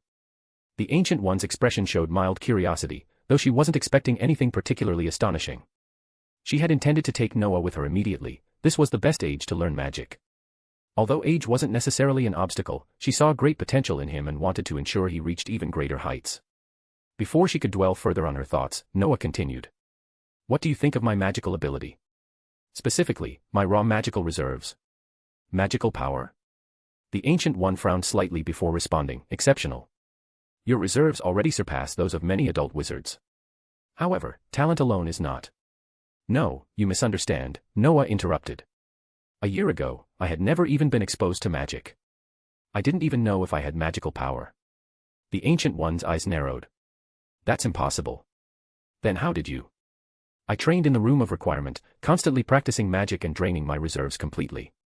After a month, I noticed my magical power increasing at an unprecedented rate. After a year, I reached this level. You mean? The Ancient One's eyes widened. She immediately understood what Noah was implying, but the implications were difficult to accept. However, as she pondered his words, her expression grew serious. She had lived for centuries and wielded unfathomable magical power, yet she had never truly explored this concept. The idea of magical ability being tied to bloodline had long been an accepted truth. But now, Noah had given her a revelation, one she had considered in passing but never truly pursued. Magical reserves could be increased. And the method was surprisingly simple, continuously depleting one's magic through rigorous training. The more she thought about it, the more viable it seemed. And with Noah as proof, she found herself intrigued. Are you certain of this, Noah? She asked after a moment. Absolutely, Noah affirmed. In fact, if you visit Hogwarts, you'll find that every member of my League of Mages has magical reserves far exceeding their peers, even older students. In other words, you shared your discovery with them. Yes, but we agreed not to spread this knowledge too widely. Everyone swore an oath to keep it secret, even from their families. Of course, I'm an exception since I was the one who discovered it. I have the right to share it with whomever I choose. Noah smiled. He was telling the truth, after all.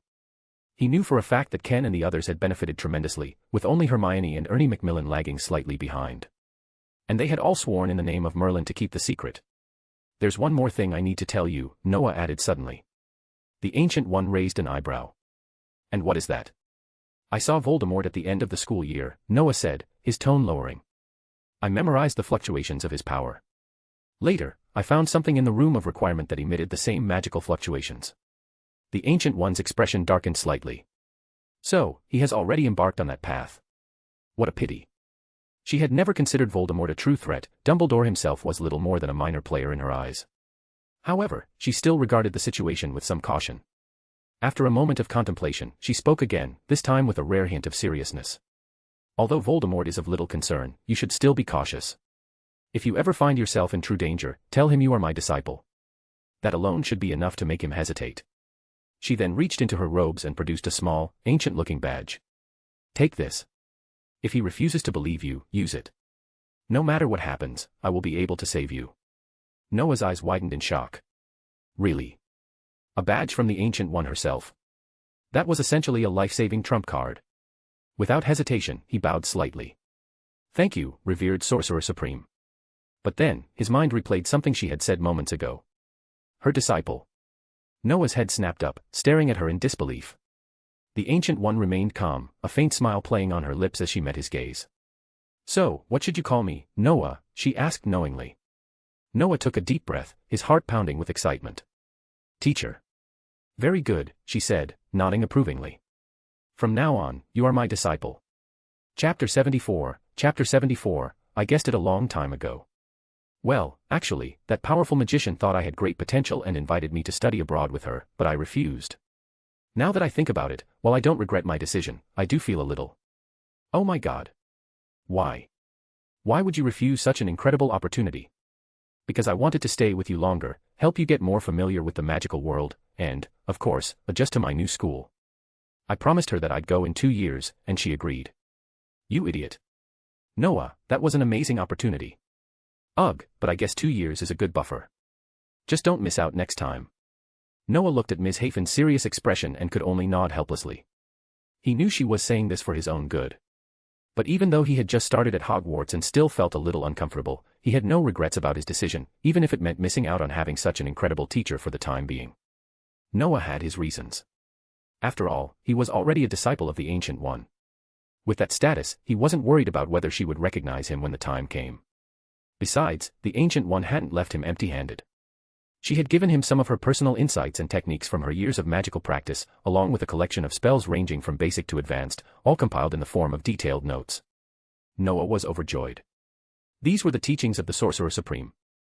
And now, with those notes in hand, he finally had access to spells beyond the usual Hogwarts curriculum. This meant he wouldn't have to rely on limited spell work anymore. No more raising his hand to get bludgeoning hex, letting go for incendio, or attacking with something as simple as a stunning spell. He could finally use some real magic. The thought almost brought tears to his eyes. He had spent so much time training in the system space, learning various elemental magics, yet until now, he hadn't been able to use them properly in the real world. It had been frustrating, training so hard, mastering complex spells, only to be unable to cast them outside the system. But now, with the Ancient One's protection and her notes, he could finally use these spells without hesitation. That, in itself, was a huge victory. Of course, Noah mused, the system has also been surprisingly generous this time. Though, I can't shake the feeling that I lost something in exchange. Aside from becoming the Ancient One's apprentice and receiving her invaluable teachings, Noah had gained other benefits too. For instance, her notes contained Kamartaj's physical training methods. After carefully studying them, Noah realized they were very similar to what he had expected, using both physical exercise and magic to enhance overall abilities. However, Noah had previously taken a different approach. While the Ancient One emphasized training both the body and the mind, Noah had focused purely on magic, skipping the physical aspect entirely. Well, it wasn't a bad approach. Just different. Moreover, the U.S. Department of Magic hadn't pursued him for entering their territory without permission, and John Constantine had promised to visit the UK to assist him once he finished dealing with his own matters. Of course, all of this paled in comparison to what truly excited Noah, the system reward. This time, the system had directly granted him an enormous amount of magical power, just as it had promised. The amount was so massive that Noah was utterly shocked. To reach this level of magical reserves through normal training would have taken him at least 2 years. Yet, in an instant, the system had gifted it to him, without any side effects. Name, Noah Finial. Age, 12. Mage level, Order 3, Rank 0. That's right. He had jumped from a mere first-tier magician to the 3rd tier in one leap. Noah could hardly contain his excitement. To put it into perspective, even the best Hogwarts graduates would typically be around this level. And he had already reached it at age 12. However, after the initial thrill, Noah quickly calmed himself down. It's only Order 3, he reminded himself. There's no need to get carried away. Compared to other students, he was indeed powerful. But compared to the professors, Noah had already seen what true power looked like. The Ancient One, standing calmly as she forced hell itself to retreat, effortlessly countering heaven's influence on earth, her strength was what truly mattered. Noah couldn't help but long for that level of dominance. To one day reach a point where just standing still could make divine beings tremble in fear. That was the mark of a true master sorcerer. Don't get complacent, Noah muttered to himself. This is just Hogwarts. I'm still far from the top. There's a long road ahead. The plane flew steadily through the sky. Noah sighed. There's still so much to do. Back in London. After returning to London, Noah finally had a proper break. He had thought his trip to America would be a simple visit. Instead, he had been dragged into a divine conflict between heaven and hell. Noah and Ms. Hafen had stayed in the US for no more than 2 weeks, and now that they were back, they could finally relax. Noah spent over a month simply unwinding, replying to letters from his friends, catching up on books, and helping Ms. Hafen understand the magical world better. During his absence, his dormitory friends had sent him several letters, but he hadn't received them. Now that he was back, he had to reply to them all. However, there was one issue: Noah didn't have a pet owl. This meant he had to temporarily borrow any owl that delivered letters to him, keeping them captive until he finished writing his response. Only then would he let them go. His friends, like Ken, frequently complained about why he didn't just buy a pet. But Noah had a simple reason: he didn't have the money. Teaching Ms. Hafen about the magical world had become a daily activity. It was oddly satisfying, almost like being a professor. To Noah's surprise, Ms. Hafen was incredibly serious about her studies, so much so that she even took notes on everything he said. Seeing her scribble in her notebook, Noah felt a little embarrassed. I don't even take notes that diligently. Noah, is there really a potion called the elixir to induce euphoria in the magical world? Of course. It's nothing special. You just need daisy roots, fig peels, caterpillars, a small drop of leech juice, and mouse spleen. Then, you mix them using specific techniques. But be careful with the proportions, or you might accidentally turn it into an age regression potion. Okay, stop. That's enough. By the way, is that little girl your friend? Hermione. Yeah, but she's in Gryffindor, and I'm in Ravenclaw. Ms. Hafen's curiosity about the magical world was boundless, but sometimes, her focus was misplaced. Hermione had indeed stopped by to check on him. She hadn't stayed long, just long enough to remind him to be on time for classes. School starts soon, right? Yeah. Why? Can I come with you to buy your textbooks this time? Noah sighed, shaking his head. I figured you'd say that. Sure, ma'am. Chapter 75, make him spit it out later. In the British wizarding world, 2 major trading centers stand out, Diagon Alley and Knockturn Alley. Knockturn Alley, adjacent to Diagon Alley, is a notorious hub filled with questionable individuals and dark magic merchants. Most wizards look down upon it. This alley is lined with sinister shops, the largest being Borgin and Burke's, which is infamous for selling cursed objects and artifacts of dubious origins. It even houses a vanishing cabinet that connects to the Room of Requirement in Hogwarts. For dark wizards and Death Eaters, this place is a paradise. While it harbors many dangerous elements, it also offers rare and powerful materials, exotic potions, cursed relics, and magical artifacts that defy imagination. Noah had always wanted to visit Knockturn Alley, but his age made it impossible. Sometimes, he daydreamed about disguising himself with Polyjuice Potion, maybe even transforming into Hagrid, just to sneak in unnoticed. Of course, that was a matter for another time. Right now, Noah was headed to Diagon Alley with Ms. Hafen. This bustling commercial district was the heart of Britain's wizarding economy, boasting flagship stores of all major magical brands. Hidden behind the leaky cauldron in London, it remained completely invisible to muggles due to various enchantments. Wizards entered by tapping a specific brick in the wall behind a trash bin. To Ms. Hafen, the experience was surreal. She couldn't see the pub at all, nor could she even approach it. But with Noah leading the way, she followed him straight through the seemingly solid wall, only to find herself stepping into a completely different world. Didn't you say you've never been to a pub before? Well, I didn't actually stay in the pub. The first time I came, I walked right in, but they wouldn't sell me anything. Don't worry, this place is protected by a muggle-repelling charm, or maybe a confundus charm, that's why you couldn't see it. That's incredible. It really is. But keep your voice down, Avril. You don't want them realizing you're a muggle. Noah took Ms. Hafen's hand and led her inside. Their arrival went unnoticed amid the bustling crowd. But once they entered Diagon Alley, familiar faces began to appear. Ms. Hafen was captivated by everything around her. Diagon Alley was a long, cobblestone street lined with fascinating and bizarre shops. Wizards of all ages filled the area, young students shopping for school supplies, parents bargaining for potions, and shopkeepers promoting their wares. To Noah, this place wasn't just a market, it was prime real estate. If you had money, you could buy property here, set up a business, or just rent out the space and collect galleons every month. It would be incredibly profitable. He muttered this quietly, but Ms. Hafen nodded in agreement. Indeed, the sheer number of people here ensured a thriving economy. Owning land in Diagon Alley would be like holding a golden goose. Do you plan to do that? She asked. Just joking. I don't have the money. But if I ever get the chance, I'd definitely consider it, with a few good partners, of course. Then I hope you become a successful businessman, Noah. Thanks. Noah chuckled. Even the Weasley twins had managed to open Weasley's Wizard Wheezes, turning it into one of the most popular shops in the alley. So why not him? But that was for the future. Right now, Noah and Ms. Hafen were headed to Flourish and Blots. This wizarding bookstore was massive, with towering bookshelves crammed full of magical literature. It was best known for supplying Hogwarts textbooks, though its selection extended far beyond just school materials.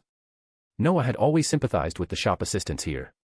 Their job wasn't easy, considering the troublesome books they had to deal with, like the Monster Book of Monsters, which had a habit of biting people, or the Invisible Book of Invisibility, which was, well, impossible to find. But worst of all were the book signings. When Flourish and Blots hosted author events, the crowds became absolute chaos. Today was no exception. At the center of attention stood Gilderoy Lockhart, grinning smugly as he signed books and posed with Harry Potter for photos. Below, a frenzied mass of fans surged forward, completely overwhelming the shop staff. Noah sighed. Of all the days to visit, why did he have to run into this fraud? Noah, what's going on? Ms. Hafen whispered near his ear, not wanting to seem out of place. Nothing much, just an annoying guy. Forget it. Let's get our books and leave. Noah didn't want to deal with Lockhart's fanatics. This year's Hogwarts book list was ridiculous. Aside from Standard Book of Spells, Grade 2, and a guide on magical creatures, everything else was Lockhart's nonsense. Gaddying with ghouls, holidays with hags, travels with trolls, wanderings with werewolves, what kind of garbage was this? And to top it off, they were outrageously expensive. The prices aren't too bad. These are your required books, right? Ms. Hafen noted. Noah sighed. Unfortunately, yes. Even if they were utterly useless, he had to buy them or risk losing points for Ravenclaw. But Noah silently vowed, when this was all over, he would make Lockhart spit out every last canute. After purchasing the books, they were about to leave when Noah spotted Lucius Malfoy and his son Draco blocking Harry and his friends.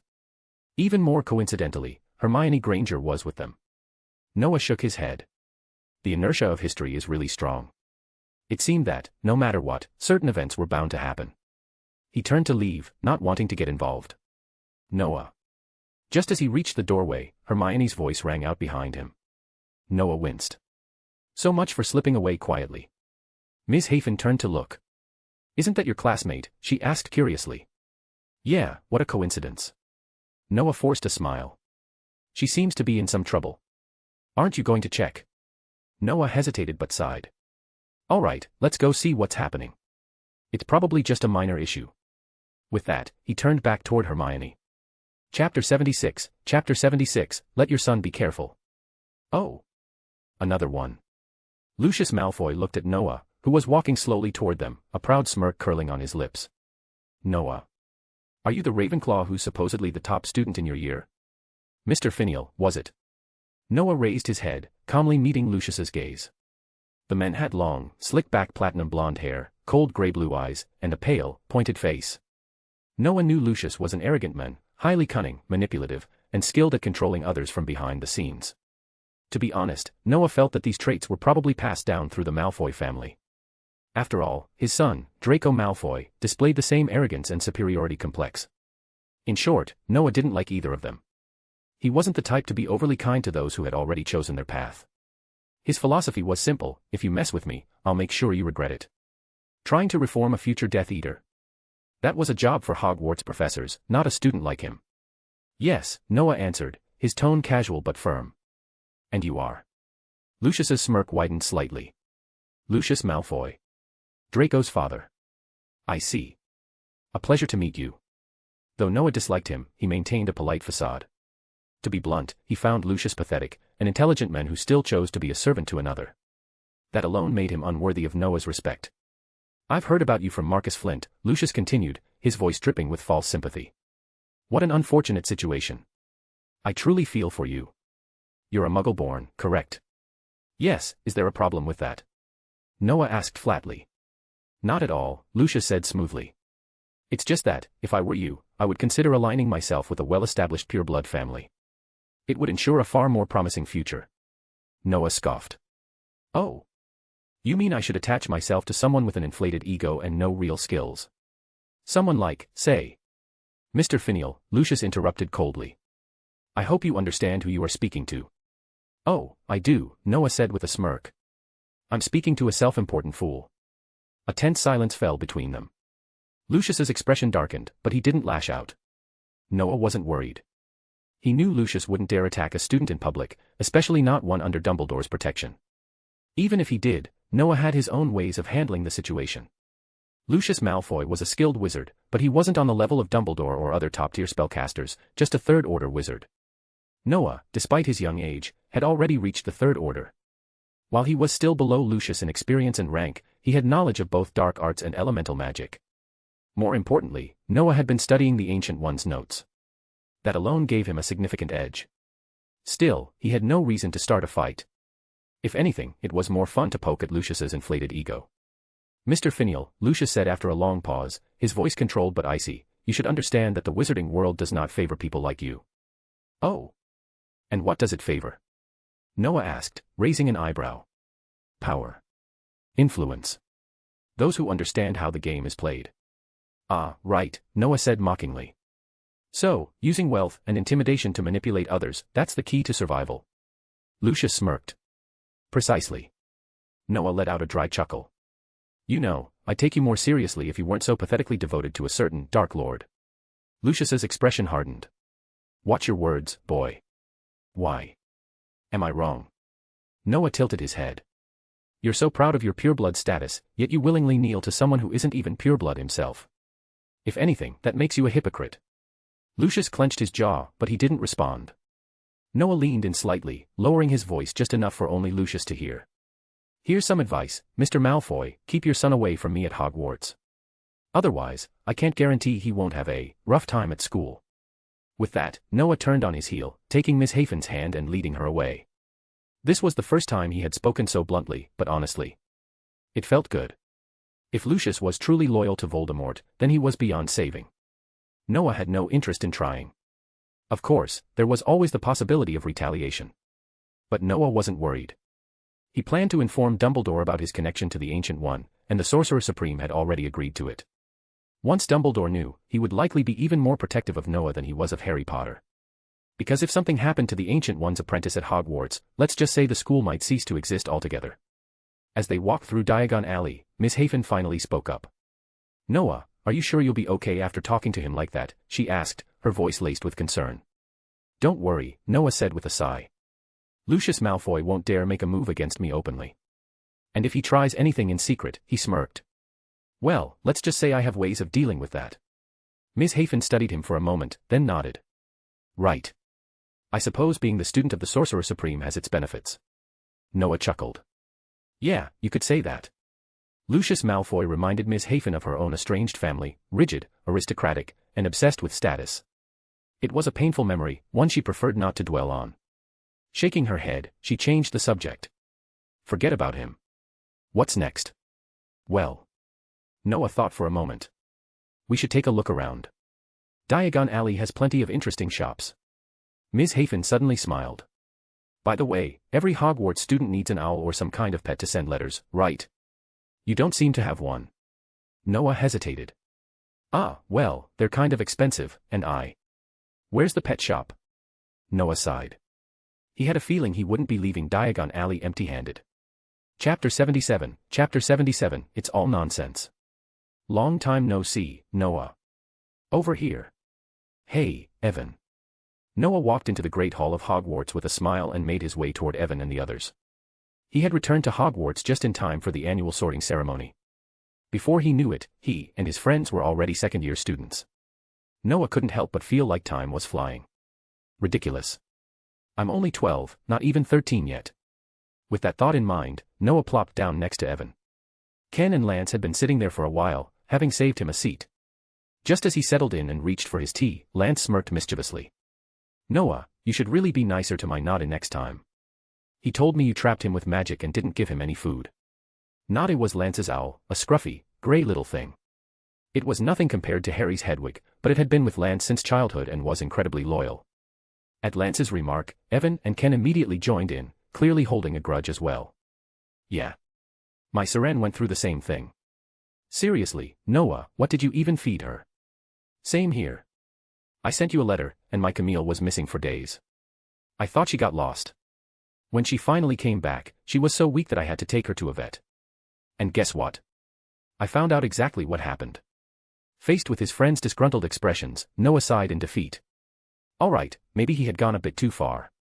At the time, those owls had looked ready to bite him, so he'd instinctively restrained them with magic. As a result, he even received a warning from the Ministry of Magic. Okay, I get it. I'm sorry.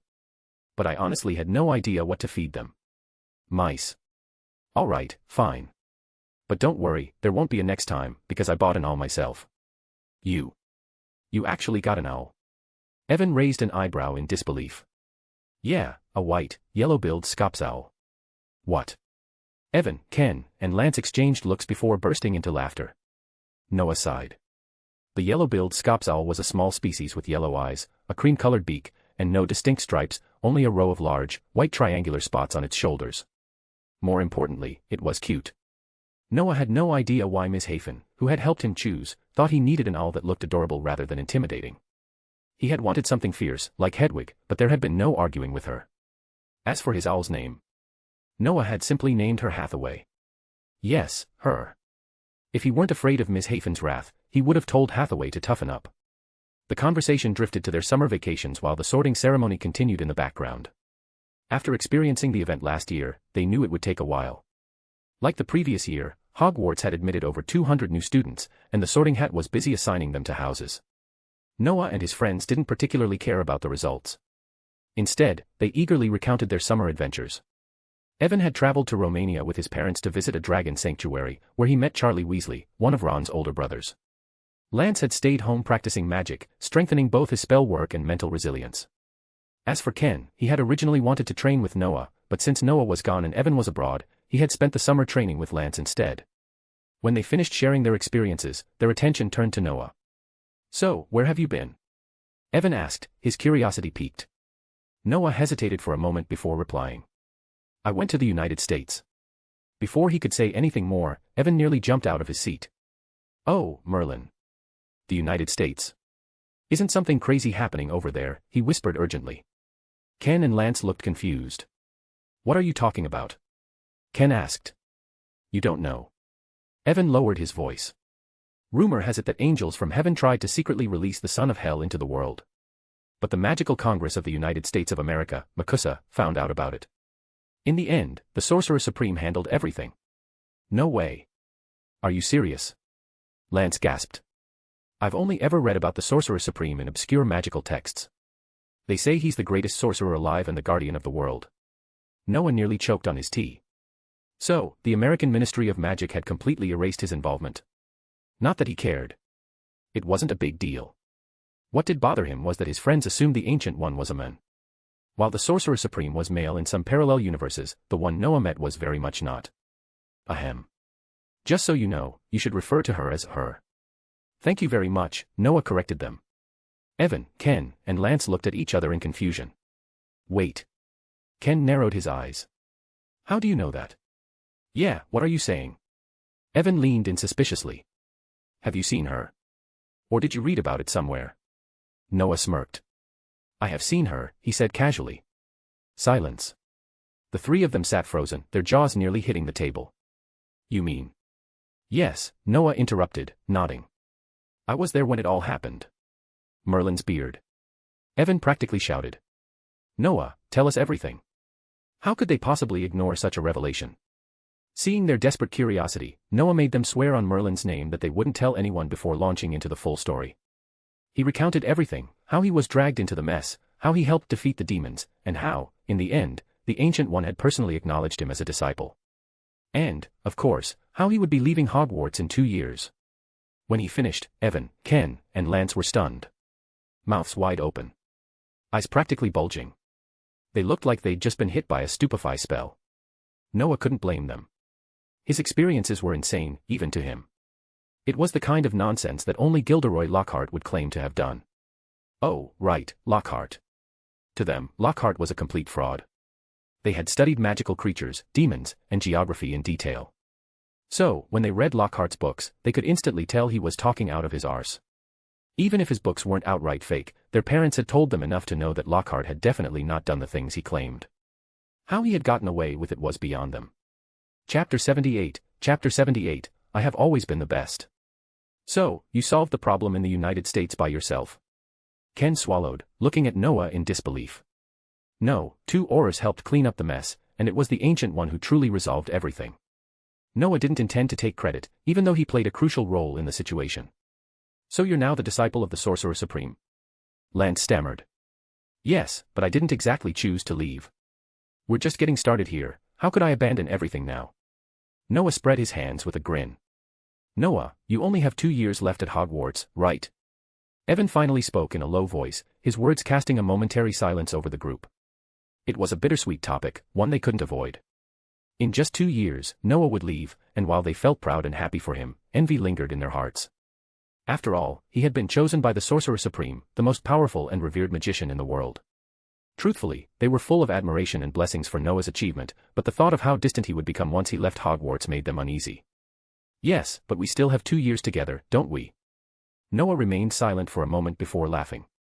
He understood their emotions, if the roles were reversed, he would likely feel the same way. So he decided to reassure them. After all, he truly cared about his friends. Though Noah had founded the League of Mages, he firmly believed in its potential.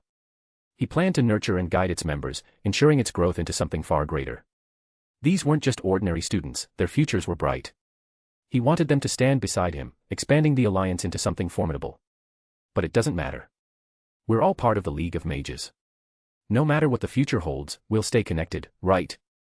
If the opportunity arises, I'll recommend you to Camartage. Noah lowered his voice as he spoke to Evan and the others. Really? The 3 young wizards' eyes lit up with excitement. Camartage was the sacred ground of magic. Of course. Have I ever lied? Damn it, oh, no, we mean this is amazing. Thank you, Noah. And don't worry, we won't let you get too far ahead of us. You better keep working hard, we don't want you embarrassing Ravenclaw. Don't worry, guys, I've always been the best. Of course you are. With Noah's promise, excitement filled the air. After all, Camartage was a dream destination for any aspiring magician. Unlike Hogwarts, it wasn't an academy that accepted students through formal applications. It required an opportunity, a calling. By promising his friends a chance to train there, Noah was already making a bold commitment. The truth was, Hogwarts had its limits. By the time students graduated, they were only 18, an age when most people would move on to university. Unfortunately, no higher magical academies existed beyond Hogwarts. This was a global phenomenon. That's why Noah had an idea, he wanted to turn Camartage into a sort of advanced magic academy, though only for those truly capable. Ken and the others should be able to meet the requirements, not to mention Hermione and Ernie. Even now, they were catching up to Ken and the rest. Noah envisioned the League of Mages sending a few of its best members to Camartage each year, giving them the opportunity to advance their magical studies. However, this plan would take time. Though he was now considered the Ancient One's disciple, he hadn't even stepped foot in Camartage yet. That's why he phrased it as, if there's an opportunity. He couldn't make guarantees. Still, he knew Ken and the others understood what he meant. Even if the chance was slim, they would work hard to seize it. As the feast continued, Noah and his friends noticed something unusual, many professors were leaving the Great Hall. Ken and the others exchanged puzzled glances. Even Severus Snape, who rarely showed such urgency, hurriedly left with a copy of the Daily Prophet in hand. Meanwhile, Albus Dumbledore and Minerva McGonagall waited until the sorting ceremony was complete before departing. What's going on? Lance asked curiously, spreading a spoonful of butter over his bread. Didn't you notice that Harry Potter hasn't shown up? Ken replied casually. And Ron Weasley. He's always with Harry, if one is missing, the other usually is too, Evan added, speaking around a mouthful of food. There's probably some trouble. Forget it, it has nothing to do with us. Noah could already guess what was happening. While this world was far more chaotic than the one he remembered, Hogwarts' timeline likely remained intact. The events of the second year were predictable, Tom Riddle's younger self stirring from a diary, a massive basilisk lurking within the Chamber of Secrets, and poor Harry Potter being mistaken for the heir of Slytherin. Noah also recalled how Ernie Macmillan had accused Harry at some point, which was probably how he remembered the Hufflepuff prefect so clearly. But honestly, these events seemed like child's play to Noah. Even as a third-year student, he was far beyond the capabilities of most at Hogwarts. The professors, excluding those who merely taught theory, were the only ones stronger than him. And if Harry Potter could handle these threats, then for Noah, it would be nothing more than a minor inconvenience. That said, he wasn't reckless. He had no intention of getting petrified and waiting around for a mandrake draft to save him. After enjoying the feast, Noah didn't return to the Ravenclaw common room with his friends. Instead, he walked alone toward the third floor, toward the headmaster's office. Ken and the others probably guessed where he was going, so, for once, they didn't follow him. Upon reaching the entrance, he knocked gently. "Come in," came Dumbledore's calm voice from inside. Noah pushed the door open and stepped in. Dumbledore sat behind his desk, his keen eyes twinkling behind his half-moon glasses. "Good evening, Professor Dumbledore." Noah bowed slightly in greeting. "Oh. Mr. Finial, good evening. How was your vacation in the United States? Thanks to your help, I wasn't troubled by the American Ministry of Magic. But as for the vacation itself, not great." Dumbledore chuckled. "Yes, I heard. Merlin's beard, there was quite a commotion over there. Fortunately, the Sorcerer Supreme resolved the situation, and I'm relieved to see you unharmed."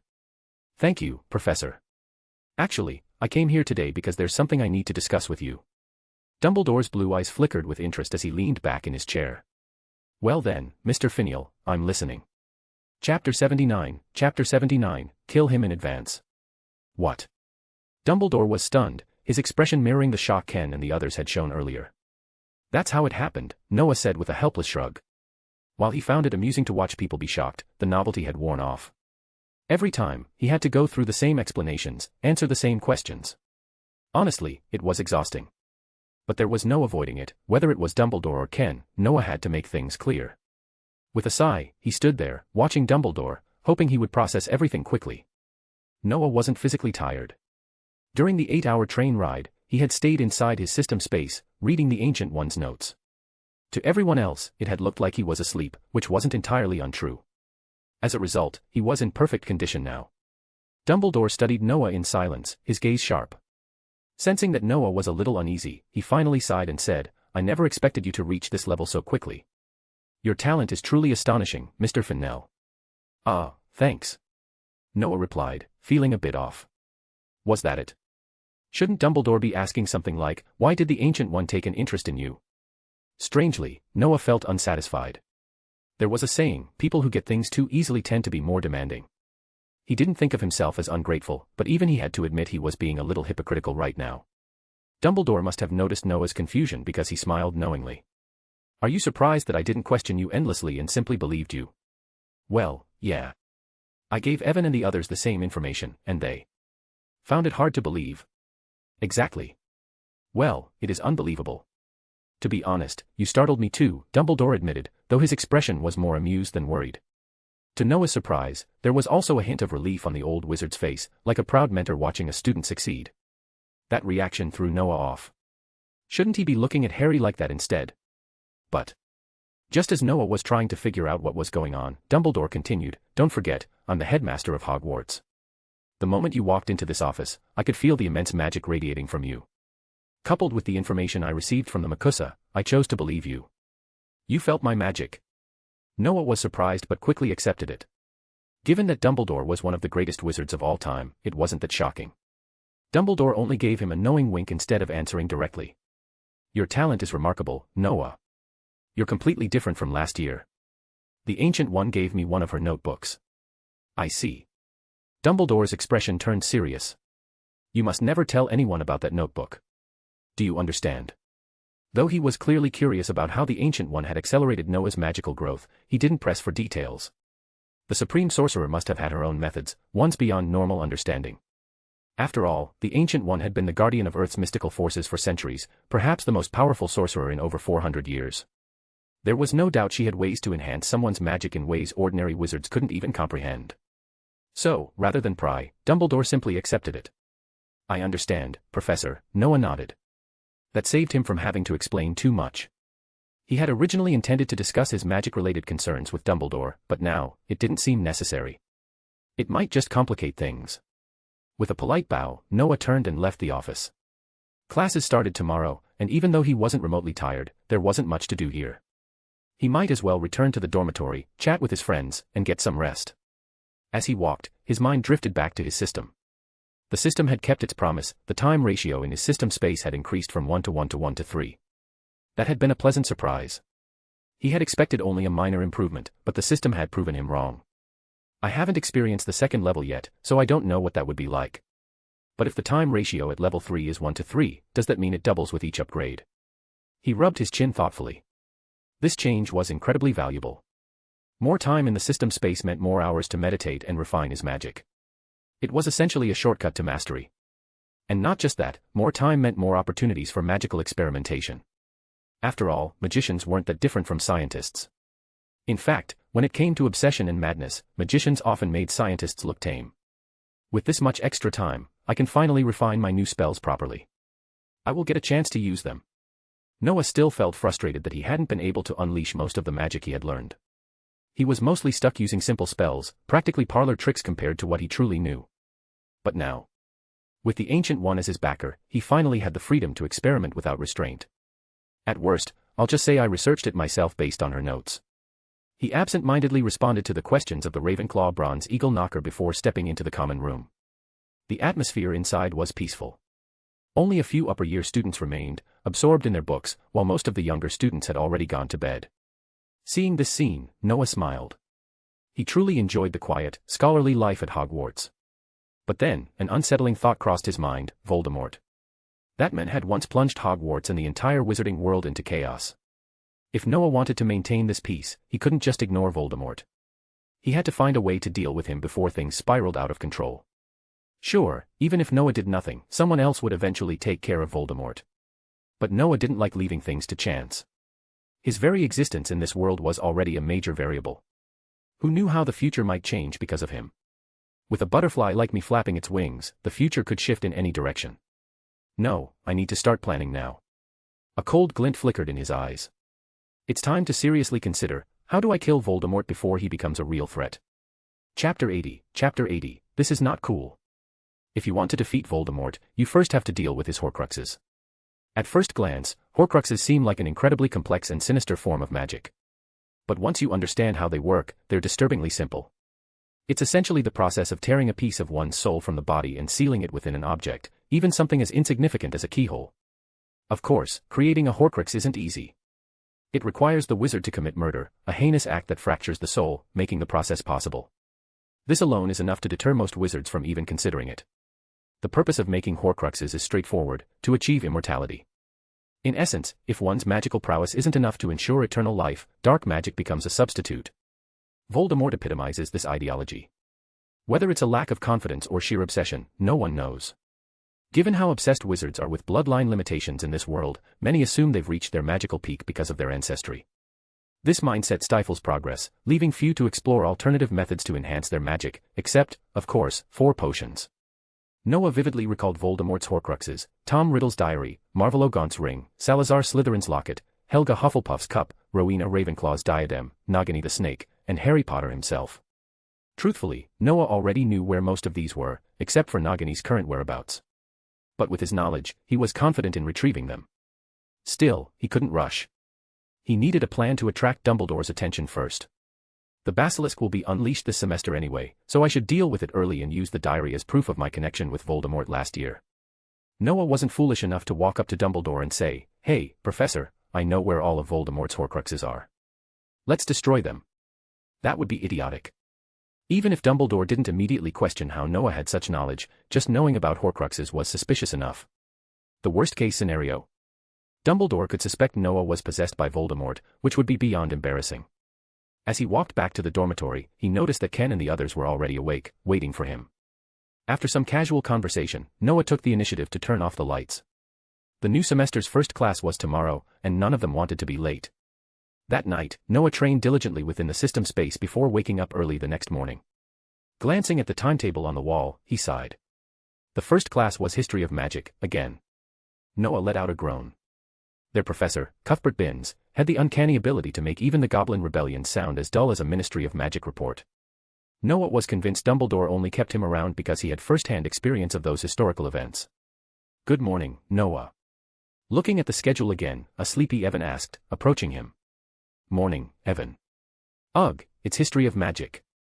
I really don't want to go. Binns is unbearably boring." "Professor Binns' class. Merlin's beard, even Lance is the only one who can sit through it, and I think he's just pretending to enjoy it. We already know this stuff." Ken, now fully dressed, shared Noah's misery. Guys, stop complaining, Lance interjected. If it's that bad, just sleep through it.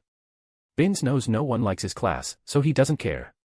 On their way to class, Noah noticed the Hufflepuff students had already gathered outside the classroom. It almost seemed intentional, but Ravenclaw and Hufflepuff shared many classes, just as Gryffindor and Slytherin often did. However, upon closer inspection, Noah realized the pairings were actually fixed. It was just personal perception making it seem otherwise. Among the waiting students, Ernie Macmillan stood out. He looked as uninterested as Noah felt, probably because of how dull Professor Binns' lectures were. Aside from the few students genuinely passionate about history, most had the same resigned expressions. I really envy Gryffindor and Slytherin, Ernie sighed as he sat down beside Noah and his group. Their first class is herbology. At least they don't have to fight off sleep listening to things we already know. Noah smirked. Mandrakes.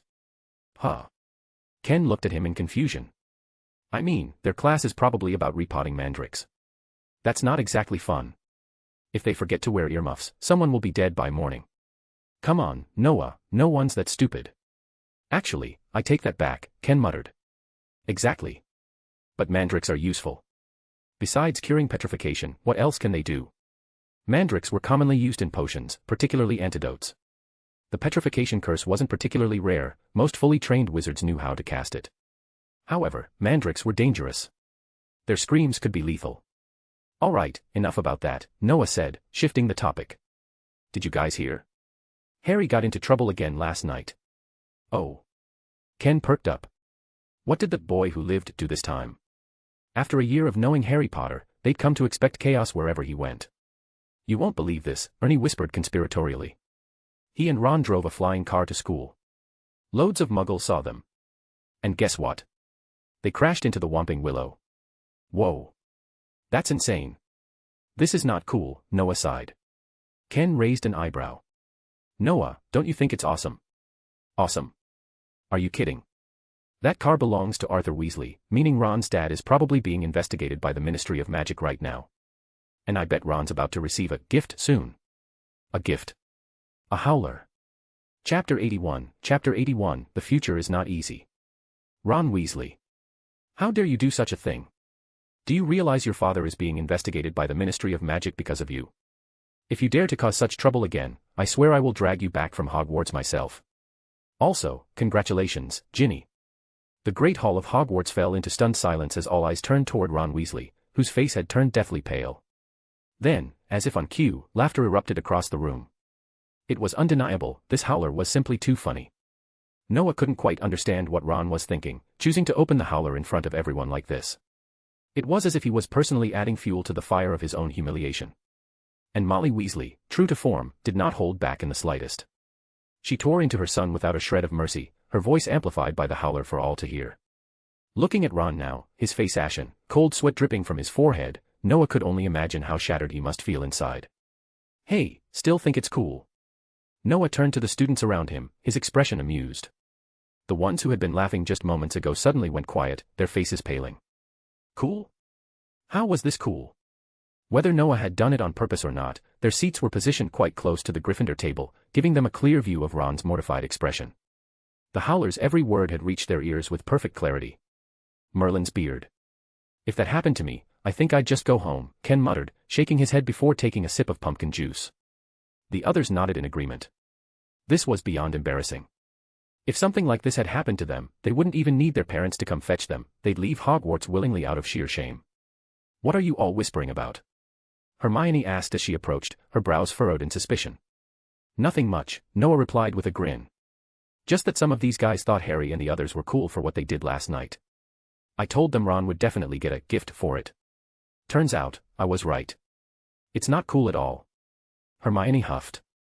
This is a blatant violation of the Ministry of Magic's regulations. Right, Noah said, waving his hand dismissively. Now, hurry up and eat. We're heading there after breakfast.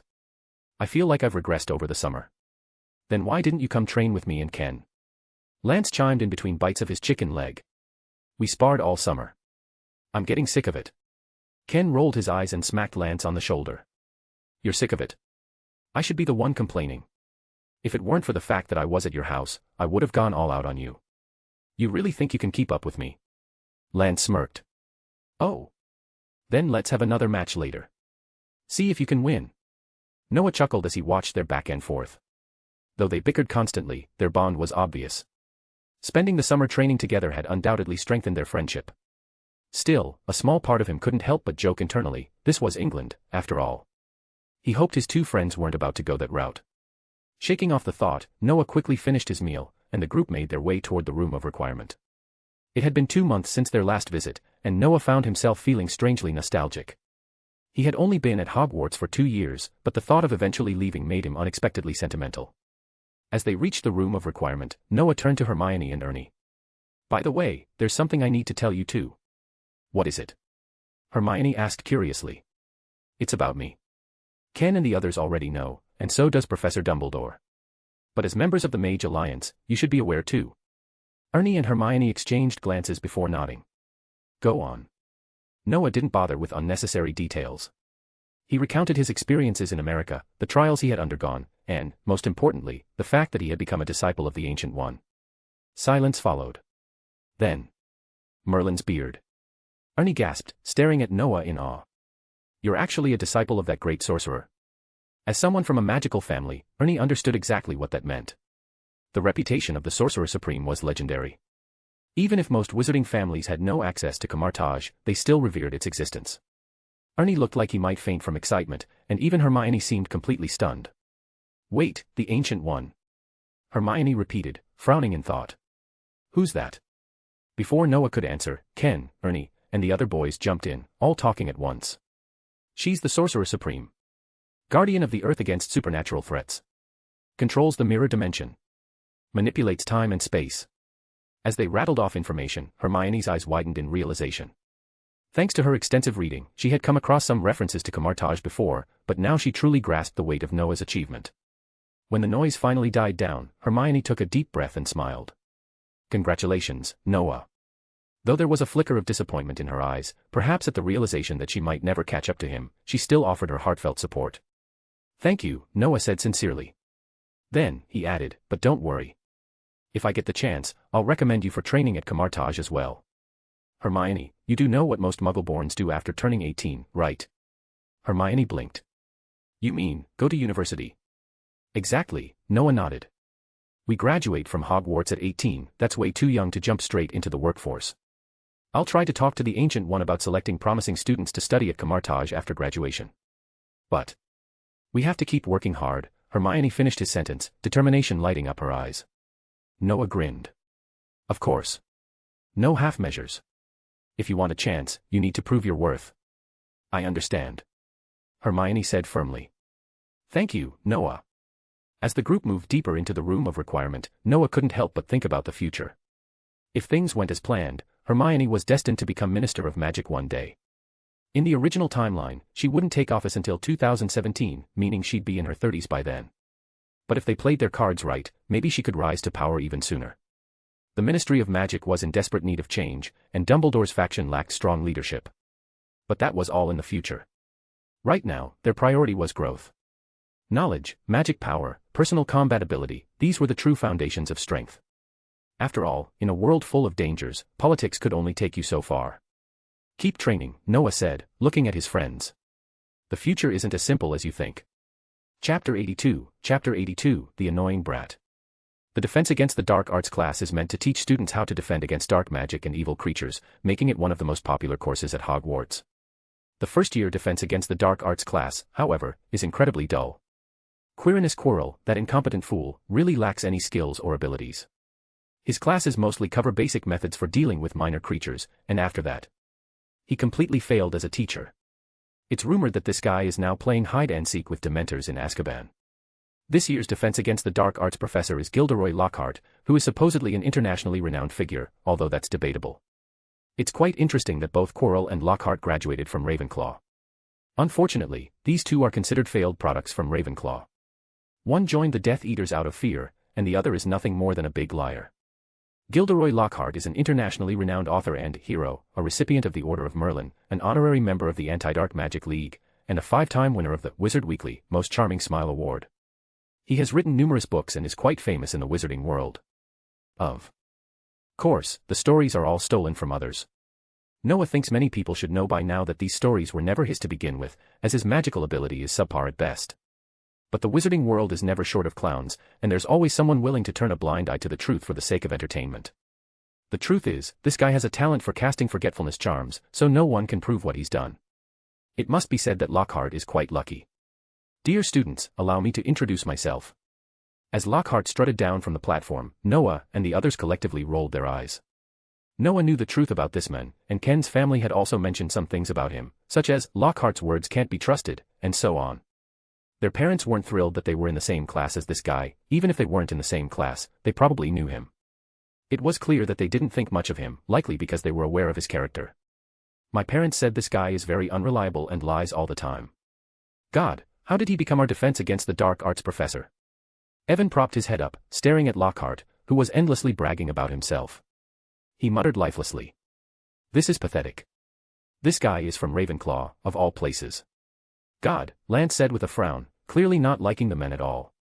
I said, you guys should be quiet. Is he really that bad? Besides, even if he's bad, he must have some good points. Otherwise, I don't think Professor Dumbledore would have chosen him, right? Hermione said, sounding somewhat dissatisfied. Well, don't worry about him. Professor Dumbledore has his own reasons, and we have our own opinions. Although his books are nonsense, they can at least help pass the time. If you have the ability to make him look bad, go ahead. It doesn't really matter. Noah interrupted the argument at the right time. It was boring to argue over a liar. If Noah remembered correctly, this man would make a fool of himself soon enough, and Noah noticed that it wasn't just them who were unhappy with him. Students from other houses were also giving Lockhart baffled looks. Perhaps realizing he had bragged too much, Lockhart quickly ended his self-introduction. Well, for today's class, let's start with a small test. As he said this, he came down with a stack of test papers and began handing them out to the students' desks. This test is very simple, it's just to see if you've read the book carefully. Let's see how many of you can fill it out correctly. After receiving the test paper from this man, Noah took one look and immediately lost all desire to write. All the questions on the paper were about Lockhart himself. Though Noah liked reading, that did not include this man's books. What is Gilderoy Lockhart's favorite color? Evan whispered as he stared at the test paper, immediately losing his desire to write, just like Noah. What is Gilderoy Lockhart's greatest achievement so far? Lance glanced at the paper, then simply pressed it down, not even bothering to write. In fact, it wasn't just them, everyone's face looked sour. Who would read this nonsense for fun? Even if there were fans of his books, few would actually remember these details. Even Hermione was frowning at the questions. Although she liked Lockhart somewhat, she wasn't blindly loyal to him anymore after hanging out with Noah and the others. She didn't have time to read his books over the summer. She'd read a lot of other material, but none of it had anything to do with this man. Even if she'd spent some time reading Lockhart's books, she treated them as a simple distraction, so she couldn't remember any of this trivia. You have 30 minutes. Start. As Lockhart spoke, all the students picked up their pens. But their faces were full of bitterness, as it was clear none of them had any clue how to answer. But soon, they realized they didn't have time to dawdle. Noah, what should we do? Evan looked at the test paper, bewildered. This was a disaster. What else can we do? Just fill it out. Noah rolled his eyes. Was there really any other choice? This guy was truly a disaster. Noah rarely complained about Dumbledore, but today was different. It didn't matter. After writing a bunch of nonsense, Noah handed in the paper. He didn't expect to learn anything from this guy, so he just did the bare minimum. As expected, half an hour later, when Noah and his friends handed in their papers, Lockhart looked very disappointed. It was clear that none of the students had done well. Even those who had been top scorers last semester, along with the top 10 in their grade, couldn't answer the questions correctly. What's worse, their correct answers were frighteningly few. What did this show? It showed that none of them had actually read his books. This made Lockhart very angry, but unfortunately, he didn't dare say anything. Not only did he know Evan and the others' parents from their time at school, but he didn't want to make things worse. After all, Dumbledore had explicitly told him not to embarrass Noah, so he didn't dare make a scene. Although he didn't understand why Dumbledore had said that, Lockhart didn't dare to oppose it. He knew full well that he was just a mediocre wizard who relied on memory charms, Obliviate, to cover his tracks. If he clashed with Dumbledore, he'd be in serious trouble. What a bunch of annoying brats. Chapter 83, he is really unreliable. Honestly, I'm very disappointed. Don't you guys even know what I like? After grading all the papers, Gilderoy Lockhart's expression had darkened considerably. This test was far worse than he had anticipated. While there were students who performed well, the overall results left him deeply unsatisfied. An indescribable sense of loss washed over him. Was his presence truly so insignificant among these students? Taking a deep breath, Lockhart tried to push these unpleasant thoughts away, but he couldn't suppress his irritation. Being an exceptionally self-centered and narcissistic man, he found the situation unbearable. With a cold expression, he attempted to regain his composure and said, "I have to say, your preparation for this test was utterly dreadful." At his words, the previously silent class erupted into murmurs of dissatisfaction, and a few students even booed. Lockhart's face twisted in annoyance, especially when he noticed that the ringleader of the dissent was a Ravenclaw student. That made him even more uncomfortable. "Listen up, little ones, this is my class. Show some respect." He banged his wand on the desk, demanding silence. "Very good." Satisfied with the quiet, he nodded and continued, "In my class, I will teach you how to defend yourselves against dangerous magical creatures." With an exaggerated flourish, he struck a cage draped in dark red cloth with his wand, grinning smugly. "Face your fears. But don't worry, as long as I'm here, you're completely safe." Across the room, Evan nudged Noah and muttered, "What do you think he's got in there? It's so small, and he locked it in a cage." Evan was starting to feel more and more bored. Fear? Maybe the other students would be scared, but for Evan and his friends, fear was practically non-existent. After all, they had faced far worse inside the room of requirement, real monsters, ones far bigger and more terrifying than whatever Lockhart was about to reveal. Even though their methods of dealing with those creatures usually involved a lot of spell work and creative problem-solving, they still counted their victories as successful encounters. Who knows? Maybe some kind of pixie. Noah murmured, his eyelids drooping as he struggled to stay awake. Sure enough, when Lockhart finally yanked off the cloth, the classroom fell into stunned silence. Or rather, awkward silence. Even the younger students from Gryffindor immediately recognized the creatures inside the cage. Cornish pixies. The tiny, electric blue creatures flitted about restlessly, their bat-like wings buzzing like bees. Though small in stature, they were deceptively strong and known for their mischievous nature. They delighted in pranks, yanking at unsuspecting people's ears, lifting them into the air, and even dropping them onto rooftops or tree branches. They had their own language, though to humans, it sounded like nothing more than high-pitched chittering. Put simply, they were a menace. And yet, many students at Hogwarts had encountered them before. Some had even caught them for fun. The moment Lockhart revealed them, laughter broke out across the room. It was painfully obvious that no one in the class considered these little creatures a real threat. "Freshly caught Cornish pixies," Lockhart announced dramatically. "Laugh all you want, ladies and gentlemen, but these little devils are not to be underestimated. Let's see how you handle them." Then, with a wicked grin, he opened the cage. For a split second, there was silence. Then, utter chaos. If it had been just one or two pixies, the students might have been able to manage. But Merlin's beard, how many had Lockhart caught? A swarm of pixies burst into the air, zipping around the classroom at alarming speeds. The students panicked, dodging and ducking as the mischievous creatures swooped down, grabbing at their robes and hair. Poor Neville Longbottom was the first casualty. He was yanked off his feet and unceremoniously dumped onto a chandelier, where he dangled helplessly. Other students tried to make a break for the door, but the sheer number of pixies made escaping nearly impossible. "What an idiot," Evan muttered, swatting away a pixie with his book. He shot a displeased look at Lockhart, who was now flailing uselessly on the podium. To no one's surprise, the professor's wand had already been snatched away by the pixies. And the moment Lockhart realized he had lost control of the situation, he turned tail and ran, abandoning the students to deal with the mess. Evan and his friends stared after him, dumbfounded. It had to be said, Lockhart was, without a doubt, one of the most infuriating people they had ever met. "All right, enough complaining," Ken said, sighing. "Let's just get rid of these things. Looks like there's not much to look forward to in second-year defense against the dark arts." Ken smacked away a particularly bold pixie that had tried to yank his hair. Noah, meanwhile, had had enough. He didn't even bother speaking, he simply pulled out his wand. A surge of magic rippled through the classroom as Noah's presence intensified. Sensing the shift in power, the pixies let out shrill, panicked screeches before all of them suddenly turned to attack him. Petrificus totalis. Noah wasn't in the mood to play around.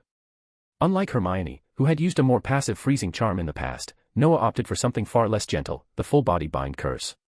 Every single pixie was instantly paralyzed midair. The effect was eerie, like someone had hit pause on a chaotic movie. Then, they all came crashing down. Some unfortunate ones landed straight into the fireplace, while others, stiff as boards, shattered like fragile statues upon hitting the ground. The room fell into stunned silence. Most of the students had never seen something quite so brutal before. For a brief moment, fear flickered in their eyes as they looked at Noah.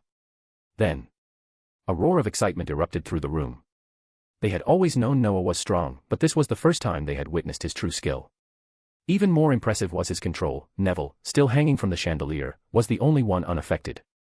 The students hooped and cheered, hyped by the unexpected display of power. Ken and the others, however, remained unimpressed. They had seen Noah do far more dangerous things. But Noah, Evan said, shaking his head, you could have just used a simple binding spell. Did you really have to go this far? Noah shrugged. Nah. I just wanted to make sure our dear professor knows that he is truly unreliable.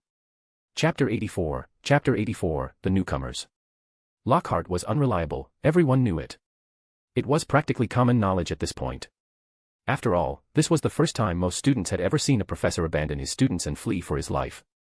Still, unlike Noah and his friends, the rest of the students didn't dare to ignore Lockhart outright. Noah and his group were recognized as some of the top students in the entire school. They had their own judgment and confidence, and their actions didn't affect their grades. But other students, they didn't have that luxury. In their subsequent defense against the dark arts classes, they noticed that Lockhart seemed rattled, likely still shaken from the last time Noah had hit him with a full body bind curse, Petrificus Totalis. Because of that, he barely dared to interact with Noah's group. He ignored them entirely, never deducting points for their absences or even acknowledging their presence. This made other students envious. Having to endure Lockhart's self-absorbed ramblings day after day was exhausting, and they wished they could get away with skipping class too. So, naturally, many students started gravitating toward Noah and his group, hoping to join them. Noah and his friends welcomed this development. They still remembered Dumbledore's words. It was, in a way, their mission. Expanding their wizarding alliance had always been part of their goal. Noah, can I bring my running friends in? I guarantee they're all capable, Ernie Macmillan asked, panting as he flopped down beside Noah in the room of requirement. Ernie had just finished using the room's magic to summon a Verhetian bird, a cursed creature somewhat similar to a werewolf but far more vicious. Its greatest weakness? Fire. After mastering the Bluebell Flame spell, Ernie had challenged the creature directly. He had nearly been taken down twice, but in the end, he managed to defeat the beast, reducing it to ashes. Your friends? Noah asked curiously, his quill pausing over his notebook. Then, a thought struck him. Are you talking about Justin Finch Fletchley and Hannah Abbott? Noah found it a little strange to say Hannah's name. He remembered that, in the original books, she had been the first student called forward to wear the sorting hat. But in his world, one more like the movies, Hermione had taken that spot instead. Still, Hannah Abbott was a notable figure. She would eventually become the Hufflepuff prefect alongside Ernie in their 5th year. Later in life, she would run the Leaky Cauldron and even marry Neville Longbottom. She had talent, though Noah recalled she struggled under pressure. As for Justin, Noah remembered him mostly because of his terrible luck. He had almost been bitten by the snake Draco Malfoy summoned during the dueling club incident. Later, his Muggle-born status prevented him from attending Hogwarts during the Second Wizarding War.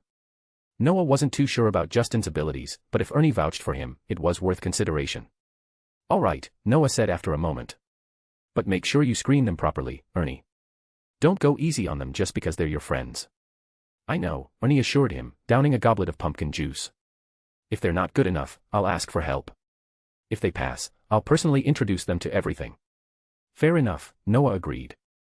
If they weren't up to standard, Ernie would be the one embarrassed, not him. Of course, Noah wasn't expecting newcomers to be as skilled as their original group. His core team was already far ahead of most students. They would need to ease new recruits into things. Having a trustworthy circle of friends was better than being surrounded by people he couldn't rely on. After all, in 2 years, Noah would be leaving Hogwarts. Eventually, everything would be handed over to Ken and the others. Speaking of which, Ken, Noah turned to her, do you have any Slytherins in mind? Slytherin was tricky. Noah had few connections there, but if anyone had a lead, it would be Ken. If he had to name the most talented Slytherin in their year, Draco Malfoy would be the first to come to mind. But there was a problem. Noah had once openly threatened Lucius Malfoy, warning him to keep his son in check. While Noah hadn't taken his own words too seriously, Draco clearly had. He now actively avoided Noah at all costs. If it weren't for shared classes, Noah probably wouldn't see Malfoy at all. So, he hadn't expected much from Slytherin until Ken spoke up. I do have someone in mind, she said. Oh. Noah and the others perked up. Who? Kenneth Lopez. Ken shrugged. I've known him since childhood. His dad was a Gryffindor, his mum was a Ravenclaw, but somehow, he got sorted into Slytherin. That wasn't unheard of, but it was unusual. Our mums are friends, so we grew up together, Ken added. Wow, and he didn't fight the Sorting Hat on it? Lance asked curiously. Nope. The hat said he wanted to master magic and become a respected wizard, so. Slytherin it was. Unfortunate. Yeah. He says he can't stand the house's pureblood obsession, but he's got a few like-minded friends. The problem is, you know what the environment is like. Noah and the others exchanged looks. Slytherin House had once been a respectable place, but after Voldemort, things had changed. Though most students weren't extremists, the radical influence lingered.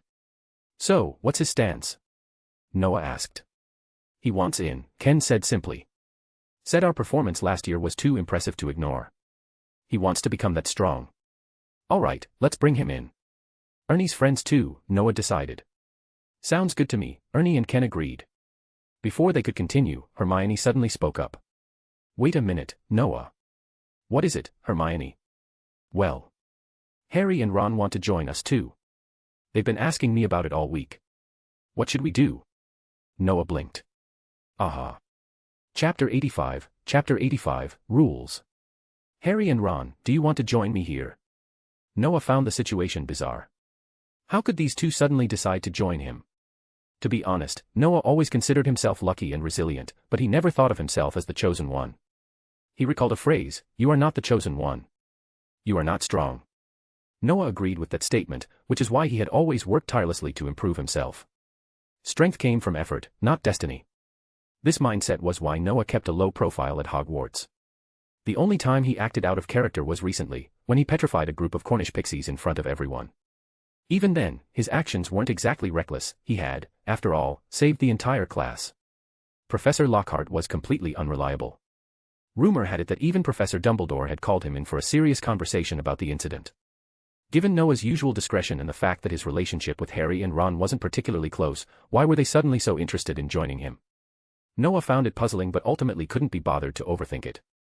It seems our savior has his own plans, so let him be.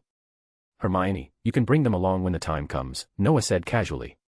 In Noah's eyes, Harry and Ron were far from qualified, but, of course, that would ultimately depend on the test. If they truly didn't meet the standards, Noah wouldn't let them in. Sure, one of them would become the head of Gryffindor, and the other would be the future head of the Department of Magical Law Enforcement.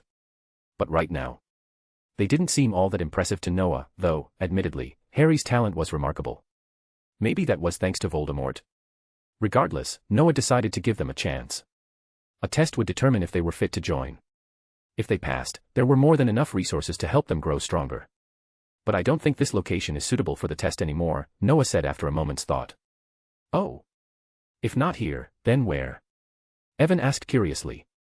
Didn't Ernie and Hermione take the test here before? It's simple. We passed Professor Dumbledore's assessment. We're now an official organization, so there's no need to hide anymore, Noah explained. Keeping things mysterious might intrigue people, but it could also lead to unnecessary misunderstandings. Ken, who had been sitting quietly, quickly caught on. You mean, you want people to know we exist, but still keep our power a mystery?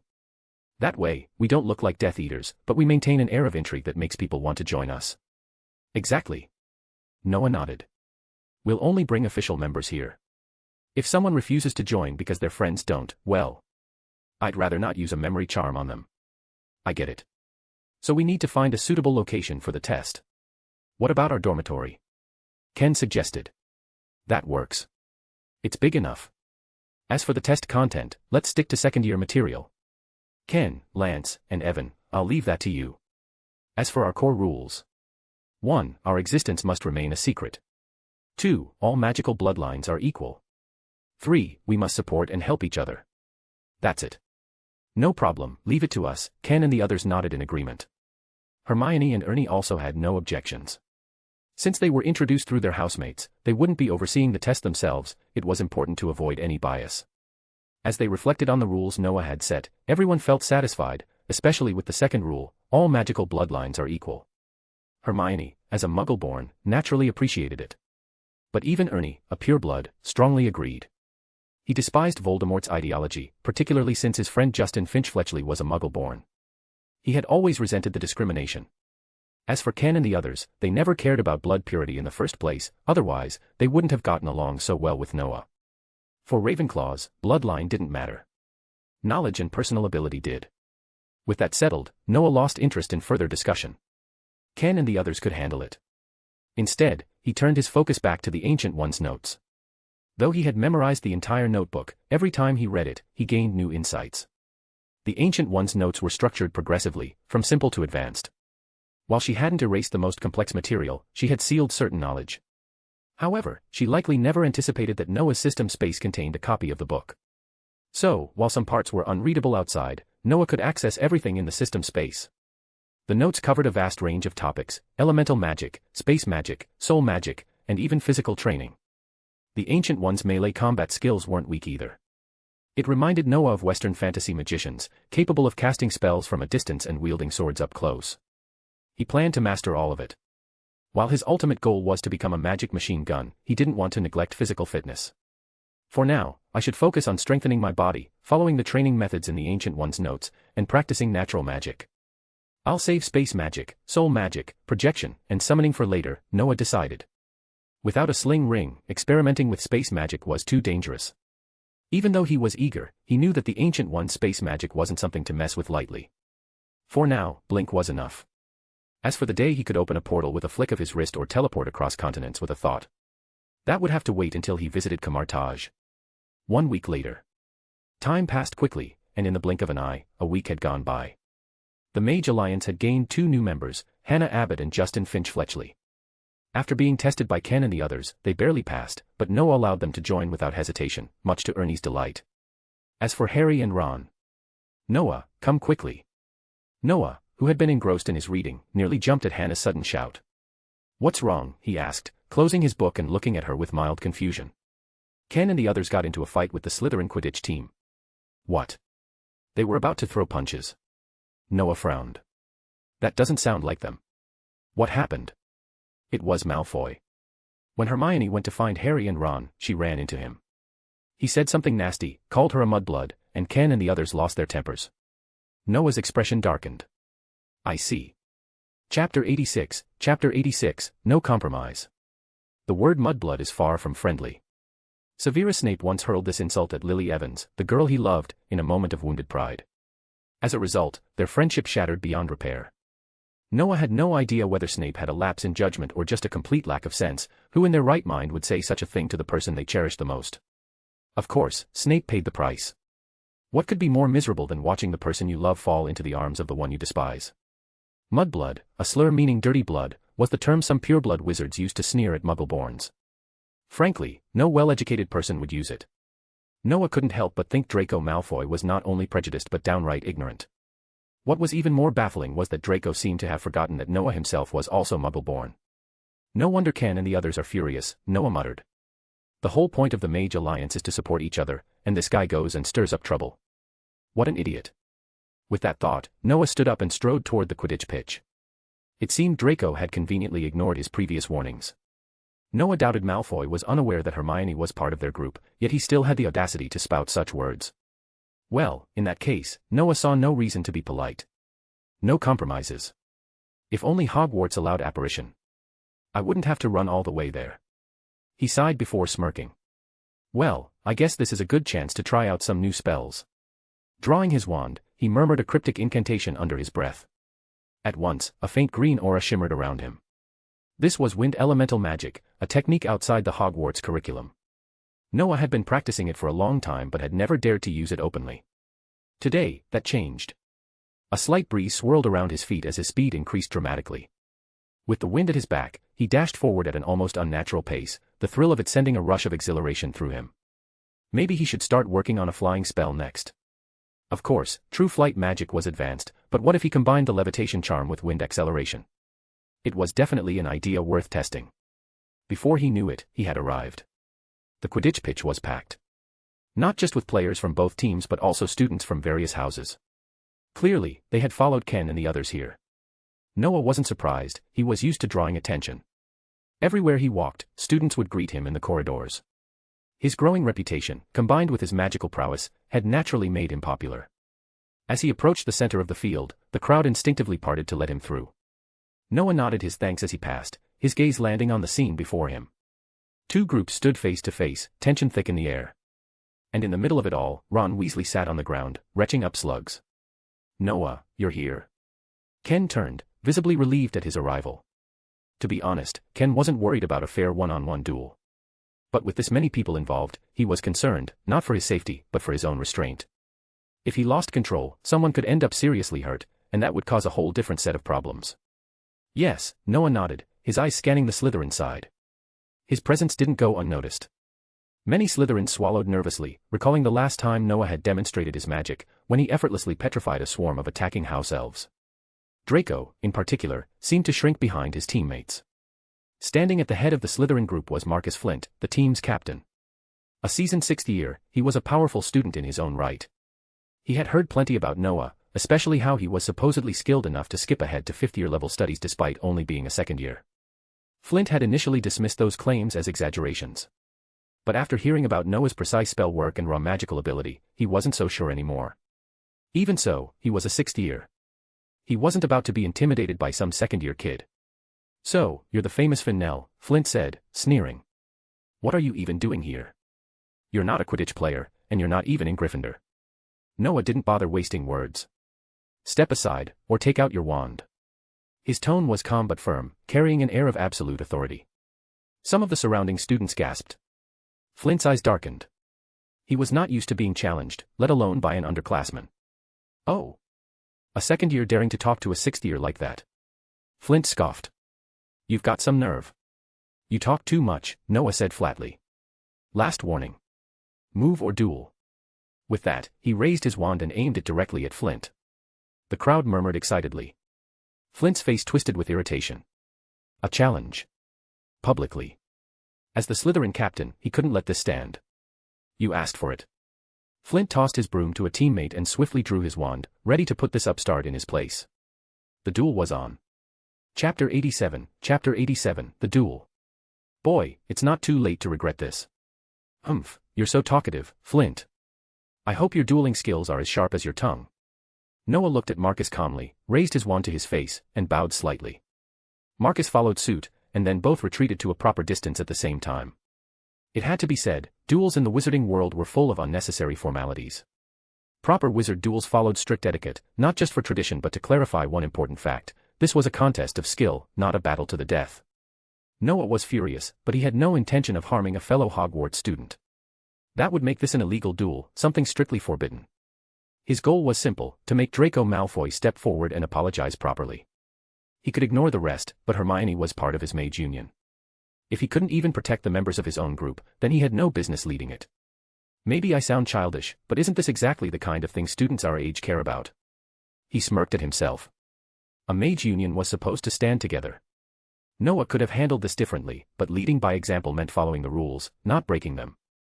And if he wanted his organization to be recognized, he had to display overwhelming power, something both impressive and mysterious, to attract the best students to join. As for the professors, Noah didn't bother thinking about it. He doubted they would interfere in a formal duel. "It looks like I'll have to put on a good show. Not that it matters, Marcus isn't my opponent even if I go easy on him." He silently gathered his magic. Marcus, on the other hand, was seething. This arrogant second year had outright disrespected him. Did Noah seriously believe he could challenge a sixth year and get away with it? It wasn't just an insult. It was unheard of in Hogwarts history. To Marcus, it was clear, Noah was looking down on him. And if Noah had heard his thoughts, he would have smirked and answered bluntly, "Yes, that's exactly what I'm doing." Expelliarmus. Silver light flashed from Marcus's wand. He might have looked down on second years, but he wasn't an idiot. He knew Noah's reputation, so he started with a standard disarming spell. Noah didn't even blink. Without hesitation, he casually cast Protego Maxima, conjuring a shimmering golden shield. Then, raising his wand, a golden glow pulsed from its tip. The watching students murmured in confusion. Few spells emitted a golden light, most magic radiated silver or blue. Marcus narrowed his eyes. "This isn't Hogwarts magic. Who are you? You're only realizing that now. I have to say, you're not very bright. As for who I am..." Noah's eyes glinted mischievously. "I'm Noah Finial." He had no interest in wasting time with Marcus. He flicked his wand, and the golden aura around it twisted into a glowing ring of runes. Black symbols shimmered against the gold, spinning faster and faster. All around him, dozens of glowing blue wind blades materialized, sharp as knives. Marcus swallowed hard. He quickly cast Protego Totalum, layering his defenses with a reinforced barrier. "I hope this holds." He had never seen magic like this before. The professors and 7th-year dueling elites might have recognized it, but they weren't here. Noah watched Marcus reinforce his shields and simply shrugged. Then, with a flick of his wrist, the golden rune circle pulsed, and his wind blades shot forward. The result was immediate. Marcus's Protego totalum shattered like glass. A 2nd year breaking a 6th year's defenses. The spectators were stunned. Marcus stood frozen in disbelief. He had no real dueling experience. Though his magic was strong, he had never been tested in real combat. A veteran duelist would have immediately dodged and countered. But Marcus. He stood there, frozen. The wind blade slashed past him, neatly severing his wand in half. A deep silence fell over the crowd. Marcus looked at his broken wand, then at the shredded edges of his robes. A cold chill ran down his spine. For the first time, he truly understood. Noah wasn't just some arrogant 2nd year. He was a monster. Chapter 88, What happened here? Who the hell are you? Marcus Flint was trembling, his wand lying forgotten on the ground. He didn't dare to pick it up. Terror gripped him. That wind blade, that damn wind blade, was a nightmare. His courage had all but vanished. He desperately wanted to know, who was Noah? And how could he wield such terrifying magic? You talk too much, Noah said coolly. Are you going to admit defeat or not? Never mind, I don't have time for this. Draco, you can stop running, I'll be keeping an eye on you. But before that, I'm feeling a bit sleepy. Noah had no patience for Marcus's questions. He glanced at the surrounding students. Their stunned expressions, some even filled with admiration, told him that he had accomplished his goal. There was no need to continue. He hadn't even been ruthless. If he had, Marcus, who had practically no real combat experience, would have been in serious trouble. At least it was just his wand that had been broken. It could have been much worse. With a simple wave of his wand, Noah cast a nonverbal spell. Marcus, who had been about to protest, suddenly found his eyelids heavy. His mouth hung open, but no words came out. Within seconds, he collapsed to the floor, snoring loudly. Gasps rippled through the crowd. Noah's magic is unreal. But Noah didn't spare Marcus a second glance. As if everything had played out exactly as he had expected, he stepped over the unconscious Slytherin and approached Draco Malfoy. Draco was shaking. He had just witnessed Noah's magic firsthand. Mr. Malfoy, Noah said, a smirk playing on his lips. Do you remember what I told you before? What I said in front of your father? Draco swallowed hard, nodding stiffly. I remember. Good. Then repeat it. Draco hesitated, then stammered, why you said, you told me to stay away from you at school, otherwise you couldn't guarantee that there wouldn't be an accident when I went home for Christmas or summer break. Very good. And do you remember what you said to Hermione before? Draco's face paled. Sorry. I'm sorry. I shouldn't have insulted you. He nearly wailed as he pleaded for forgiveness, his pride shattered. His father's reputation, his own sense of superiority, none of that mattered now. Noah was terrifying. The watching students were speechless. The once arrogant Draco Malfoy was now groveling. Even the Slytherin Quidditch team, who prided themselves on loyalty, didn't dare to step in. Marcus Flint's downfall was proof enough, Noah was not to be trifled with. Noah sighed. You're apologizing to the wrong person, idiot. Draco's lips quivered. He knew exactly what Noah meant. He had to apologize to Hermione Granger. But a pureblood wizard bowing to a muggle-born. The idea made his stomach turn. Even if he saw Noah as a fellow mudblood, he didn't dare voice it now. Not after what he had seen. Noah's magic was beyond comprehension. Was he even human? Draco hesitated too long. What? You've got a problem. Noah's voice was sharp, cutting through Draco's thoughts. Noah continued, if that's the case, Mr. Malfoy, why don't you take out your wand? Or do I need to slap you across the face with a white glove to make it official? Draco froze. His breath hitched. A duel. If he refused, he would lose all respect in Slytherin. But if he accepted? He glanced at Marcus, still unconscious. He swallowed thickly. No. There was no way he could win. If he fought Noah, he might lose more than just his pride. Taking a deep breath, Draco turned on his heel and slowly walked toward Hermione. Every step felt heavier than the last. He reached her and, after a moment of hesitation, bowed deeply. It was, without a doubt, the most humiliating moment of his life. Miss Granger, he said stiffly, I sincerely apologize for the insults I directed at you. I was wrong. I will not speak like that again. Please forgive me. The crowd was silent. Hermione stared at him, stunned. Just minutes ago, this same boy had hurled insults at her with the same arrogant sneer he always wore. And now, he was apologizing. Because of Noah. She clenched her fists, her heart pounding. She had made the right decision in joining Noah's group, the Mage Alliance. She wasn't alone anymore. Taking a steady breath, Hermione met Draco's eyes and said, "I accept your apology. But that doesn't mean I forgive you, Malfoy. You should know this, your so-called noble bloodline doesn't make you superior. And I will prove, just like Noah has, that you are not better than me in any way." Silence.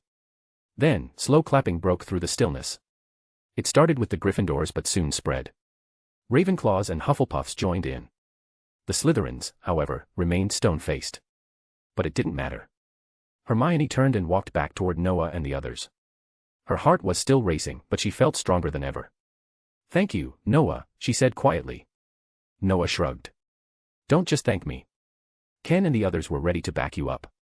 And it was Hannah who told me what was happening. But remember, we're all part of the Mage Alliance. We look out for each other." Before Hermione could respond, the crowd suddenly parted. The applause died instantly. A tall figure strode through the students, his black robes billowing ominously. Professor Severus Snape had arrived, his face like a thundercloud. His cold, piercing eyes landed on Noah and the others. His voice was low and menacing. "Someone. Explain. What happened here?" Chapter 89, Chapter 89. He is really embarrassed. "You better give me a reasonable explanation. Gentlemen." In the dean's office of Slytherin, Professor Snape had a gloomy face, and his sharp eyes slowly swept over Noah and others and the group of Slytherin students. Everything that happened today seemed too much to him, especially when his eyes unconsciously paused when he swept over Marcus. Although Marcus Flint was far from an excellent student, this guy was a 6th grade student anyway. But look at the guy now, his clothes were torn as if they were cut by a knife, and even his wand was broken into 2 pieces. His expression was dull as if he had suffered some horrible blow, especially when Snape noticed the look in this guy's eyes when he looked at Noah. That kind of fear could not be concealed. This gave Snape a headache. What the hell was going on? A 6th grade student was beaten by a 2nd grade student, and he was also psychologically traumatized. And it seemed that it was not just Marcus who had psychological trauma, even Draco and those Quidditch members had some fear on their faces. "Professor, this matter," Hermione suddenly spoke when Snape felt a headache. "Be quiet, Miss Granger.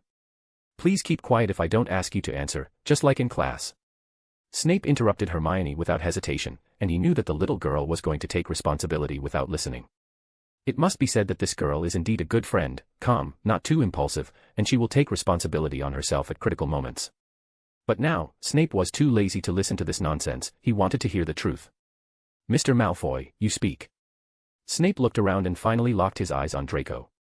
Although this guy was also terrified now, especially after hearing him call his name, his body trembled unconsciously.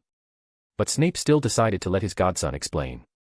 It was not that he trusted Malfoy, but now he felt that this guy was the only one who could tell the truth. Draco looked up at Snape with some pain. He really regretted his bad mouth now.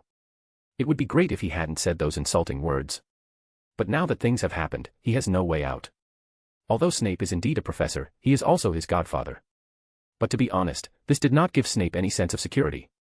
Sometimes it is not convenient for professors to intervene in matters between students, which means that Noah will have plenty of ways to find trouble with himself in the future. In order to avoid such a terrible thing, Draco struggled for a long time and finally made a decision. He decided to tell the truth. At least this guy should not have so many reasons to trouble himself. Anyway, he has apologized, right? He has lost all the face that should be lost, and Draco doesn't care about losing this. Gritting his teeth, Draco looked up at Professor Snape and said in a deep voice, "Professor, this is all my fault." Huh. Snape never expected Draco to say this, which made Snape unconsciously look at Noah again. "It's all my fault. I scolded Miss Granger." "You scolded her?" "What did he scold?" "I called her a mudblood." Professor Snape rubbed his eyebrows. He felt that there was really nothing to say about this matter. Draco Malfoy, this idiot, actually said such a thing, so he was just asking for trouble. More than 20 years ago, he once said something similar, and that was the time he regretted the most. But all this is over. The person he loved the most fell into the arms of the person he hated the most, and in the end, the two were killed by Voldemort together. Snape did not feel any relief. All he had was endless regret and anger. If he had not been so impulsive and wanted to save face to say such words, maybe forget it, there are not so many maybes. Now more than 20 years later, he encountered such a thing again, which made Snape feel like it was yesterday. Professor Snape sighed, and then he looked at Draco with a serious look. Mr. Malfoy, tell me everything you have experienced, including why Flint became like this. Yes, Professor. Draco was obviously startled by Snape's serious look. He swallowed and began to tell all his previous experiences, including how he had a conflict with Harry and others, and why he scolded Hermione, and in the end Noah ran over and used magic that was completely different from Hogwarts to deal with Marcus. Draco was playing a trick here. He emphasized that Noah's magic was dangerous and terrifying, and it seemed that he wanted to kill Marcus. Of course, he didn't dare to be so straightforward, so he could only point it out indirectly, and then said that he was forced and it was wrong, and he sincerely apologized to Hermione. He said it in detail. While he was talking, he also secretly observed the expressions of Professor Snape and Noah, but unfortunately, both of them seemed very calm, which made him a little disappointed but also relieved. Disappointingly, these two people didn't seem to care about what he said, about Noah using magic that didn't belong to Hogwarts at all. But what made him feel at ease was that these two people didn't have any objections to what he said, especially Noah, which made him feel a lot more at ease. I have to say, Mr. Malfoy, I am very disappointed. I think there is something wrong with Lucius's education of you. Professor Snape said calmly, and nothing could be seen. Go back and read the etiquette code for magicians and wizards too. You will learn a lot, especially in respecting others and yourself. Yes, Professor. Draco nodded quickly. Although he was a little unconvinced, he was very honest. Remember, you are from Slytherin. As a noble and pure blood, you have to use these etiquette to regulate your behavior. You are not those rude ones. I hope you understand. Go back. Yes, Professor. Draco was not unhappy at all. He felt that Professor Snape was right. He was a student of Slytherin and a noble pure blood. If his etiquette was not in place, what was the difference between him and those rude Gryffindors? It must be said that Professor Snape grasped the hearts of these little guys very accurately. With just a few words, not only did they not have any dissatisfaction, but they even felt that they did not do well and embarrassed the college. After Draco and all the Slytherin Quidditch players left, he looked at Noah helplessly. Mr. Fennell, I have to say that your talent is really rare, but don't you think you've gone too far? Did Professor Dumbledore tell you everything, Professor Snape? Noah shrugged. Yes, including the disciple of a certain great being of yours. Is it her magic that you used? Professor Snape nodded. Sort of. Okay, let's not talk about this. I'm sorry for what happened today, but Professor, our small organization has a rule that all members must help each other, and Mr. Malfoy today. Noah quickly changed the subject. This is not the magic of the Ancient One. I understand. Indeed, he is too embarrassing. I will go back and restrain them, and you should go back too, little wizards. Thank you, Professor Snape. Chapter 90, We Are Willing. Harry and Ron walked out of Snape's office, still looking slightly dazed. Seeing Snape rush to the Quidditch pitch earlier had filled them with an ominous feeling. And when they were dragged to his office, along with the entire Slytherin Quidditch team, while their own Gryffindor teammates were dismissed, the two of them had been sure they were doomed. This is blatant favoritism. Both had thought the same thing, but there was nothing they could do about it. Harry silently resolved that if Professor Snape truly made an unfair ruling, he would go straight to Professor Dumbledore for help. On the way to the office, Noah had cured Ron's unfortunate case of vomiting slugs. It was then that Harry learned from the others just how offensive the word mudblood was. Now, he fully understood why Noah and Ken had reacted with such fury. Hermione was their friend. To be honest, Harry envied that kind of friendship. In his heart, he had already considered Noah and the others his friends for a long time. Ever since last year, when they had helped him thwart Voldemort's plans, Harry had wanted to be part of their group. But there was something that made him hesitate. He felt like he wasn't good enough. Especially in Noah's eyes. Even though he had discussed it with Hermione before, nothing had ever come of it. So, instead, he quietly considered Noah and his friends to be his own, even if they didn't acknowledge him in the same way. He never spoke of it. And honestly, he couldn't blame them. In Harry's mind, Noah and his friends were exceptional, far beyond the ordinary. But today, Harry realized that even the high regard in which he held them was still too low. Even Snape, who was infamous for his bias towards Slytherin, had not punished them. In fact, he hadn't even tried. Instead, he had let them go and even reprimanded the Slytherin students. Snape, the head of Slytherin, not favoring Slytherins. Harry and Ron could hardly believe it. Of course, they hadn't missed the conversation between Noah and Snape. One particular piece of information stood out. Noah had become the disciple of a great being. The mere thought sent a chill down their spines. To them, Professor Dumbledore was already the greatest wizard in the world, and Hogwarts was the pinnacle of magical education. And yet, Snape, who sometimes defied Dumbledore, had immediately changed his attitude when it came to Noah. Who is this great being? That question lingered in their minds, but they didn't dare ask. All they knew was that Noah's teacher must be someone truly terrifying. Even Snape wouldn't dare cross him. And Noah's magic. He had already proven he was leagues ahead of even the sixth-year Slytherins. As they stepped out of the dungeon, sunlight greeted them, and both Harry and Ron felt a sense of relief. The dungeon always felt oppressive, especially during potions class. But they'd never dare say that aloud. Harry, Ron, thanks for standing up for Hermione. As they reached the staircase, Noah's voice caught them off guard. That's nothing, Harry said quickly. We didn't really do much. And besides, we should be thanking you for last year, and for helping Ron back there. Ron nodded in agreement, feeling somewhat embarrassed. The truth was, Harry hadn't even known what mudblood meant at first, so he had just stood there, confused. And while Ron had known, his attempt at defending Hermione had been thwarted by his own broken wand. In reality, they hadn't done much at all. If Ken and Evan hadn't been there, they might have ended up running away in disgrace. Noah, however, simply smiled. He found them amusing in their own way. Shaking his head, he suddenly said, I heard from Hermione that you two want to join us. Ah. Both Harry and Ron froze. Their little secret had been exposed. They had wanted to join Noah's group for a while. But after witnessing Noah and his friends in action, especially after the defense against the dark arts class and today's events, they had started doubting themselves. They had felt like they weren't qualified. But now, from Noah's tone, it sounded like they might have a chance.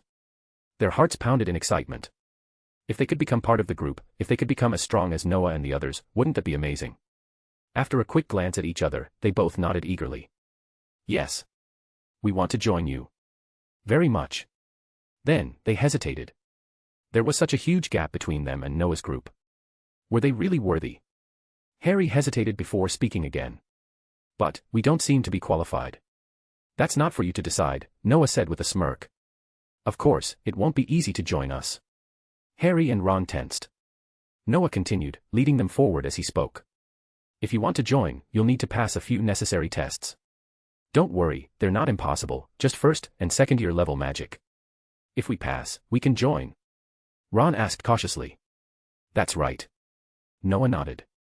And if you do, you'll have access to better training opportunities and more advanced knowledge. Harry's eyes lit up. How many people are in your group now? Noah chuckled. Not many. But you won't find out just yet. Will we become as strong as you? Noah shrugged. That depends on how hard you work. To be honest, I don't think you'll be as strong as me. It mostly depends on your talent. But catching up to Ken and the others, that should be possible. Harry clenched his fists. Thank you, Noah, for giving us this chance. We'll do our best to pass the test. Ron, on the other hand, looked a bit uncertain. Unlike Harry, he had always lived in the shadow of his older brothers, and confidence wasn't exactly his strong suit. Noah sighed inwardly. In the original timeline, Ron would eventually marry Hermione. Everyone knew how opinionated and strong-willed Hermione was. This guy's future probably wouldn't be too easy. But he's a loyal friend, isn't he? And sometimes, that was what mattered most. Chapter 91, Welcome. Harry and Ron's test didn't go as smoothly as expected. To be honest, these two really had all kinds of issues. Harry's problem was subject bias. He was seriously tilted in his strengths. His flying class was excellent, borderline prodigious, but when it came to potions, let's just say things got messy. The real issue. Noah and his group weren't testing anyone on flying skills. Ron, on the other hand, well, he wasn't outstanding in any subject. But to be fair, he wasn't terrible either. So mediocre, in fact, that it reminded Noah of his own college days, just scraped through without failing, and life was good. It was genuinely hard for these two to pass the test. And yet, Noah found it even harder to reject them, especially when they looked at him with those desperate, puppy dog eyes. It gave Noah a headache. He didn't want to say no, especially because there was another major factor, Professor Dumbledore. To be honest, Noah hadn't thought too deeply about it at first, but after sitting down and reflecting, something seemed off. For instance, why did Professor Snape bring up unrelated topics in front of Noah and his friends? Normally, he'd just detain the Quidditch players involved or kick Harry and his group out while letting Noah in alone. But no, Snape took everyone, lectured the Slytherin students in front of them, and even praised Noah for having a great teacher before letting them go with an oddly respectful tone. If that wasn't deliberate, Noah would eat his wand. He's the headmaster. There's no way he doesn't know about something this big going on in the school. Noah thought about it long and hard, but still couldn't find a clear answer, which only gave him more of a headache. Meanwhile, Harry and Ron were growing anxious. They could tell Noah was probably leaning toward rejecting them, even if he couldn't say it outright. Just as the tension was reaching its peak, Ken spoke up. "Noah, why not let them stay?" "Huh?" Noah looked at him, puzzled. The rest of the group also turned toward Ken with curiosity. "Don't get me wrong," Ken clarified. "I don't think either of them will be great additions, honestly. But do you remember those theories you told us last semester, about how magic works? What are you getting at?" "Look, Harry's magical potential is already high, so he's not the best test case. But Ron. He's average in every way. If you threw him on a busy street, his red hair would be the only thing that stands out. But that mediocrity is exactly why he's the perfect candidate. If your training methods can help someone like him, they can help anyone." Ken's words made Ron blush with embarrassment, but it also made everyone else's eyes light up. He was right. Ron was an average student with below-average results, a total underdog. If even he could advance drastically in the League of Mages, then it would serve as the perfect proof that Noah's teachings didn't rely on special bloodlines or innate talent. Justin might have been a decent example, but he already had a solid foundation in magic. His growth wouldn't be convincing enough. But Ron. A so-called loser with a bad attitude and weak results. If he could level up into something incredible, no one would question Noah's methods again. "All right then. It's settled." Noah nodded. Ken's idea was spot on, and the others agreed. They had no issue with Harry Potter bringing his best friend along. And worst case, if they really performed terribly, they could always be kicked out later. "Noah, what do you mean?" Harry asked, still unsure. Ron stood beside him, hopeful but confused. "It means congratulations," Noah said with a faint smile. "But let me make this absolutely clear. Our organization and its activities have been approved by Professor Dumbledore. However, if either of you fails to meet our standards, we will remove you. And to protect our secrets, I'll have to cast the Obliviate charm on you." "We understand," Harry said quickly. "Thank you, Noah, and thank all of you." Both boys were thrilled. Sure, they were being let in partly as test subjects, but they were still in. That alone was worth celebrating. As for the method they'd be learning, well, looking at Noah and the others, it was obvious this wasn't some scam. They just wanted to test how their techniques worked on normal people. Ron did feel a bit underestimated, but after seeing Noah in action, he knew anger wouldn't help. If he wanted their respect, he'd have to earn it, not with complaints, but with progress. Noah, unaware of their thoughts, led them to the 8th floor. Along the way, they passed many students, some excited at the sight of Noah's group, others whispering and speculating quietly. Can't blame them. Noah had made quite the stir. A second year who used magic completely outside the Hogwarts system to easily defeat a 6th year. That kind of thing became instant legend. Still, none of the students dared to approach them directly. After all, word had spread that Professor Snape had taken Noah and his team aside earlier. Who knew what punishment had been handed down? So despite the buzz, Noah's group made it to their destination without trouble, except for a brief hiccup entering the room of requirement. Once Harry and Ron stepped inside with them, both stood frozen. They were staring at an enormous library, spacious, refined, and elegant. In the center sat a massive dueling arena. Everything looked simple on the surface, but it radiated mystery and prestige. "What is this place?" Harry whispered in awe. "This," Noah said with a smile, "is the room of requirement. It transforms into whatever we need it to be." "So this is where you guys meet?" Ron looked horrified. "A library? For training?" "Yep," Noah chuckled. "The design is my own. I like to keep it simple. We learn everything here: study, research, and combat practice. This place is amazing." "Indeed," Noah said, looking at the others. "This is where we'll push our limits. I just hope I don't have to use Obliviate on you. This isn't anything illegal, right?" "We're in. We swear." Ron blurted. "Then welcome to the team, Mr. Potter and Mr. Weasley," Noah said warmly. Chapter 92, Whisper. Harry and Ron were living fulfilling lives now, or to be more precise, they were exhausted but incredibly happy. The room of requirement was a magical place. So magical, in fact, that neither of them could find the words to describe it properly. Well, aside from the initial discomfort of seeing other members of the League of Mages summon terrifying creatures and then defeat them like it was nothing, everything else had been fine. If only there weren't so many books to memorize, it'd be perfect, Ron often grumbled to Harry. But despite the complaints, neither of them slacked off. On the contrary, they were more motivated than ever. As for their progress, while it wasn't quite up to Noah's standards, it was undeniable, they were far better than before. They studied endlessly, poring over stacks of books that often made their heads spin. Still, they persisted, doing their best to adapt. But their favorite part, without a doubt, was standing on the dueling stage, facing off against summoned monsters or simulated opponents conjured by the room itself. For any wizard, being able to use the magic they'd learned, to apply it in real combat, was a dream. And the room of requirement was turning that dream into a reality. Although they'd been timid at first, especially when facing someone like Draco Malfoy, they gradually grew more confident. Watching newcomers like Ken, Hannah, and Justin perform with such skill lit a fire under them. They didn't want to be seen as weak or useless. Over time, they fell in love with the feeling of standing on that stage, of casting spells until they were completely drained, of walking away victorious.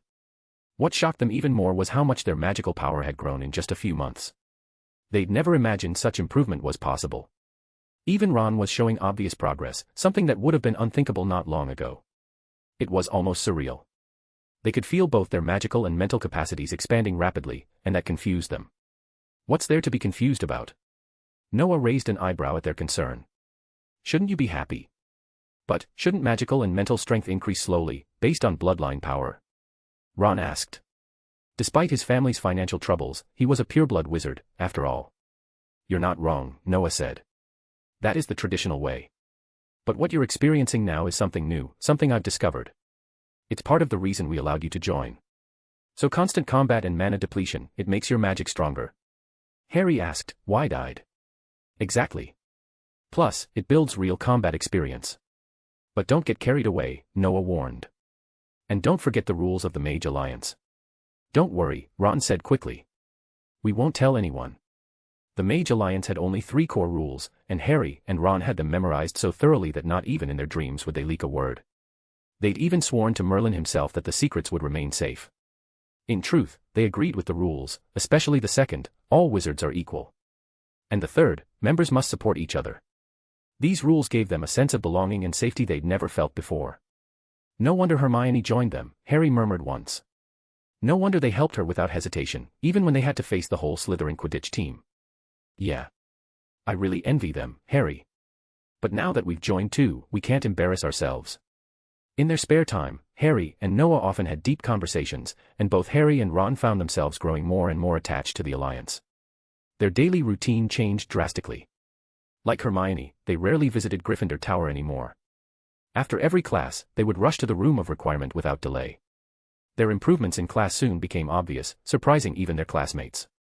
But because everyone knew they were associating with Noah and the others, people remained calm and curious rather than jealous. That said, Quidditch was still a headache for Harry. Thanks to Noah and his crew, his views on the sport had started to shift. He wasn't sure he loved it the way he once did. But quitting wasn't an option. Deep down, he wasn't ready to give it up, especially after learning that Draco Malfoy was now Slytherin's seeker.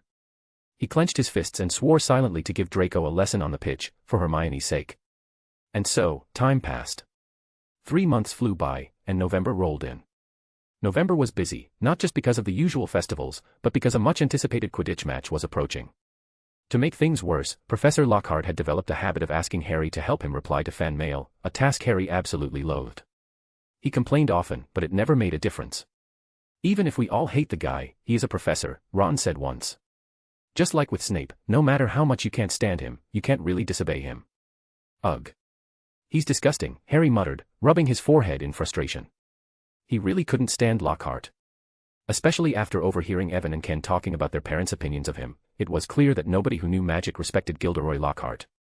Harry even started wondering if Professor Dumbledore had finally made a mistake appointing him. But he had no choice. He had to sacrifice his training time to help this fraud answer letters from adoring fans. Just how famous was this guy? Why did he get so many letters? I'd rather get detention with Snape again, even if he beats me up. Harry groaned one evening after hours of writing.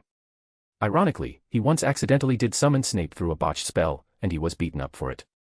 What's that, Harry? Lockhart asked, eyeing him curiously. Nothing. How many more letters are left? What's the matter, Harry? Would you rather be in detention? Isn't this much more pleasant than scrubbing cauldrons? I suppose it is. Harry mumbled, not bothering to argue. Lockhart always had a reason to assign him work. It didn't help that Harry and Ron had broken school rules by flying a bewitched car into the Whomping Willow at the start of the year. Harry sighed deeply. He didn't have the energy to argue with Lockhart anymore. Just as he picked up his quill again, ready to reply to yet another ridiculous fan letter, He suddenly heard it. A chilling whisper. It was hoarse, sharp, and so close it felt like it was right beside his ear. Kill, kill, time to kill. Harry froze. His blood ran cold. Who's there? He whispered, eyes darting around the room. Chapter 93, Chapter 93. Why do we start now? What's wrong, Harry? Lockhart looked at Harry strangely. What's wrong with this guy? Professor, you. Harry was stunned for a moment, and then asked hesitantly, did you hear any strange noises? Strange noises. Lockhart looked around, and it was obvious that he didn't see anything. At this time, the candlelight in the office was flickering, and only a slight breeze was blowing. Lockhart shook his head. He knew that these students didn't seem to buy his ideas, which gave him a headache, but it didn't matter. Anyway, he didn't plan to stay in Hogwarts for long. Lockhart looked down at the time on the magic clock, and then said with a smile, I think you may be a little sleepy. Oh, God, no wonder, it's late now, we have been writing for 4 hours, happy time always passes quickly, isn't it terrible? Harry didn't answer him immediately, but frowned and looked around, and finally he whispered, yes, it's really terrible. After saying this, Harry stood up silently and walked outside. After working hard for a whole evening, Harry felt very tired. To be honest, helping Lockhart to reply to fan letters like this is more uncomfortable for him than fighting monsters in the room of requirement for a whole night. And now his heart is not so calm, because he heard a strange sound. In the magical world, hearing strange sounds is never a good thing, especially the kind of sound that only you can hear and others can't hear. Harry is no longer the guy who knows nothing. It has to be said that sometimes the environment can really change a person. If the people around you are all those boastful people, and you are just a boaster, then you will definitely be embarrassed to continue like that. Birds of a feather flock together, these are all facts. Harry and Ron have changed a lot in these 3 months, and they have also learned a lot. Although theoretical courses, especially potions, are still his weak links, his other knowledge and practical skills have already been improved to a very high level. What kind of sound would this be? A demon. No, Noah said before that the wizards are cleaning these guys, so is it the house elf? Harry was thinking as he walked, he really couldn't forget the elf, especially he seriously suspected that he couldn't enter the station because he was the one who made it difficult. After all, he remembered that this little thing had always intended to stop him from returning to school, and even intercepted all his letters for this purpose. Is it another boring trick, trying to scare me and make me leave school? Harry smiled with some disdain, and looked at the time. It was past 8 o'clock in the evening. I'm afraid all the students have finished dinner now. The time was just right, and he could still rush to the room of requests, and then train until the dormitory closed. Bloody, I smell blood. Suddenly, the hoarse voice came to Harry's ears again, which forced Harry to stop. He frowned and looked around, and at the same time he took out his wand. When facing an unsuspecting enemy, Harry was always ready to fight. Kill you, I will kill you. The mysterious voice became more and more fierce and more brutal. Harry tried hard to find the source of the sound, and soon he noticed that the sound seemed to come from behind the wall, which made Harry frown and slowly approach the wall. Sure enough, he heard it more clearly. Monster hiding in the wall. Harry thought for a moment, but finally resisted the urge to blow up the wall, and slowly followed the voice forward. He was very curious, he wanted to find out what happened, but he was also very vigilant, and often fighting monsters made him instinctively cautious. Harry! What are you doing? Just when Harry's nerves were tense to a certain extent, a voice suddenly came and scared Harry, and he almost cast a spell directly at the voice. But when he saw the owner of the voice, he immediately breathed a sigh of relief. Noah, Ken, why are you here? Harry touched his chest, his breath was a little fluctuating, and he looked really scared. Standing opposite him were Noah and his group of 9 people. Although Harry was scared, he felt an unusual sense of security, especially after seeing Noah. We just finished eating and went to the room of requirement. What are you doing? I remember you went to write back to Professor Lockhart, didn't you? Evan looked at Harry's appearance and asked with some amusement. Listen guys, I just heard a strange sound. Harry looked around and said in a low voice. Sound. Harry, are you sure Lockhart didn't cast any spells? Hearing strange sounds is not a good thing. Lance touched his chin and asked worriedly. No, don't worry, Before Harry finished speaking, he heard the mysterious voice again.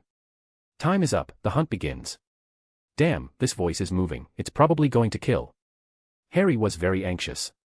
It was obvious that the voice was not friendly at all. He really wanted to see what happened. But everyone was here, and he wouldn't act alone. Although he liked adventure, he was willing to have no trouble.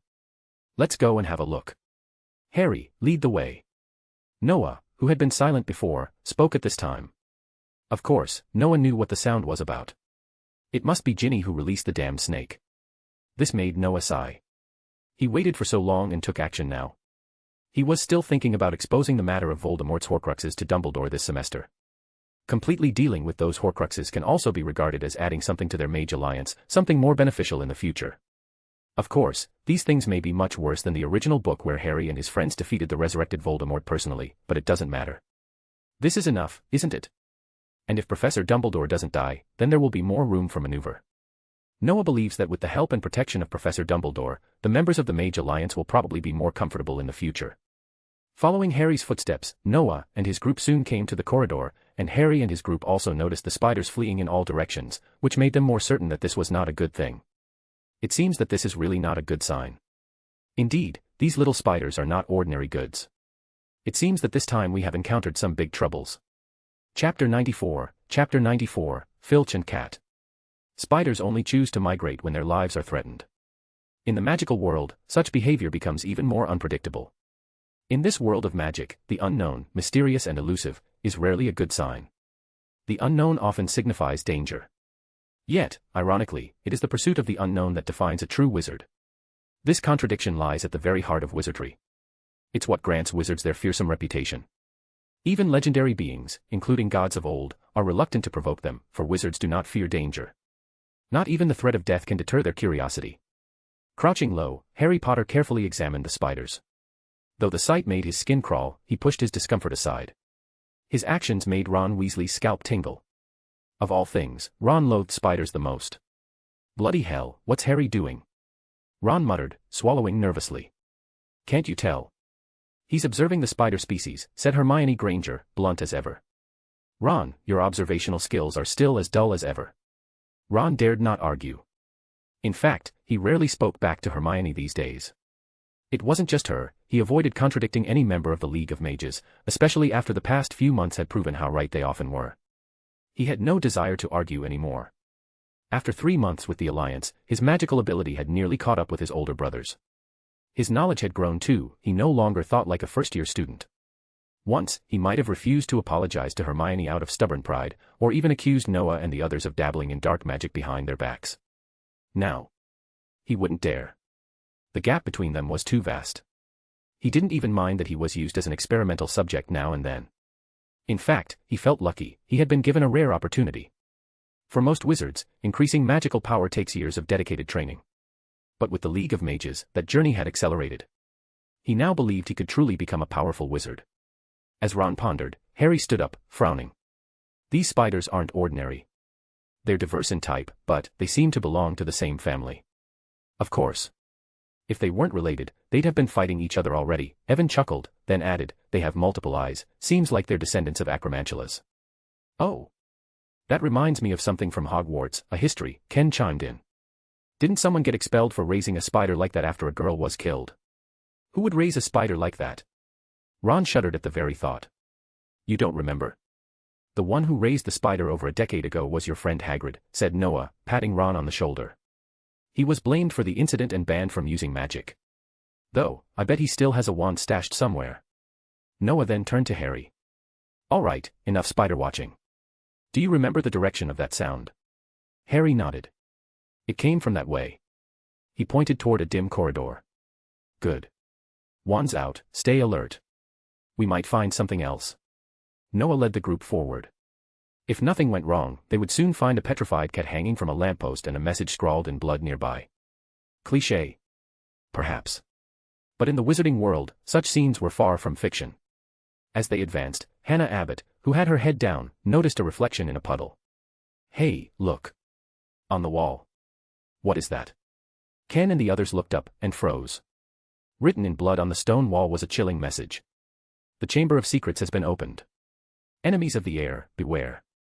A wave of unease swept through the group. When they turned to Noah for a response, they saw him walking toward a nearby lamppost. There, hanging lifelessly, was a petrified cat, Mrs. Norris. Bloody hell, isn't that Filch's cat? Hermione gasped, recognizing her instantly. Everyone looked grave. Before they could speak further, they noticed students from other houses approaching. It hit them, this was a thoroughfare. Whoever wrote that message wanted it seen. The gathering crowd fell into hushed murmurs. Most students looked alarmed, except for a few Slytherins, who wore odd, unreadable expressions. Draco Malfoy stared at the blood-red words with thinly veiled satisfaction. He looked like he wanted to read them aloud. But when he noticed Noah standing near the petrified cat, his smirk faded. Fear crept into his expression, and he fell silent. Suddenly, a loud voice barked from the back of the crowd. "Move aside. Out of the way." Everyone made room for the man forcing his way forward, Argus Filch. Noah glanced at the grumpy caretaker and quickly lost interest. Filch, a squib, had never impressed him. He'd met squibs before, some became competent exorcists or potion masters. But Filch? He'd chosen to linger at Hogwarts, bitter and powerless, clinging to a dream of restoring his magic, or perhaps out of spite, to make life miserable for young wizards. He delighted in punishing students. No one liked him, not even Noah. So Noah ignored him and turned his focus back to the cat. It was his first time seeing a creature petrified by a magical beast, and he was curious to learn how that magic differed from standard spells. But before he could study further, a guttural scream echoed behind him. "Mrs. Norris. No. You filthy brat, you killed her. I'll kill you for this." Noah blinked, startled. Then he realized he might be standing in just the wrong place at the wrong time. Chapter 95, Let's Talk. Noah's current position was undeniably awkward. He now stood alone at the front of the group, cautiously inspecting the petrified cat. To any observer, the scene looked incriminating, like he might have been the one who attacked the cat. Especially since Noah was holding a wand. Although Ken and the others also had their wands drawn, they were standing behind him. From an outsider's perspective, it looked like Noah was the prime suspect. Bloody hell. Did I end up in the wrong spot at the wrong time? Noah muttered under his breath, feeling a little amused but mostly annoyed. What kind of situation is this? In the original timeline, it was Harry, the poor scapegoat, who got misunderstood by Filch. How had he ended up in that role now? But seriously, you, a squib, threatened to kill me. Are you even serious? Noah let out a bitter smile and glanced toward Filch, who was storming toward him, rage painted all over his face. "Mr. Filch, I believe there's been a misunderstanding," Noah said calmly, attempting diplomacy. "Misunderstanding? No." Filch roared, "There's no misunderstanding. I'm going to kill you." He didn't give Noah a chance to speak. Without any warning, Filch lunged forward and grabbed the front of Noah's robes. Noah's eyes narrowed. Filch might have been a caretaker, but as a squib, he seemed to have forgotten his place. These weren't regular students, these were young witches and wizards, future magic users. And in the wizarding world, if a squib threatens a magician, it can be seen as grounds for retaliation, sometimes lethal. The magical world isn't a fairy tale. Hogwarts may feel like one, but outside the castle, it's a brutal world ruled by power and politics. Noah wasn't cruel, but he absolutely loathed being threatened. And especially being manhandled while being told, "I'll kill you." Just before Filch's fingers gripped the fabric of his robes, Noah raised his wand. Its tip glowed faintly with a silvery light, ominous and steady. The motion froze Filch mid-action, and gasps echoed through the hallway. The students around them stiffened in fear. This was bordering on a direct attack against school staff. Ken and the others were stunned. They hadn't expected things to escalate this far. But still, none of them hesitated. Not even Ron. One by one, they raised their wands and pointed them at Filch, each wand tip beginning to shimmer with defensive magic. "How dare you?" Filch shouted, his voice trembling despite the bravado. Noah's expression turned cold. "Mr. Filch, I may be a student, but you just threatened to kill me. You grabbed my robes. As a staff member, is that appropriate behavior? You little brats. I have every right. You're discriminating against me because I'm a squib." Filch yelled hoarsely. "You admit you're a squib. Then answer me this," Noah said as the glow of his wand intensified. "If a squib attempts to assault a wizard, what does the law say happens? And as a wizard, what am I allowed to do in return?" Sweat beaded on Filch's forehead. He slowly began to back away. He knew full well how powerful Noah was. Why had he provoked him of all people? Still, he couldn't suppress his hatred. He knew Noah had something to do with this. "What's going on here?" came a firm, elderly voice from the end of the corridor. It was Dumbledore. Relief washed over Filch's face, and he immediately darted behind the headmaster, as if Dumbledore were a human shield against Noah's wand. "Professor Dumbledore. It's him. He killed my cat." Filch cried, his voice cracking. The students around booed. Filch may have been disliked before, but now he looked pitiful. He no longer strutted like an authority figure, he looked more like a beaten dog. "Argus, we will deal with this properly," Dumbledore said calmly. His gaze then shifted to the blood-red message scrawled on the wall. Everyone, please return to your dormitories at once. Noah had already lowered his wand and returned to Ken's side, and the group began backing off, wand arms relaxing. But just as they turned, Dumbledore added, "Except you, Mr. Fennell." They all froze mid-step. Noah sighed. Of course. They might talk back to Filch or even raise their wands, but no one dared defy Dumbledore. He was one of the few people every student respected, even feared a little. Professor Dumbledore. He's the murderer. Filch snapped again. That's enough, Argus. Your cat isn't dead, just petrified. Filch was stunned. What? Just then, Lockhart pushed to the front, puffing out his chest. Yes. A simple case of petrification. Such a shame I wasn't here, I'd have cured her on the spot. But after seeing the unimpressed looks from Professors McGonagall, Snape, and Dumbledore, he wisely shut up. Noah, meanwhile, was baffled by Filch's continued accusations. Petrified. That's it. And now I'm a criminal because I know a common spell. Noah muttered, rolling his eyes. Yes, the Petrificus Totalis spell. Filch shrieked. That's his specialty. Don't forget those petrified house elves I found the other day. It's got to be him. Noah's jaw twitched. That had indeed been him. But seriously, every student learned Petrificus Totalis in first year. Was he being accused just because he mastered it? If that logic held up, anyone who knew a powerful spell would be labeled a dark wizard. By that standard, I'd already be branded a Death Eater. Noah gave Filch a disdainful glance and ignored him. But in his mind, if that squib tried anything again, he wouldn't hesitate to show him his place. Mr. Fennell, I believe we need to talk. Would you come with me? Dumbledore asked gently. Of course, Professor. Anytime. Noah replied calmly. Then let's head to my office. Lead the way, sir. Chapter 96, Education is the most important. This wasn't Noah's first visit to Dumbledore's office, he was already quite familiar with it. Aside from Noah and his friends, the heads of the various houses were also present. Argus Filch had tried to come along but was dismissed by Dumbledore. Gilderoy Lockhart, on the other hand, directly stated that he had other matters to attend to and didn't come.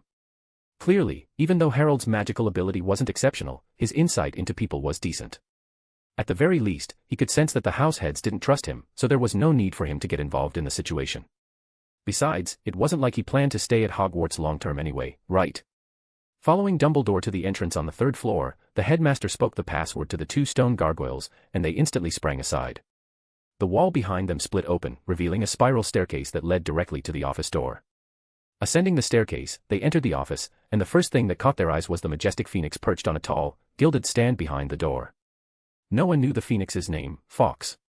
Honestly, if he hadn't known Fawkes belonged to Dumbledore, Noah might have really wanted one for himself. Dumbledore's office was neat and organized, though strange noises echoed around the room even as they stepped inside. Neither Noah nor his friends were surprised. Professor McGonagall and the other professors were used to it, and Noah and his group had long gotten familiar with this place too. Please, everyone, take a seat. Would anyone like something to drink? Dumbledore said as he took his seat. With a casual wave of his hand, several chairs appeared, just enough for everyone present. No, thank you, Professor, Noah replied with a polite smile. If we drink coffee this late, I don't think it would be good for our sleep. Kate and the others nodded in agreement. Coffee. Ah, a Muggle drink. It's supposed to be energizing and is quite popular in the Muggle world. I tried it once, many years ago. Merlin, it gave me the same feeling as a dose of Skelegro. It's quite bitter, yes, Noah chuckled. But it tastes much better with sugar. That was coffee, people who got used to it found it rich and flavorful, and often, the more bitter it was, the better it tasted. But to those not used to it, it was absolutely revolting. Noah had once complained, who in Merlin's name would drink something this bitter voluntarily? To hardcore coffee lovers, Noah was something of a heretic. He always added loads of sugar, and milk too. While that weakened the intensity, Noah simply liked it better that way. Thank you for the suggestion. I might give it another try. Dumbledore smiled warmly, then grew more serious. Now then, Noah, can you tell me what exactly happened tonight? Of course, Professor, Noah replied, his expression turning somber. Everything tonight begins with Harry. Harry. Dumbledore glanced at the boy, puzzled, but said nothing more, waiting for Noah to continue. Yes. After leaving Professor Lockhart's office, Harry said he heard a strange voice. As he was following the sound, he happened to run into us. We found it suspicious and decided to follow him. That's when we saw the acromantulas retreating, and then we saw it. There were blood-red words scrawled across the wall, and next to it was a petrified cat. You believe that mysterious voice is responsible for this? Dumbledore asked. Noah explained their encounter succinctly, and his words plunged the room into deep thought. It was Professor Snape who finally broke the silence, clearly troubled by something. Why would Harry Potter hear a mysterious voice? I don't know, Noah admitted. But I think it's tied to the source of the voice itself. As we all know, hearing strange voices is rarely a good sign. But I believe these mysterious sounds are made by a creature, likely one that's extremely bloodthirsty. Otherwise, why attack? A creature? Professor McGonagall frowned. You mean the monster in the Chamber of Secrets? But, wait, how do you know about the chamber? I found a book in the Room of Requirement, Noah explained. It was called Secrets Hidden Through the Ages, Hogwarts. And from there. Merlin's beard. You didn't read all the forbidden dark magic books, did you? McGonagall gasped. I admit I've read through some, Noah said calmly. In fact, all of us have read them to some extent. But I must say, Professor, I don't agree with the view that all power is inherently evil. Power itself isn't good or evil, only people and how they use it determine that. Who taught you this? McGonagall asked sharply. But she stopped mid-sentence, realizing something. Noah hadn't learned from Hogwarts professors. This philosophy, it came from someone else. His words left Dumbledore, Snape, and the others deep in thought. Indeed, the idea that power itself is neutral, that only people and their actions define good and evil, was not something a boy of 12 usually said. It sounded like the teaching of a powerful, mysterious mentor. And while profound, they also recognized the potential danger in that line of thinking. There's more to that quote, isn't there, Noah? Dumbledore asked, eyes glinting with curiosity. Yes, the rest goes like this, any power can be dangerous. But if a magician is determined, properly educated, and understands right from wrong, then they won't be led astray, even by dark magic. Well said, Noah, Dumbledore nodded approvingly. Snape, too, glanced at him with a much softer expression. That look made Noah's scalp tingle. He remembered that Dumbledore was, well, a bit eccentric in some ways. And he was pretty sure Snape's sudden kindness was misinterpreting him as a future prodigy, or worse, a student of the Ancient One. Yes, that's who had said those words originally, the Ancient One from the Marvel Universe. But no one here could know that. Noah silently prayed that no one would discover the truth, or he might be in real trouble. But Noah, Dumbledore said gently, you must remember, don't experiment with dangerous magic lightly. Understood. Of course, Professor. I give you my word. I won't use any dark magic lightly, especially not against my classmates. I swear it on Merlin's name. Dumbledore seemed truly pleased by that. With such a mature promise, he had no further concerns. Noah had always been a thoughtful and disciplined child. Sure, he was impulsive sometimes, but that was perfectly normal at his age. Well then, Dumbledore continued, since you already know about the Chamber of Secrets, tell us your thoughts. All right, Professor. I believe everything is connected to the monster in the chamber. And somehow, Harry can hear and understand its voice. That's the key. With those words, the room fell silent again, everyone now fully realizing that Harry's connection to the creature might be the very reason why it could be found. Chapter 97, Parseltongue. I can hear the monster's voice, and understand what it's saying. Harry was stunned. He hadn't expected everything to come full circle, right back to him. But the more he thought about it, the more it made sense. After all, no one else seemed to hear those strange voices. Harry, can you tell me what's going on? Professor Dumbledore asked, his eyes calm but sharp. Noah's earlier words had sparked something in Dumbledore, insightful connections that almost made him forget the original reason for this meeting. Not that it mattered. In Dumbledore's view, the other matters were secondary. What truly concerned him was Harry's ability to hear what others could not. I don't know, Harry said, pressing his lips together. He was beginning to feel uneasy himself. Especially after seeing the expressions on Dumbledore and the others' faces, it made him nervous. What was happening to him? Harry searched his memories. He didn't remember anything this strange ever happening before. Watching Harry's confusion, Noah let out a soft sigh. This guy had absolutely no idea what it meant to understand snake language. Of course, it wasn't entirely his fault, Harry never read about this sort of thing. He focused more on flying and defense spells than magical theory. It seems Harry is completely unaware. That's fine, I have a theory, Noah said, moving the discussion along. What is it? Please, go on, Dumbledore encouraged. First, let's confirm what the creature in the Chamber of Secrets actually is. Don't worry, Professor McGonagall. I know it's difficult, but it's not impossible to deduce. We just need a bit of verification. He held up a hand to stop McGonagall's protest, took a breath, and continued, back in the room of requirement, we read quite a few books, some of them revealed certain secrets, about Hagrid. Hagrid? Are you referring to the spider he released? Snape frowned. He was, of course, well aware of the incident. Yes. The creature accused of killing a Ravenclaw student decades ago. But I don't believe it was the spider. Its venom is deadly, but the student was killed instantly, and the spider was still small at the time. So, you're suggesting Hagrid was innocent? Exactly. He was charged because he couldn't defend himself.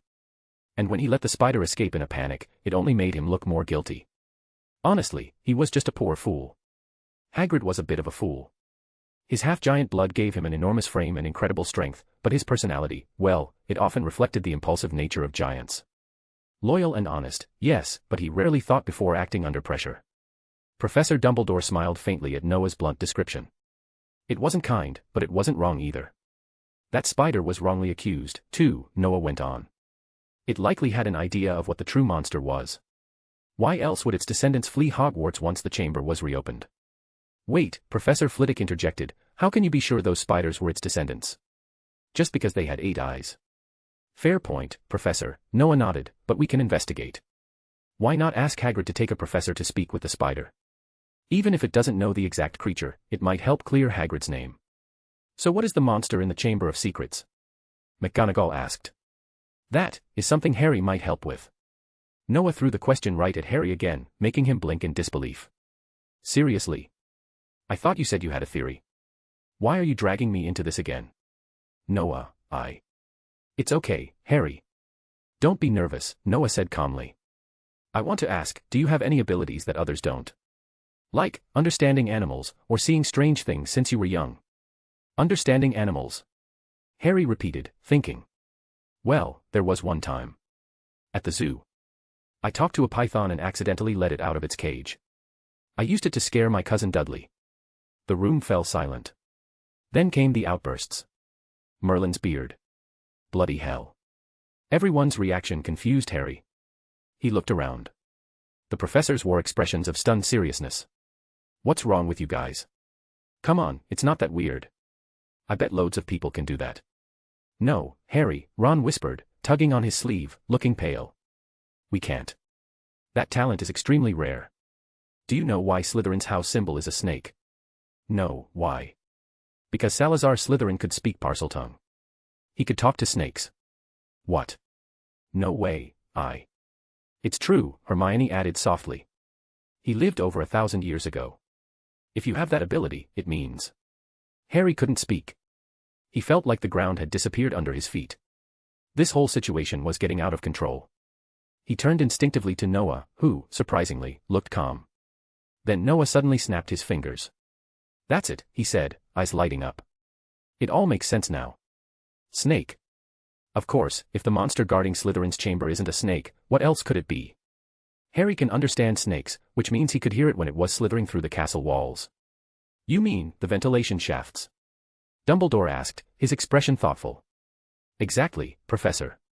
Everything lines up. Yes, but... Dumbledore murmured, trailing off. Things had just become more complicated. It was not good that Harry could speak Parseltongue. Most of the students here had no idea what that meant. Aside from Salazar Slytherin, only one other person in recent memory had this gift. Tom Riddle. Lord Voldemort. Has Tom returned? Dumbledore wondered aloud. Or, has this mystery become even more dangerous than we feared? Chapter 98, I remember that Quidditch can be played dirty. It was probably impossible for Voldemort to return. That guy was likely still floating around in fragments, his soul scattered across who knows where. Still, Dumbledore couldn't help but consider the possibility. He kept pondering whether Voldemort had left something behind on Harry. In the end, though, he shook his head. The issues at Hogwarts were more urgent. Noah's words reminded him, if they could just find the basilisk, everything else would fall into place. Yes, solving the immediate crisis made more sense than overthinking things that might not even be happening. Dumbledore realized he might have been overanalyzing the situation. If Voldemort had been resurrected, knowing his usual tactics, he'd likely already have gathered followers, taken down the Ministry of Magic, and occupied Hogwarts, an ideal breeding ground for young wizards. Then he'd start purging anyone not of pure blood lineage. That was Voldemort's style. But right now, the situation felt more like the handiwork of some brat who hadn't even grown chest hair. It didn't bear the Dark Lord's signature touch at all. Aside from Harry's ability to speak Parseltongue, nothing truly strange was going on. So, Dumbledore made a firm decision. He instructed Snape to team up with Hagrid and seek out Aragog, the giant spider, to uncover what had really happened in the past. At the same time, he gave Noah the important task of keeping a close eye on Harry. He also reminded Harry, firmly, that no matter what happened, he must report it to a professor. And if he couldn't find a professor, then he must go to Noah. Under no circumstances was Harry to act on his own. But if Noah was with him, then some emergency actions could be taken. In short, no solo missions. Harry nodded seriously. He hadn't forgotten that if it hadn't been for Noah last year, he and Ron might have died on the way to the Chamber of Secrets. He had complete trust in Noah. And now, as a member of the Wizards' Union, that trust had only deepened. Honestly, if Harry had to choose between Professor McGonagall and Noah, he might lean toward Noah. With the matter settled, Noah had no objections. He planned to take this chance to deal with Voldemort for good and then leave Hogwarts in peace. Sure, these kids are being spared the torment Voldemort once inflicted, Noah thought. But letting a bunch of underage children face off against dark magic terrorists? That's not a good thing either. Training was important, but Noah believed there'd be plenty of time for that later. Throwing kids into danger before they were ready, especially just to grow stronger, felt wrong. The following days passed quietly. The school was calm, and the only noticeable change was Hagrid's increased range of activity. That made sense, he had likely taken Snape to visit Aragog and gather information about the past. It was just unfortunate that Horace Slughorn wasn't around. If he had been, Snape and the others might have figured out how Voldemort learned about Horcruxes. Still, Noah wasn't too worried. He had his own ways of helping them piece things together. "Noah, are you coming to watch the Quidditch match today?" Harry asked quietly, leaning toward him while Noah was flipping through Magical Me by Gilderoy Lockhart, reading it like it was a fantasy novel. Time had slipped into mid-November, which meant it was once again Quidditch season at Hogwarts. As a Gryffindor team member, Harry was obviously participating, but he wanted to try inviting Noah and the others along to watch. Of course, Harry already knew that Noah had no interest in Quidditch. Noah had explained it bluntly, "I prefer football. What's the point of flying around on a broom?" Harry wasn't satisfied with that answer. But as a fellow Muggle-born, he understood just how crazy non-magical people were about football. It was frustrating. Ken and the others were even more indifferent.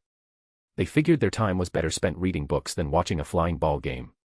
And while that wasn't exactly a Ravenclaw trait, there were definitely many Ravenclaws who didn't care for the sport. Harry could only sigh. To be honest, sometimes even he thought he'd be better off practicing spells than chasing the snitch. "I think I'll skip it," Noah said after a moment of thought. Harry's going to win anyway, but Dobby's going to pull his little stunt again, and in the end, Lockhart will mess up and break Harry's bones. But since Harry would be fine in the end, Noah saw no point in interfering with the bonding experience between Harry and Dobby. "Though I have to say, Dobby's magic is ridiculously powerful," Noah mused. "Too bad house elves have been tamed and bound by wizarding society. Whatever. It's not like I'm going to turn into Hermione and start a movement.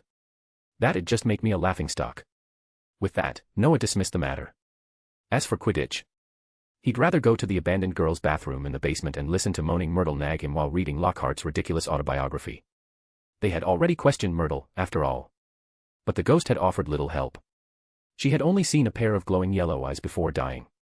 Everything had happened too quickly.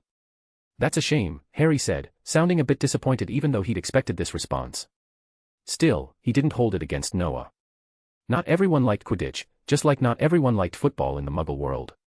"Who are you playing against today?" "Slytherin," Noah asked, setting the book aside.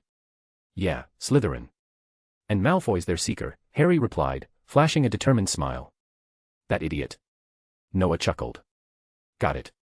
I'm not going, obviously, don't forget, I'm a Ravenclaw. Showing up to a Gryffindor versus Slytherin match would be a political nightmare." He patted Harry on the shoulder with a grin. "But do me a favor, teach that guy a lesson. I heard Quidditch can be played dirty." "Ah." Harry looked slightly embarrassed. "Isn't that kind of unsportsmanlike?" "Depends on the situation," Noah said casually. "I don't like Malfoy." "What about you?" "Yeah, me neither," Harry admitted. "But I'll take care of him, especially during the Seeker Showdown." "Good man." "Oh, and if anything goes wrong, don't trust Lockhart. He's completely useless." "Thanks. I know.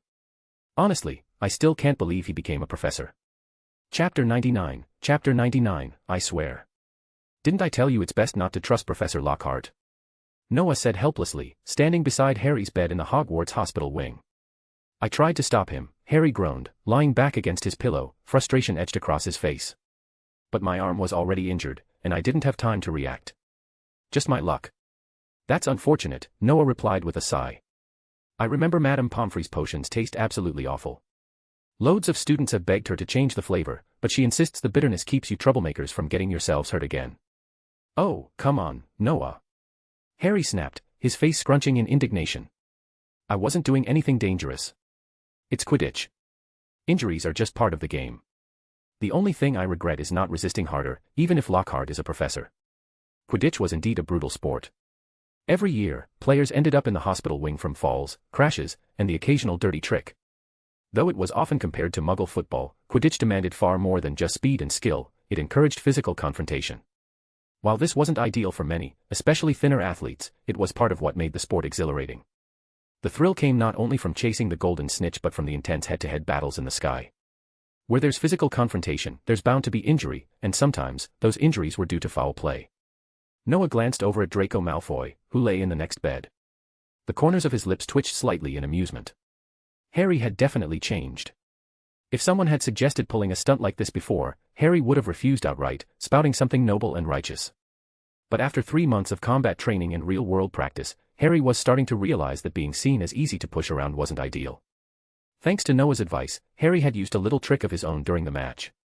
Word was, the two had chased the snitch beneath the stands, but only Harry had flown back out. As it turned out, Draco had slammed into the wooden railing under the stands.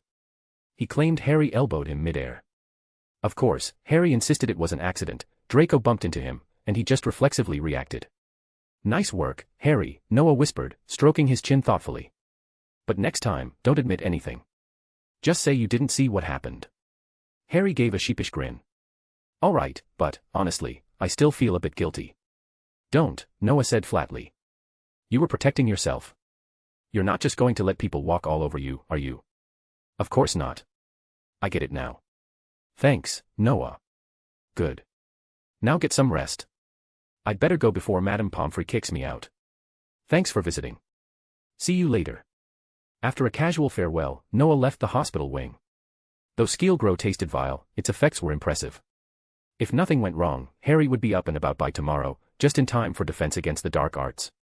Lockhart's classes were, as usual, a total bore. But if Noah remembered right, tomorrow would be when Lockhart announced the start of the dueling club.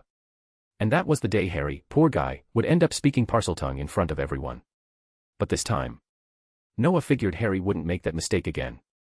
Ever since Harry learned about being a Parselmouth, he had practiced in the room of requirement, but the moment he tried to speak, he stopped himself.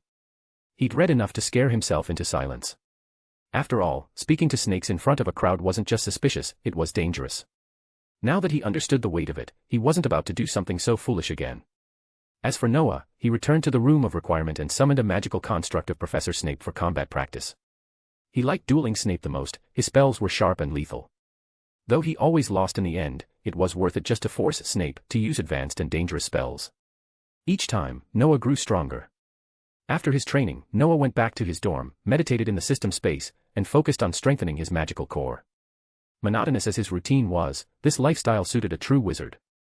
The next day, after taking potions with the Slytherins, Noah learned some troubling news. There had been another attack last night. This time, the victim was Colin Creevey, a first-year Gryffindor who loved taking photographs. Luckily for Colin, he had seen the basilisk through his camera lens, which meant he had only been petrified, not killed. Unlike Moaning Myrtle, who hadn't been as lucky decades ago. Still, the attack caused a stir through the castle. Gryffindors, especially, were on edge. Noah, did you hear about it? Harry asked over lunch, clearly distressed. Yeah, I heard, Noah replied. Did you hear anything strange last night? I did. But then an elf interrupted me, Harry said bitterly. Right after that, Dumbledore and the others found Colin. Damn it, if my arm hadn't been injured. Harry trailed off, clenching his jaw. He couldn't shake the guilt.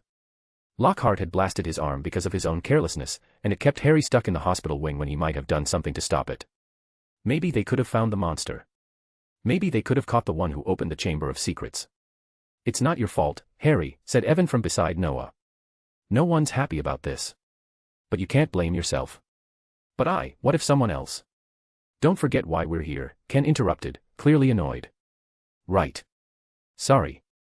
Harry muttered, shoulders slumping. All right, guys. Let's get to class, Noah said, cutting off the tension. He paused, then added seriously, the attacks won't stop here. From now on, Harry, stay alert. If you hear anything at all, you tell us. Immediately. Got it. Harry nodded, eyes burning with determination. I will, Noah. I swear, I'll find the one behind this. Chapter 100, The Dueling. Ladies and gentlemen, gather round, gather round. In the Defense Against the Dark Arts classroom on the third floor, Professor Gilderoy Lockhart stood on a long, narrow platform that looked more like a dueling stage than a classroom. He was wearing a flamboyant, half-cloak and shouting at the top of his lungs to get the attention of the gathered second-year students. He looked quite dashing, his robes stylish, his golden curls immaculate. Maybe it was true what they said about the position being cursed. Every year, a new Defense Against the Dark Arts professor, each more eccentric than the last. Hogwarts allowed professors to redecorate their classrooms to suit their tastes, and Lockhart had wasted no time transforming the space into what looked like a makeshift magical arena. He strutted across the platform like a seasoned dueling champion, but Noah knew better. This guy was all style, no substance. What could he even do besides the Obliviate spell? Can you all see me? Can you all hear me? Excellent. Lockhart continued loudly, in light of the dark incidents that have occurred recently, Professor Dumbledore has kindly allowed me to start this dueling club, so I may pass on my knowledge and help train you to defend yourselves, so that you might one day be as skilled as I am. If I ever end up like him, my parents would disown me, Evan muttered under his breath. You're not the only one, sighed Ken and Lance in unison. Their parents were all former Ravenclaw students. And they all knew what a fraud Lockhart really was. All right, ignore him. Let him have his moment, said Ernie. By the way, Noah, any idea who you'll be dueling? As soon as he asked, every nearby student turned to look at Noah. Truth be told, none of them had much interest in the dueling part. Most were just there to observe. The matches were mostly between students from the same houses or years, and there were only 10 of them, 4 Ravenclaws, 3 Gryffindors, and 3 Hufflepuffs. No matter how you split it, someone was going to be matched with him. Noah was the obvious outlier in terms of power. Most of them had sparred with him privately in the room of requirement, where losses didn't matter and no one else could see. But to duel Noah publicly, that was a whole different story. It would be like Professor Lockhart stepping up against Professor Snape, one spell, and done. They weren't delusional enough to believe they'd fare any better. Relax, Noah said, smiling slightly. Even if we end up matched, I promise I'll go easy on you. 10 seconds, tops. The others groaned and rolled their eyes. You really know how to kill the mood, Evan grumbled, shaking his head. Just then, Lockhart, who had recently been humiliated by Professor Snape, scrambled to his feet and decided to change the subject. All right. Now we'll have 2 students come up and give us a demonstration. Mr. Fennell and Mr. Potter, would you step forward? What? Harry stared, stunned. He glanced at Noah, whose raised brow said it all, then looked up at Lockhart, who was giving him a proud, you can thank me later, kind of look. Is he serious? You want me to duel Noah? Harry clearly remembered the time Noah floored a 6th-year Slytherin. He also remembered trying to train a load of spells to challenge him, and getting bloodied for the effort. Going up against him was just asking for humiliation. He opened his mouth to protest, especially when he heard Evan and the others chuckling quietly nearby. But in the end, Harry sighed and climbed up onto the stage. He didn't like it, but respecting a professor's authority was part of being a student. Wait. Snape's voice cut through the room, low and deliberate. Mr. Fennell is a recognized magical prodigy. He has bested students 4 years his senior. It would hardly be appropriate to have him duel Mr. Potter. Perhaps Professor Lockhart would care to demonstrate instead. What, me? Lockhart faltered, and his confident mask slipped for a second. You want me to duel him? Absolutely not. Lockhart forced a smile. I'm afraid I might, accidentally injure Mr. Fennell. That wouldn't do at all. Snape's expression didn't change. In that case, Noah, would you care to demonstrate with me? Noah blinked. Wait, what? Snape. Of all people, why him? He had fought Snape before in the room of requirement, and had been absolutely destroyed. The professor didn't even break a sweat. But this was real life. Snape surely wouldn't go too hard on him in front of the others, right? Helplessly, Noah nodded. His classmates were already snickering at his expression, trying not to laugh aloud. Making his way to the stage, Noah stepped forward. Snape was already there, waiting calmly, wand in hand. They faced each other and performed the traditional wand salute, graceful, precise. Then Snape leaned in slightly and spoke in a low voice. "Do you know why I agreed to this absurd setup?" Noah raised an eyebrow. "Why, sir?" "I've been dreaming a lot lately," Snape said softly. Not a good sign for a wizard. Noah's eyes narrowed slightly. Wizards, especially powerful ones, rarely dreamed. When they did, it usually meant one of two things: something terrible was coming, or their instincts were warning them. "What kind of dreams, Professor?" Noah asked cautiously. "I dreamed we dueled often," Snape replied, calm as ever. "Not just you. Kane, Potter, the others as well." Noah's face fell. "As I feared," he murmured. "The room of requirement, wasn't it?" "Yes, sir." "And what was your win-loss record against me?" Noah gave a bitter smile. 0 to 10. "I've never won."